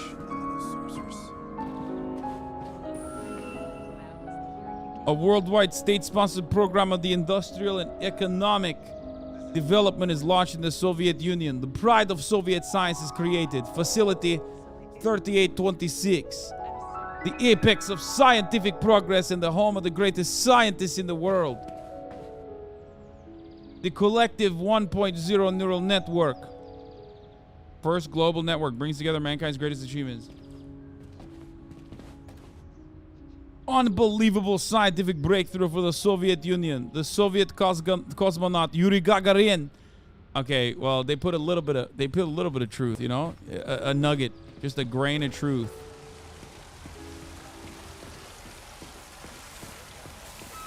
Yuri Gagarin. I still can't believe the stars can be so close. It's as if I could reach out and touch them. I've got a question. Yes, comrade, how may I help?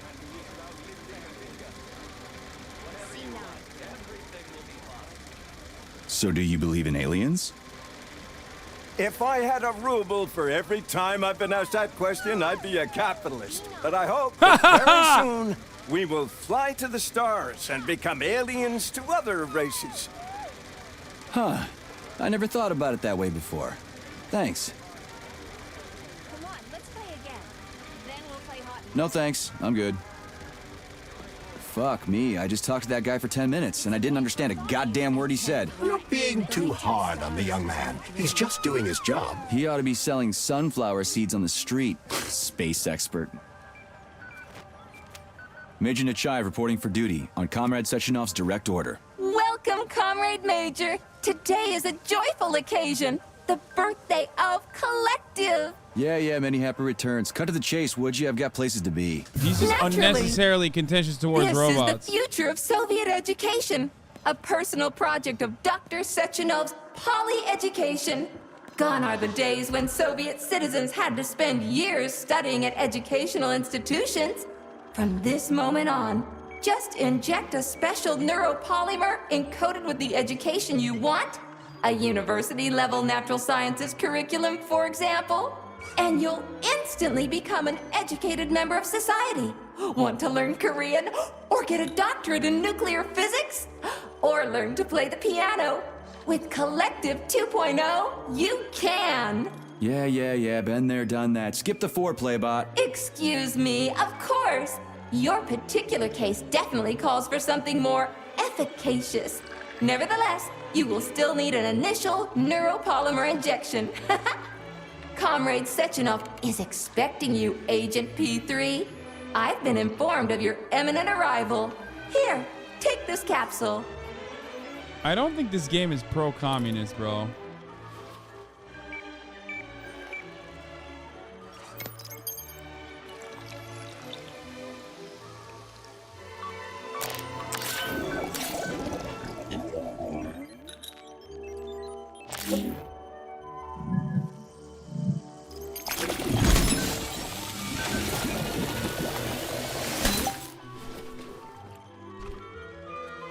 I think it's basically the exact same You have as just upgraded your Bioshock glove not being with pro-libertarian. scanner functionality.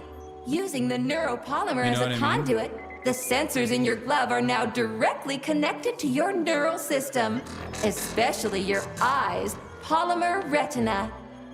To activate the scanner, just make a special gesture. Please choose an object of interest and extend your arm toward it. The palm of your hand should be facing the object. Contract all the fingers on your hand, except for your thumb and index finger. Extend your thumb and index finger to form a right angle to activate the scanner. Holy shit, bot. Who designed this thing? The Spanish Inquisition? Oh. Activate the scanner, hold L alt. Demon, be gone. For your information, that's a highly user-friendly gesture. It was developed by our leading expert in the field of advanced interpretive avant-garde absurdist Dadaism. Whatever that guy's been smoking, sign me up. Oh, it's so corny. You were in a hurry just a moment ago. Shut your trap and keep scanning, would ya? I'm getting acquainted with the new hardware. You are now capable of seeing hidden objects.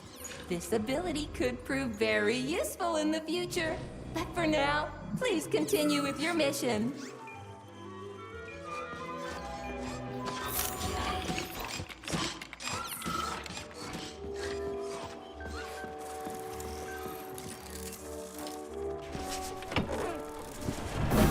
Comrades, the address by the Director General of Facility 3820. Okay, can you turn the voice acting to Russian, maybe? Wait, there's a streamer mode? Oops.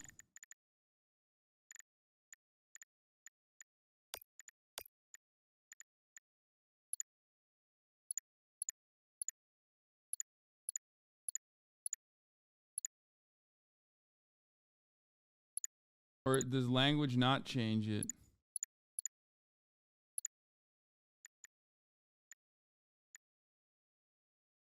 Yeah, but it's kind of hard or difficult to... Okay, I want to keep this then. 6, Dr. Sechenov is about to begin.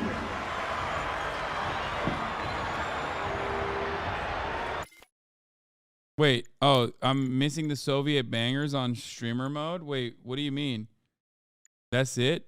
Okay, I kind of don't care about streamer mode. I'll fucking play it with...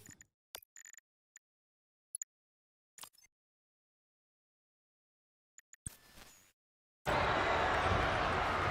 not gonna change the menu. I'm not gonna change the menu. I'm not gonna change the audio from the main menu right now. Greetings, comrades. I am Dmitry Sechenov, and this is Facility 38. A warm welcome to your future.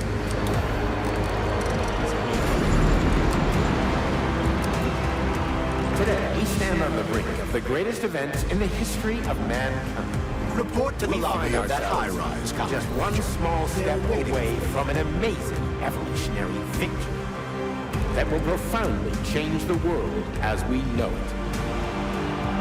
Okay. No, I'm not exaggerating. Just look at how our beloved Soviet Union has been transformed in the last few decades. Thanks to my invention of neuropolymers under the process of mimetic adaptation, it has now become possible to launch a worldwide, all-encompassing version of the Collective 2.0 network. At last, a network of humans and robots. Humans will be able to control machines with their thoughts alone, and finally, we will be free to forget the difficult, tedious drudgery of unskilled labor and dedicate ourselves to science. On behalf of all at Facility 3826, I present to you the device of the future. Oh my God, they're all Soviet. Thought. It will allow human beings to be at the center of Collective 2.0, a network for all mankind together. There's no such thing as unskilled labor, and the fact that he said unskilled labor instead of like menial labor implies that this was a game made by not leftists, but instead either he's like doing a giveaway or that he's like, you know, actually a fake socialist, or the game itself was written by people who are not socialist at all.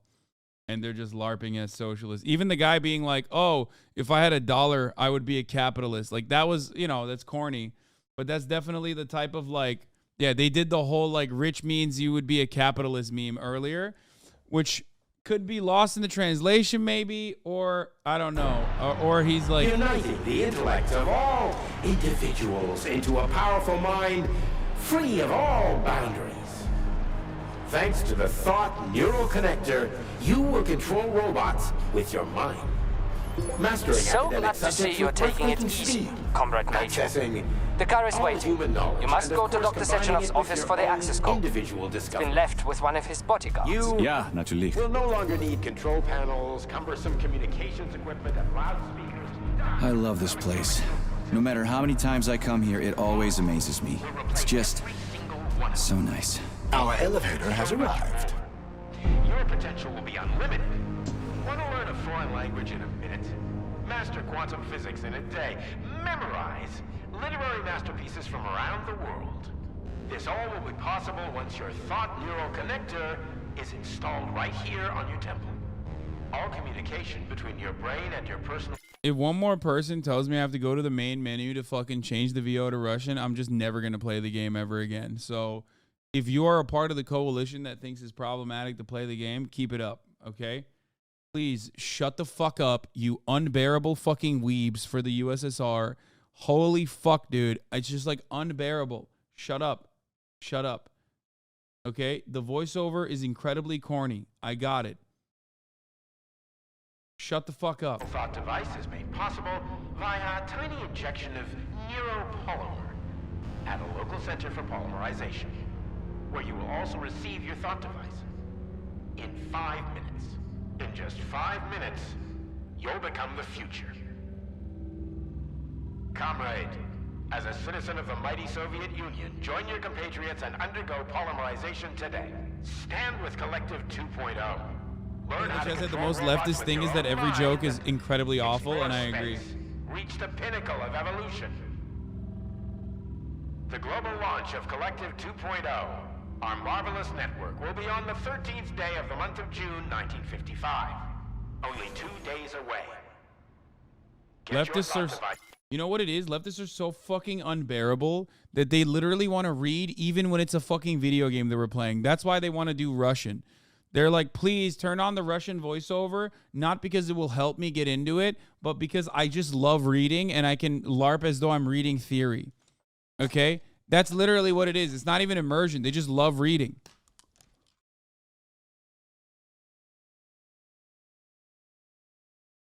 Today, and become Homo Futurum among the first.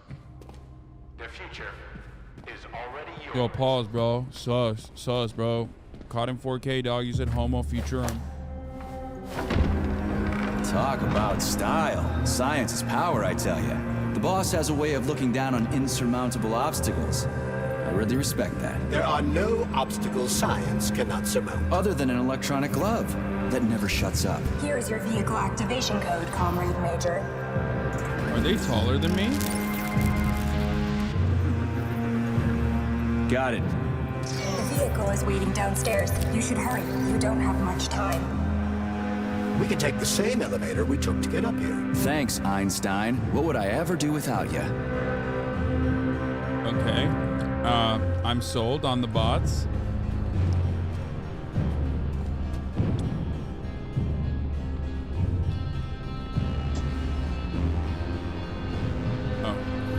Sechenov here. Sorry I can't meet with you in person, my boy. The reporters have been hounding me all day. So, what do you think of Chalamet? You've built yourself a city of the future, boss. There's nothing else like it in the whole USSR. I built it for all mankind, not for myself. Humanity is on the verge of great discoveries. One day we'll reach the stars. These castles in the sky will be the beginning of our journey to the farthest reaches of the universe. I'm merely helping humanity realize its own greatness. You're a dreamer, Dr. Sechenov. Fantasy and science go hand in hand. Most modern inventions were described long ago in science fiction. Flying machines, space travel, even robots. Are you telling me you got your ideas from sci-fi novels? I got them from the dreams of mankind, P3. Man was born to dream, to do great things. But unfortunately, there are those who wish to crush those dreams. And that's where men like you come in, Sergei. Men sworn to defend mankind and its destiny. Need me to get rid of somebody, boss? You're very relaxed about it, my boy. I hope it won't come to that. But let's take it one step at a time. First, you'll need a substantial glove upgrade. Report to the lab. A Tereshkova robot will meet you there and take you to the Vavilov complex. It's very beautiful. Understood? Yes, sir. I'm getting in the car right now. The game is very visually appealing so far, I will admit. That is definitely sick.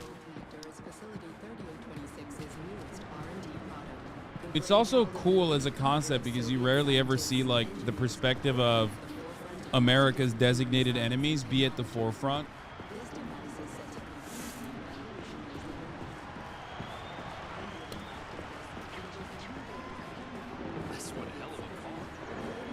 Wait, this ain't a Lada? What the fuck? Sure, it's a solid machine. Can't stop progress, though. What kind of fucking... This runs gas, doesn't it? Wait until they're all running on electricity. That'll be something. It's Volga.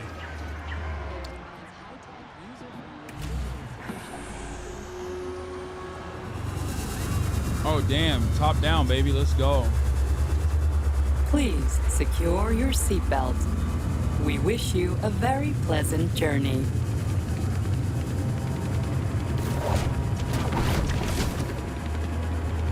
Isn't there supposed to be a radio in here? The entire Soviet Union is ecstatic about the unveiling of Collective 2.0 Yeah, I just came from parades one in of them. every I get city. it. The American government is expressing deepening concern about the skyrocketing unemployment figures following the deliveries of Politics, workers screw from that. the We've got plenty of thought devices. No, go there back! There will be a shortage, said People's Deputy Alexander Shalchinov in response to widespread concern in the city of Ozyorsk. How about some music? That sucks. That's more like it. Motherfucker said no politics, bro. Are you kidding me?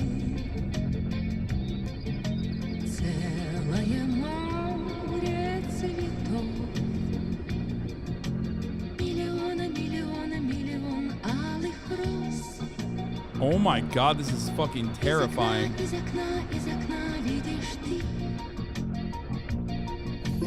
I see you finally begun your assignment. And it's been less than an hour. Sehr gut. Jawohl, mein Führer. What did you just say? I said the signal's on the fritz, but thanks anyway, Herr Stockhausen. Dr. Sechenov already filled me What? in. Wait, what? Don't you think that may have been a bit too much? Bro, is this literally like reverse Wolfenstein, where instead like the USSR won and you're like a German asset or something? What the fuck is happening, bro? What is happening? It's just like... Nope. For some reason, your response didn't surprise me at all. Guess I don't have any respect for brown-nosers. Tell me, is there anyone you do have respect for? Sure, but respect is earned. Dr. Sechenov has mine because he saved my life on the operating table. Everybody else needs to earn it. Anyway, why the hell are we riding a jalopy strapped to a damn robot? Were all the jets taken or something? Shit. Riding turbines is an important tradition. It's a way to remember the Operation days when Paperclip Facility a Russian? 3826 was brand new, as we used to ride these vehicles to our very first scientific complex. Fair enough, but why is it a tradition to have them pulled by Bumblebee? Bro, you can't tell me the fucking writers of this game are not permanently brain broken by the corniest American fucking cowboy movies, okay? This guy literally sounds like Duke Nukem, okay? Everything he's saying is like a fucking corny-ass 80s, 90s action hero protagonist, okay? I came to this game with the expectation that this was going to be like unbroken, untainted by like Western neoliberal degeneracy. I thought that these were going to be some fucking revolutionary motherfuckers who made a video game about the glorious USSR in a different future. Okay, fuck it. Even if it's like, you know, talking about how the Soviet was lifestyle was awful, right? But even then, I thought at least the writing would have a very unique. The writing itself would have a very unique tint to it. As someone who grew up on Russian literature, growing up in Turkey, okay, Turgenev and the like, I understand that that is very different and it is very dark at times, okay? But I thought that it would at least be different than like spoiled Western neoliberal baby mode shit, okay? He just sounds like a fucking the protagonist sounds like a fucking literal shitty action hero. And why do we call them bumblebees when they look more like flying pigs? Flying pigs? Have you seen flying pigs before? How about flying cows? Yeah, on the Condor. One time some genius like you forgot to put up a fence, but those cows only flew in one direction. Straight down. I have a suggestion, Comrade Major. Why don't you worry about your mission, and I'll do the thinking for both of us? Shut the hell up, Glove. I'm trying to listen. To what? Is there anything here you haven't seen yet? I've never been here before. Zip it. What? How come? I don't know, damn it. Now quit bugging me. My apologies.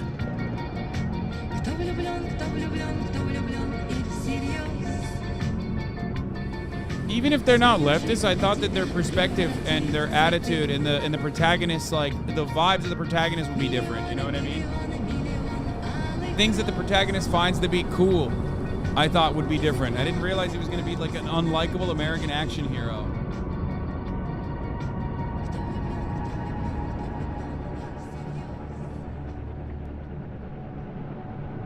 It's not even his accent. It's his attitude towards everything.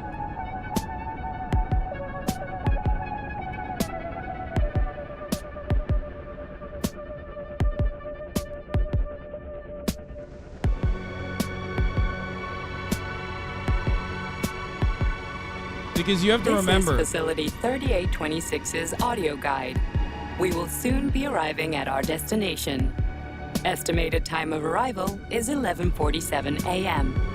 Outside temperature, 26 degrees Celsius. There is a slight breeze. You can now observe the Soyuz Granite Bridge spanning Lake Lazur and two of the facility's high-profile test sites, the VDNH and Sakhalin.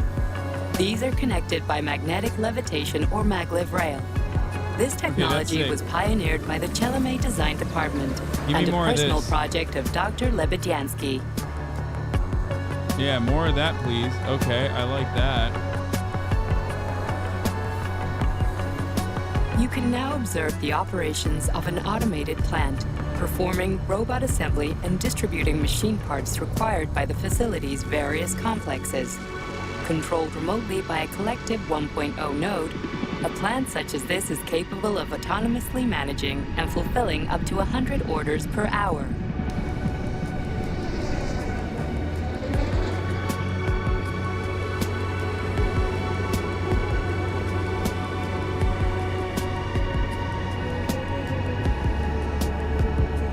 Were you just criticizing Aiden for showing porn on stream? Yeah, but the kind of porn I show you is train porn. Center, the main radio processing unit and control. And I don't mean running train, baby.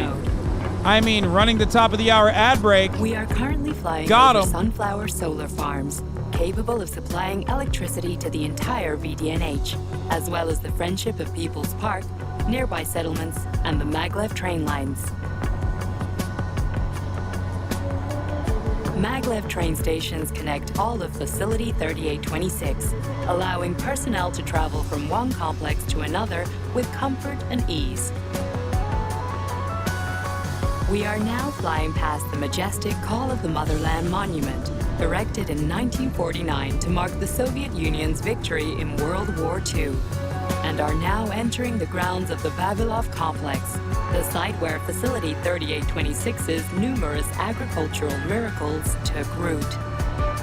You are now observing the Soviet Sickle Monument, designed by sculptors Elena Mukhina and Alexander Kibalnikov, and autonomously erected in 1951 by the Collective 1.0 Neural Network with the help of robot builders. Note that this effectively makes it the world's first collaborative artistic effort between man and machine. Our brief guided tour is coming to an end. Facility 3826 is always ready to welcome new specialists from anywhere in the Soviet Union. We are confident that you will be thrilled to live and work in this world of revolutionary breakthroughs and fantastic scientific achievements for the glory of the Communist Party and the Soviet people.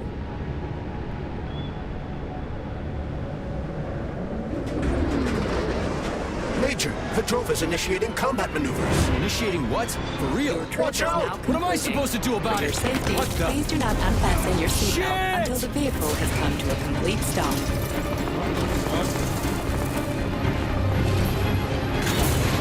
You have reached your destination. You are now at Laboratory 8 of the Vavilov Twitch facilities. Have a nice day. Take my hand, Comrade Major. I will escort you to the Vavilov complex. What in the sweaty hell is going on here? Unfortunately, I have no information on the subject. All the robots have been carrying out their normal operations until they suddenly became hostile. Uh-oh. Oh! What the hell are you doing, you lousy bot? Get your rusty metal asses out of here! That was really very rude of them. The elevator is now operational. Fuck off, bitch!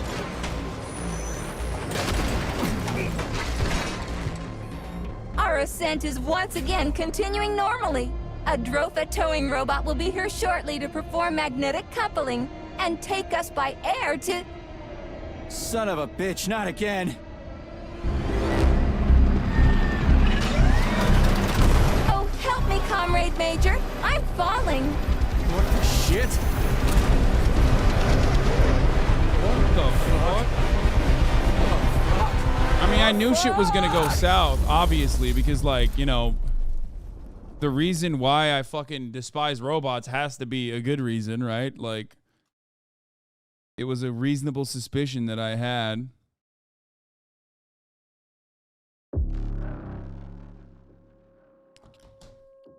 Even in a perfect communist utopian future.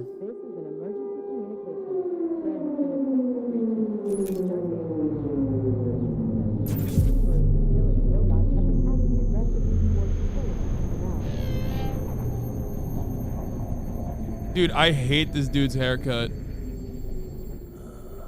Like, literally, I hate the way that the fucking main character looks. I'm just gonna say that. It straight up looks like he's balding and he wanted to still have that fucking fascist undercut.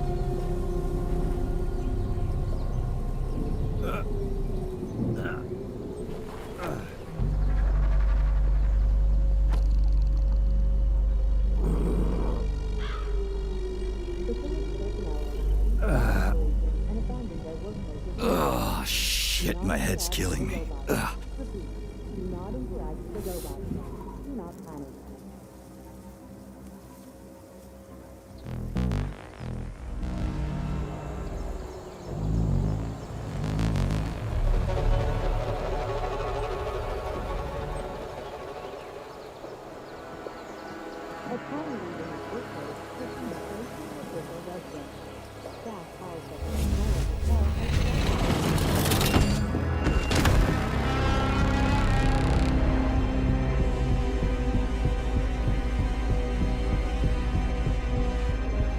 Wizard, this is P3. Come in. Sergei, are you all right, my boy? I'm okay, boss. But nothing here is the way it's supposed to be. Whatever's going on clearly started a while ago. Viktor Petrov is the reason. He's a traitor who hacked into Collective's central hub and caused the civilian robots to attack facility employees. Petrov has the access codes for the hub. Your mission is to find him and bring him to me alive. Copy that, sir. The target is Viktor Petrov. My mission is to find him and bring him to you. Exactly. Sectionov out.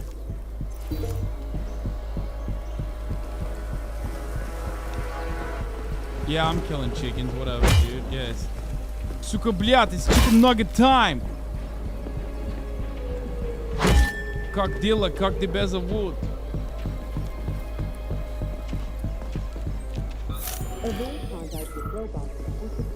I bought a lottery ticket and now it's time to sail around the world.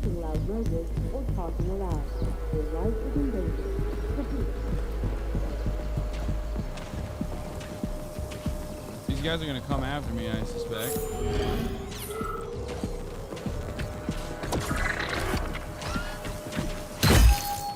Oh shit! Oh, what the fuck? How can I dodge? Oh, shift dodges?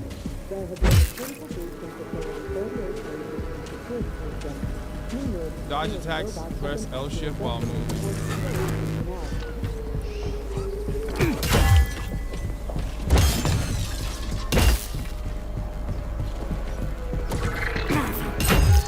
Fuck!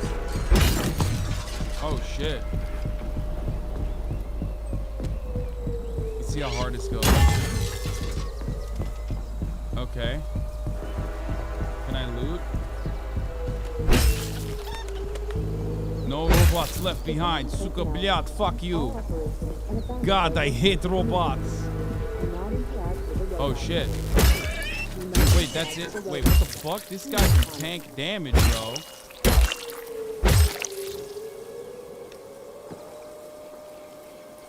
Let's see if I can make this. I guess not.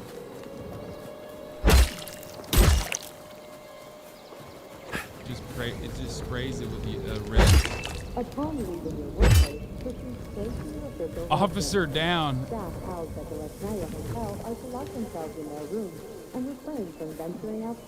Can you break other objects? No.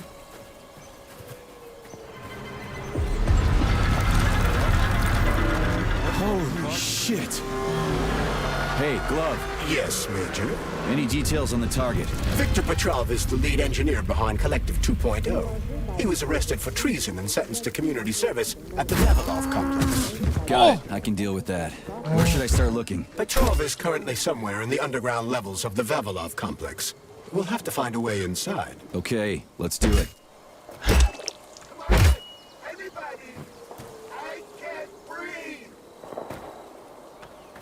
On program, do not answer the door or interact with Where is he? robots. Hey, you! I'm coming.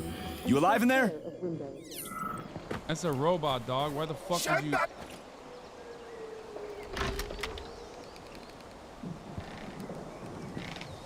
Gonna grab me. Shit! Get away from me!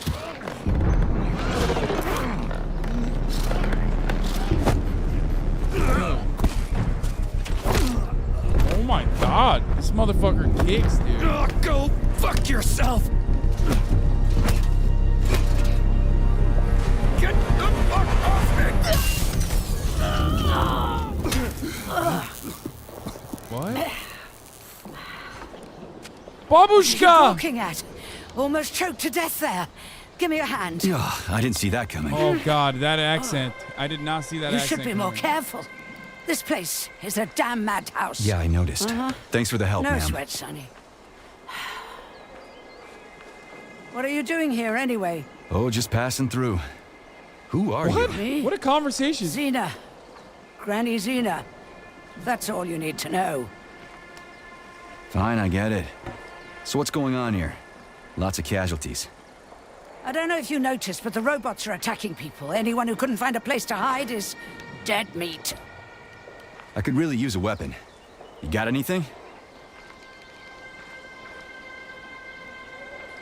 Of course. But I'm not giving you shit. Beneath us is a complex. If you need a weapon, go down there. The Vavilov complex? That's where I'm headed. Ah. Well, today's your lucky day. I'm heading that way too. It's basically safe. Shit! It's a Chela! Son of a bitch. We've got 30 seconds. Move your ass! 30 seconds until what? 30 seconds until we're fucked, sonny boy. Royally fucked. No good. Get over here, beefcake. Now, now. Take this key and turn it clockwise. I said clockwise, idiot. Yeah, like that. I'll hold them off for now. You got a hell of an arsenal there, lady. What are you planning? What the fuck? Here we go. Beefcake? You've been riding my ass for 2 days now. Take that. Eat shit and die. Do I get a gun? Give me a gun, Babushka! Where'd you get that thing? No Give it to way. me! You hang on to that key. I got this.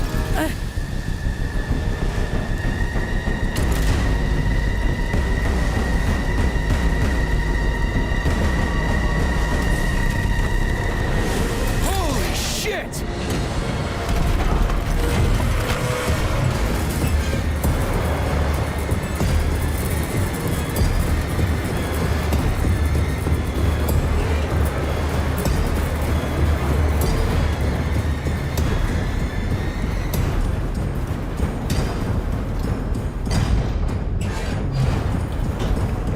I'm gonna be honest, I don't like that we didn't do anything there. Like, she just did all the combat.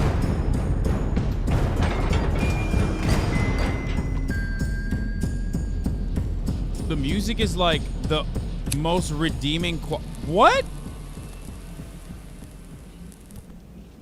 What a goddamn clusterfuck. Okay, I gotta go pee, but the music is the most redeeming factor in this entire process. Let's see what the combat's like. The combat's like a little clunky, so.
Wake up! Wake up, suka bliat! Sleeping is counter-revolutionary.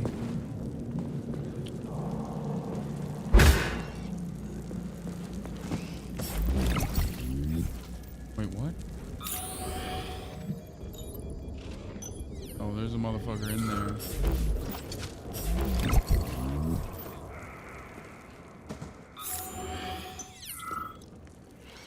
Welcome to the Vavilov complex, named after the great Soviet botanist.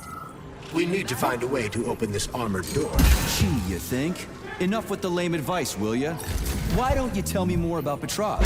How'd they track him down anyway? Petrov's betrayal was discovered by Mikhail Stockhausen. He was then arrested by the Argentum unit. So how'd he end up here? After the trial, Petrov was sentenced to community service and sent back here as a prisoner. What, they couldn't find anyone else in the whole Soviet Union to do his job? Collective's launch was only a few months away. Replacing the lead engineer would have been foolish. Petrov had to finish what he'd started, and that's what they made him do. What's so special about the guy? Victor Petrov was previously the lead engineer of a secret department with I want to fucking... I want to hear the guy. There's so much voices going on. the Academy of Consequences, dedicated to programming robots for Collective 2.0. Right.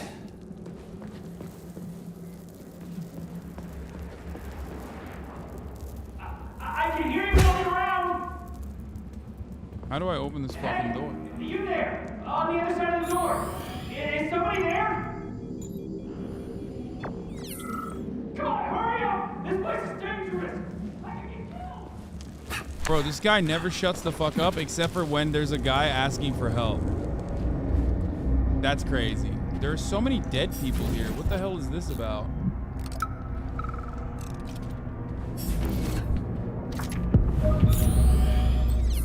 Like, what? Are these trenches?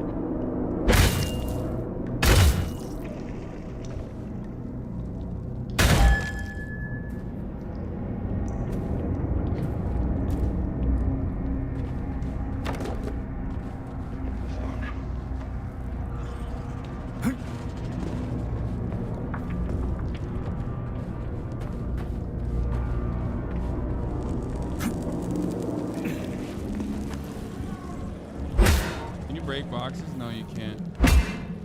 Hey, you there, on the... Shut the fuck up, bro. Turn the handle and open the door.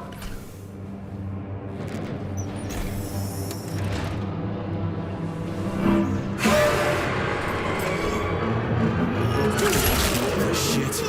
Hang on. Hang on. Hang on. I got a gun. R.I.P. Bozo.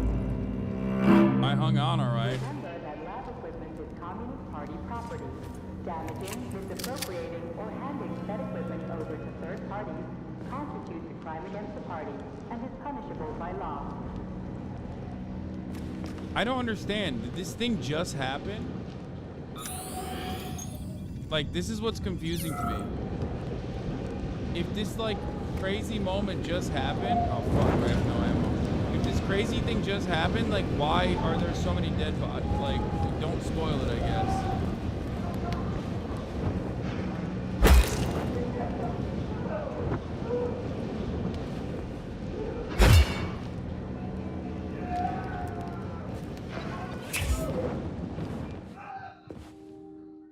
These are save areas, okay.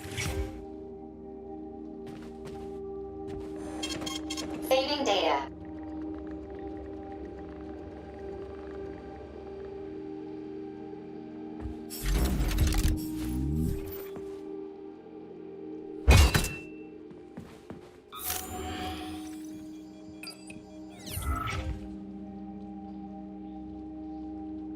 Cartoon break.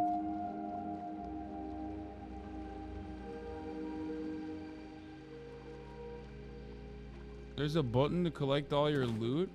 Isn't it F?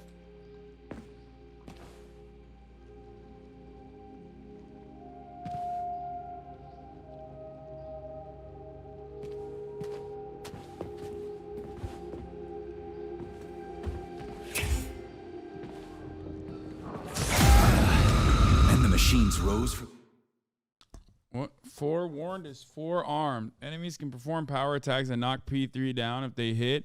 When an enemy is charging a power attack, Charles will indicate the best moment to dodge it. Upon seeing the red highlight, press L shift to dodge. Ashes. May I give you some advice? I'm kind of busy right now. Try to avoid the robot's more powerful attacks. They're all powerful. Attacks performed by a robot during a... Collecting resources en masse. There's a lot. Press F without releasing F. This will collect all the... Surge are especially dangerous and may knock you down. Shit on a Wait, shingle. Why didn't you tell me that before? Oh, he knocked me into this fucking room.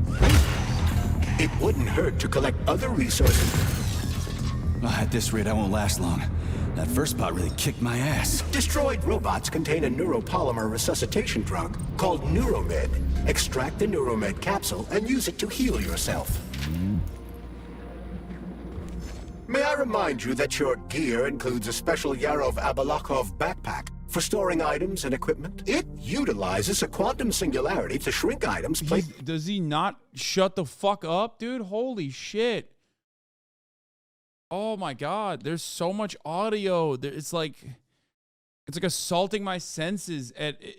Fucking Christ, dude. Yo, what the fuck? The game literally has a problem with like audio mixing, sound mixing. It's like overstimulating me, dude. What the fuck?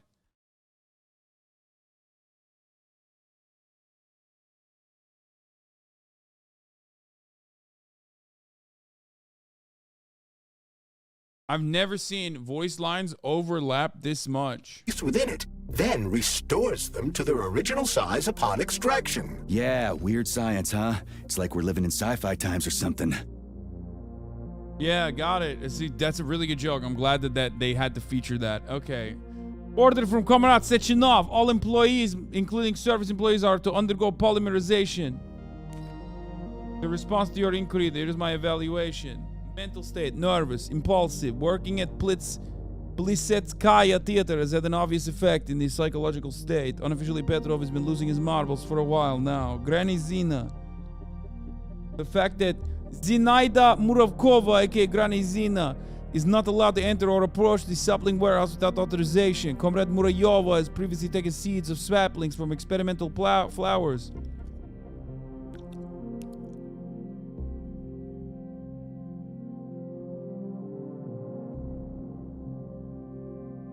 P.S. Do not react to Granny Zina's rudeness. Behave yourselves. Comrade Sechenov about the incident in the Germination workshop. Cordon off the hospital where the victim is being treated. Let no one into the ward other than medical personnel and Comrade Sechenov. Wait, there's mail? Okay, I'm not gonna read all this, but... Oh, the mail is what we just read.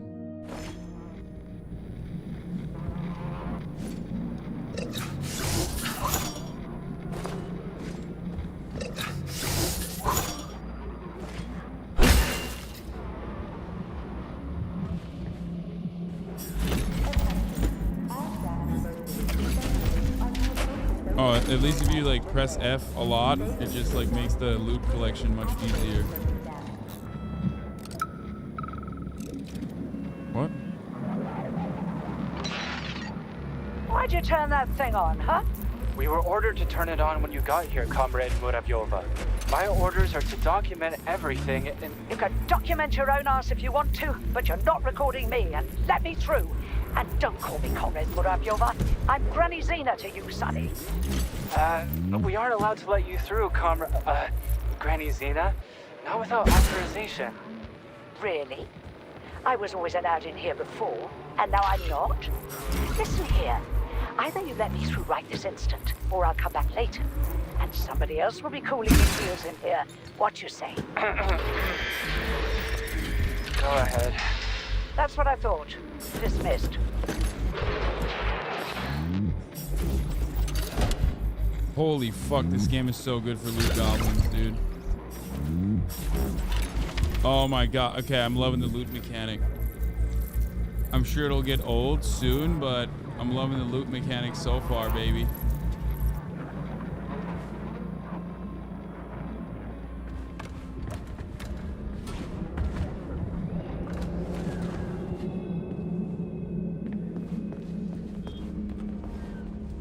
Wait, this guy beat my ass through the door? Where the fuck did I even come from? Oh, from back there.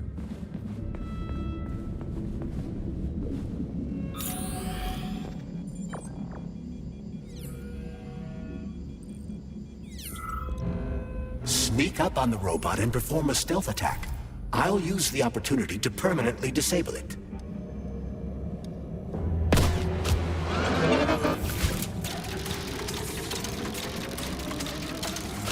Oh shit! Oh fuck.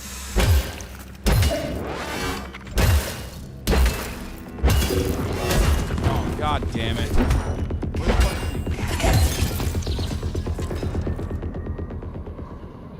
I didn't realize that. I didn't realize it was a spam. Shooting up Italian robots? They deserve it, come on. Why are there horseshoes inside of these fucking... I'm literally picking up horseshoes, man.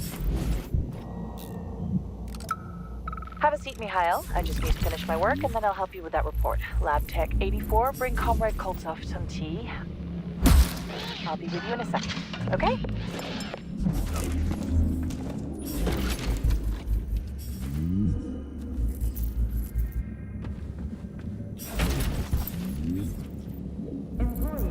You never know when you need a spare. Yeah. A lot of people don't understand. Hey, is that a pair? Is it working? All pairs at Facility 3826 are connected to emergency power and are never turned off. This allows employees to remain in constant contact. But I need, like, a password or an access level or something to get into a pair, right? I can provide you with access to any facility device. This also applies to the chirpers you will surely encounter while en route to your mission objective. Got it. Last night, Assistant Sokopnitskiev and Lepushkin taped a photograph of Sechenov to Vova and allowed it to wander around the walls in the state. Janitor Nefedova passed out when his Vova looked through at her through a window. Give them an official reprimand. Come on, comrade, this is okay. I missed the inciting incident. Did the USA hack the robot? This game would be fire if the United States actually hacked the robot, but I doubt that that's what's going on. Social control immediately. I must do this just in case. You never know what these robots...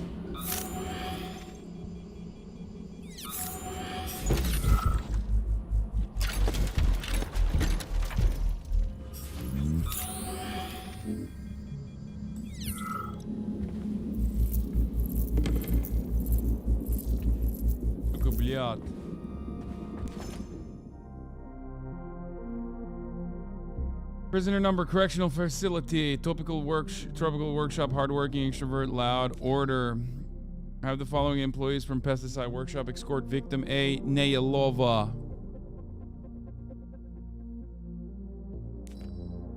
I would like to remind our comrades in the security department that the days of Comrade Stalin's purges are over. It is de-Stalinization. What the fuck?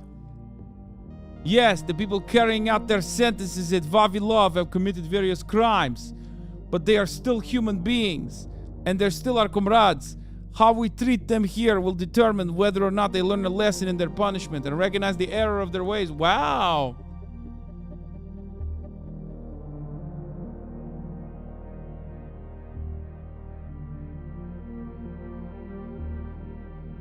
They're saying we are rehabilitating them, re-educating them to understand and abide by the revolutionary principles. They will no longer betray.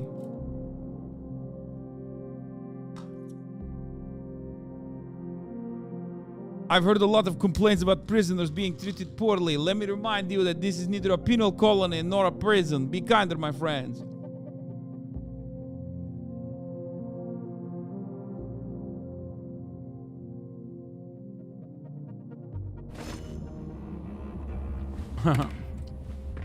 How will they get license plates made? I don't know, brother. Hey, Glove. My name is Charles, Comrade Major. Whatever. Hey, how'd this Petrov guy manage to hack Collective? The traitor wasn't working alone. He was conspiring with several others. Several, huh? So where are they? They have already been eliminated. but it will be impossible to get to Petrov without your assistance. That's why you're here.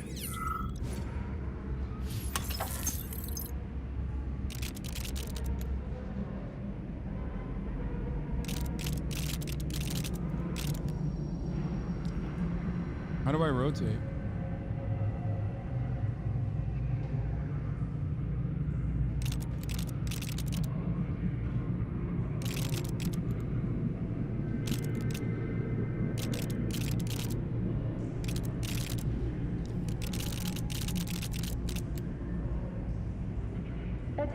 I don't think it's in the keybinds. Number 704557A, number Wait, what? 9744K, and number No, it's not like it's moving, but it's not letting me rotate. I don't know why. following a case review. Please hand over all prisoners. Bro, there's no way they fucking eliminated a goddamn keybind, bro. There's no way that I just like started the game without a keybind, okay? Your supervisor and proceed to social control. Repeat. Oh.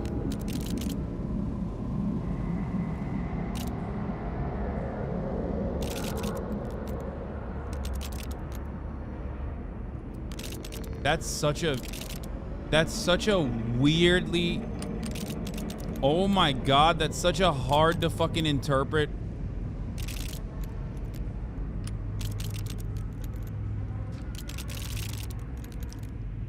How the fuck? That's a crazy way to do this.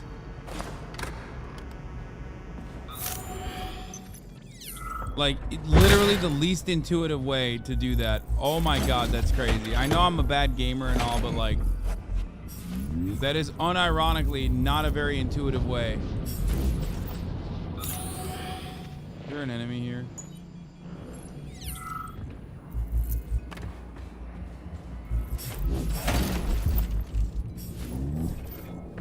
Good, you haven't experienced locks before? No. Bro, the game literally doesn't even tell you how to do it, which is fine. I mean, I don't even like hand care. Oh! What? Oh!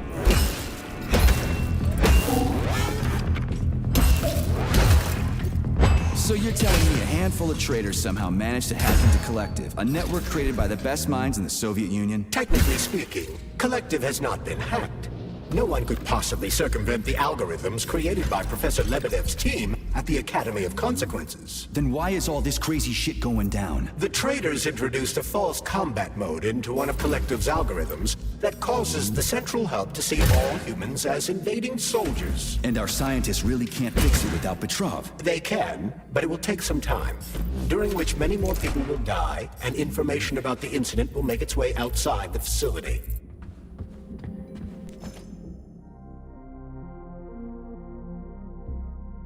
Okay, I'm understanding the lore now. Academy of Consequences is the prisoner academy. This is why socialism doesn't work, lol. Chess club.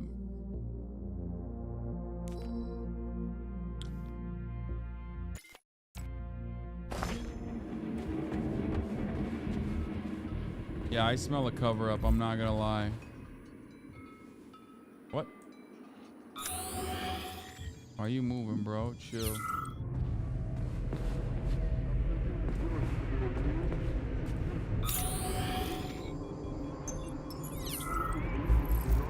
How do I grab?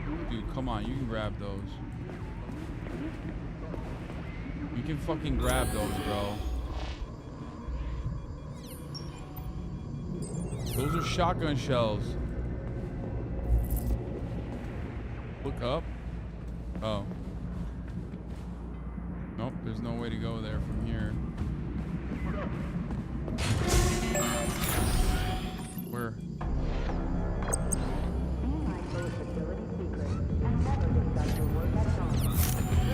Oh, what the fuck? Why didn't they show up? What the fuck? Why didn't they show up on my radar? Oh! Okay, fuck you. No! Oh god, I'm so cooked. Wait, gun! Gun! Fuck! One bullet! What? suck my dick, dude.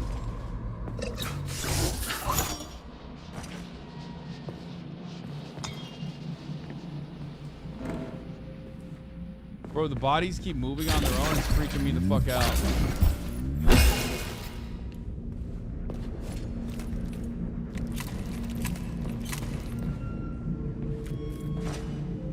Fuck you, dude.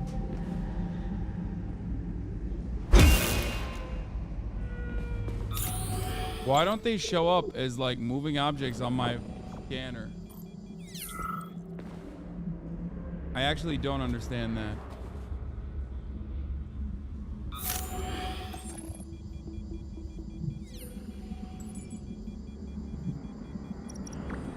They're red? No, they weren't red when I was running. They were not red when I was... There are no atheists on the battle. As a Soviet scientist, I've always considered myself an atheist. But right now, there's only one thing I can say. May God have mercy on our souls. We've locked the magnetic door to the cable car tunnel, but I don't know how long we can keep the robots inside the complex. Hey, Ivan, is it me? Or did that bush just move? Ivan! Ivan! Oh, yeah. Yeah, he no longer believes. He's betrayed. Oh, come on!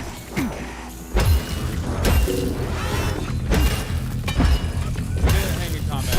Yeah, I haven't figured it out yet. Okay, give me a break.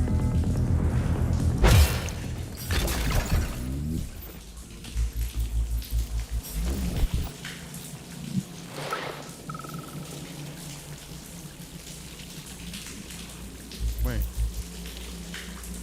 I'm pressing G. Uh-oh, I'm stuck. It's stuck. Uh-oh. The game broke.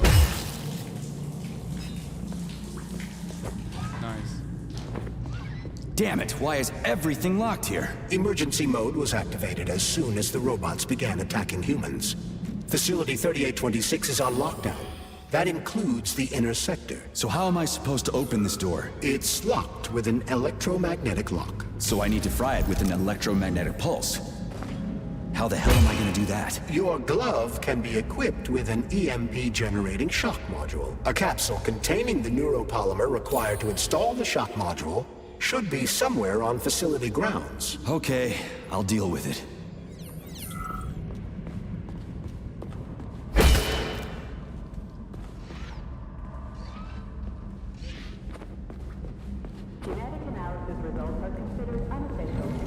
It's not that bad. It's not like the end of the world. Oh shit! Dialogue's like off. The dialogue's bad, but it's not like what the fuck is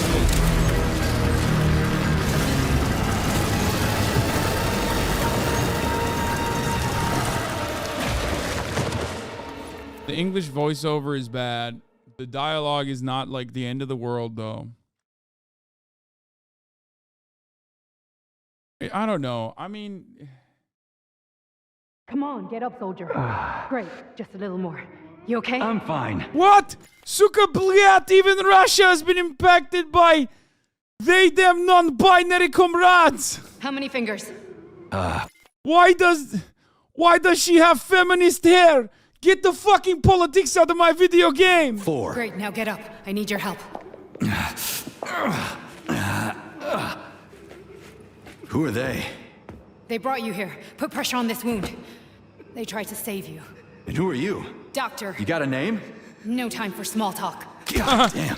You could have just said your name, Forceps. idiot. Forceps. I'm on it. Get me them. What's this doing here? What took you so long? You got a neuropolymer capsule. We don't need one. So what's your name, Doc? Larissa, and you ask a lot of questions. You know what? You're on your own. You got this. Where are you going? It's useless. We don't have the equipment. I've got the equipment. Great. Now we're getting How somewhere. did you do that? You ask a lot of questions. Get out! Larissa!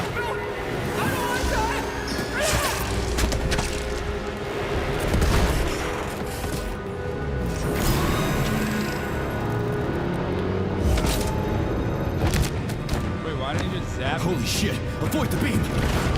Uh-oh. I'm very bad at avoiding. Wait, what the fuck? Oh god.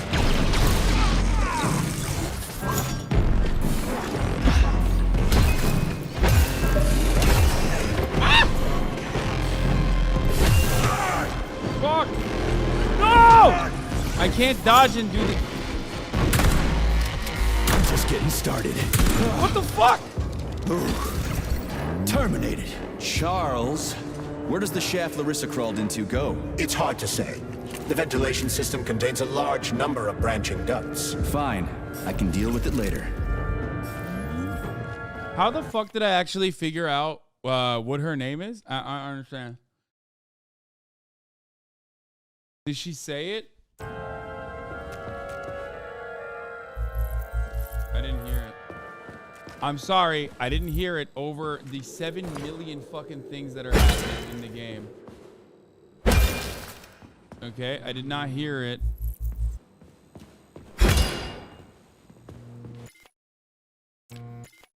Anyway, this is where I'm gonna end it though. Okay, comrades. The revolutionary potential of the game. Why do you think people hate the game so much? It's really fucking corny. I think that's probably what it is. It is incredibly corny. Like the dialogue is like exceptionally cornball status, which is kind of disappointing because I really thought that it was going to be really good at first. And then I saw the gameplay. I mean, I'll keep playing it. It's fun. It's definitely fun, right? I will not be playing the Russian dub. The game auto-saved. No, delete it. Why?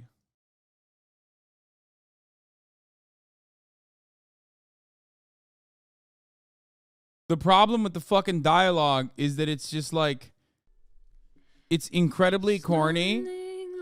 And it's like very soy Reddit corny. It's like very Marvel. Every fucking game is like Marvel. Like, I now realize why so many iconic games just don't have the protagonist speak. Whether it be Gordon, whether it be like, you know, do the Bioshock? Bioshock, I don't think speaks even, right? Blink, Elden Ring.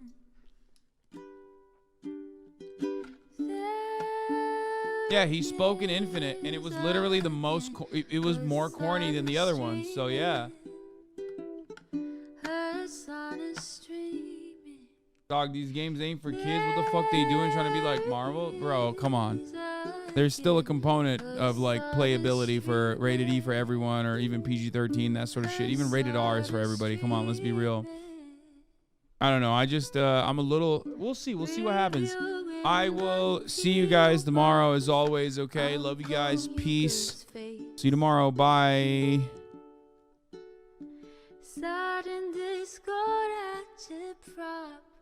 Great names take embrace.